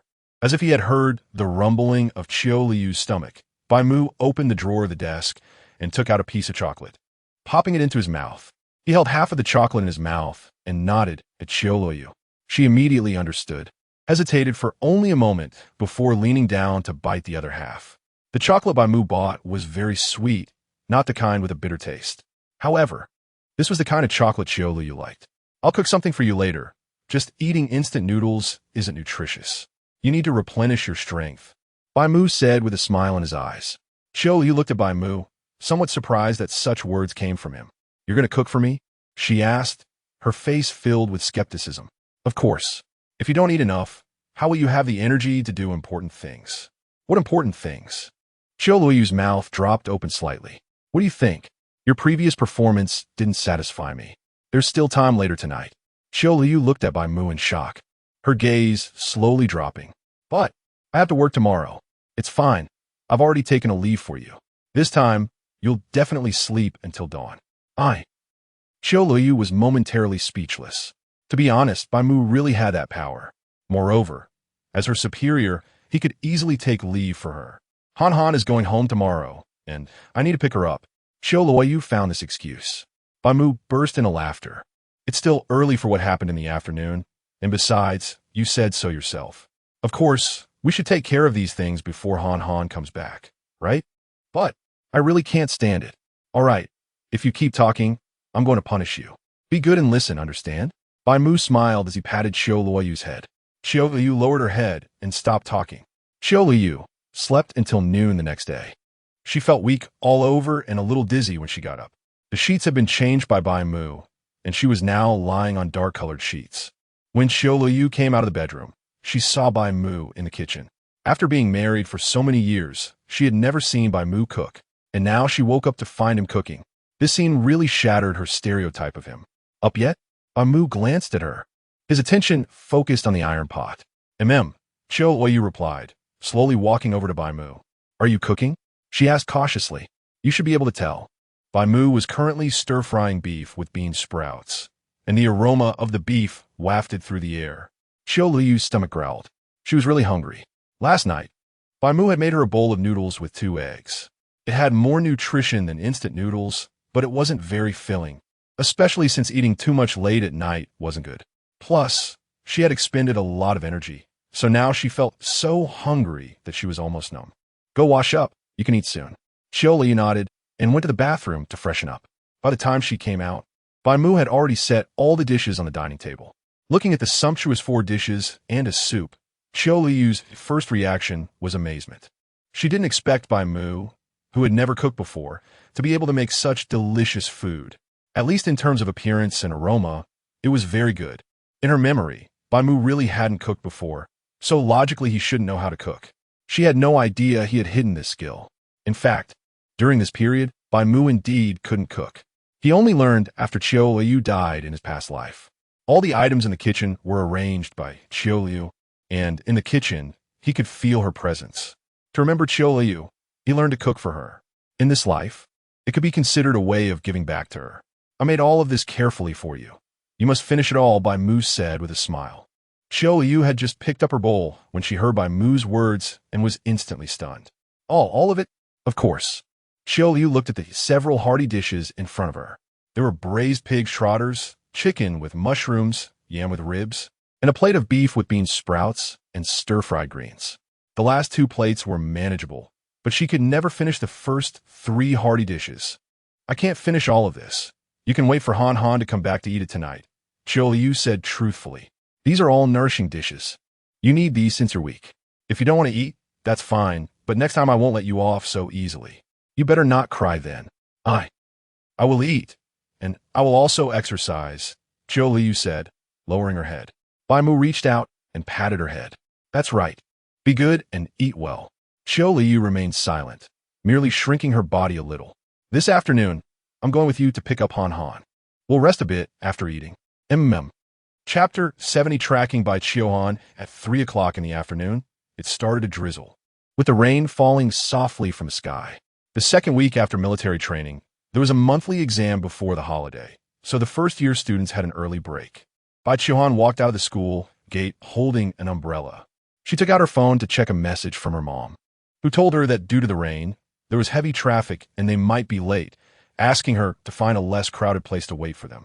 It was indeed the case. Their class was one of the earliest to come out, and there were many parents waiting outside, with cars almost blocking the entire area at the school gate. If they tried to drive in, it would take at least half an hour to get out. Seeing this, Bai Qiu Han squeezed her way out of the crowd. The rain wasn't too heavy, just a light drizzle that felt uncomfortable on her skin. Xiaohan, is this your new phone?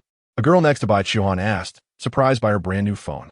Bai Qiu Han nodded. Yes, my dad bought it for me. She smiled, feeling a bit proud. Wow, it's an iPhone. Your dad is really rich. The girl, named Xia Shui, was Bai Qiu Han's roommate and a good friend in class. Their grades were similar, and they had agreed to be desk mates after the monthly exam results came out. Actually, it's not that great, Xia Shui said, scratching her head, looking a bit puzzled. But if your dad bought you such an expensive phone, why do you seem to spend so little money usually? Although Bai Mu had given Bai Qiu Han 5,000 yuan for living expenses and topped up her meal card with 500 yuan, Bai Qiu Han had always been frugal with money.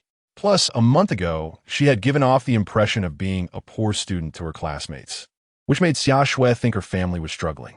I have money, I just don't spend much, Bai Qiu Han replied, not wanting to boast about how much her dad had given her, as it wasn't something to show off. If she had money, she should save it. She understood the principle of not flaunting wealth. Xia Shui nodded. I see. Is your dad picking you up today? Bai Qiu Han thought for a moment. Her mom seemed to have said they were coming together. Yes, both my dad and mom are coming to pick me up. That's nice. My mom is picking me up. My dad is busy with work. What does your dad do? Bai Qiu Han hesitated.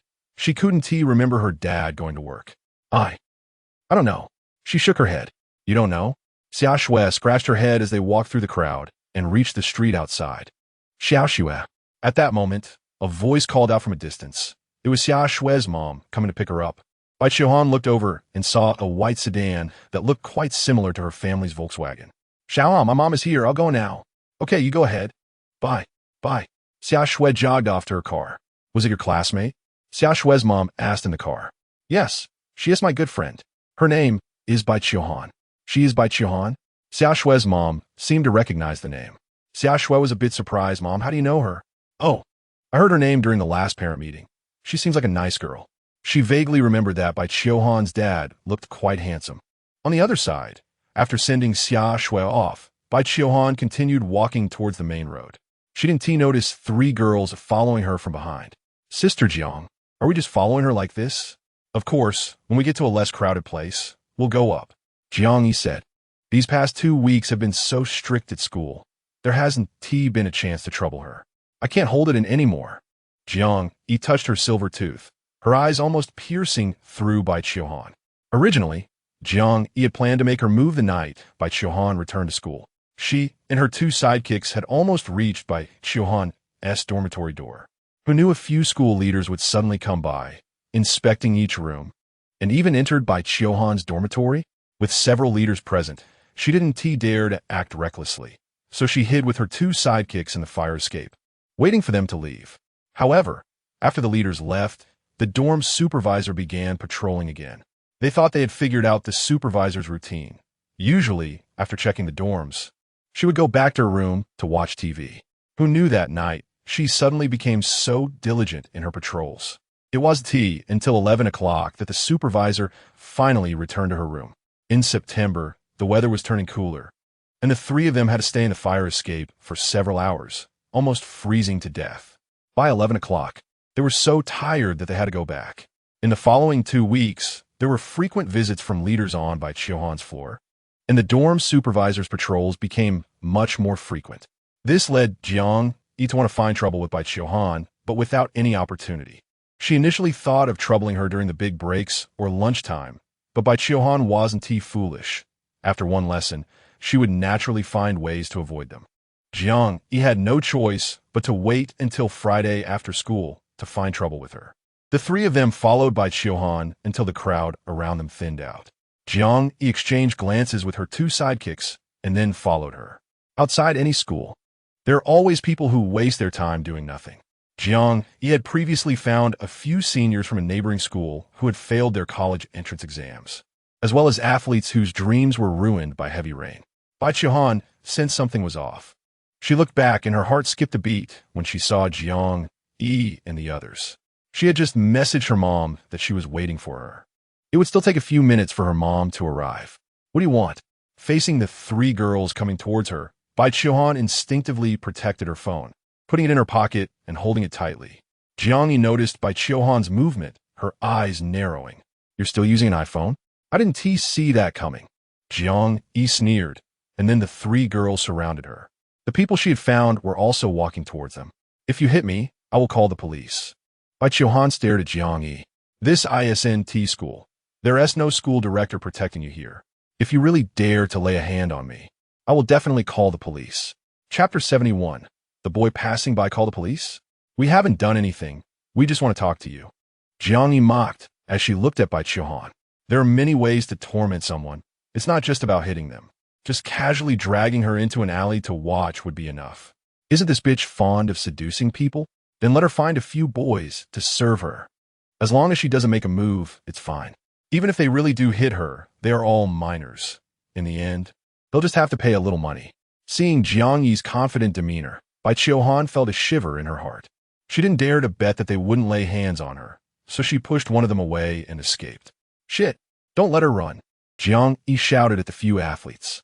The 3 athletes exchanged glances and smirked. Don't worry, she can't escape. After saying that, they got into position and rushed out. Thud. Because it was raining and the ground was slippery, all 3 fell to the ground at the same time. Damn, it's so slippery. The 3 scrambled to get up. Jiang Yi glared at them. Hurry up and chase, you idiots. She wasn't going to run. What if she fell on such a slippery day? Plus, she had spent hundreds to hire them, not for them to just sit around. Don't underestimate Bai Mu. Despite her small size, she was quick on her feet. In the blink of an eye, she had already run quite a distance. However, in front of the 3 athletes, her speed seemed insignificant. The leading athlete reached out to grab her, and Bai Mu was pushed from behind, falling to the ground. She fell near a bus stop, where there were relatively more people. Most of the people at the bus stop at this time were students from the first high school. Although there weren't many people around, there were still some. Bai Mu thought that as long as there were more people, they wouldn't dare to act, but she was clearly mistaken. Most of the people here were students, and when they saw those delinquents, they didn't dare to approach. As the three rushed over, the group of students quickly distanced themselves from them. Only one short-haired boy didn't leave, and Bai Mu fell beside him. It was raining in the sky, and the boy stood empty-handed, wearing only a thin shirt that made him look particularly frail in the rain. His neat short hair was wet from the rain, and his shirt clung to his body. Under the cold wind, it was evident that he was shivering. Help! Bai Mu was directly grabbed by the back of her collar and dragged back. She looked at the boy for help. Before the boy could act, the leading athlete warned him, "Kid, don't meddle in our business, or we'll beat you too." These delinquents were already regulars at the detention center, so they would really lay hands on people once they were caught. The boy turned to look at them, his gaze icy. "You could try." "Wow, you're so tough, huh? Looking for a fight?" The athlete moved forward to strike. The boy stepped back to dodge the punch and kicked sideways, hitting the athlete's knee. The athlete's calf buckled, and he fell to the ground. Seeing this, the other two athletes, holding Bai Mu, exchanged glances and paused. The three seniors Jiang he had hired also caught up. One of them looked at Bai Mu, while the other four clenched their fists and moved forward. "Meddling, huh? Let's show him what we can do." The four surrounded the boy, not letting him escape. The boy's short hair hung down, his gaze unwavering. The four charged at him simultaneously to fight. The boy clearly had experience fighting, so he was able to land a few punches amidst the four's assault. However, he was just a 17-year-old boy, while the four in front of him were around 20, with two of them being athletes, so he was at a disadvantage in terms of physical strength. Nonetheless, he was ruthless, aiming for their vital points. The group got genuinely angry and started to fight back, surrounding the boy with punches and kicks. The boy gritted his teeth, taking 3 punches and returning 1, showing no signs of retreating. "Damn it! How dare you hit me?" The first athlete who was kicked down got up and pulled out a baton from his pants. "Get out of the way, I'm going to kill him." The athlete with the baton charged over, eyes red with rage. The four restrained the boy, preventing him from dodging. The boy's gaze turned cold, his eyes fixed on the one rushing towards him. However, his attention was drawn again by a figure behind him. A stern-looking man got out of a black Audi. Just as the baton was about to hit the boy's head, the man grabbed the athlete's hand. The immense strength caused the initially charging athlete to stumble and fall to the ground. The baton was also snatched away. Who? Before he could get up, a leather shoe stepped on his face. He didn't even see the person's face before passing out, leaving a size 42 shoe print on his face. The others were visibly tense upon seeing Bai Mu suddenly intervene. After all, they knew that people who drove nice cars were not to be trifled with. And this man looked formidable. Bai Mu swung the baton in his hand, the 50-centimeter baton making a series of cracking sounds. As he approached, the four delinquents immediately released the boy and retreated. The released boy covered his arm and looked at Bai Mu. He didn't know who Bai Mu was or why he had intervened. Bai Mu brushed past him and walked directly towards Bai Mu. Who? Who are you? Why are you meddling in our business? A few delinquents questioned. However, what responded to them was a resounding slap. The person was knocked out on the spot, his face marked with a bright red handprint. Everyone was taken aback, but only Bai Mu, upon seeing Bai Mu, immediately burst into tears. "Dad, they bullied me." Bai Mu looked at Bai Mu with a wronged expression, and the delinquent behind her realized she had called Bai Mu dad, immediately releasing her collar. "Damn, this tough guy is this girl's father? That explains it." They exchanged glances, preparing to run. Unfortunately, Bai Mu didn't give them the chance. The first to flee was the one who had grabbed Bai Mu. As he turned around, he was struck in the back by the baton. "Did I say you could run?" Bai Mu's cold voice reached his ears, followed by a brutal stomp. The man immediately expelled the lunch he had eaten. The remaining 3 were stunned by the brutal scene. They hadn't even seen when Bai Mu had rushed over. They only felt a gust of wind, and then their companion was down. Is this for real? How is he so fast? How could a normal person move like this? Chapter 72, Is He Superman? Seeing Bai Mu's abnormal behavior, the others had no intention of confronting him at all. Why even pretend? This guy is not human at all. If they didn't run, were they just waiting to be caught? Could they escape? Bai Mu appeared behind them without them noticing, placing his hands on the shoulders of two of them. An invisible pressure instantly froze them in place. Their terrified eyes watched helplessly as their companions fled, leaving them behind. Under Bai Mu's pressure, the two of them suddenly knelt on the ground with a thud. The pain from their knees almost made them roll their eyes back. "Big brother, spare us." Before they could start begging for mercy, their faces met the ground. Bai Mu didn't pause for a moment and walked toward the athletic student who had already run far away. Bai Mu, who was initially strolling casually, suddenly dove and appeared behind the two of them, just as they turned around to see if they had shaken off that freak. Their faces were covered by a large hand, and they fell to the ground. Resolving so many people so easily left the teenager dumbfounded. He clutched his injured arm, opened his mouth, and was filled with shock. Unlike Bai Chiohan's admiration for her father, he truly felt the terrifying aura emanating from Bai Mu. This feeling was like facing a lion king in the savannah. A real beast. The wild gaze that swept over him was enough to make him tremble all over. Is this really a human? The power and speed he had just unleashed were probably beyond even a first-level athlete. His right hand, which was gripping his arm, unconsciously tightened, and beads of sweat appeared on his forehead, momentarily forgetting the pain in his arm. He was worried that Bai Mu would turn his hands on him as well. However, after Bai Mu took care of everyone, he once again swept past him, making him breathe a sigh of relief, thankful that he had escaped the calamity. Bai Mu approached Bai Chiohan, who had already gotten up from the ground. Since it had rained, her clothes were dirty with muddy water after she fell. She patted the mud off her clothes and looked at Bai Mu with admiration.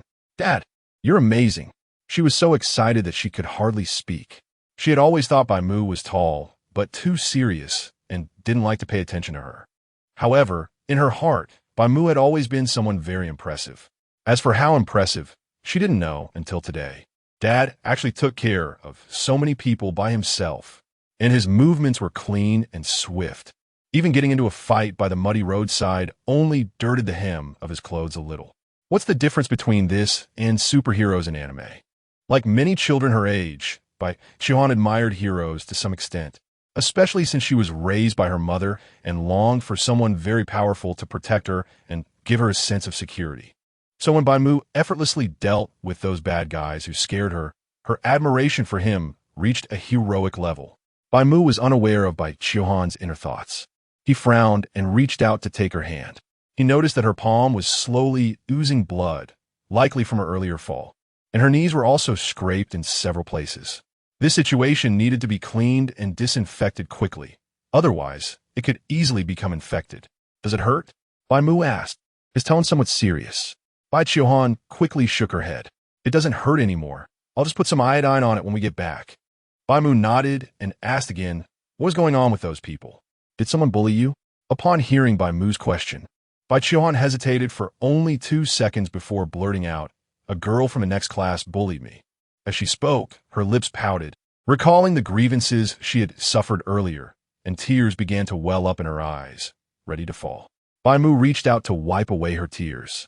Bai Mu frowned, noticing Qiu Luoyu running over from behind. He rubbed Bai Chiohan's head and said, "Go back and tell Dad. Dad will stand up for you." Bai Chiohan pouted and nodded.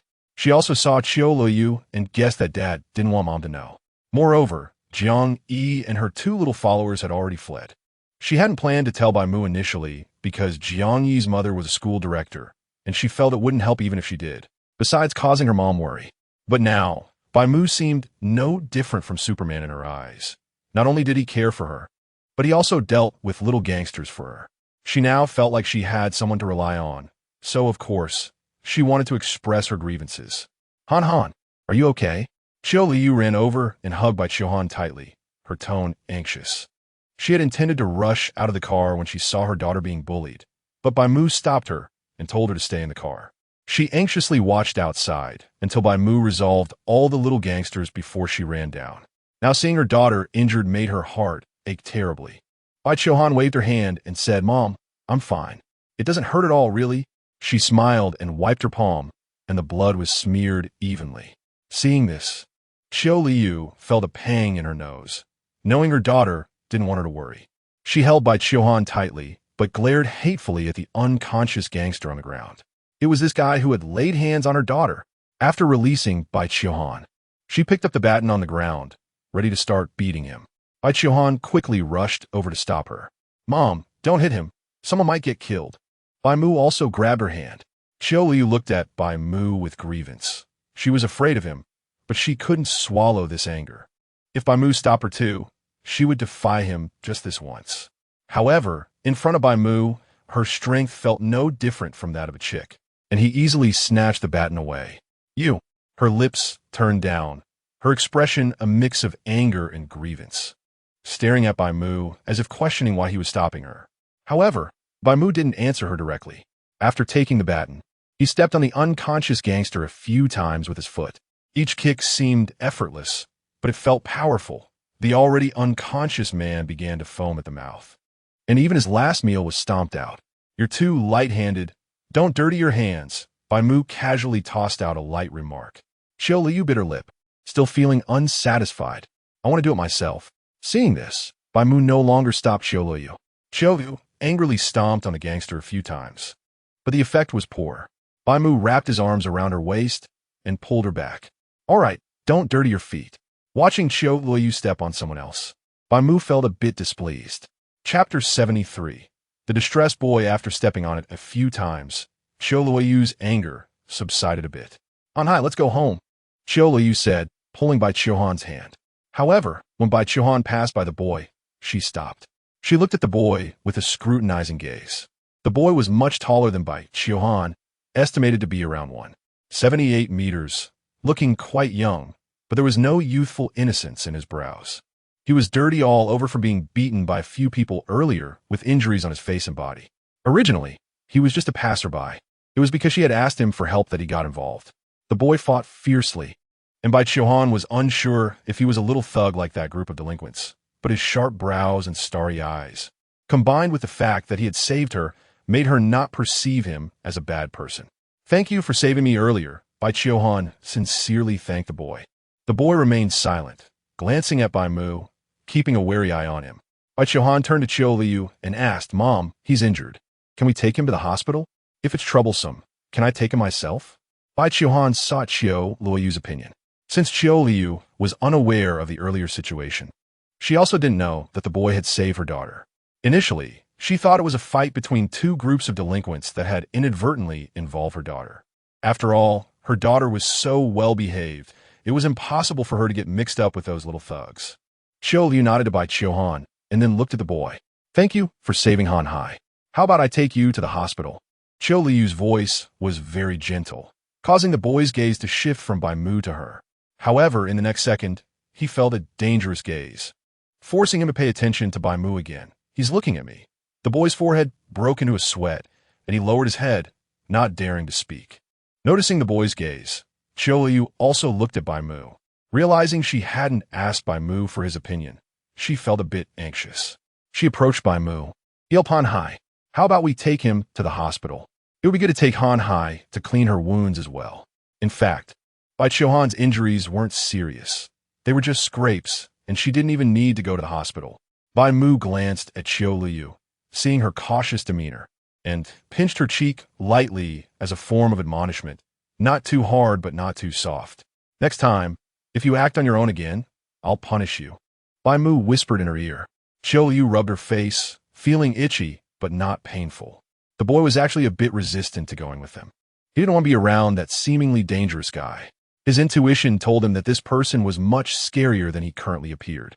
"No, I can walk by myself," the boy said softly, then covered his arm and walked toward the bus stop. Just then, the bus arrived, and he got on without looking back. The boy's back looked a bit disheveled. His originally white clothes were now dirty, and the people on the bus kept their distance from him. Bai Mu watched the boy leave, feeling a bit guilty toward him.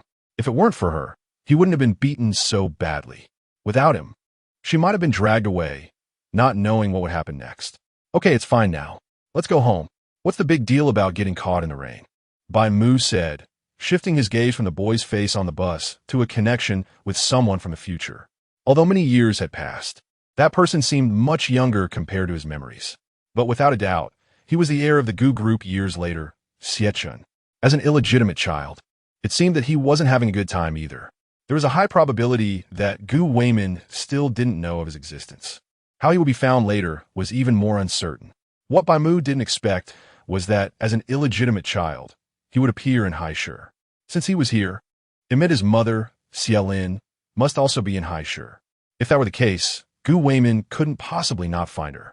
Bai Mu had already decided to intervene in the Gu group, so perhaps Xie Chun could also be of use to him. Dad, he said he was hurt so badly. Won't it be a problem if he just leaves like that? After getting on the bus, Bai Qiuhan looked out the window and suddenly asked. The reason she asked Bai Mu was that she felt he would know better. No, those injuries won't cause any problems, Bai Mu replied casually while focusing on driving. Bai Qiuhan nodded, visibly relieved.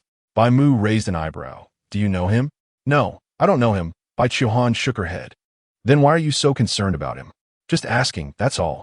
Bai Qiuhan blinked. And he got hurt because of me, so I should care about him, right? Bai Mu fell silent for a moment and didn't speak further. He originally wanted to remind Bai Qiuhan to stay away from strange boys. However, thinking about it, it seemed unnecessary. Bai Qiuhan's words weren't wrong, and saying so would come off as a bit forced. When they got home, Qiu Yu treated Bai Qiuhan's wounds and then reheated the lunch that Bai Mu had cooked for her to eat. Bai Qiuhan's eyes lit up when she saw the dishes on the table. Mom, why is the food so good tonight? So much meat. Is it because I'm back? Qiu Luoyu, seeing her daughter's reaction, serve her a bowl of rice. All of this was cooked by your dad. Dad cooked this? Bai Qiuhan instinctively looked at Bai Mu on the sofa. She had no idea her dad could cook. In her memory, her dad had never cooked before. Moreover, the dishes looked so delicious that she would believe they came from a restaurant. When did Dad learn to cook? Bai Qiuhan asked quietly. Qiu Luoyu shook her head. She didn't know either. You should eat quickly. You must be starving. Kids at this age get hungry easily. When I was in high school, I was always hungry. At that time, she hadn't raised Bai Qiuhan, and even she was in that situation. If she had raised Bai Qiuhan then, she probably would have starved. Bai Qiuhan was already salivating at the fragrant pig's trotters and couldn't wait to start eating. You go back to your room first. I need to talk to Han Hai. Bai Mu stood up from the sofa and moved to Qiu Luoyu's side. What's wrong? Qiu Luoyu frowned. Just be a good girl. Bai Mu didn't explain and just patted her bottom. Qiu Luoyu's face immediately turned red. Don't do that in front of Han Hai. It will give her the wrong idea, she said with a sound only the two could hear. Bai Mu raised an eyebrow and pinched her again. Qiu Luoyu lowered her head and hurriedly walked toward the room. Chapter 74. The school board member regarding his daughter. Bai Mu didn't want Qiu Luoyu to know, lest she worry too much. The last time he dropped his daughter off at school, Qiu Luoyu couldn't sleep that night from worrying. Bai Mu pulled out a chair and sat down. Bai Qiuhan, who was eating, shifted her gaze from the delicious food to Bai Mu. Although it was lunchtime, the food still tasted wonderful. Your mother has gone back to her room. Let's have a chat, just the two of us, Bai Mu said. Bai Qiuhan swallowed her food and nodded seriously. Why were those people chasing you today? Were you bullied at school? Bai Mu asked solemnly. Bai Qiuhan lowered her head, thinking about Jiang Yi in her group, and her mood soured. It's okay to talk about it. Dad will take care of it, Bai Mu reassured her. Bai Qiuhan pouted. Feeling very wronged, the girls from the next class bully me. They insult me, hit me, and even spit at me, with tears welling up in her eyes. Bai Qiuhan wiped them away with her hand. Seeing his daughter so wronged, Bai Mu's expression turned cold. Didn't you tell the teacher? Have they bullied you again this week? He pressed. He had specifically informed the school leaders to keep an eye on his daughter. When his father was still around, he had donated a lot to the school. And not only Principal Zhao, but even some of the older teachers recognized him. Most people treated him with respect. With Principal Zhao Linxiang at the helm, they wouldn't dare to disrespect him. Otherwise, they would have to deal with the consequences. If Bai Qiuhan was still being bullied after all his efforts, those people would be asking for trouble. No, it didn't bother me this time. The school is strict, and I also avoided them, Bai Qiuhan answered honestly. But even so, it wasn't acceptable. School should be a place for studying. And if she was constantly worried about avoiding bullying, how could she focus on her studies? Moreover, this time was truly excessive. They even brought in outsiders to harm his daughter. They were simply asking for trouble. The chill in Bai Mu's eyes was palpable. Even Bai Qiuhan could sense it. To her, Bai Mu seemed no different from a hero, but seeing his fierce gaze made her feel a bit scared. Dad, I'm actually fine. I wasn't hurt today. This incident should pass, and they should calm down, Bai Mu said softly, her expression tense. Bai Mu glanced at her. What are you afraid of? He reached out his right hand and rubbed her head.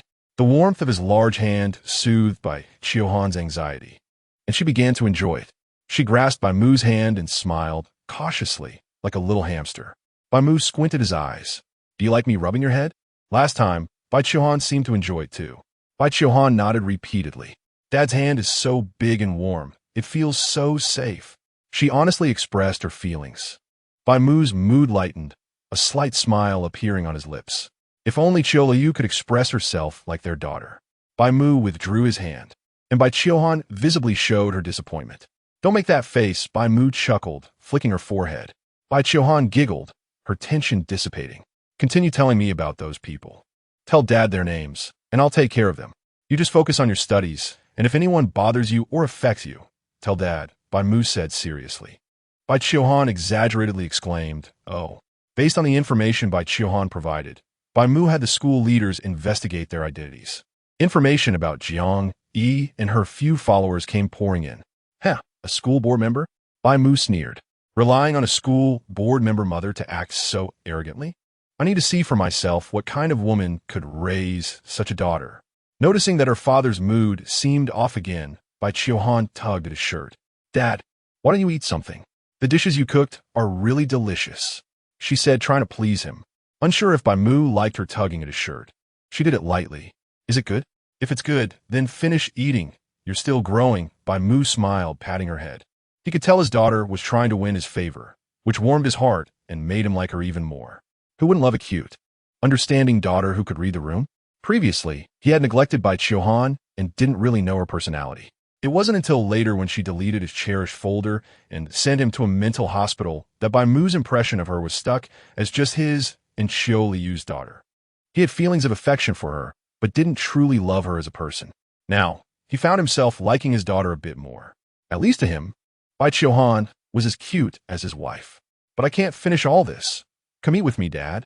Bai Mu pulled Bai Mu, acting spoiled. Bai Mu's lips curled up, and he didn't refuse. In the room, Qiu Luoyu, seeing they hadn't finished their conversation, felt a twinge of curiosity. She was still a bit worried about whether Bai Mu could control his emotions and not harm their daughter. After all, their relationship had always been distant. Although Bai Mu had changed a lot recently and seemed to care for their daughter, she still felt uneasy about leaving them alone for so long. She gently twisted the doorknob to peek out, but as soon as she stepped out, she bumped into Bai Mu's chest, feeling the solid touch in her hand. Qiu Luoyu thought, oh no, this is not a good start. Did you and Qiu have a good chat? Qiu Luoyu looked up at Bai Mu, wanting to step back, but realizing the door behind her had just been closed by her, leaving her nowhere to retreat. Bai Mu stepped forward, narrowing his eyes at her. I had a good chat, but what are you doing? Eavesdropping? So naughty, he said, reaching out to caress Qiu Luoyu's cheek. Qiu Luoyu looked at Bai Mu's hand, her cheeks flushing. She suspected that he might slap her any moment. Yet, the slap never came. I'm hungry and wanted to come out for something to eat. Qiu Luoyu's gaze was evasive. After saying this, she realized she had just lied again. Bai Mu laughed, not paying attention to her poor excuse.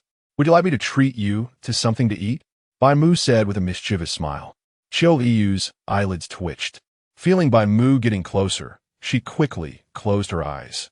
However, the next moment, Bai Mu turned the doorknob open and she stumbled backward, only to be caught by a large hand around her waist, safely landing in Bai Mu's embrace. Chapter 75. The daughter at the door. Qiu Luoyu covered her mouth, almost crying out. Bai Mu caught her and tossed her onto the bed, then walked into the bedroom. Seeing this, Qiu Luoyu immediately panicked. She thought her eavesdropping had displeased Bai Mu, so he was going to punish her. If it were before, it might have been fine, but Han Nin was still at home. Qiu Luoyu hurriedly got up and ran towards the study. When she burst into the study, she found that Bai Mu had merely taken out a yoga mat. Are you in such a hurry? I haven't seen you this enthusiastic before, Bai Mu said lightly, with a teasing smile. He handed the yoga mat to Qiu Luoyu. As Qiu Luoyu took the yoga mat, a look of astonishment appeared on her face. So it's just a yoga mat. I thought it was something else. What did you think it was? Bai Mu asked. Nothing. I just thought it was a yoga mat. After all, I haven't exercised in a long time, Qiu Luoyu replied, her gaze unintentionally falling on Bai Mu's equipment storage, feeling a wave of relief in her heart. Since you're so eager, let us practice for an hour and a half today, Bai Mu said with a mischievous glint in his eyes. Qiu Luoyu opened her mouth but dared not refute him. However, her expression visibly wilted. Anyone doing something they disliked would be listless, including Qiu Luoyu. Exercising was the thing Qiu Luoyu hated the most. Originally, Bai Mu intended to take her to the gym, but considering that Qiu Luoyu might not be very willing, he decided to modify the study instead. The study was actually quite spacious. After moving some clutter to the storage room, the extra space was just enough to accommodate some fitness equipment, such as a treadmill, stair climber, and some strength training devices. Bai Mu had set these up the previous week. After warming up a bit on the yoga mat, Bai Mu instructed her to run on the treadmill. On the other side, Bai Qiuhan finished her meal and prepared to go back to her room to rest. She noticed that her parents' bedroom door was slightly ajar and thought about closing it. However, she unexpectedly discovered that there was no one inside the bedroom, not even the bathroom. Bai Qiuhan had rarely entered the bedroom before, so she had almost forgotten that there was also a study in the house. From the living room, the study looked like just a wall, and it was a thick wall, thus having good soundproofing. As Bai Qiuhan walked into the bedroom, she noticed the study door was also slightly ajar, and she could faintly hear her mother's voice. Bai Qiuhan blinked, thinking it would be better to go out. However, just as she turned to leave, Qiu Luoyu's voice reached her ears, stopping her in her tracks. I can't do it anymore. Let me rest. Just a moment. Qiu Luoyu's voice was intermittent, sounding as if she had run 800 meters, gasping for breath. But it was clear that her mom couldn't be running, after all. The study was that small, where could she run?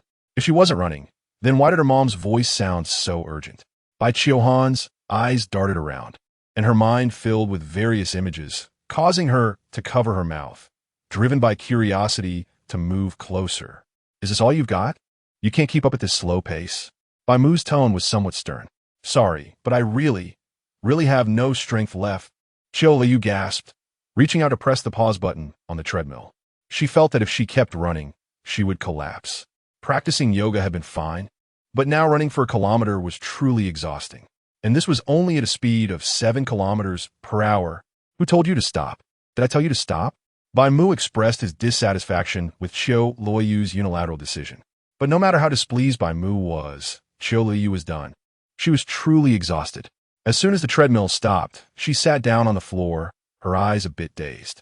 Seeing this, Bai Mu frowned and pulled her up. Don't stop so quickly. Sitting down immediately when your heart rate hasn't come down can cause shortness of breath and increase the burden on your heart. Qiu Luoyu looked unwilling, but she managed to support herself and walked a few more steps with Bai Mu. My legs are weak. Can I rest now? She looked up at Bai Mu, seeking his opinion. Bai Mu helplessly pinched her cheek, his tone not very pleasant. Fine, rest. I want to push you today. If you do this again later, you can come and take your punishment yourself. Got it. Didn't T rest well? Qiu Luoyu lowered her head, looking for an excuse. Their conversation fell into Bai Qiuhan's ears outside the door, and she opened her mouth but quickly covered it with her hand to avoid making any sound. Listening to their dialogue, Bai Qiuhan's mind uncontrollably took a turn. What were her parents doing in there? Was it what she thought? If not, then what could it be? Although she really wanted to tell herself that her mom might be exercising, her mom's earlier words did not sound like she was exercising at all. Rather, it sounded like. Bai Qiuhan bit her finger, her heart racing. It wasn't even dark yet. Were her parents already doing something so exciting? And was her dad being a bit too harsh? Her mom's voice sounded so aggrieved, but it was also quite thrilling. Images involuntarily surfaced in her mind, and she couldn't help but grin widely. She used to think that her parents' relationship must be bad. Every time she saw them together, it felt very stiff, like a couple in a Cold War. Sometimes, she even worried whether her parents would get divorced, and what would happen if they did. But she was puzzled. Even though they seemed to be at odds, why didn't they sleep in separate rooms? It wasn't like there weren't other rooms in the house. Looking back, she realized she had been mistaken. The couple's life was actually good. Her mom must be very happy to have such a strong husband. She definitely wanted to find a husband like that in the future. Secretly smiling to herself, Bai Qiuhan slowly withdrew from the bedroom. A few minutes later, Bai Mu emerged from the study, supporting the weak-legged Qiu Luoyu. Do you want me to help you take a shower? Bai Mu teased, looking at Qiu Luoyu, who needed support to walk. Qiu Luoyu pursed her lips no. She took her change of clothes and walked into the bathroom. Even though her legs were sore, she wasn't at the point of being disabled, okay? Behind her, Bai Mu burst into laughter. Qiu Luoyu pouted, feeling a bit unhappy. She shut the door and turned the shower to the maximum, so she wouldn't hear Bai Mu's laughter. Didn't he close the door? After Qiu Luoyu entered the bathroom, Bai Mu noticed that the bedroom door was slightly ajar. It seemed he had forgotten to close it earlier. Chapter 76. Going out the next morning at 9 o'clock, Bai Qiuhan yawned and walked out of her room. Just then, Qiu Luoyu also came out from the opposite room. Seeing her mother's trembling legs, Bai Qiuhan couldn't help but chuckle inwardly. How excessive was Dad last night? It even affected Mom's ability to walk. Qiu Luoyu noticed her daughter's gaze and leaned slightly against the wall. Aren't you going to rest a bit more, since it's the weekend? Bai Qiuhan shook her head. I've had enough sleep. Mom, why don't you rest a little longer? You look quite tired. She smiled faintly, her big eyes curving like crescent moons. I haven't made breakfast yet. I need to prepare something first, Qiu Luoyu explained. Bai Qiuhan glanced towards her parents' bedroom. Where's Dad? He still makes you prepare breakfast when you're like this? She pouted. It's just that my calves are a bit sore from last night's exercise. It won't affect cooking. Qiu Luoyu thought her daughter was just being caring and smiled. Then let me help you, Mom. Bai Qiuhan volunteered and went to her mother's side. Qiu Luoyu nodded with a smile. In the past, the older generation always said that one must have a son, as sons could provide for their parents in old age. But in Qiu Luoyu's eyes, her daughter was just as good as any son. After all, which daughter is as well-behaved, understanding, and adorable as Hanin? With her daughter's help, breakfast was soon ready. In the bedroom, Bai Mu caught the aroma of breakfast and slowly opened his eyes. After taking a few minutes to recover, he finally felt a bit more awake. He went to the bathroom, washed up, and came out of his room. Dad, breakfast is ready. Come eat. Bai Qiuhan noticed Bai Mu even before Qiu Luoyu did. Bai Mu sat down at the dining table and looked at the breakfast prepared by the mother-daughter duo, his frown relaxing. What breakfast in the world could compare to this spread before him? You two sit down and eat too. Bai Mu glanced at Qiu Luoyu, who was still trembling. It seemed that she had indeed overexerted herself last night. It was understandable. Asking someone who had rarely exercised to run 800 meters was indeed a bit much, and her legs were still recovering. However, it wasn't too concerning. As long as she kept running every day, everything would be fine. Muscles would adapt eventually. After a simple breakfast, Bai Qiuhan was in charge of cleaning the dishes. While doing so, she suddenly spoke up, Dad, Mom, I'm going out to play with my classmates this afternoon. Bai Qiuhan first glanced at Qiu Luoyu before looking at Bai Mu. Okay, you can go. Just be careful. And do you have money with you? Qiu Luoyu naturally had no objections to her daughter going out to play. She preferred her daughter to get out and relax rather than stay at home. Moreover, building good relationships with classmates was something she liked to see. Is it boys or girls? Bai Mu asked, looking at Bai Qiuhan. Recently, he had received information from his sources at school that Gu Heng often bothered Bai Qiuhan, which made him quite unhappy. Although in his past life, his daughter had ended up with Gu Heng, a little brat who failed in the family inheritance competition was not someone he looked favorably upon. It was evident that Gu Heng lacked capability. After all, he had squandered a good hand of cards and ended up losing to an illegitimate child. If Bai Qiuhan really liked Gu Heng, he wouldn't forcibly intervene. But since his daughter and Gu Heng hadn't developed that kind of relationship, he felt it necessary to step in and stop it.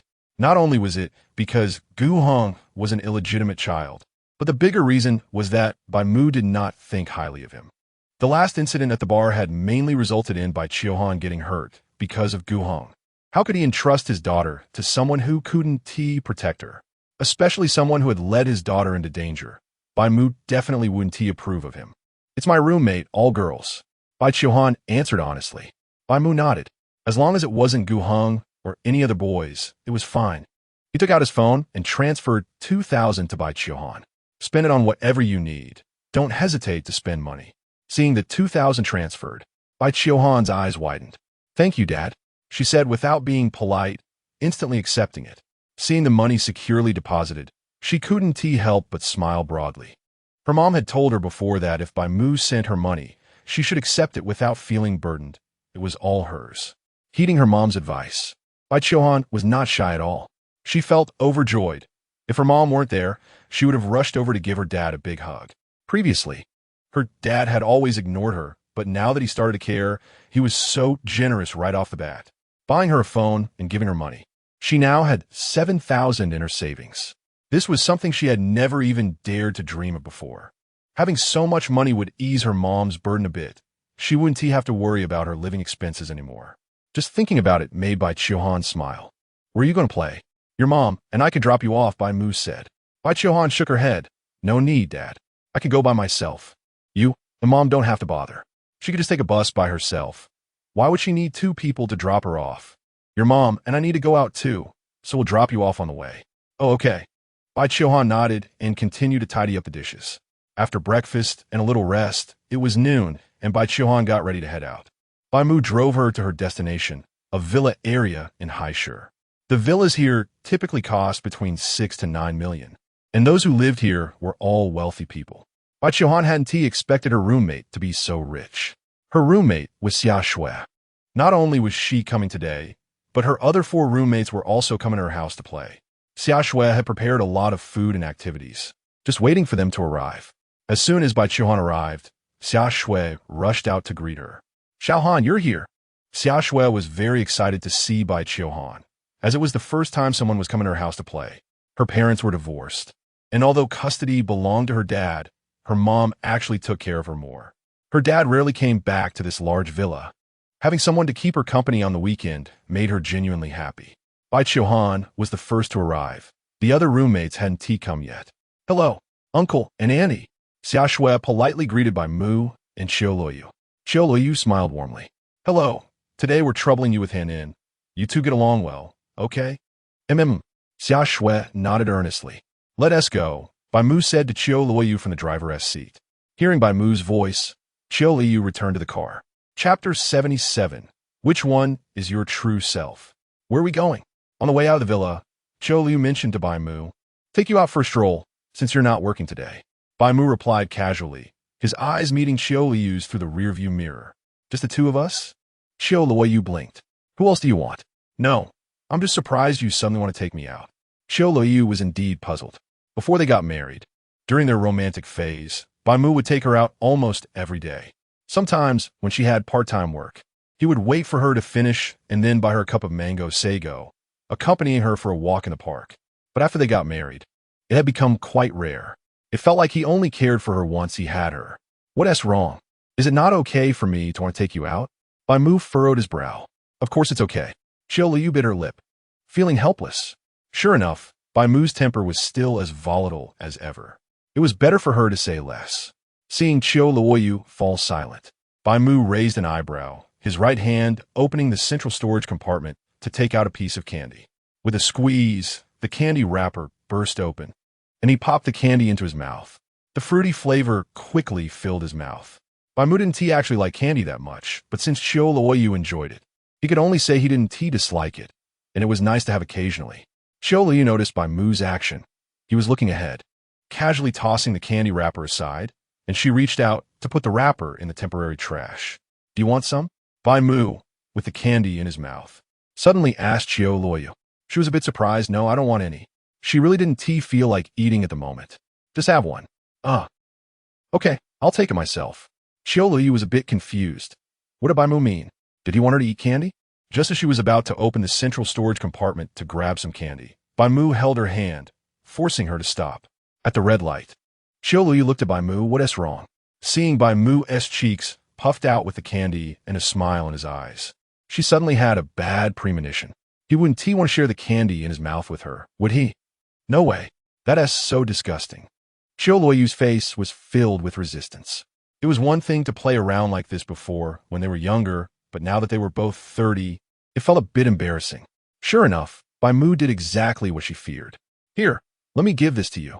He reached out, lifted Qiu Luoyu's chin, and transferred the candy from his mouth to hers. After about 10 seconds, Bai Mu released her. The candy, still warm from his mouth, spread its fruity flavor in Qiu Luoyu's mouth, and she could also taste a hint of Bai Mu's flavor. Her cheeks flushed slightly. Even though they were a married couple, she still felt a bit shy. They had shared a lollipop before, but this time felt much more intimate. She was a bit distracted while eating the candy. It felt particularly hot on her tongue. She wanted to bite it, but was afraid of making Bai Mu angry, so she could only slowly let it dissolve. Seeing Qiu Luoyu so obedient, Bai Mu's mood brightened. "Is the candy that your husband fed you good?" Seeing Qiu Luoyu's shy demeanor, Bai Mu continued to tease her. Upon hearing his words, Qiu Luoyu's face became even more awkward. She opened her mouth and took a deep breath. "It's good. Very sweet. I want to eat it again next time." Qiu Luoyu successfully pleased Bai Mu with her words. Bai Mu reached out to touch Qiu Luoyu's face, a satisfied smile spreading across his lips. "Since you like it so much, I'll give you some next time." Bai Mu drove Qiu Luoyu to a scenic park. There were quite a few people here on the weekend, many coming to admire the scenery, take photos, and relax. After parking the car by the roadside, Bai Mu took Qiu Luoyu to the lakeside. The park had a large lake at its center, with many plants floating above it, and the surrounding greenery was well done. Not only was the scenery beautiful, but there was also a faint floral fragrance in the air. "How is it here?" "It's quite pretty." Qiu Luoyu raised her eyebrows, a hint of amazement flashing in her eyes. After living in Haisher for so many years, she had never been here before. "Let's go down and take a look." There was a small path around the lake where many couples or groups would take walks. The two walked along the lake. Suddenly, Bai Mu reached out his hand. "What's wrong?" Qiu Luoyu was taken aback. "Aren't you going to put your hand up?" "Oh, he wants to hold hands." Qiu Luoyu was a bit surprised.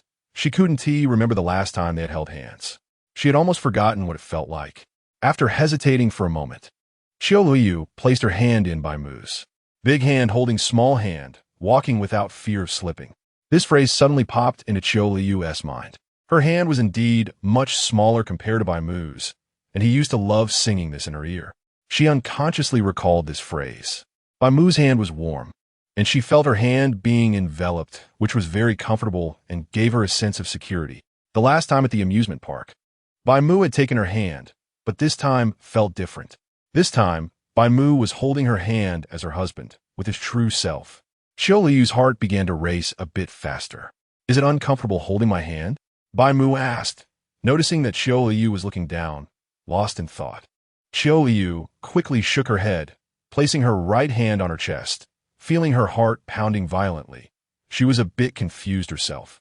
Why was she like this just from holding hands? They had done more intimate things before, but she hadn't reacted like this. Qiu Luoyu didn't understand, and just looked up at Bai Mu. She didn't realize how captivating her gaze was at that moment, filled with affection. Seeing the emotions in Qiu Luoyu's eyes, Bai Mu tightened his grip on her hand. Qiu Luoyu didn't feel pain. She only felt warmer.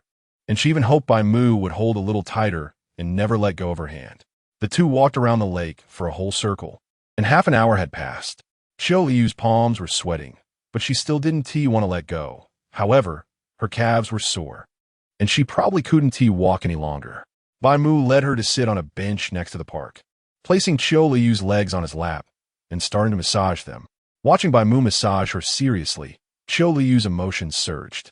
She couldn't tell which one was his true self. Sometimes gentle, sometimes fierce. Which one was really him? Chapter 78, How Much Do You Like It? Hiss. Qiu Luoyu took a breath. Her calves felt a bit sore, and with a little more pressure from Bai Mu, the tingling sensation became particularly strong. Pain? Qiu Luoyu shook her head. It's sore.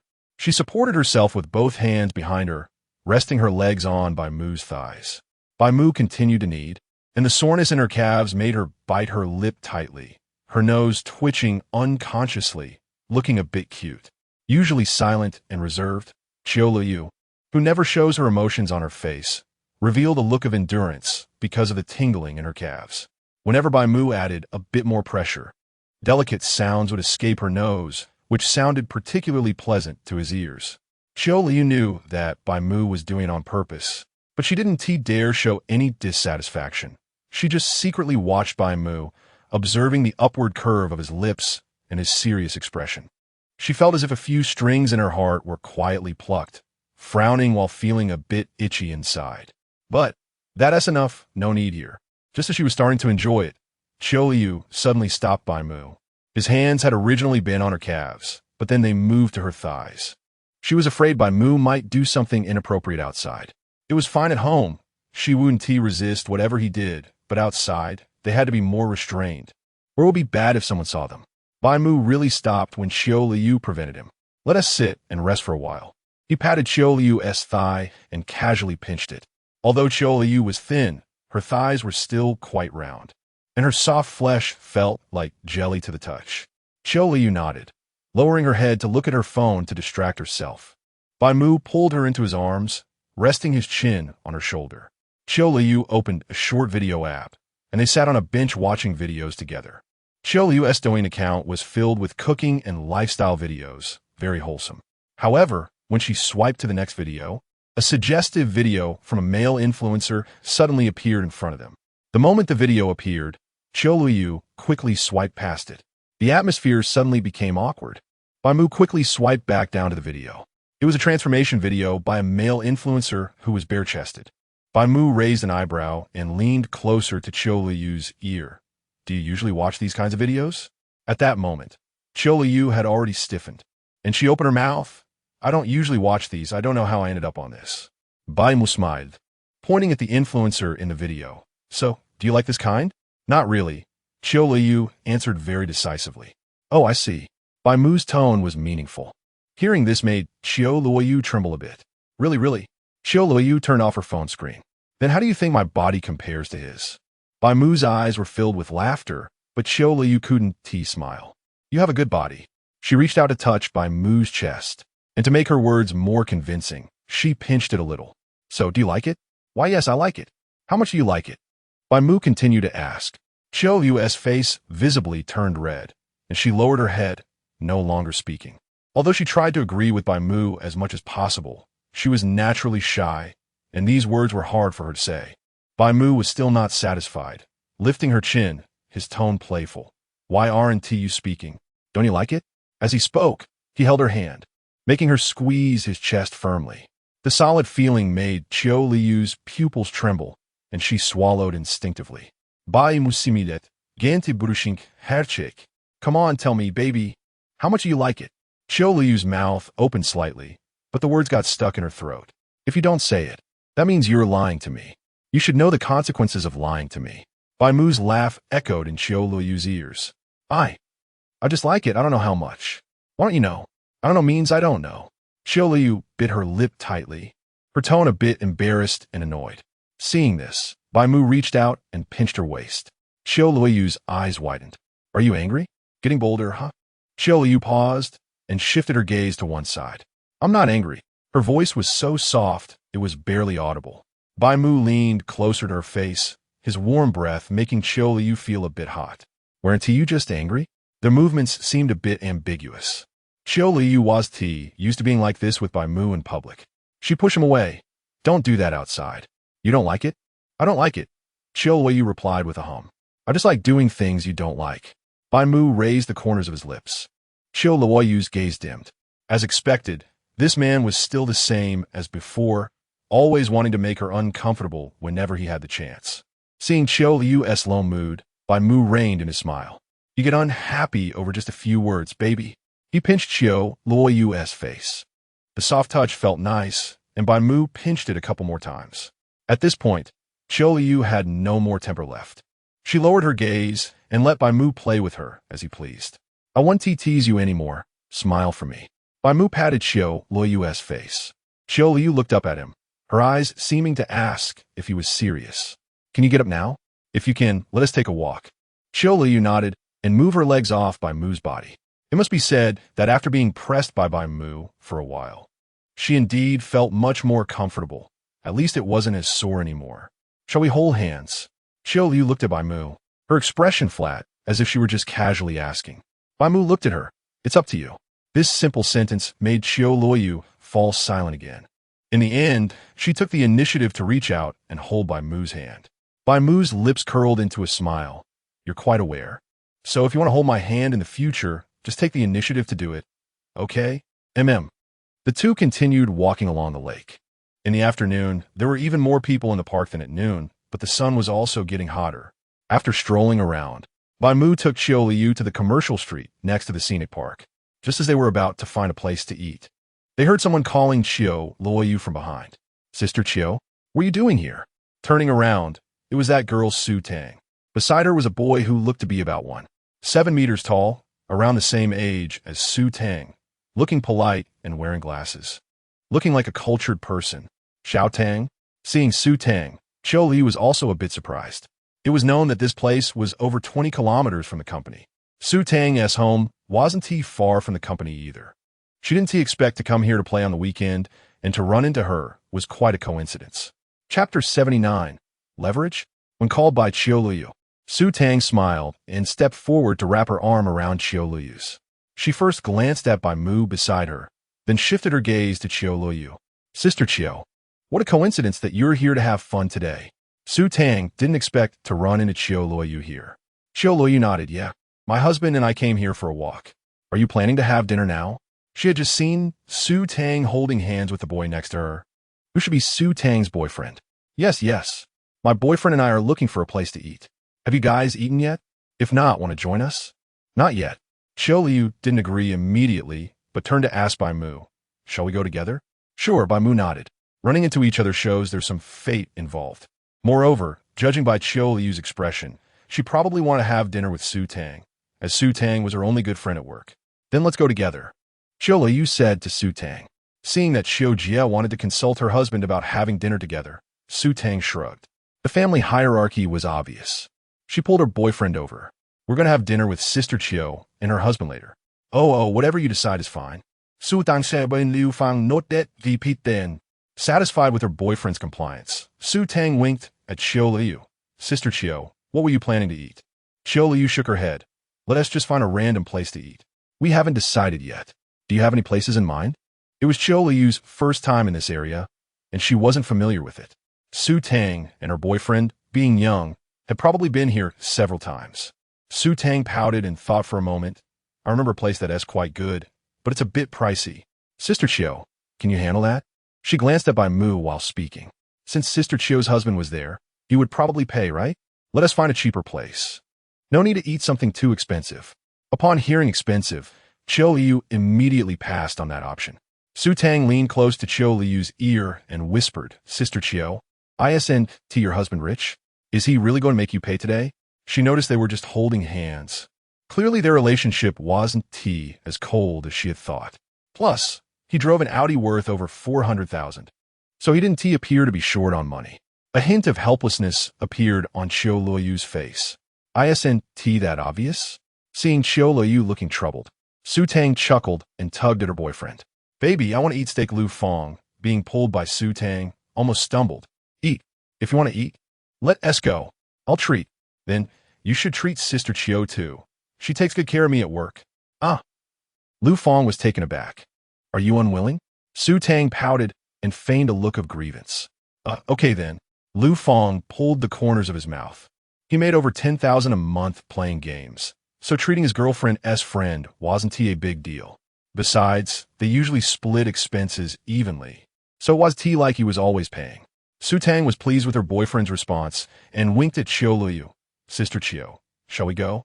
Qiu Luoyu opened her mouth, slightly taken aback, and instinctively looked at Bai Mu, who, as she expected, narrowed his eyes and smirked coldly. Let us go, Bai Mu said calmly, showing no emotion. Seeing Bai Mu's indifference, Su Tang shrugged and led her boyfriend ahead. Bai Mu and Qiu Luoyu followed behind, with Qiu Luoyu holding Bai Mu's hand. I'll pay for myself later, don't get mad. Okay?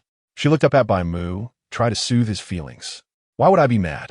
Bai Mu raised an eyebrow with a cold smile. It was obvious that he was upset.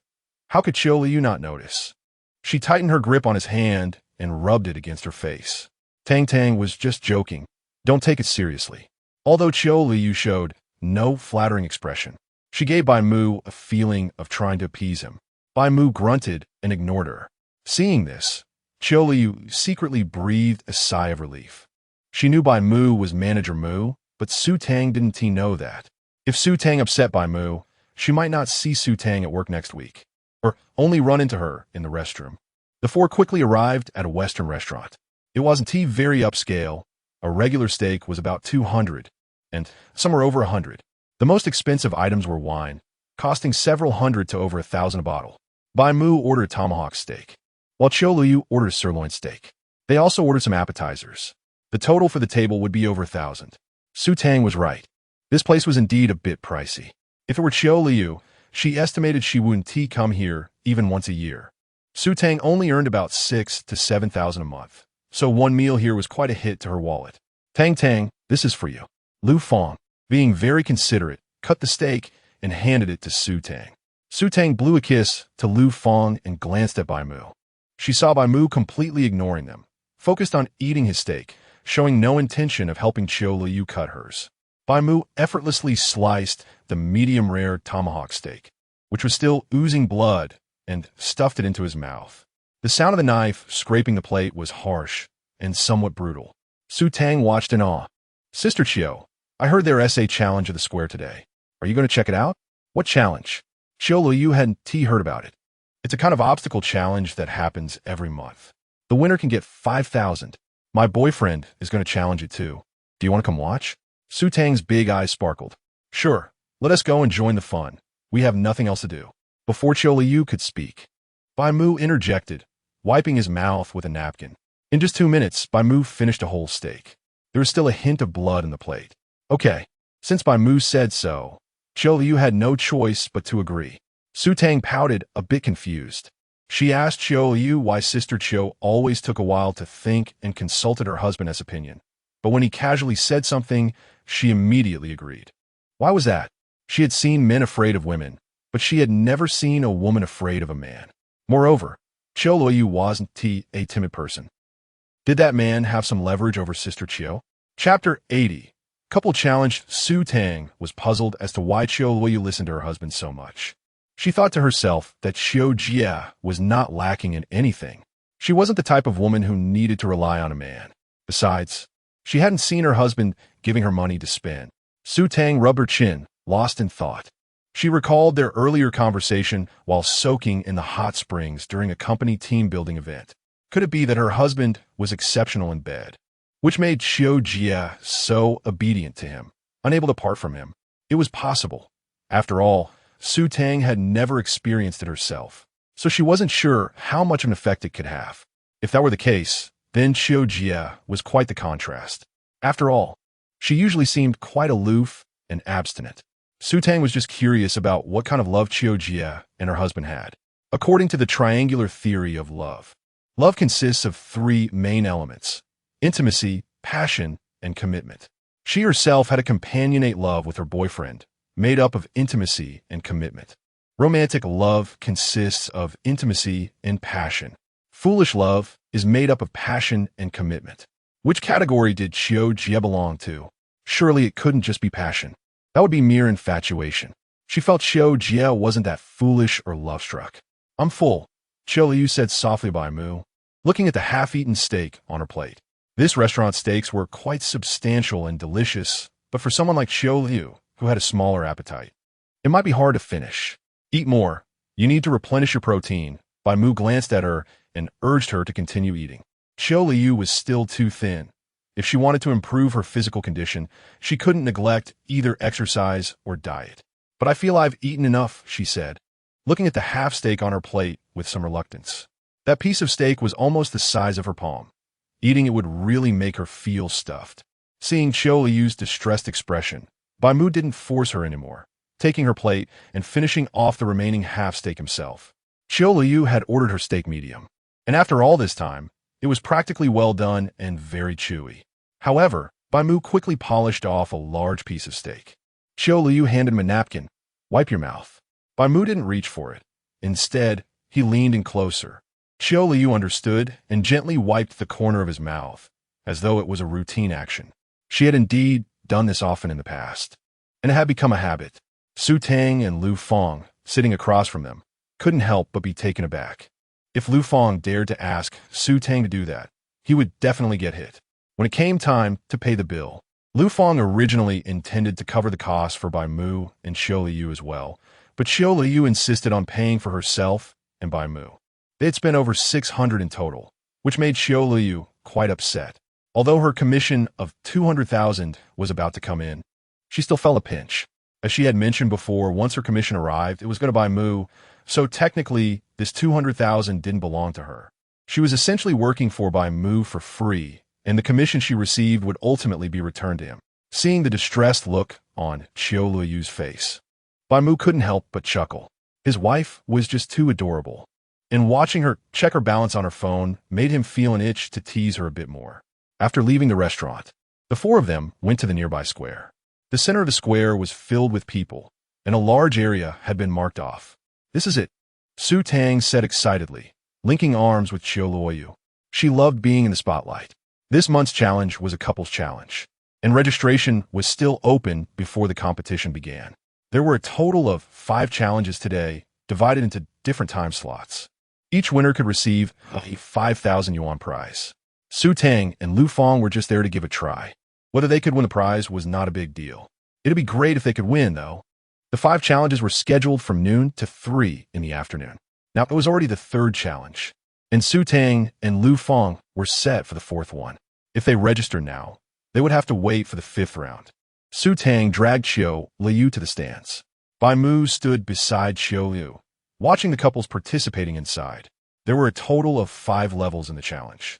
Not difficult, but each round had 20 to 30 participants, meaning about 15 couples, and only one could win, making victory quite challenging. Su Tang watched the couples going through the challenges, excited and eager to drag her boyfriend up to join in. She tugged at Qiu Luoyu's arm. "Qiu Jia, do you want to join in? You can still register." She pointed towards the entrance where the staff were still counting the participants for the 5th round. Each couple only needed to pay a 20 yuan registration fee, which would not be refunded regardless of whether they participated. The challenge was mainly for publicity, not for profit. Many people were participating, but in the end, the actual competitors would be no more than 30 couples. Qiu Luoyu felt a little tempted, as she thought it sounded fun. But then she reconsidered. This was a couples challenge, and if she participated, she would have to drag Bai Mu along, who might not be interested. Produce. She wasn't particularly fond of such public displays. "Maybe I'll pass. Just watching is quite fun. Come on, Qiu Jia.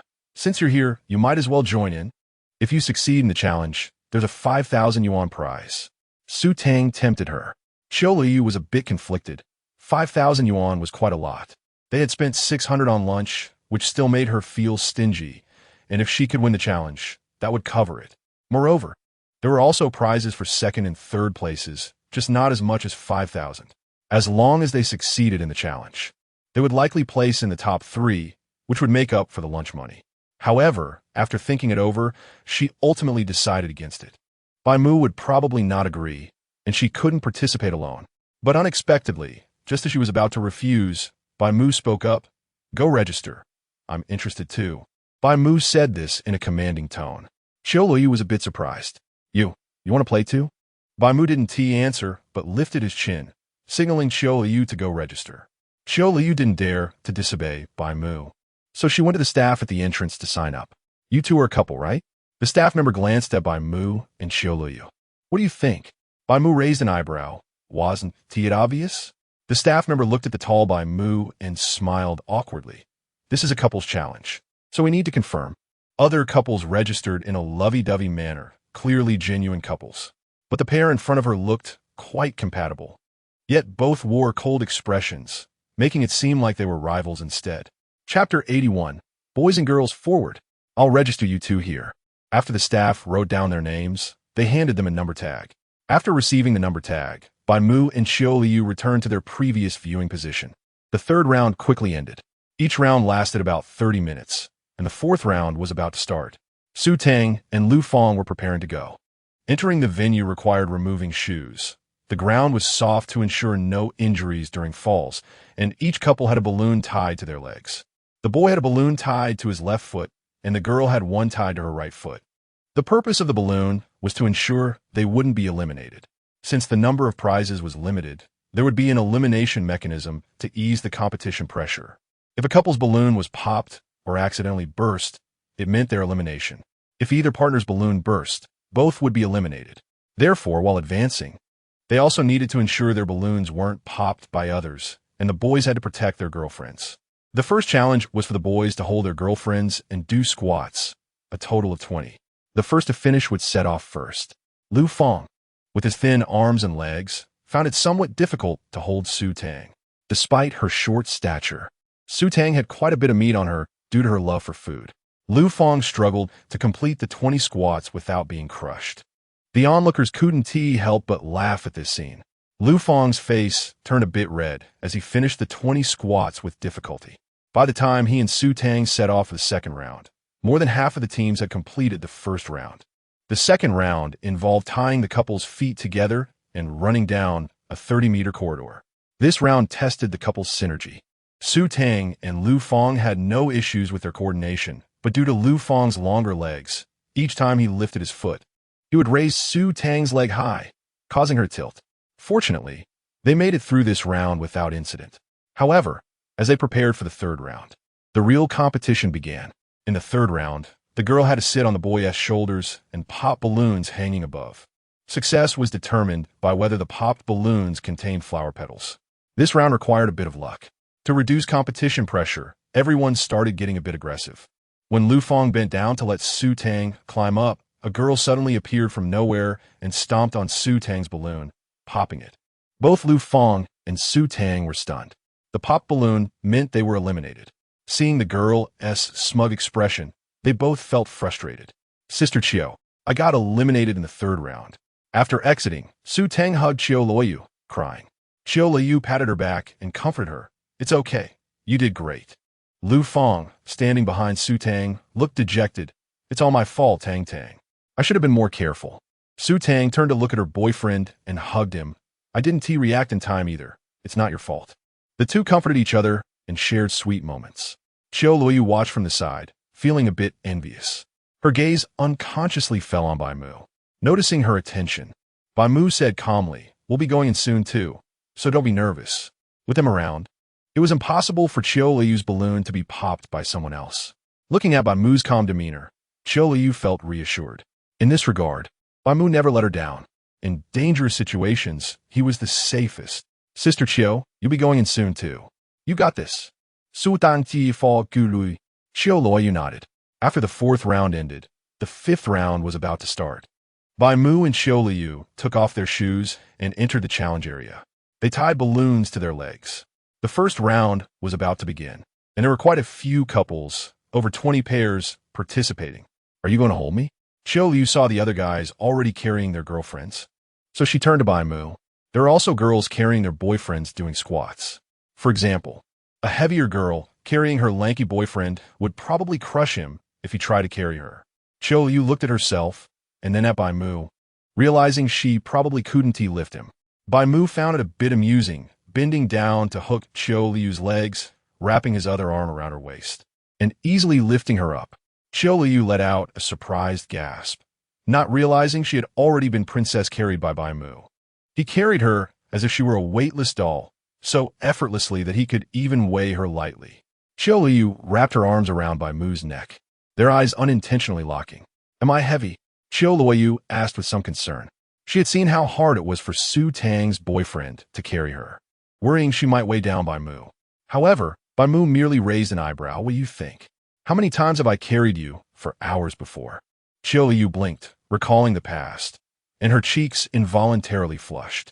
Was he referring to those times he carried her for real? If so, she didn't quite remember. The first round began, and everyone started doing squats, Bai Mu included. 20 squats were nothing for him. He completed them at the fastest speed with the most standard form. After finishing, he didn't put down Qiu Luoyu immediately. Instead, he carried her straight to the second round. This left everyone dumbfounded. In the second round, they had to run 30 meters with their legs tied together. Qiu Luoyu thought about how to cooperate with Bai Mu. Earlier, Su Tang and Lu Fong had stumbled due to their height difference. She and Bai Mu had an even larger height difference, which might take even longer. However, she quickly realized she was wrong. This round didn't require her at all. Just as she was about to step forward, she felt a hand on her waist. It was Bai Mu's big hand. Then her feet were off the ground as Bai Mu carried her toward the third round. Oh my God, what a beast. The guys behind them, just finishing tying their legs, couldn't help but curse at the sight. Upon reaching the third round, Bai Mu untied the straps on his feet. This round required Qiu Luoyu to sit on Bai Mu's shoulders and pop the balloons above. However, Qiu Luoyu hesitated. Riding on Bai Mu's shoulders felt like asking for trouble. How could she have the courage to do that? If it were Bai Mu riding her, she probably wouldn't be able to stand at all. Chapter 82. Pop the balloon come up. Bai Mu squatted down. Should I go up? Qiu Luoyu looked at Bai Mu, who was squatting in front of her, hesitating for a moment. She didn't want to waste time, but she really didn't dare to ride on Bai Mu's back. What was the difference from riding on a tiger's head? Do you want me to ask you to come up? Bai Mu raised an eyebrow. Seeing this, Qiu Luoyu gritted her teeth, no longer hesitated, and swung her leg over Bai Mu's shoulder. Her two long, smooth legs landed in front of Bai Mu. Bai Mu held her long legs with both hands to steady her position, and, as he stood up, Qiu Luoyu instinctively squeezed her legs together, causing Bai Mu's neck to feel a bit of pressure. Your adductor muscles are quite strong, Bai Mu teased. Qiu Luoyu's cheeks flushed slightly as she began to pop the balloon above her head. Both Bai Mu and Qiu Luoyu were tall, so she could easily reach the balloon. With a bang, Qiu Luoyu popped the balloon without any hesitation. For many girls, popping a balloon often requires some mental preparation, but to Qiu Luoyu, popping a balloon was nothing at all. Moreover, there was a reward of 5,000 yuan. However, after popping the first balloon, there were no petals that fell. Bai Mu then took Qiu Luoyu to look for the second balloon. The same result occurred, still no petals. As the third balloon was popped, competitors who had just been eliminated caught up. Upon seeing Bai Mu, their gazes almost simultaneously fell on the balloon at his feet. To them, Bai Mu was undoubtedly the biggest competitor. If they could take him down, they could then compete on the same stage. At that moment, they almost reached a consensus to take down Bai Mu, the #1 competitor. 3 men charged towards Bai Mu at the same time. Bai Mu had already noticed them when they reached the third level. Before they could rush up, Bai Mu patted Qiu Luoyu's thigh. Hold on tight, don't fall. Qiu Luoyu, who was still popping balloons, understood immediately, wrapping her legs around Bai Mu's waist and hiding them behind him. She held on her own thighs tightly to stabilize her position. Bai Mu also held Qiu Luoyu's slim waist with both hands to ensure she wouldn't fall. He then faced the 3 men alone. Though Bai Mu, the 3 men were no different from women. Even carrying Qiu Luoyu, he was still very fast. Qiu Luoyu could feel the strength in his grip. Bai Mu's fingers almost sank into her flesh. It wasn't that Bai Mu was using a lot of strength. It was just that her waist was too soft. Bai Mu quickly dodged their attacks, aimed at his balloon, and moved to their side. Qiu Luoyu, who should have been thrown off, was firmly held by Bai Mu. In the blink of an eye, they appeared in another direction. With a bang, one of the men's balloons was popped under Bai Mu's foot. The 3 men were caught off guard, not even realizing whose balloon had popped. However, while they were stunned, Bai Mu wouldn't wait for them. The 3 men scrambled to hide their balloons, but with Bai Mu's speed, where could they hide? Another 2 pops echoed, and the remaining 2 were eliminated by Bai Mu. The 3 men never expected that their attempt to surround Bai Mu would end like this. All 3 were eliminated by Bai Mu. Their girlfriends were also dumbfounded at this scene. Originally, they could still compete for 2nd and 3rd places, but now they were directly eliminated with nothing left. Meanwhile, the instigator of their elimination, Bai Mu, simply turned around and continued to pop balloons, as if he had just swatted away 3 flies, completely disregarding them. What kind of freak is this? The 3 men felt indignant. Why did such a freak come to compete with them? They could only fight with their heads. With a physique comparable to an athlete, how could they, ordinary people, compete? They were clearly overestimating themselves. Facing their girlfriends' disappointed expressions, the 3 boyfriends already had excuses in mind. After eliminating the 3 men, others soon arrived at the 3rd level. With the previous example in mind, no one dared to approach Bai Mu. Fortunately, although this person was incredibly strong, his luck didn't seem as good. He had popped several balloons without finding any with petals. Later, some contestants even progressed to the 4th level. When Qiu Luoyu finally popped the 10th balloon, she finally found one with petals. All these balloons were black, making it difficult to see inside to determine if there were petals. Even balloons without petals had some paper scraps inside to prevent cheating. After popping the 10th balloon, the 2 finally cleared the 3rd level. I'm sorry. After coming down, Qiu Luoyu apologized to Bai Mu. They had originally been in 1st place, but now 2 other people had surpassed them. Although she didn't know who was responsible for their bad luck, popping 10 balloons just to clear the level, she felt it was right to apologize first. Bai Mu said nothing, just took Qiu Luoyu to the 4th level. The 4th level was also a 30-meter runway. But this time the runway was made of pressure plates. The couple needed to cross the pressure plates to reach the lift platform at the 5th level. The first-ranked person had already reached the 5th level. Seeing this, Bai Mu no longer hesitated and picked up Qiu Luoyu with one hand, lifting her off the ground. He then dashed towards the 5th level. The force beneath his feet was so great that it almost flattened the pressure plates. The second-place contestant, halfway through, grimaced in pain, feeling a gust of wind pass by. When he looked up, 2 more people appeared in front of him. "Baby, look at them." A girl's voice came from behind. Bai Mu, holding Qiu Luoyu, ignored this and approached the lift platform. In this round, the boy had to stand below while the girl stood on the lift platform. The boy would turn the crank handle to bring the girl to the top, and the first to press the button would be the winner. There were 2 lift platforms in front of them, along with 2 corresponding crank handles. Turning the right handle would raise the right platform while lowering the left one. Similarly, turning the left handle would lower the right platform while raising the left one. Seeing that the right lift platform was about to reach the top, Bai Mu urged Qiu Luoyu to get on the platform while he gripped the unsteady crank handle. The right handle stopped, and the lift platform ceased to rise. Chapter 83: The Heartbeat of 2 People. Damn. Seeing his girlfriend about to reach the highest point, the boy on the right was desperately twisting the joystick. But just as Bai Mu grabbed the joystick, it slipped right out of his hand, and he almost crashed into it. The boy, seeing this, used all his strength to twist the joystick, but no matter how hard he tried, the joystick wouldn't budge at all. It felt like trying to twist a piece of iron. There wasn't even a hint of movement. If it hadn't been for Bai Mu taking control, he would have thought the joystick was fixed in place. Seeing Qiu Luoyu on the lift platform, Bai Mu twisted the joystick, and the previously immovable joystick began to move again. The immense force from above nearly pulled the boy down, and he tried to use his weight to control the joystick, but was once again yanked down. He could only watch helplessly as the lift platform his girlfriend was on slowly descended. Frustrated, the boy set his sights on the balloon on Bai Mu's left foot. If he could just pop that balloon, the opponent would be eliminated, and he still had a chance to take first place.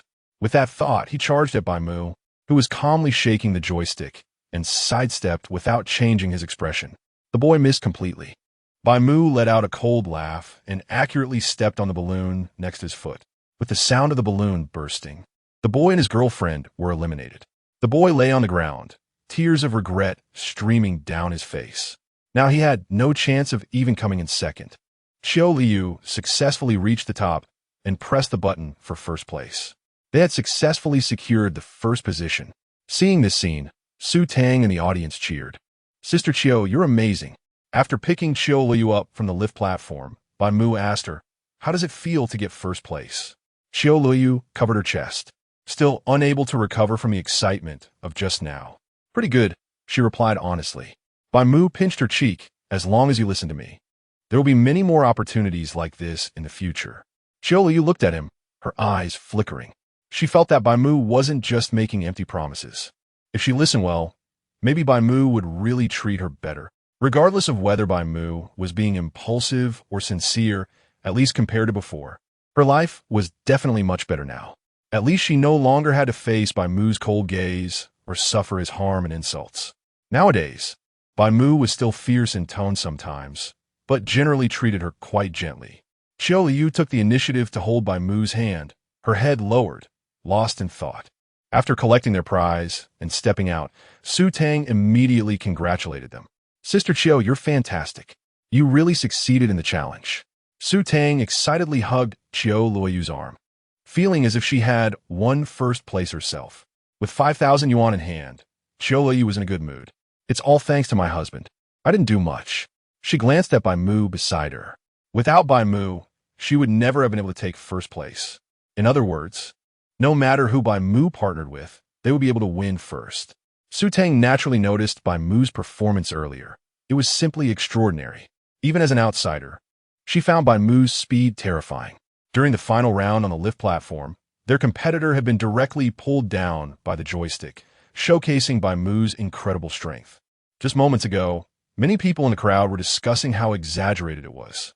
His physical fitness was better than that of athletes. There were even many girls envious of Bai Mu's wife. How lucky must she be to handle such a man? If their boyfriends were that strong, They would be willing to live in villas and drive luxury cars. Sister Qiu is amazing too, Su Tang said with a grin, still holding on to Qiu Luoyu's arm. Are we going to shop somewhere else later, Sister Qiu? Su Tang asked again. Looking at the time, it was already past 2 o'clock. It's getting late. Let's go pick up Han Heng, Bai Mu spoke up. Qiu Luoyu nodded. My husband and I are going to pick up our daughter, so we won't shop anymore. Okay then. Su Tang felt a bit disappointed.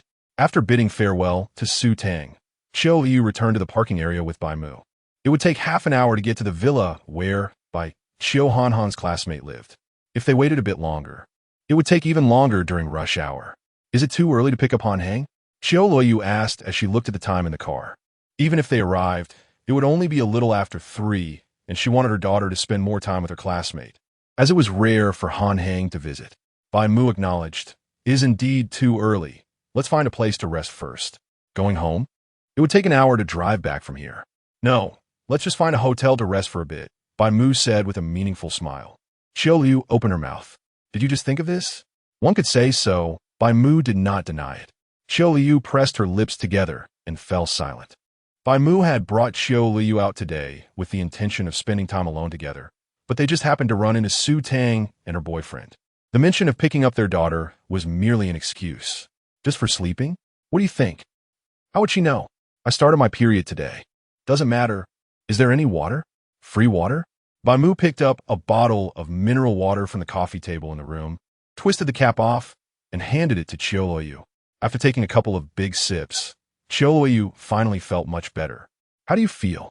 Bai Mu gently patted her back. Qiu Luoyu didn't respond, her expression difficult to read. Still feeling uncomfortable? She nodded, a bit nauseous. She secretly observed Bai Mu's expression, and seeing that he showed no signs of disturbance, she finally relaxed. You'll get used to it. I can't get used to it all. All right, let's rest for now. It's only 4 o'clock. It's still quite early. I just messaged Han Heng. I estimate they'll only come back after dinner. According to their little girl's habits, they won't be done until at least 7 or 8. In any case, Bai Mu had booked the hotel for the whole night, so it didn't matter if they slept until tomorrow. After lying down, Bai Mu wrapped his arms around her waist. Qiu Luoyu buried her head in Bai Mu's chest. She felt that she wasn't so afraid of him anymore. Her hands gently rested on his chest. This feeling was so secure and warm. Qiu Luoyu seemed to have returned to her university days, when Bai Mu often brought her to hotels. After they got married, they hadn't stayed in a hotel again. The blanket barely covered her head, and she completely nestled into Bai Mu's embrace. In this quiet environment, the heartbeats of the two people became particularly clear. Chapter 84 Chat records of Qiu Luoyu. The phone screen lit up in the dim room. Bai Mu picked up his phone to check the time. 8:50. He had slept for over 4 hours. Half an hour ago, Bai Qiu had sent a few messages. Henin, Dad, is Mom next to you? I sent her a message, but she didn't reply. Henin, Dad, are you and Mom coming to pick me up later? If not, it's fine. I can go home by myself. 10 minutes later. Henin, then I'll just go back by myself, Dad. Emoji. The last message was sent 20 minutes ago. Bai Mu rubbed his brow, feeling a bit sore. Using rage points to strengthen his body was effective, but the downside was that he would feel extremely fatigued afterward. Normally, working for over an hour would only make him feel a bit tired, but this afternoon he felt several times more exhausted than usual. He had slept straight until almost 9 o'clock. He looked down at Qiu Luoyu in his arms. Unlike her posture before sleeping, she was no longer rigid. Her small face was pressed against his chest, occasionally rubbing against him. Her long legs were also wrapped around one of his. She curled up in Bai Mu's embrace like a little kitten. Bai Mu reached out to stroke her silky hair, catching a faint fragrance. Qiu Luoyu's hair was always smooth, radiating warmth and a tempting scent. He leaned down and gently kissed her head. Qiu Luoyu let out a soft murmur, probably still dreaming. Bai Mu didn't wake her, wanting her to continue sleeping. Bai Qiu was already a high school student. She should be fine going home by herself. Children should be encouraged to be independent and not rely on adults for everything. Of course, Bai Mu was still concerned about his daughter's safety. He glanced at the location on his phone. It seemed Bai Qiu was on a bus heading towards the city center. Bai Mu suddenly groaned softly and looked down at Qiu Luoyu. His wife was quite restless in her sleep. After prying her hand away for a moment, it found its way back. Seeing this, Bai Mu gave up and put down his phone. directing his gaze at Qiu Luoyu's phone. He had silenced both their phones before sleeping, but he didn't expect they would sleep for so long. He entered the password to unlock the phone, not to check anything specifically, just out of simple curiosity. He first opened the photo album, which hadn't changed much from before, but there were a few new pictures, all of Bai Mu in her school uniform. Then he opened Douyin, TikTok, scrolling for a while until he confirmed there were no videos of handsome guys before he felt relieved. It seemed the previous encounter with borderline videos was truly accidental. As for the videos she liked, they were pitifully few. Apart from cooking tutorials and short skits, there was nothing else. Opening the browser, he clicked on the history to see what Qiu Luoyu usually searched for. He guessed it was probably work-related content. However, when he opened the history, the top few entries caught his attention. He clicked to take a look at a post. Question: what to do if my husband lasts too long? User 1. Last too long? Be clear. Original poster. I mean in that aspect. Are you single? User 2. How long is too long? Half an hour? Original poster. About an hour and a half. User 2. An hour and a half. Is that even human? Is your husband a professional in Japan? User 3. Those kinds of things are all edited. How could anyone really last that long? That's a problem. I suggest you take your husband for a checkup. User 4. Checkup? Don't ruin someone's life. Here, as a suggestion. Original poster. Find a partner who matches your husband. You can't handle him. Original poster. Original poster. Don't give me random advice. My husband and I have a good relationship. How do we have issues because of this? User 5. This is a good thing. Maybe you should consider your own issues. My husband is 30 this year. We've been married for 5 years. And he doesn't even want to touch me anymore. Don't talk about an hour and a half. He can't even manage a minute's worth of Lion King. You should be grateful for what you have. User 6. Count me in for envy. Returning to the history page, Bai Mu continued to scroll down. What to do if your stamina is too low? These few exercises should be done for half an hour daily. Is your husband cheating? One trick to test. Why do some people wear sunglasses every day? 108 ways to apologize. What does it mean if your husband suddenly changes his character? How to create surprises at home. How many years do domestic violence usually get sentenced? Does divorce affect children's growth? The rest was basically the history from before his rebirth. It was evident that Qiu Luoyu had indeed considered divorce before. However, for the sake of their daughter, she hadn't decided to go through with it, and perhaps there were other reasons as well. At least for now, she had no such intention. Otherwise, she wouldn't have chosen to commit suicide by jumping into the river after Bai Mu graduated from high school. He believed Qiu Luoyu had only thought about it and didn't genuinely want to divorce him. Besides, now that he had been reborn, it was impossible for the events of his previous life to happen again. Otherwise, what was the point of his return? To witness Qiu Luoyu leaving him once more? Unknowingly sensing something, the little person in his arms slowly moved her head. She sleepily lifted her gaze, still disoriented, tilting her head and looking foolish. Woke up. Bai Mu reached out and pinched Qiu Luoyu's nose. Qiu Luoyu kept her eyes closed, and with her nose pinched, her mouth opened. Bai Mu could see her rosy little tongue, and he released her nose, reaching out to caress her red lips. After a few seconds, Qiu Luoyu finally regained her senses. She saw her phone in Bai Mu's hand and didn't think much of it, but when she noticed Bai Mu looking at her browser history, she froze instantly. She stood there like a computer that had crashed, motionless. Her eyes widened in surprise, and she quickly became alert. What's wrong? Bai Mu asked with a smile. Qiu Luoyu slowly turned her gaze to Bai Mu and shook her head. No, nothing. She reached for her phone, which Bai Mu directly handed back to her since he had already finished looking. Qiu Luoyu sighed in relief upon receiving her phone, but when she saw the current time, she was dumbfounded again. Why is it already past 9? Where's Han in? She glanced around. They were still in the hotel, which meant their daughter had no one to pick her up. Seeing this, Qiu Luoyu immediately sat up and opened WeChat, where her daughter had sent several messages. However, she had been sleeping and her phone was on silent, so she hadn't heard them. Chapter 85. The old man has his own methods. Qiu Luoyu directly called Bai Mu. Hello, Mom.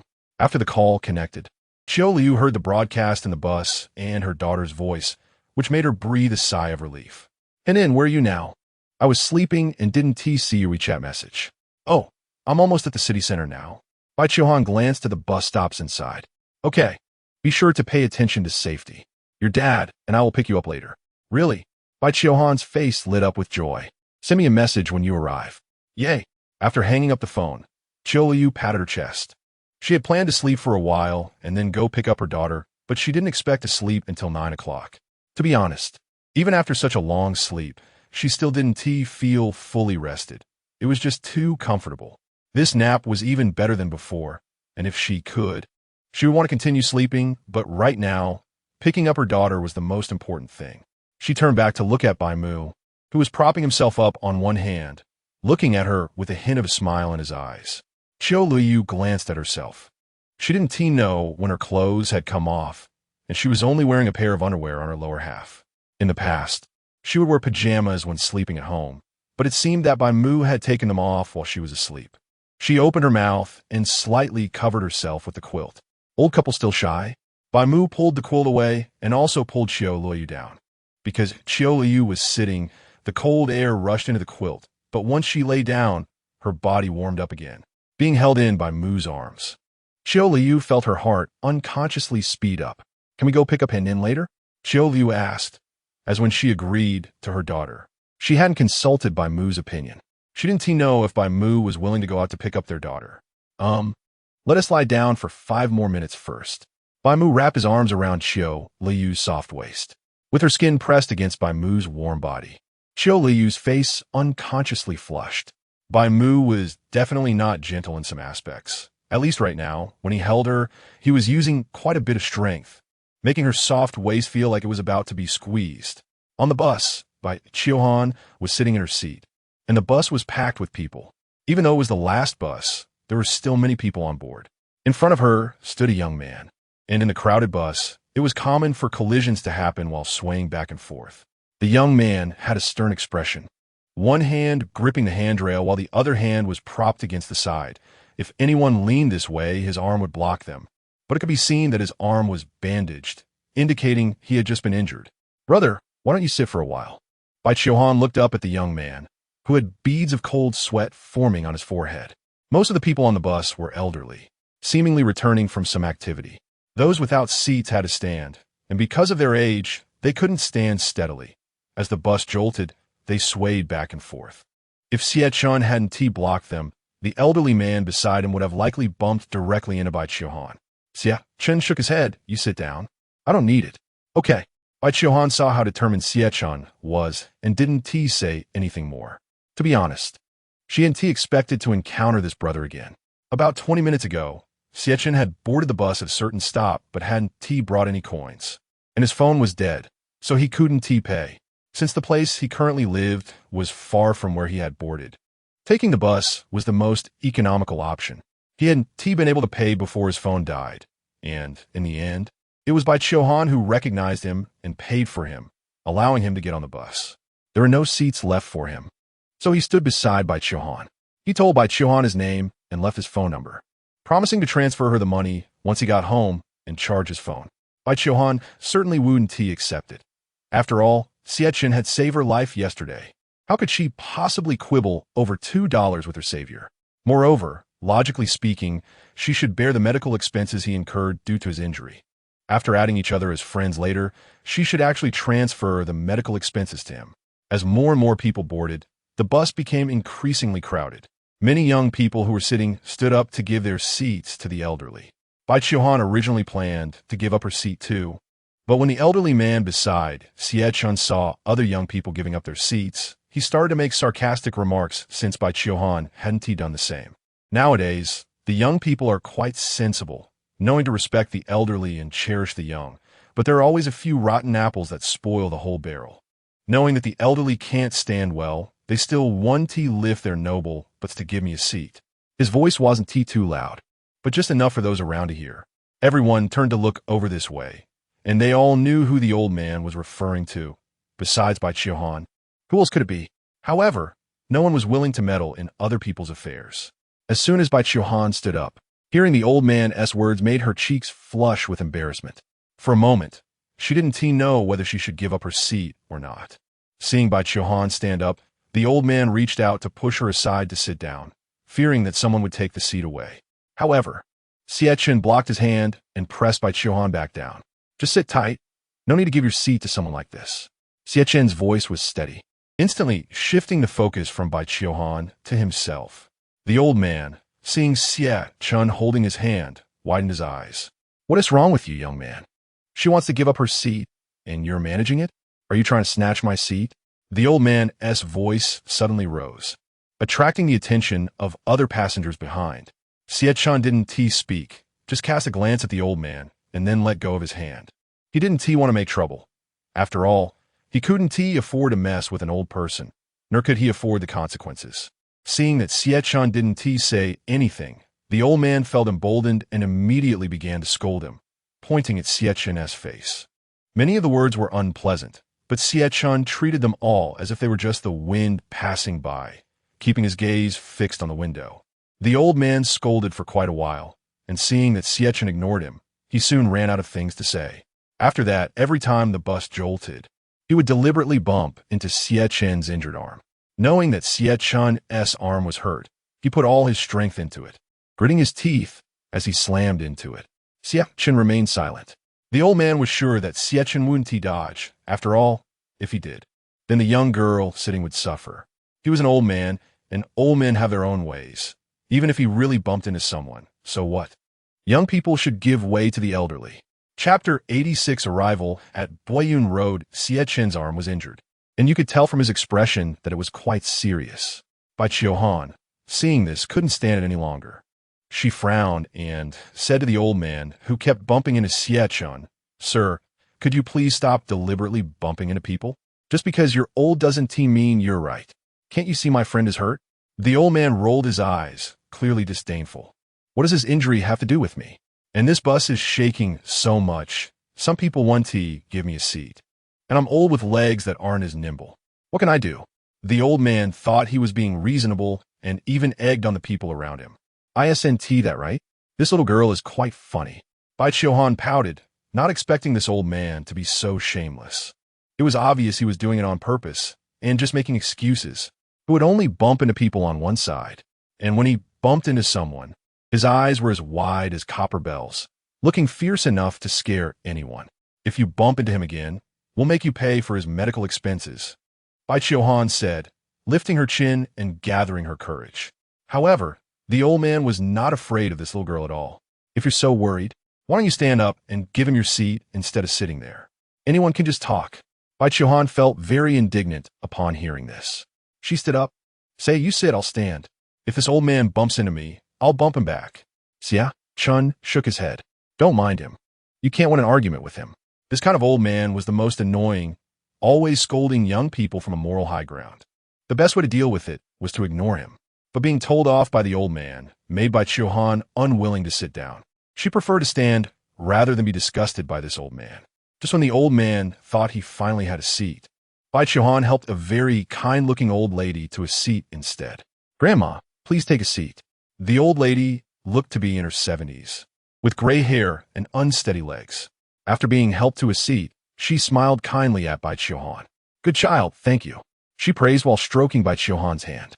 Bai Qiu smiled back, contrasting sharply with the old man's grim expression. "You young people, even if you don't want to sit, it should be my turn since I'm closest to this spot. Why should you give it to someone else?" The old man looked quite healthy, only in his 50s or 60s, clearly the type who participates in park activities. He even had better physical fitness than many young people. Yet he insisted on fighting for a seat just because of his age. No matter how you looked at it, the old lady was more deserving of the seat. Bai Qiu absolutely wouldn't give it to him. She tilted her head, hands on her hips, and coldly snorted, "So what?" The old man, furious, picked up his umbrella and prepared to hit Bai Qiu on the head. Just then, the bus made a sudden stop, causing everyone standing to lurch forward, especially those who weren't steady on their feet. Fortunately, Xie Chen quickly grabbed the handrail and then pulled Bai Qiu back, preventing her from falling. Bai Qiu looked at the chest, so close to her, feeling her heart race. "Sorry." Xie Chen stepped back a bit, apologizing for suddenly pulling her. Bai Qiu looked up at him. His face remained cold and emotionless, like a machine. "It's fine." She turned to look at the old man, who had no one to help him, and fell to the ground, almost landing at the driver's seat. No one around was willing to help the old man. After all, in today's society, Who dares to help an old person? No one wanted to risk being accused of wrongdoing. Moreover, given the old man's earlier rudeness, if someone did help, they might end up being blamed later. The once crowded bus suddenly had more space because of the old man's fall, and everyone quickly moved aside, fearing he might accuse them of something. The old man sat on the ground for a while, groaning, but no one came to help him. His expression darkened as he cursed under his breath, probably in some dialect. "You two better not leave. Come with me to the hospital," the old man said, glaring at Bai Qiuhan and Xiechun as he got back to his feet. "Why should we?" Bai Qiuhan questioned, hands on her hips. "If it weren't for you two, how would I have fallen? At my age, if I hurt myself, what will I do? If you dare to run away, it's hit and run." The old man reached out to grab Bai Qiuhan to prevent her from running away. "You!" Before the old man's hand could touch Bai Qiuhan, Xiechun caught his wrist. "If you think you're in the right, then call the police. I can go to the hospital with you, but if you touch her again, I'll break your hand." Xiechun gradually applied pressure, locking eyes with the old man, causing his anger to diminish. After letting go of the old man, Xiechun pulled Bai Qiuhan behind him. "Which stop are you getting off at?" "Widened Road." Xiechun responded with a sound of acknowledgement. Seeing he wasn't saying anything else, Bai Qiuhan asked, "What about you? Where are you getting off?" "Widened Road." "You're getting off at Widened Road too? Do you live over there?" Bai Qiuhan was a bit surprised. What a coincidence. Xiechun didn't say anything further. Meanwhile, the old man was still glaring at them, but neither of them paid him any mind. Instead, they took out their phones, and the old man started talking in his hometown dialect, which Bai Qiuhan couldn't understand. As they approached their stop, Bai Qiuhan received a WeChat message from Qiu Luoyu, saying she had already arrived and would walk the last few meters after getting off the bus. A few minutes later, they arrived at Widened Road, and as they got off, the old man who had been standing behind them also got off. Xiechun noticed the old man following them, and a few middle-aged people had joined behind them as well. He remained calm and let Bai Qiuhan walk in front. Bai Mu's car was just around the corner, and Qiu Luoyu rolled down the window, waving at Bai Qiuhan, who smiled brightly upon seeing her mother. "Do you want to come to my house for a bit?" Bai Qiuhan thought of Xiechun and glanced at his arm. His arm was bandaged, but upon closer inspection, it seemed to be seeping blood. She wanted to take Xiechun home to rewrap it. However, Xiechun declined. "No need, I have things to do." After saying that, Xiechun turned and walked in the opposite direction without even saying goodbye. Chapter 87. Bai Mu saved the day, brother, your hand. Bai Qiuhan wanted to say something more, but Xiechun had already walked far away. In the car, Bai Qiuhan frequently glanced in the direction Xiechun had left, feeling an inexplicable sense of worry in her heart. Had that old man gotten off the bus too, when she had just exited? She suddenly remembered. "What are you thinking about?" Qiu Luoyu asked, noticing her daughter's pensive expression. Nothing. Bai Qiuhan shook her head. "I just ran into that brother from the bus again today." "Which brother?" Qiu Luoyu couldn't recall. "The one who helped me yesterday when I got off school." Bai Qiuhan didn't know how to explain it to her mom. Qiu Luoyu still didn't know what had happened yesterday. She had asked Bai Mu, and his response was simply that some punks had gotten into a fight and it had involved their daughter, and that boy had saved her. Qiu Luoyu hadn't paid much attention to it, thinking it was just her daughter's bad luck. Moreover, Bai Mu had also said that he had called the police to handle the matter, and those punks wouldn't be out anytime soon. "Is he okay?" "No." Bai Qiuhan lowered her head to look at her phone. She had added Xiechun on WeChat, but her request had not gone through.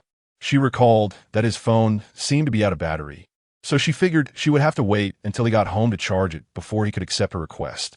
Yet for some reason, she couldn't shake the feeling of worry in her heart. Through the rearview mirror, Bai Mu noticed the expression on his daughter's face. "Did something happen on the bus just now?" Bai Qiuhan suddenly looked up, surprised that her dad would ask about this. She hadn't planned to mention it since it was in the past, but since he asked, she recounted everything that had happened on the bus. How could there be such a person? After hearing her daughter's description, Qiu Luoyu immediately felt indignant on her daughter's behalf. This kind of old man is simply too detestable.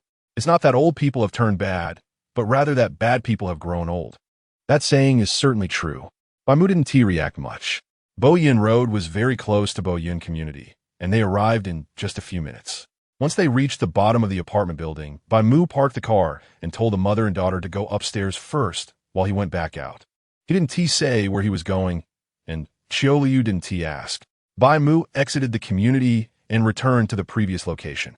After getting out of the car, he didn't see Xiechun because it was almost 10 o'clock and there were hardly any people around. Bai Mu's gaze fell on a small alley not far from the bus stop. There seemed to be some movement in the alley. Bai Mu walked over and, upon reaching the mouth of the alley, indeed saw several people surrounding a young man, punching and kicking him. Presumably, the boy pinned to the ground was Xiechun. Xiechun's arm was injured, and with so many opponents, including several middle-aged men, he was clearly outmatched. However, judging by the way the others' clothes were torn, it seemed they had also gone through a fierce fight. Damn it, this little brat is quite strong. Almost had my eye poked out by him. One of the middle-aged men spat as he stepped on Xiechun's injured arm. Xiechun gritted his teeth, his stern face pressed hard against the ground, blood trickling from the corner of his mouth. Among the other three, two were smiling and watching from the side, while one squatted down and mocked Xiechun. Kid, you think you can fight me with my 4 sons? In my younger days, no one dared to mess with me for miles around. You, a little brat who hasn't even grown all your hair, dare to threaten me? Break your arm? Just you? This man was indeed the same old man from the bus. Every era has its punks, and this old man was not just a bad person getting old. He was a punk getting old. He reached out and patted Xiechun's face, still marked with injuries from the previous day's fight. After being beaten by the 4 sons just now, his face bore even more bruises. Now do you realize your mistake? Do you still dare to lay a hand on me? The old man was quite pleased with himself as he swung his umbrella down hard on Xiechun's head. Xiechun bit his teeth, remaining silent, but he was calculating how to fight back in his mind. His gaze fell on a glass bottle inside the alley. If he could break free and grab the bottle, he would have a weapon. However, at the moment, he was held down with no opportunity. Hey, what are you doing standing there? Get lost. At that moment, someone spotted Bai Mu at the alley entrance and immediately waved him away. However, Bai Mu seemed to have not heard and continued to stand there. Seeing this, one of the old man's sons walked towards Bai Mu. What the hell? Didn't you hear me talking? The old man's son, who was about 40 years old, looked fierce and menacing, as if he were ready to eat someone. They had moved to the city from the countryside, and they were not good people in the village either. They had just brought their bad behavior to the city. Let him go. Bai Mu ignored the man approaching him, pushed him aside, and slowly walked towards the group. This scene left the onlookers stunned. Are you meddling in others' affairs? The man who had been pushed aside reached for Bai Mu's shoulder. Unexpectedly, Bai Mu caught his hand and executed a shoulder throw, slamming him heavily to the ground. Xiechun saw Bai Mu and instantly narrowed his eyes in shock. It was this man. His body was covered in sweat from the pain of being beaten and pinned down, yet he felt no fear. However, when Bai Mu approached, he couldn't help but tremble. Damn it. The others released Xiechun and charged at Bai Mu. Bai Mu glanced disdainfully at the group and kicked out. The first man's chest caved in, and he, along with the 2 behind him, flew to the back of the alley. Even though he had mentally prepared himself, Xiechun was still stunned. This was completely beyond human capability. This man was nothing less than a monster in human skin. Xiechun was utterly convinced. Similarly, the old man was also dumbfounded. His 4 sons had been taken down by the other party in just 2 moves? Was this even possible? Normally, Bai Mu wouldn't resort to violence against an old man. However, having learned from Bai Qiuhan that this old man had bullied her, he had no reason to hold back.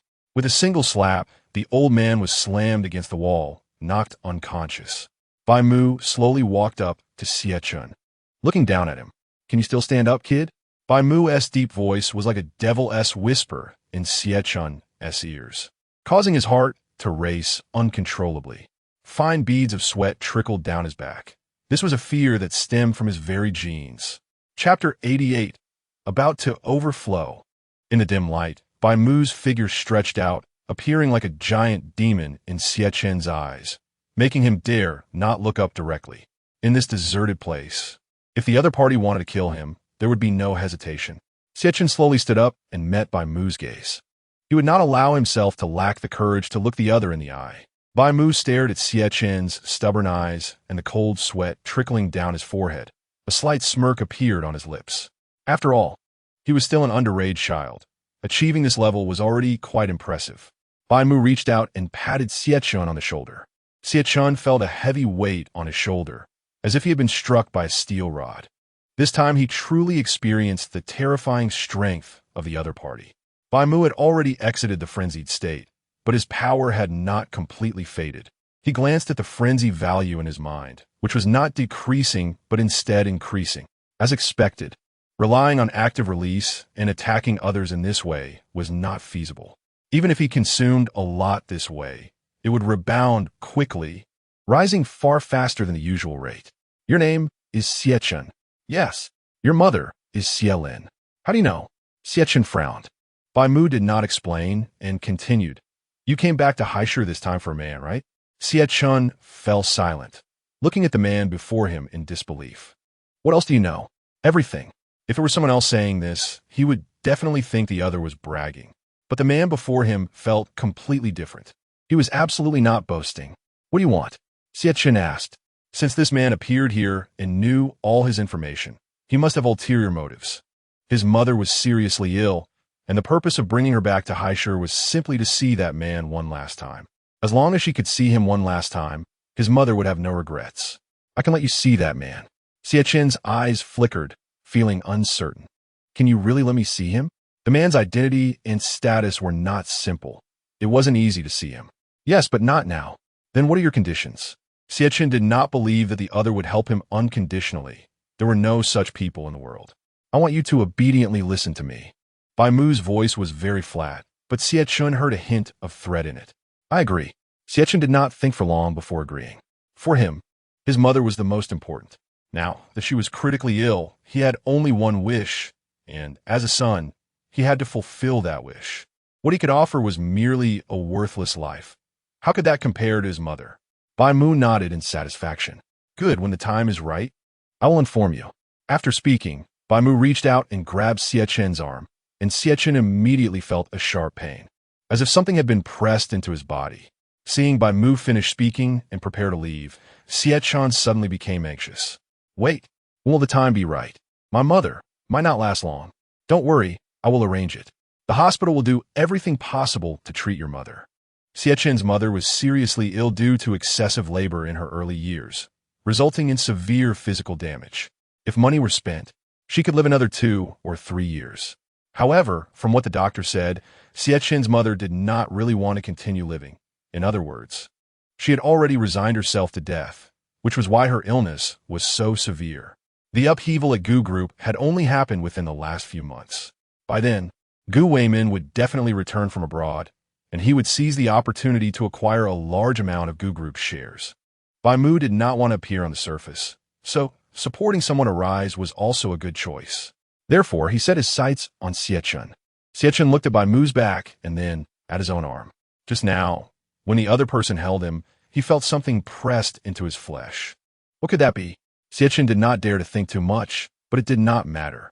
As long as he could fulfill his mother's wish and let her leave in peace, he would be at ease. As for what would happen afterward, he did not want to think about it. In the car, Bai Mu looked at the frenzy value in his mind, which had already risen again, and felt a bit troubled. It was almost overflowing.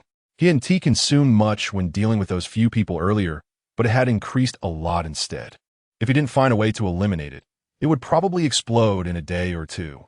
The consequences of forcibly entering a frenzied state would be unimaginable. After entering a frenzied state, his physical quality might directly tear Qiu Luoyu apart. If it were the day after tomorrow, that would be fine. There would still be time. He was just afraid it would explode tomorrow. Tomorrow afternoon, his daughter would return to school, which meant he would have to wait until at least the afternoon to resolve it. On weekends, Hua Xian-san would also be home, so it wouldn't work to find Hua Xian at this time. There was no choice. Bai Mu could only go home first. When he got home, Bai Chiohan had already finished her bath and returned to her room to rest. Qiu Luoyu was in the kitchen preparing a late-night snack.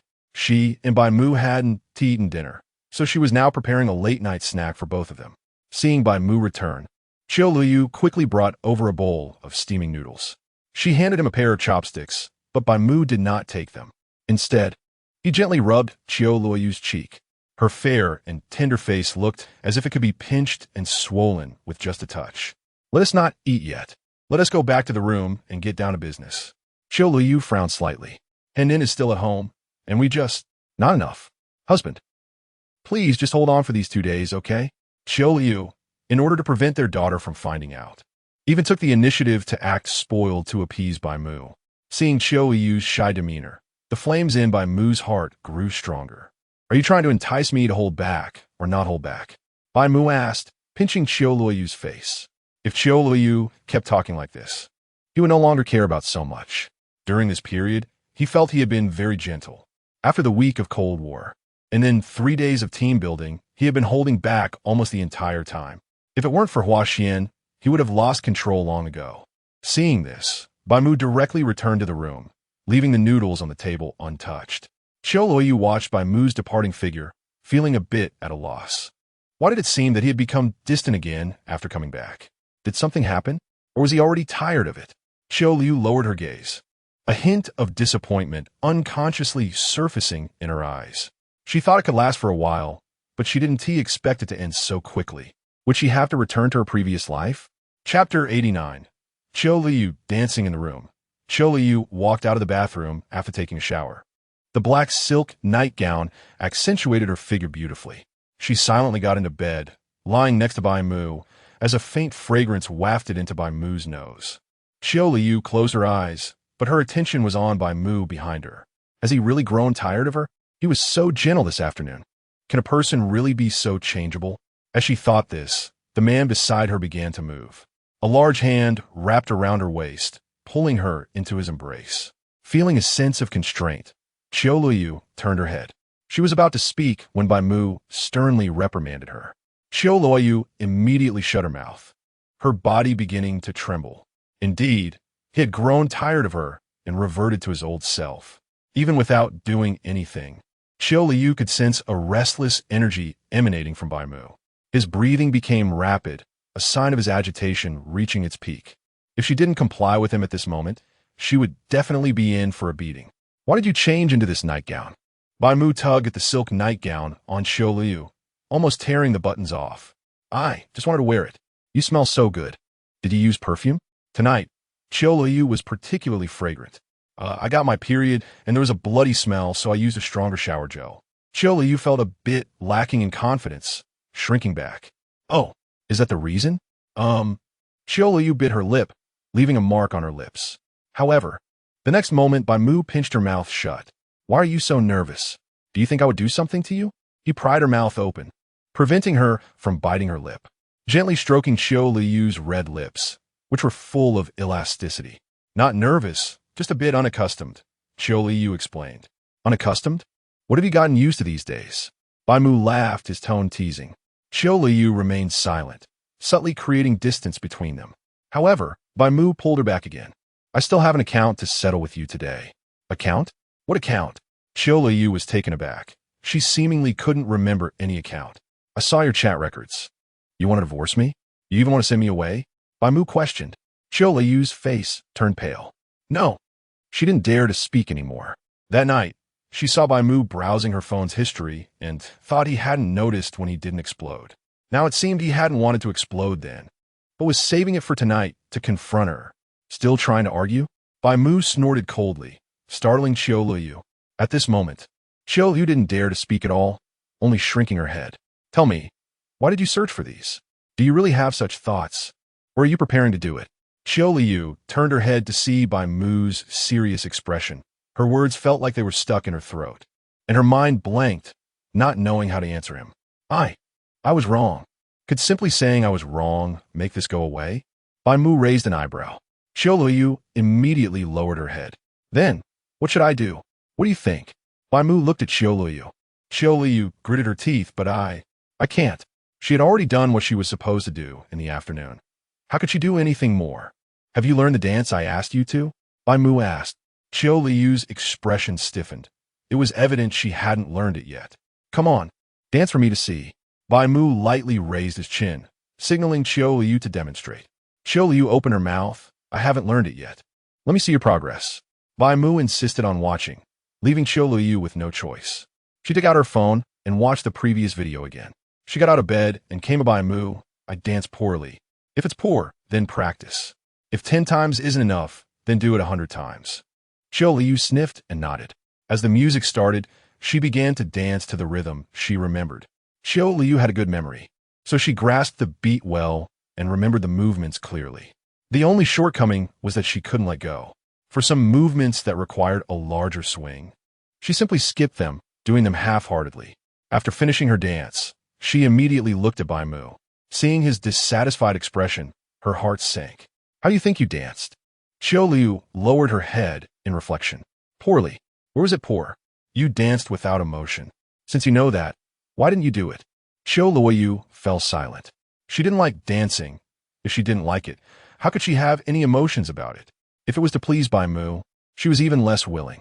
You not only lack emotion, but you're also very perfunctory. You're just dealing with me. Bai Mu directly exposed Qiu Luoyu. Qiu Luoyu raised her head, looking into Bai Mu's eyes. It was your request. I'm not allowed to deal with you? Qiu Luoyu pursed her lips, taking a deep breath, still arguing back. Influenced by his agitation, Bai Mu's emotions also became unstable. However, he quickly suppressed it. Now he could control his agitation well. Even if his agitation was at its peak, it wouldn't affect him. Qiu Luoyu felt overwhelmed by Bai Mu's imposing demeanor, her gaze becoming hazy. However, she still stubbornly looked at Bai Mu, appearing somewhat wronged. Bai Mu beckoned. Come over and accept your punishment. Qiu Luoyu turned her head away, choosing not to listen. Seeing Qiu Luoyu's defiance, Bai Mu's eyelids twitched. This woman knew their daughter was at home, yet still dared to challenge his bottom line. What was she trying to do? Did she think her temper had flared up just because she got her period? Bai Mu guessed this might be the case.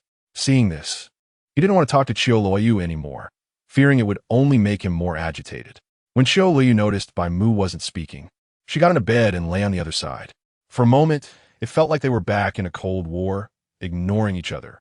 The next day, when Bai Qiuhan got up for breakfast, she noticed something was off. Did her parents seem to have had a fight? During breakfast, neither of them spoke a word, not even giving each other a glance. Her mom would never have dared to act like this before. But now she actually dared to give her dad the cold shoulder? What a sight to behold. Her mom was becoming tough. While Bai Qiuhan was reflecting on this, she felt that her dad, sitting at the head of the table, also seemed a bit off. His tightly furrowed brows suggested he was holding something back. Bai Qiuhan couldn't help but connect some dots in her mind. Could it be that dad wanted something, but mom refused, leading to their argument? Chapter 90. Bai Qiuhan support. The more Bai Qiuhan thought about it, the more plausible it seemed. She recalled that the night before last, it seemed that her parents had retreated to the study to work because she had come home. It made sense. Normally, wouldn't people work in bed? Who goes to the study? They must have been worried about her overhearing. She had always thought that her parents' relationship was poor, but now it seemed they were just not showing affection in front of her. After all, in her eyes, her mother, Qiu Luoyu, had always been someone who appeared tough on the outside, but was soft on the inside. And she was also quite sensitive, often keeping her emotions bottled up. She must love her father very much. Otherwise, she wouldn't have resolutely married him right after graduating from college. All these years being dragged down by her must have been difficult for her. Now that she had finally entered high school and left home, her mother could finally live her own life. In just these 2 visits home, she could clearly feel that the couple's relationship had improved. Now, her presence at home seemed to affect their relationship. Thinking this way, Bai Qiuhan felt she had really delayed Qiu Luoyu. Mom, I want to go back to school early today, Bai Qiuhan said to Qiu Luoyu, who was beside her. Qiu Luoyu paused her movements, looking puzzled. Aren't you going to stay home a bit longer? Why go to school so early? I left my homework at school and want to go back early to finish it. Bai Qiuhan found an excuse. Qiu Luoyu smiled lightly. You can do it during evening study. There's no rush. You've only been home for half a month. Don't you want to stay home a little longer? Seeing her mother smile, Bai Qiuhan also smiled back. However, she still insisted on going back to school early. If I go back early, I can review a bit. There are several questions from this month's exam I want to discuss with my classmates. Although Qiu Luoyu hoped her daughter would stay home longer, seeing her insistence, she didn't try to persuade her otherwise, especially since her daughter was going back for her studies. If you want to go back early, I'll take you. Bai Mu, who hadn't lifted his head, spoke up. Qiu Luoyu looked at Bai Mu. I can take Qiuhan. I have business with the school leaders. Bai Mu indirectly declined. What business do you have? Bai Mu ignored Qiu Luoyu. Seeing that the tone of their conversation was off, Bai Qiuhan quickly intervened. Mom and Dad, can't you both take me? Last time you both took me. She pouted, looking a bit like she was acting cute. Bai Mu glanced at her and made a sound of acknowledgement. Qiu Luoyu looked at her and then at Bai Mu. Then let us go together. After lunch, Bai Qiuhan went back to her room to rest for a while. And then Bai Mu drove her back to school. Qiu Luoyu sat in the passenger seat, and the two didn't say a word the whole way. Bai Qiuhan, sitting in the back, could feel the low pressure coming from the front seats. It was just because the air conditioning was too cold. Occasionally, she stole glances at Bai Mu and Qiu Luoyu, hugging her backpack in front of her chest, feeling a bit puzzled. What could they have quarreled about? Could it really be as she thought? She had heard classmates say that athletes had strong desires, and those engaged in sports had a better physical condition. So their desires would be much stronger than ordinary people. Her dad was so capable. Surely he had significant needs in that area. Bai Qiuhan pondered, then turned her gaze to her mother. Her mother's stamina couldn't be considered good. Compared to her father, she probably fell short. Otherwise, her father wouldn't have said those things before. Thinking of this, Bai Qiuhan couldn't help but start to worry. The reason Xia Shui's parents divorced was largely due to the couple's disharmony. As for why they were not harmonious, Xia Shui probably guessed it. Her dad used to always say her mom was mute, a dead fish, lacking any interest. So, Bai Qiuhan worried whether her parents might divorce for the same reason. Just as she was worrying, the car had already arrived at the school gate. At this time, there were very few returning students. So there were hardly any cars at the school gate. Bai Mu drove directly into the school. The security guard at the school gate had been briefed, so he opened the gate upon seeing Bai Mu. Bai Qiuhan watched as the car entered the school, blinking her eyes. Previously, many parents had asked if they could drive in because their children had a lot of luggage, but they were all stopped by the security uncle. She didn't expect her dad to get the car in so easily.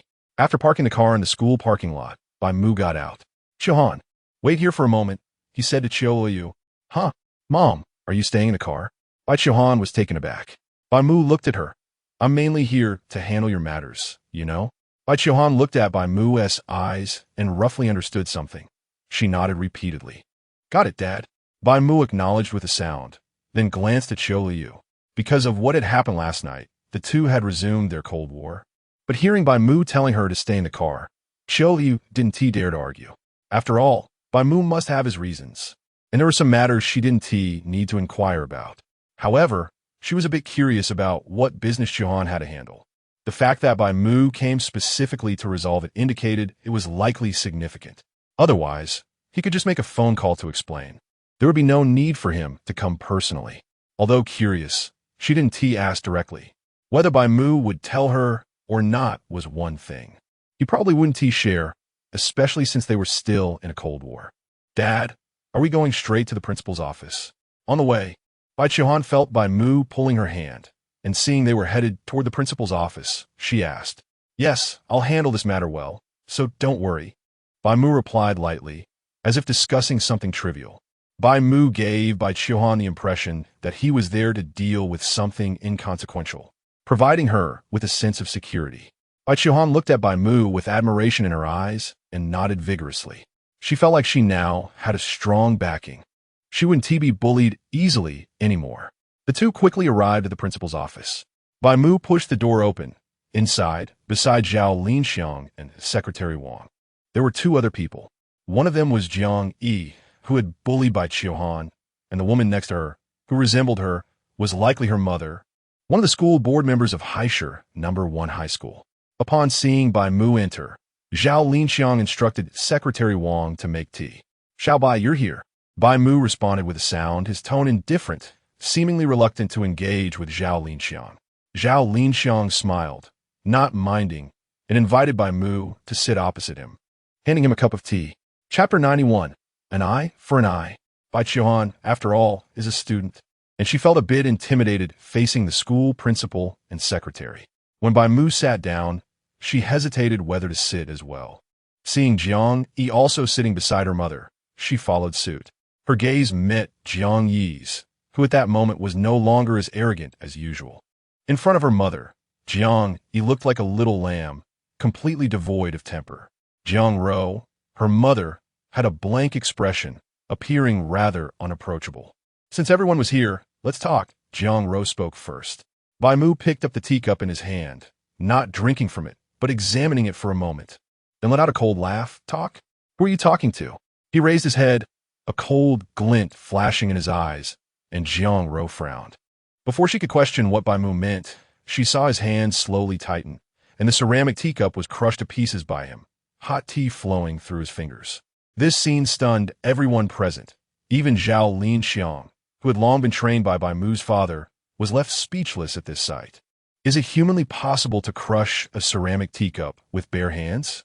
Zhao Linxiang, having been bullied by Bai Mu's father since childhood, naturally knew how terrifying his father was. Bai Mu's father was practically a superhuman with frightening strength, but the current Bai Mu was even more formidable than him. Jiang Ro, who initially wanted to assert her dominance, was now completely intimidated. Instead, she found herself at the receiving end of a display of power. Dad, your hand. Unlike the others, Bai Qiuhan was genuinely scared. She was worried that Bai Mu's hand would get cut by the ceramic shards, so she quickly checked. However, she soon discovered that Bai Mu's hand was perfectly fine, just slightly red from the hot tea. What do you mean by this? Jiang Ro finally regained her composure to question. Nothing much. Just wanted to tell you that I'm not prepared to talk to you. Then what do you plan to do? Jiang Ro instinctively asked, cold sweat starting to bead on her forehead. If he could crush a ceramic teacup, then surely he could easily crush her bones too. If this person in front of her was a madman and truly decided to attack her, wouldn't she be done for? Thinking this, Jiang Ro's long legs clad in black stockings began to tremble. Do you understand the meaning of an eye for an eye? Bai Mu stood up and slowly walked towards Jiang Ro. He gripped the armrests of the chair tightly, looking at Zhao Linxiang for help. Although Zhao Linxiang did not want to intervene, he knew he had to step in now. Xiao Bai, don't be impulsive, let us talk calmly. Zhao Linxiang was afraid Bai Mu wouldn't listen to him, and even got up from his seat to come in front of Bai Mu.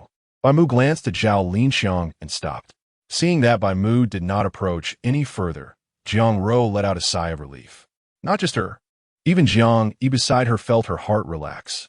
Jiang Yi had seen not only this scene, but also witnessed Bai Mu violently beating up those delinquents. She had nearly wet herself at the time, thinking he was not human, but a devil. She had run away immediately, lacking the courage to watch any longer.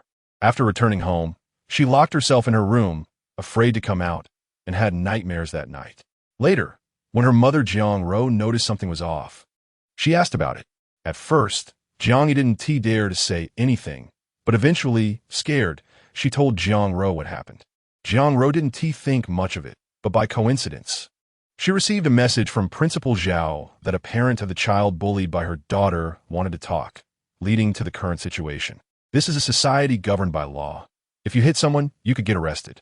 Jiang Ro felt a bit relieved seeing Bai Mu being held back by Zhao Linxiang. Bai Mu looked at Jiang Ro, then suddenly pushed Zhao Linxiang aside. Zhao Linxiang staggered back, hitting his desk. Seeing Bai Mu preparing to attack Jiang Ro, he pretended to have a recurrence of his back injury, groaning and not advancing. Secretary Wang, being very perceptive, quickly helped Zhao Linxiang to the back room to rest. Before leaving, Zhao Linxiang reminded, Xiao Bai, don't be impulsive. Ouch! He hurriedly walked into the room, holding his waist. He knew the character of the Bai father and son very well. If he dared to stand in front, Bai Mu would surely strike. Given the display of strength Bai Mu just showed, could he guarantee he wouldn't be crushed? To save his own life, he decided to leave early. After all, with Bai Mu's capabilities, a school board member was nothing. Bai Mu's father was also a board member when he was alive. Moreover, their school isn't a private one.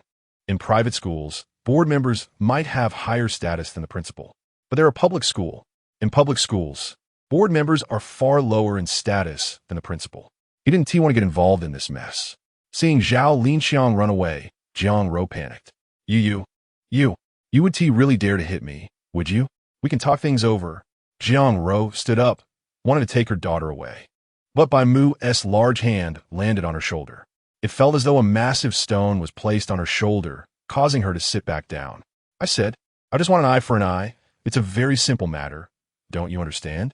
Bai Mu smiled, but it was a very creepy smile, making Jiang Ro tense up all over, yet she felt a sense of impending release.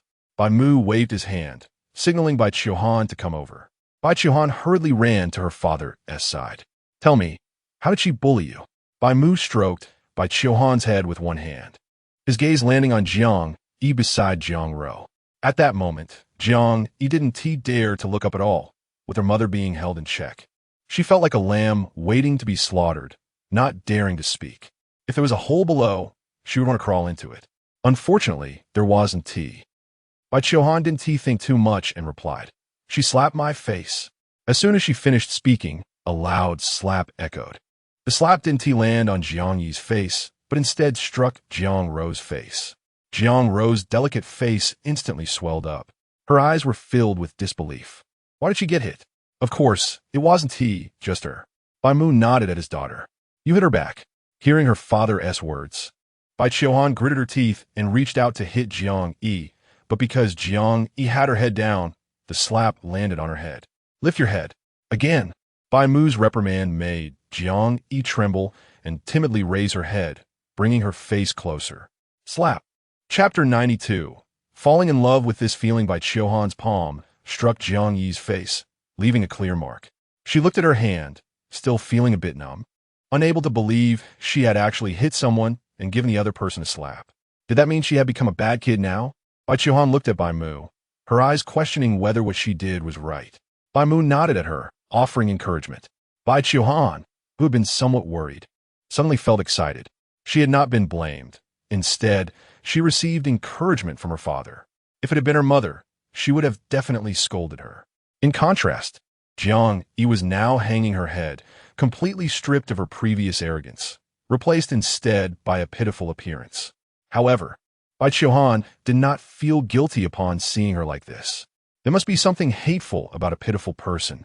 She was not a saint, and certainly wouldn't feel sorry just because the other person looked a little pitiful.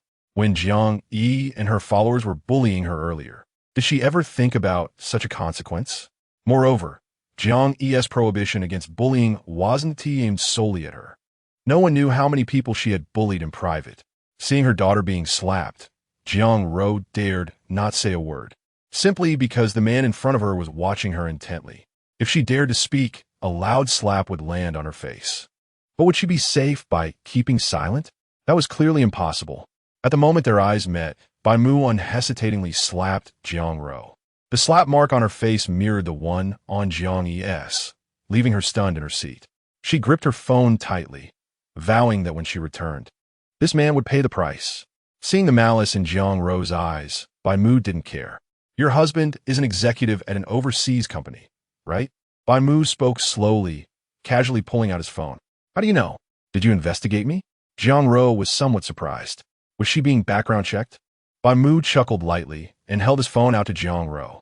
There's some dirt on you in here. Take a look. As Jiang Ro looked at the contents on Bai Mu's phone, her pupils constricted. Her husband worked overseas and was rarely home. Most of her money came from him.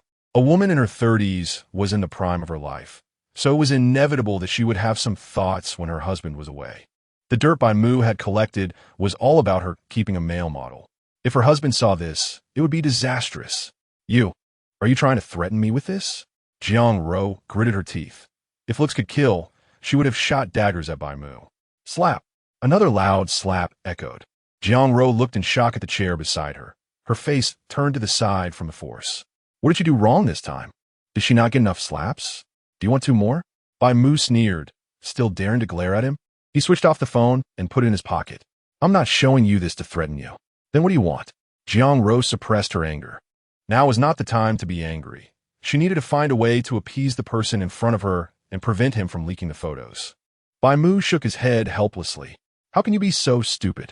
What I want to tell you is that I can easily investigate your background and some dirt on you. We are not even in the same social class. I wouldn't bother using such means to deal with you. Do you understand? Bai Mu's eyes showed no emotion and did not regard her at all. Jiang Ro opened her mouth, feeling anxious. The other party made a valid point. If he were truly just an ordinary person without a background who only slapped people, it would be impossible for him to investigate her identity and find this dirt in such a short time. Who exactly are you? Bai Mu remained silent and instead turned to grip her mouth. He applied little force, but the bones in her face creaked. If she had been panicked before, now Jiang Ro was truly engulfed in fear. She felt that if Bai Mu wanted to, he could easily crush her head. She wanted to plead for mercy, but the man in front of her seemed completely uninterested in hearing her speak.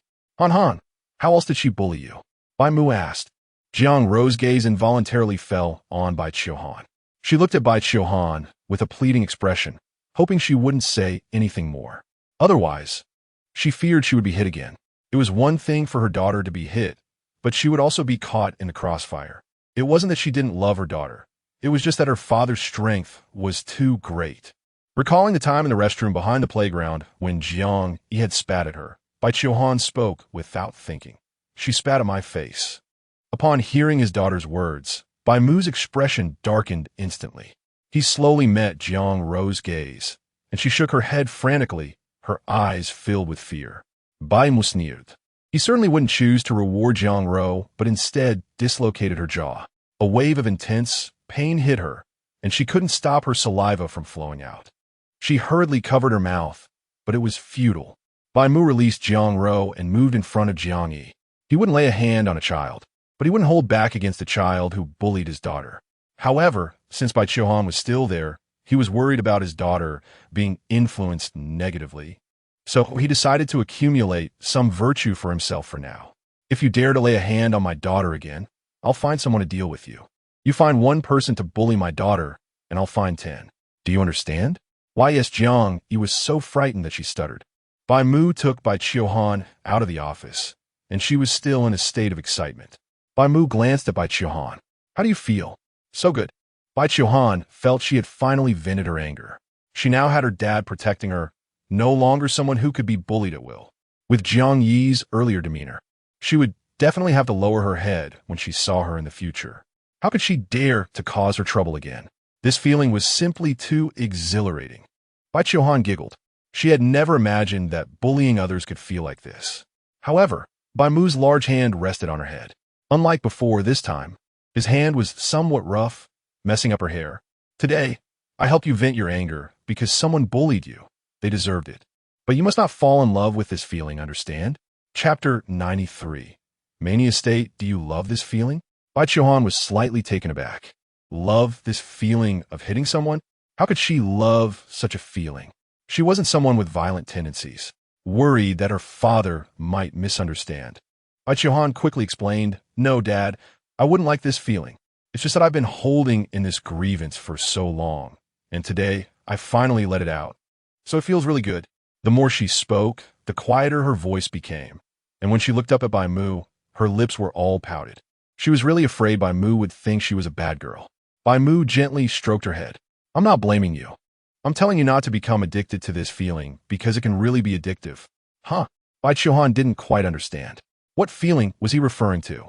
Was it about hitting or bullying someone? Or was it the thrill of avenging a deep-seated grudge? For a moment, she couldn't grasp what her father meant. If someone bullies you, you can bully them back. We can stir up trouble and not be afraid of it, with Dad backing you up. You can vent your emotions freely. Bai Qiu was completely confused now. She couldn't understand her father's line of thought. Dad, do you mean I can bully others like those bad girls? Is that right? Bai Mu shook his head. Whether it's bad or not is defined by others. In my eyes, you'll always be my good daughter. Rather than venting your emotions on those around you, it's better to let it all out outside. Understand?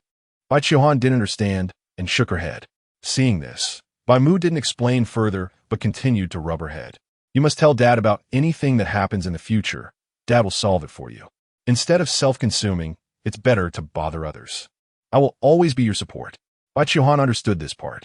Her eyes gradually became moist, and she hugged Bai Mu tightly. She had never thought that Bai Mu loved her so much. Previously, she always felt like a girl without a father's love. But now she finally felt the love of a father. All right, I'll take you back to the dormitory. Your mom is still waiting in the car. Bai Qiu nodded, but still lingered in Bai Mu's embrace, reluctant to let go. Bai Mu helplessly pulled his daughter out. At this hour, there were hardly any girls in the dormitory. Everyone had yet to return to school. After sending Bai Qiu back to her dormitory, Bai Mu returned to the parking lot. Qiu Luoyu had been waiting in the car, with the window half open for ventilation. As soon as Bai Mu got into the car and saw Qiu Luoyu, he felt a surge of restlessness. The mania level in his mind had already reached its critical point. If he didn't release it soon, he would explode. Without saying a word, Bai Mu drove straight home. Seeing Bai Mu's furrowed brow, Qiu Luoyu thought something must have happened. Where did you go? Was it hard to handle? She rarely saw Bai Mu show such an expression. Could it be that he encountered something tricky? Is it about Huan Huan? Bai Mu had mentioned earlier that he was going to handle Huan Huan's matters. Did your relatives leave? Bai Mu asked. Qiu Luoyu frowned, looking displeased. They just arrived yesterday. Then they haven't left. Bai Mu closed his mouth, thinking whether he should go find Hua Xian. But if he was going to find Hua Xian, he would have to drop Qiu Luoyu home first. He was worried that there might not be enough time left. Driving home, Bai Mu could already vaguely feel his heart racing. His heart was beating much faster than usual, and his skin was showing an unnatural redness. Earlier, he had used just a little mania value, which had already unleashed physical abilities beyond human limits. If he forcibly entered a manic state, the consumption would be very rapid. He couldn't even imagine how terrifying that would be. It would probably be enough to destroy a whole house. Qiu Luoyu slowly got out of the car, still unaware of the seriousness of the situation. It was only when they were going upstairs that she noticed something was off with Bai Mu. He was radiating heat, and his skin was frighteningly red. Was it her illusion, or did Bai Mu seem to have grown a few centimeters taller? It seemed like his physique had also expanded. A sense of foreboding suddenly surged in Qiu Luoyu's heart. Are you okay? Should we go to hospital? I'll drive, she tentatively asked. However, what greeted her was a pair of blood-red eyes. Qiu Luoyu was startled. Is this a mania attack? It didn't look like this before. Bai Mu's mania had flared up before, but he still looked like a normal person. Now, his state seemed completely out of control. Bai Mu didn't speak, but instead picked up Qiu Luoyu and ran up the stairs. The intense heat transferred to Qiu Luoyu's entire body, making her feel like she was burning up. They didn't take the elevator to the 5th floor, but ran up the stairs instead. Bai Mu leaped, directly jumping over a dozen steps. In just 10 seconds, they reached the 5th floor. When Qiu Luoyu realized they were already at her doorstep, she was stunned. She hadn't even taken mushrooms. How could this happen? Is this still human? Seeing Bai Mu prepare to crush the doorknob and enter, Qiu Luoyu quickly stopped him. Wait, I need to use my fingerprint. This door is very expensive. It costs over 10,000. They had bought the fingerprint lock when they got married. She had been reluctant, but Bai Mu insisted on getting it, and they had been using it ever since for convenience. However, Bai Mu now seemed extremely impatient, lacking even the patience to press a fingerprint. In Bai Mu's arms, Qiu Luoyu could only stretch down her hand to scan her fingerprint. The door opened, and Bai Mu slammed the door shut and walked toward the bedroom. Qiu Luoyu had a good idea of what was about to happen. She wrapped her arms around Bai Mu's neck and said nothing. The sudden change in his demeanor last night was probably also because his mania was about to flare up. If he calmed down, would he return to being as gentle as before? Qiu Luoyu thought to herself, closing her eyes and bracing for the storm that was about to come. Bai Mu held her tightly, taking deep breaths to adjust his emotions. He could already feel the mania value dropping rapidly. However, at this rate, it would still take an hour to completely empty it. Once he entered the manic state, he couldn't stop. He could accelerate the consumption, but if he did it too fast, he would completely lose his rationality. Qiu Luoyu in his arms felt like a piece of cotton. He had to be extremely careful, as even a slight squeeze could crush her. Bai Mu couldn't bear to hurt her, and he was slowly adapting to his strength. At his current state, if he were to act against Qiu Luoyu, the outcome would definitely be tragic, almost a matter of life and death. Chapter 94. Go to sleep. On the bed, Bai Mu held tightly onto the sheets. His hands clenched, the creaking of his knuckles making her teeth ache. In front of him, Qiu Luoyu anxiously stared at Bai Mu. She had no way out now, trapped under him, and could only let him do as he pleased. She didn't know what Bai Mu would do to her, but it was clear that his current state was definitely abnormal. It was more serious than any previous situation. In the past, Bai Mu's manic episodes had never been like this, almost losing his sanity. He had never become as terrifying as a monster. She watched the bulging veins on Bai Mu's arms, the thick forearms making her scalp tingle, as she had no doubt that he could kill her with a single punch. Bai Mu remained motionless, and Qiu Luoyu grew increasingly tense. Are you going to do something? Shut up, Bai Mu scolded. Qiu Luoyu instinctively closed her eyes, thinking Bai Mu was going to strike. But the imagined pain never came, and she opened her eyes again. Bai Mu's bloodshot eyes were fixed on her, making her uneasy. Obviously, Those eyes were filled with brutality, but Qiu Luoyu couldn't understand why Bai Mu wouldn't make a move. Was he waiting for something? Or was he reluctant to hurt her? She immediately dismissed that thought. After all, Bai Mu was not the kind of person who would refrain from hurting her out of pity. He had hit her before, so there must be another reason. He was clearly already red-faced. His body felt unbearably hot, so why wouldn't he make a move? What was the reason? Qiu Luoyu was confused, frowning as she looked into Bai Mu's eyes. At that moment, Bai Mu felt uncomfortable all over, a fire burning inside, scorching his organs. At this moment, he had only one thought in his mind: destruction. Destruction was all he could think about. Only through complete destruction could he alleviate his emotions. But he stared at Qiu Luoyu in front of him, unable to make a move. It felt like when he was starving and saw a delicious dish in front of him. But no matter what, he couldn't touch it. Normally, he could hold back. But now, if he were to act against Qiu Luoyu, he would truly hurt her. He had finally regained her. Was he really going to destroy it with his own hands? Bai Mu took a deep breath, adjusted his emotions, and temporarily suppressed the desire for destruction. He looked at Qiu Luoyu deeply, then turned and walked into the bathroom, slamming the bathroom door shut. Qiu Luoyu on the bed was bewildered, not knowing what was wrong with Bai Mu. She stared at the closed bathroom door, her mind suddenly going blank. What was happening? Was he still going to hit her? Qiu Luoyu propped herself up to look towards the bathroom, the air still filled with a strong masculine pheromone scent, her hands tightly gripping the sheets. Soon, the sound of running water came from the bathroom. Is he taking a shower? Qiu Luoyu felt puzzled. For a full half an hour, the sound of the shower didn't stop. Qiu Luoyu furrowed her brows and got up to the bathroom door. Are you not done yet? She twisted the doorknob. It was locked. Bai Mu had never locked the door before. He never allowed her to lock it while showering. Seeing that there was no response inside, Qiu Luoyu began to feel anxious. It wasn't that she was worried about the water bill. She was afraid something had happened to Bai Mu inside. Now that the door was locked, if something really happened, she couldn't get in. She had sensed that Bai Mu's state was off earlier, and if he had fainted inside, with the water still running, it could easily lead to trouble. She knocked on the door a few more times, her tone a bit anxious, and finally, Bai Mu's voice came from inside. Go to sleep. His voice was low and irritable. His reprimand left Qiu Luoyu stunned. Her hand froze mid-knock, and she felt as if she had been pressed on pause. Bai Mu sounded angry, just like before, very fierce. It even seemed to carry a hint of annoyance. Being yelled at like that, Qiu Luoyu's heart sank, and she returned to bed with her head down, feeling inexplicably wronged, covering her head with the blanket. Her mind was filled with Bai Mu's words from earlier. She had thought that once Bai Mu's episode was over, he would return to being gentle like before. But it turned out she was overthinking it. Perhaps she really was annoying. She had neither a voluptuous figure, nor a silver tongue, nor breathtaking beauty, and she couldn't bring him joy.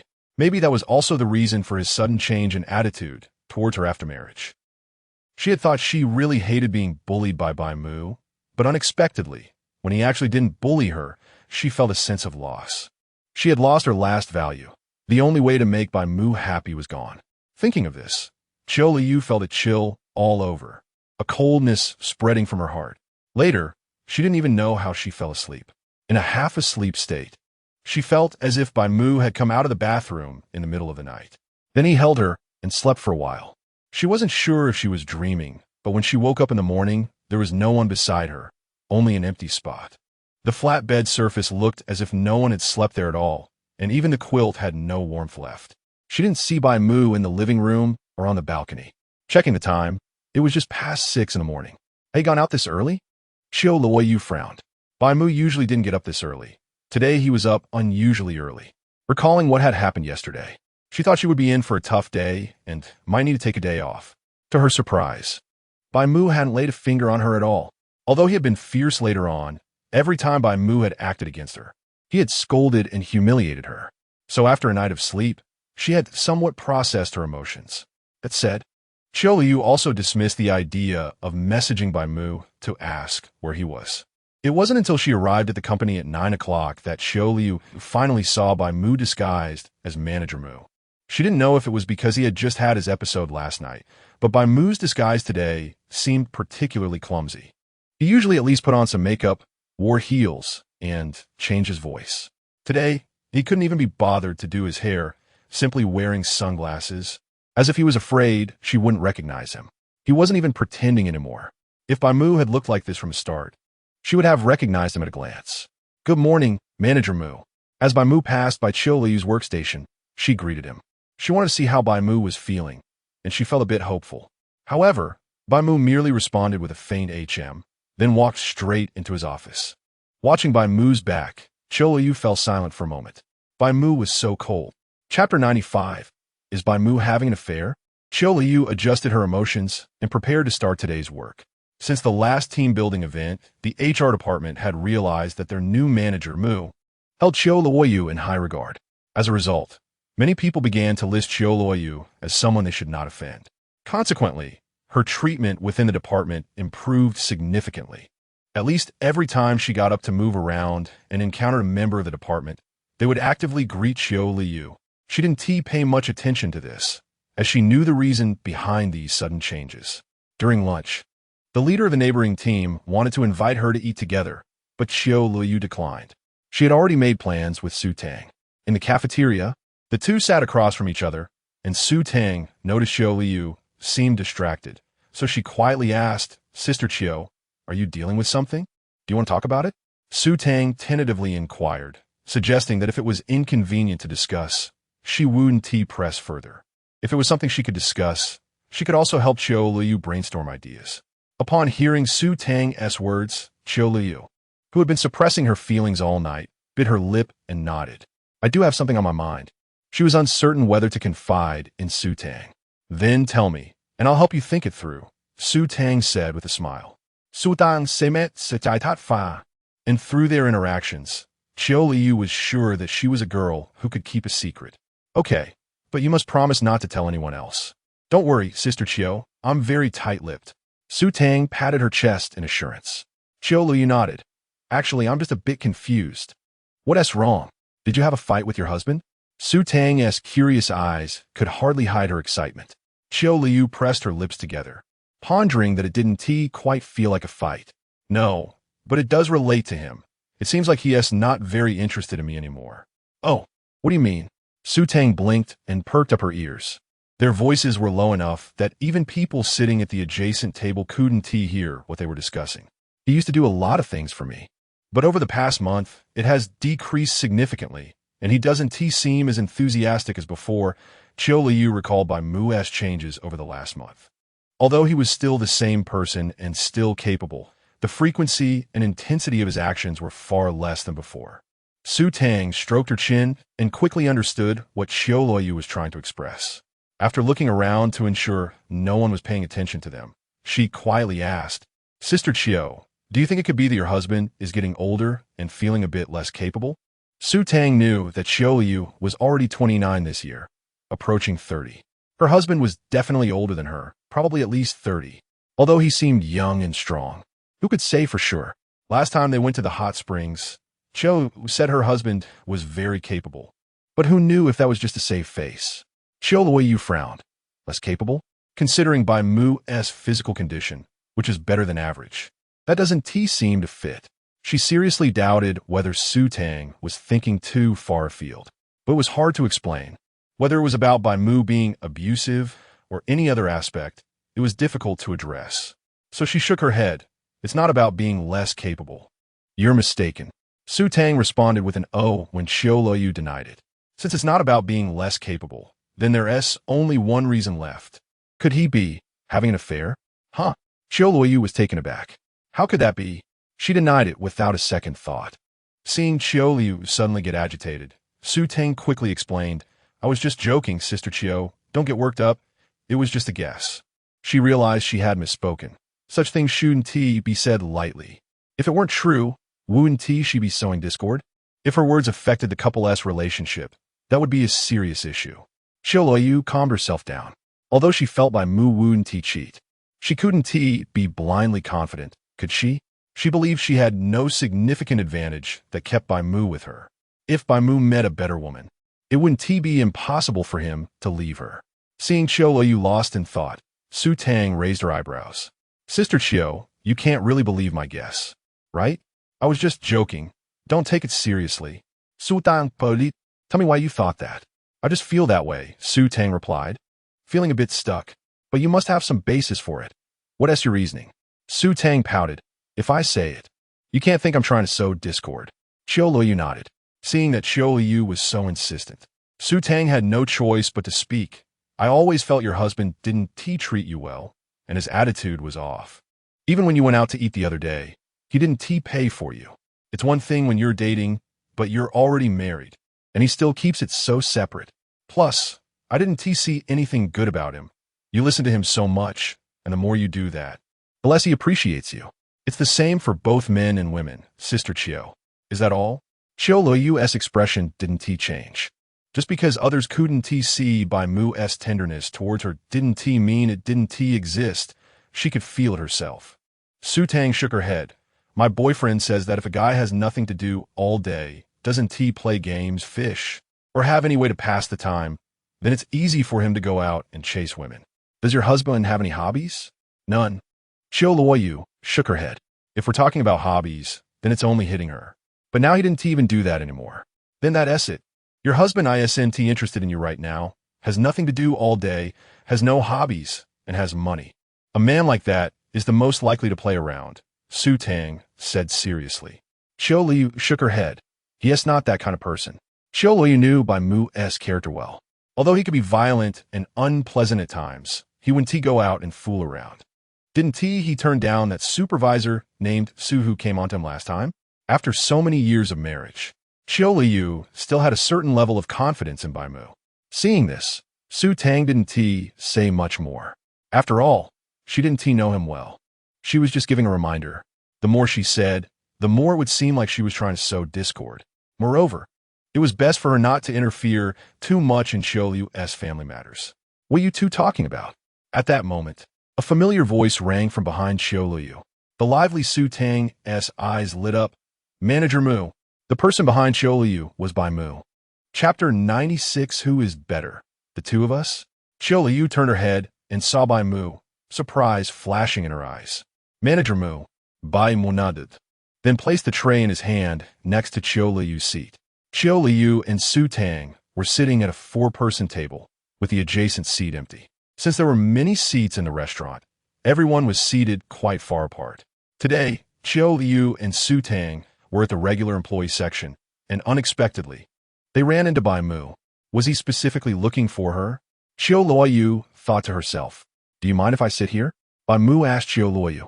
Qiu Luoyu hesitated for a moment, wondering if Bai Mu was testing her again. If you mind, I can sit opposite. Saying this, Bai Mu prepared to move his tray to the seat next to Su Tang. I don't mind, you can sit. Qiu Luoyu stopped Bai Mu. Su Tang also had a boyfriend, so it wouldn't be appropriate for Bai Mu to sit with her. Looking at the hand that was pulling on her arm, Bai Mu's lips curled up. Then I can sit. Qiu Luoyu nodded. Bai Mu set down his tray and sat next to Qiu Luoyu. Su Tang looked at the two of them, feeling strangely uncomfortable for some reason. She couldn't quite put her finger on what was off. Why are you only eating this? Bai Mu looked at the dishes on Qiu Luoyu's plate and frowned. Clearly, she had a bit of money now, but her food was still so monotonous, just vegetables. How can you get enough nutrition eating like this? Previously, when Qiu Luoyu was eating in the leadership dining area, she ate relatively well under his watch. Now that he wasn't around, she started eating so simply, so she was just putting on a show for him before, huh? Sensing Bai Mu's change in mood, Qiu Luoyu quickly explained, I didn't have much appetite today. I wanted something lighter. Bai Mu still frowned, looked at Qiu Luoyu a couple of times, then got up and walked towards the window. I'll get you some more. Without meat, where's the strength? How can you improve your physical condition? Bai Mu was a meat lover, and Qiu Luoyu knew that. So when she cooked at home, she would make some meat for him, and she would eat a little too. But when she was out, she wouldn't eat meat.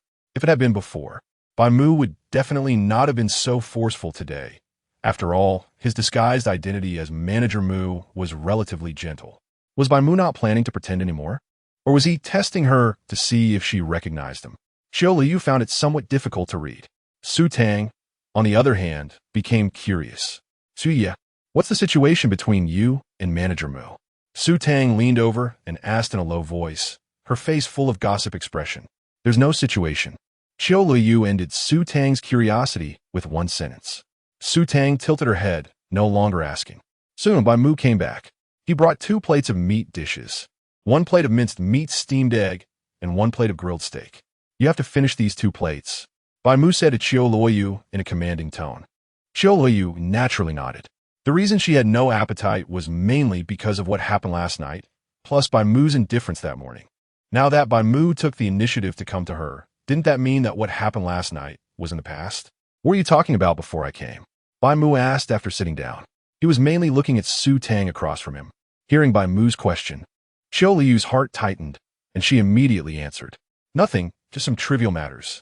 Seeing Qiu Luyu's nervous expression, Bai Mu smiled. Oh really? He looked back at Su Tang. What trivial matters did you talk about?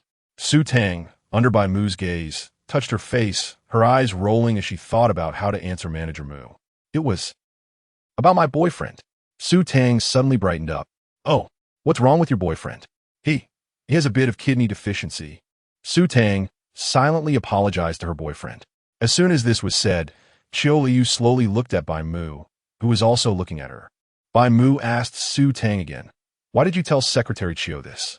Family matters shouldn't be aired. It's not good to share this with others, right? It seems so. I just thought since Qiu Jia's husband is so capable, I wanted to ask if she had any secret recipes. Su Tang lied without hesitation, appearing very natural, even making Qiu Luoyu a bit surprised. However, she felt a bit relieved inside. If Bai Mu knew what they had just talked about, it would probably stick in his mind. Bai Mu looked at Qiu Luoyu with a half-smile, making her feel a bit uneasy. So, does Secretary Qiu have any secret recipes for kidney deficiency? Qiu Luoyu shook her head repeatedly. My husband is very healthy, so there's no need for that. She looked up at Bai Mu's slightly pleased expression, feeling at ease. Indeed, sometimes flattering him would make him happy. So who do you think is better, me or your husband? Huh? Bai Mu's unexpected words stunned both of them, especially Su Tang, who was completely dumbfounded. Is this something that can be said? No. Is this something she can hear? Su Tang looked left and right, and this time, she definitely wouldn't believe that there was no relationship between the two of them. They were already flirting. How could there be no relationship? In her impression, Manager Mu was not like this at all. If there was no relationship, how could it be possible? She recalled the night during the team-building event at the hotel. At that time, Manager Mu and Qiu Jia had stayed in the room for a few minutes. Could it be that they already had some unclear relationship then? Su Tang couldn't help but start to speculate. If it were her, choosing between a husband who was mean, had a bad temper, and didn't give her money, and a leader who treated her well, was gentle, had money, and was handsome, she would definitely choose the leader. Could it be that Qiu Jia had already made a choice? Su Tang couldn't help but cover her mouth. Could it be that Qiu Jia had cheated? Qiu Luoyu was equally shocked. Did Bai Mu know that she had discovered his disguise? Was this a deliberate test or a tease? Should she continue to pretend? Qiu Luoyu hesitated. I don't understand Manager Mu's meaning. Qiu Luoyu distanced herself from Bai Mu, choosing to continue pretending not to know. Oh, Secretary Qiu, are you shy? Then come to my office later to answer me. Bai Mu said with a smile, his tone teasing. Su Tang closed her eyes and lowered her head, pretending to eat her food and not hear anything. This meal was eaten with great trepidation, and it was a relief when it was finally over. Qiu Jia, I'm heading back first. After finishing her meal, Su Tang quickly stood up and left first. She was afraid that if she stayed any longer, she would hear some explosive news and end up getting silenced. She was just a small receptionist, not able to handle the turmoil. Chapter 97. Hammer you in the office. Qiu Luoyu stood in front of Bai Mu's desk. Whether it was intentional or not, all the curtains in the office were drawn, making the inside particularly dark. Only a small night lamp on the desk was lit. Qiu nervously looked at Bai Mu in front of her. In the dim light of the lamp, the shadow behind Bai Mu appeared exceptionally tall, and she felt as if she was facing a giant with a strong aura. Bai Mu had a faint smile at the corner of his mouth. Secretary Qiu, are you about to answer me? Answer what? Who is better, me or your husband? Why are you so obsessed with this question? Qiu Luoyu retorted. You just need to answer me, he insisted. My husband, Qiu Luoyu replied succinctly. Bai Mu pretended to be disappointed. Secretary Qiu, it seems you haven't experienced it, so you shouldn't jump to conclusions. Should I experience it? Why not? Bai Mu opened his arms, grinning. Qiu Luoyu fell silent again. She felt that this annoying man had already figured out her identity, so he was just teasing her now. Since that was the case, Qiu Luoyu stopped pretending. She walked over to Bai Mu and directly sat on his lap. "Are you satisfied now?" she asked. Bai Mu raised an eyebrow at her. "Not pretending anymore? That should be something I say to you." Qiu Luoyu wanted to roll her eyes, but since it was Bai Mu in front of her, she held it back. She was afraid that if she dared to roll her eyes, he would make her unable to recover. "Huh, you're quite tough now," Bai Mu mocked. Qiu Luoyu remained silent and turned her head to the side. The reason she was tough was entirely because she had been beaten less. Money is a person's confidence. Once you have money, you gain confidence. After completing a previous project, Qiu Luoyu had received 200,000. This amount was equivalent to her confidence. Originally, it was meant for Bai Mu, but now that she realized Manager Mu was Bai Mu, and that her previous grievances against Bai Mu were entirely due to him setting her up, she decided not to give the 200,000 to Bai Mu. She wanted to save it for herself and not let him have the upper hand. Bai Mu pinched Qiu Luoyu's flesh and leaned closer, sniffing her fragrance. "Baby, you smell so good. What perfume are you using today?" "I didn't use any," Qiu Luoyu replied calmly. She rarely used perfume. She mostly used scented shower gel. The faint fragrance on her body was also related to the laundry detergent she used. As for why Bai Mu thought she smelled so good, she didn't know. Perhaps his nose was particularly sensitive. "How do you feel knowing I'm your boss, baby?" Bai Mu said with a playful smile, looking into Qiu Luoyu's eyes. He had taken off his sunglasses, revealing his bloodshot eyes, with dark circles underneath. He probably hadn't slept at all last night. Qiu Luoyu's eyelashes fluttered, her brows furrowing. Not much feeling. Initially, she might have felt a bit sad. After all, he had deceived her and set her up. Anyone would feel bad in that position. The most important thing between a couple is honesty. Bai Mu's tricks made her feel uncomfortable no matter how she tried to convince herself otherwise. However, she had adjusted herself now. Bai Mu was like this, possessive and a bit self-indulgent, rarely considering others' feelings, but at his core, he still loved her. Realizing this made Qiu Luoyu feel much better. "Not a bit angry? What can I do if I'm angry?" Qiu Luoyu retorted, staring into Bai Mu's eyes, a hint of mockery appearing in her gaze. Bai Mu shrugged. "Indeed, if you're angry, you have to hold it in." Saying this, he reached out to pinch Qiu Luoyu's face. Qiu Luoyu tilted her head, allowing Bai Mu to play with her like a doll. After a while, she seemed to remember something and asked Bai Mu, "What exactly happened last night?" "What happened?" "Your condition got worse." Last night, Bai Mu clearly had trouble communicating well. Qiu Luoyu had many doubts in her heart. In the past, when Bai Mu's mania flared up, he would become irritable, but there would be no visible changes, let alone jumping up several flights of stairs. He went from the first floor to the 5th floor in just 10 seconds. It wouldn't be an exaggeration to call him Superman. Qiu Luoyu even began to doubt Bai Mu's species. "Yeah, it got worse," Bai Mu casually said. "Then how did you solve it last night? Did you go out?" Last night, in her dream, Qiu Luoyu seemed to feel Bai Mu go out, but she didn't know what he went out for. Bai Mu smirked. "Do you believe me if I say I want to find someone else?"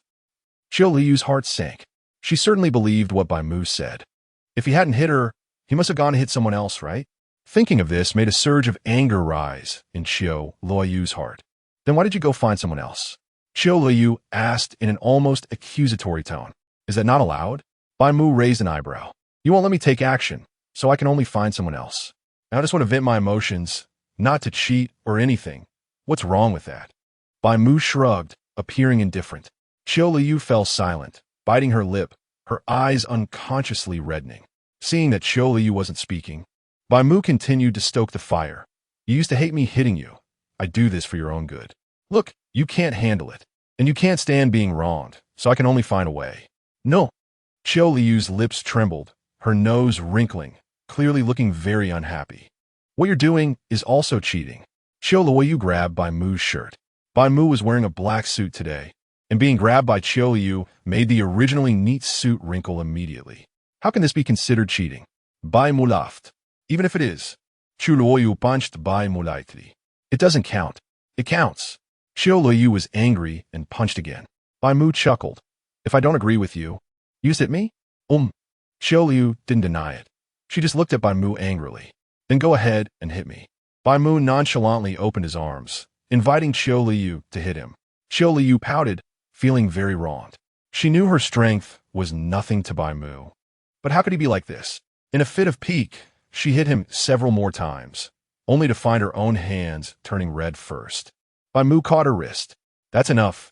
If you hit me again, I'm going to hit you back, Bai Mu threatened, raising his fist at Qiu Luoyu. Qiu Luoyu looked at Bai Mu's fist, which was as big as a sandbag, and lowered her head. How could she dare to hit him now? Chapter 98. Where's the problem? Qiu Luoyu didn't dare to hit Bai Mu anymore, but she was still angry inside. She was upset that Bai Mu sought out someone else. Although she hated being hit and humiliated by Bai Mu, she would rather he vent his emotions on her. Her possessiveness over Bai Mu was only this much. Usually, Qiu Luoyu maintained a cold demeanor, but at this moment, her eyes were red, and she occasionally sniffled, not daring to speak. Her mouth was pouted in a way that seemed like it could hang a lantern. Bai Mu secretly laughed, pinching Qiu Luoyu's lips with 2 fingers. Qiu Luoyu glared at him in dissatisfaction, her mouth almost flattened by Bai Mu's grip. Seeing the shame and anger in her eyes, Bai Mu couldn't help but wrap his arms around her waist and kissed her on the cheek. The warm breath on Qiu Luoyu's face made her cheeks feel a bit hot. My wife is really too cute, Bai Mu thought to himself. Are you really that concerned about me? Seeking someone else? Bai Mu asked. Qiu Luoyu huffed and turned her head away, unwilling to answer. Not going to say? Are you asking for a beating? Bai Mu raised an eyebrow and pretended to reach out to hit Qiu Luoyu's bottom. Qiu Luoyu raised her chin and hurriedly said, You're my husband? Shouldn't I care? Faced with Qiu Luoyu's retort, Bai Mu laughed. In fact, he hadn't sought anyone else at all. He had intended to find Hua Xian, but he didn't have the time. Last night, before he even got home, he couldn't hold back anymore. Later, to avoid hurting Qiu Luoyu, he spent the entire night in the bathroom taking cold showers. He managed to hold back on his own. Normally, venting would consume all the pent-up frustration in about an hour. But because he held back with sheer willpower, he endured for several hours before finally calming down. By the time he came out of the bathroom, the frustration was already gone. Originally, he wanted to hold Qiu Luoyu and sleep after coming out. But perhaps due to the after-effects of holding back, as soon as he held Qiu Luoyu, he felt angry and wanted to do something. To avoid disturbing Qiu Luoyu, he left early in the morning. If Qiu Luoyu hadn't come to see her relatives, he probably wouldn't have cared as much. Unfortunately, it wasn't convenient, and he didn't want to experience that feeling of blood loss. Although he hadn't sought out Hua Xian, it didn't stop him from teasing Qiu Luoyu. Since you care so much and won't allow me to find someone else, shouldn't you take on the responsibilities of a wife? Bai Mu asked Qiu Luoyu. Qiu Luoyu fell into thought. I guess so. She hesitated for a moment. But I have a condition. Bai Mu shrugged. You can propose, but whether I accept it is up to me. Qiu Luoyu was momentarily speechless. Indeed, Bai Mu always did as he pleased. The conditions she proposed might not be accepted, but she still wanted to say, Can you treat me and hand in well in the future? Bai Mu replied with an As long as you are obedient. Qiu Luoyu lowered her head, muttering softly, It's this phrase again. How obedient does she need to be? She's a person, not a pet. What does he really want, a wife or a pet? Sometimes, Qiu Luoyu really couldn't understand. Why couldn't this person respect her a little more? Sensing Qiu Luoyu's inner thoughts, Bai Mu chuckled lightly, pinching her chin to make her look at him. You are my wife and my treasure. But you have to listen to me, understand? If you don't, I'll hit you. Bai Mu smiled, his big hand resting on Qiu Luoyu's thigh, making her tense up all over. Bai Mu's hand felt almost electric, making Qiu Luoyu's thigh tingle. Qiu Luoyu broke free from Bai Mu's grip, trying to get up from him, but his hand wrapped around her waist, making it impossible for her to escape. Not obedient so soon? It seems I haven't trained you well enough, Bai Mu said with a hint of helplessness. What training? Qiu Luoyu was a bit speechless. Was he going to talk about development next? I still have work to do. Let me get up first, Qiu Luoyu softly pleaded with Bai Mu. Her gentle voice sounded almost like a pout in Bai Mu's ears. Bai Mu really enjoyed the feeling of Qiu Luoyu in his arms, so he didn't let her go. After all, they were in the office, and Qiu Luoyu didn't want to be messing around here, hugging and cuddling while still in her work clothes. They would get wrinkled. However, during the process of getting up, Qiu Luoyu quickly realized something was off. She pretended not to notice and stood up. Just then, there was a knock at the door. Manager Mu, can I come in? It was Supervisor Zheng's voice. Hearing Supervisor Zheng's voice, Qiu Luoyu suddenly panicked. She instinctively looked at Bai Mu. She saw Bai Mu with a mischievous smile on his face. Mean, Bai Mu not only didn't stop him, but even invited Supervisor Zeng in, which Qiu Luoyu hadn't expected. She widened her eyes, momentarily frozen in place. It's so dark. Can I turn on the lights, Manager Mu?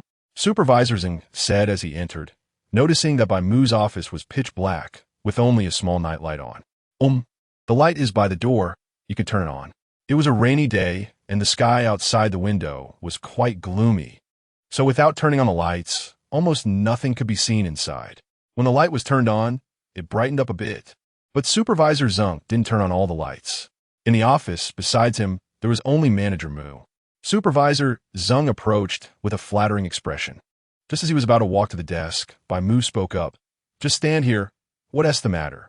Bai Mu's desk was surrounded, and, from the front, the back couldn't be seen. From Supervisor Zeng's perspective, he could only see a pile of documents and items on the desk.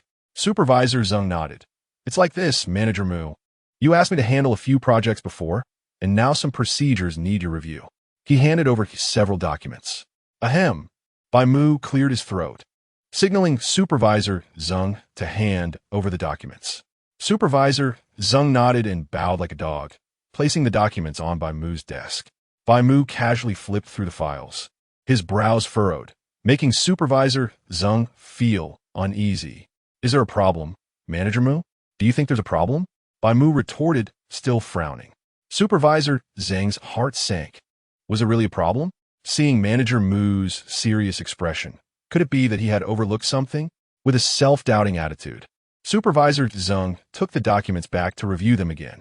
But no matter how he flipped through them, he couldn't find any issues, which only made him more confused. The problem. Where is it? Chapter 99. What are you thinking about? Supervisor Zeng occasionally glanced at Manager Mu, but Manager Mu maintained a serious demeanor, and he seemed a bit angry, his jaw tightly clenched. Supervisor Zeng suddenly felt a chill down his back, and cold sweat began to form on his forehead. He really wanted to ask Manager Mu what was wrong with the documents he submitted. However, he was afraid of upsetting him and getting himself into trouble. The project assigned to him was basically completed and just needed Manager Mu to take a quick look and sign off to finish it. But at the moment, it seemed that Manager Mu was not satisfied with his handling of the matter. Supervisor Zeng could only flip through the documents repeatedly, trying to find any mistakes he might have made. This went on for about 10 minutes. Supervisor Zeng couldn't find any issues at all, and he approached Bai Mu's desk. Manager Mu, could you please tell me where the problem lies? I really can't see it. Bai Mu took a deep breath and replied, If you can't see it, then keep looking. His words were brief, and his tone was not pleasant. Supervisor Zeng's lips twitched, and he had no choice but to continue flipping through the documents. He began to regret coming in at this moment, as Manager Mu seemed to be in a bad mood and was purposely making things difficult for him. Since that was the case, he could only comply. He pretended to review the documents while his mind wandered elsewhere. He wasn't sure if it was his imagination, but he thought he heard some strange noises. Was there a third person here besides him and Manager Mu? Supervisor Zeng stole a glance at Manager Mu, who had his eyes closed, seemingly lost in thought. Was he resting his eyes? What are you looking at? Although Bai Mu's eyes were closed, he sensed Supervisor Zeng's gaze and immediately responded. Nothing. I was just thinking about the problem, Supervisor Zeng quickly replied. Noticing Manager Mu's eyes narrowing slightly, Supervisor Zeng tried to change the topic. Manager Mu, do you smell something? What kind of aromatherapy do you use in your office? What does that have to do with you? If there's nothing else, get out. Huh? Oh, okay. Supervisor Zeng shrank his neck and hurriedly left the office with the documents in hand. Splash, splash in the restroom. Qiu Luoyu was washing her face with water. It had been a while since she left the office, and she still hadn't recovered from the tense emotions. That was close. She almost got caught. Bai Mu is really a weirdo. Qiu Luoyu didn't know how to describe him. Hey, Team Leader Qiu, what are you doing here? Where have you been? We haven't seen you for a long time. A female employee came out of stall, surprised to see Qiu Luoyu. Is something wrong? Qiu Luoyu wasn't very familiar with her. Oh, nothing. Supervisor Zeng was looking for you just now. It seems there was something.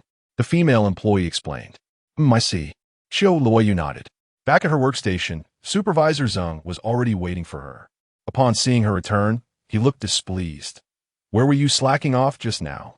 How could you be missing during work hours? Are you going to work or not? He slammed the documents he had given to Bai Mu on the desk. Do you also need to manage my handling of Manager Mu's matters? Or do you think your work is more important than his? Qiu Luoyu did not hold back and confronted Supervisor Zeng.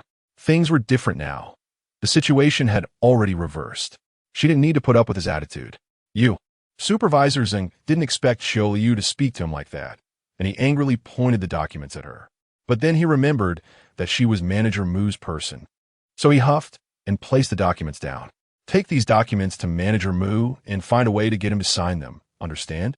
Qiu Luoyu glanced at the documents Supervisor Zeng handed over and shook her head. You can deliver them yourself. I don't have time. You don't have time? You look pretty free to me. If you have time to slack off, you could deliver a document, can't you? Supervisor Zhang's face darkened, growing even more displeased. My time is valuable, and I don't want to waste it on these trivial matters. Do you have anything else? If not, just leave. Qiu Luoyu pulled out her chair and sat down, directly ignoring him. Supervisor Zeng was furious. When did this woman dare to speak to him like that? Now she was just relying on Manager Mu's power. What was there to be proud of? Seeing this, he prepared to throw the documents directly onto Qiu Luoyu's desk. However, in the next second, a hand grabbed his wrist. Just as Supervisor Zeng was about to scream, the hand released him. If you have nothing to do, you might as well go clean the restroom. You seem quite free. Bai Mu coldly snorted and glared at Supervisor Zeng. Supervisor Zhang's bravado instantly deflated upon seeing Bai Mu. Yes. In front of Bai Mu, Supervisor Zeng was like a mouse. Qiu Luoyu hadn't expected Bai Mu to come out. Recalling what had just happened in the office, she couldn't help but lower her head, pretending not to see Bai Mu. After driving away Supervisor Zeng, Bai Mu leaned down and whispered into Qiu Luoyu's ear, I was only gone for a moment. How did you get bullied again? I wasn't bullied. I'm not a punching bag. Qiu Luoyu replied nonchalantly. Bai Mu chuckled. Do you want me to make things difficult for him or kick him out of the company? Can you really do that? Qiu Luoyu asked back, curious about the extent of Bai Mu's power. It had already surprised her that Bai Mu could become the deputy manager. Qiu Luoyu had always been fascinated by Bai Mu's connections, but she had no way of knowing without him saying anything. Come to my office, and I'll help you get him out. How about that? I just came out of the office, didn't I? Qiu Luoyu was taken aback, her eyes dropping, mumbling a word under her breath. You were like this before. Have you been unwell lately? Qiu Luoyu genuinely felt some concern. Sometimes, having too much desire isn't a good thing. It might even be an illness. Bai Mu's expression darkened. What are you thinking? I just have a project I want to give you, so I wanted you to come to the office and take a look. Oh, Qiu Luoyu blinked. Is that for real? Are there really projects to hand over to her? Of course, you have to be self-reliant, right? I believe you would prefer to earn money with your own hands rather than getting it from me, Bai Mu said with a smile, his lips curling up in a tempting manner.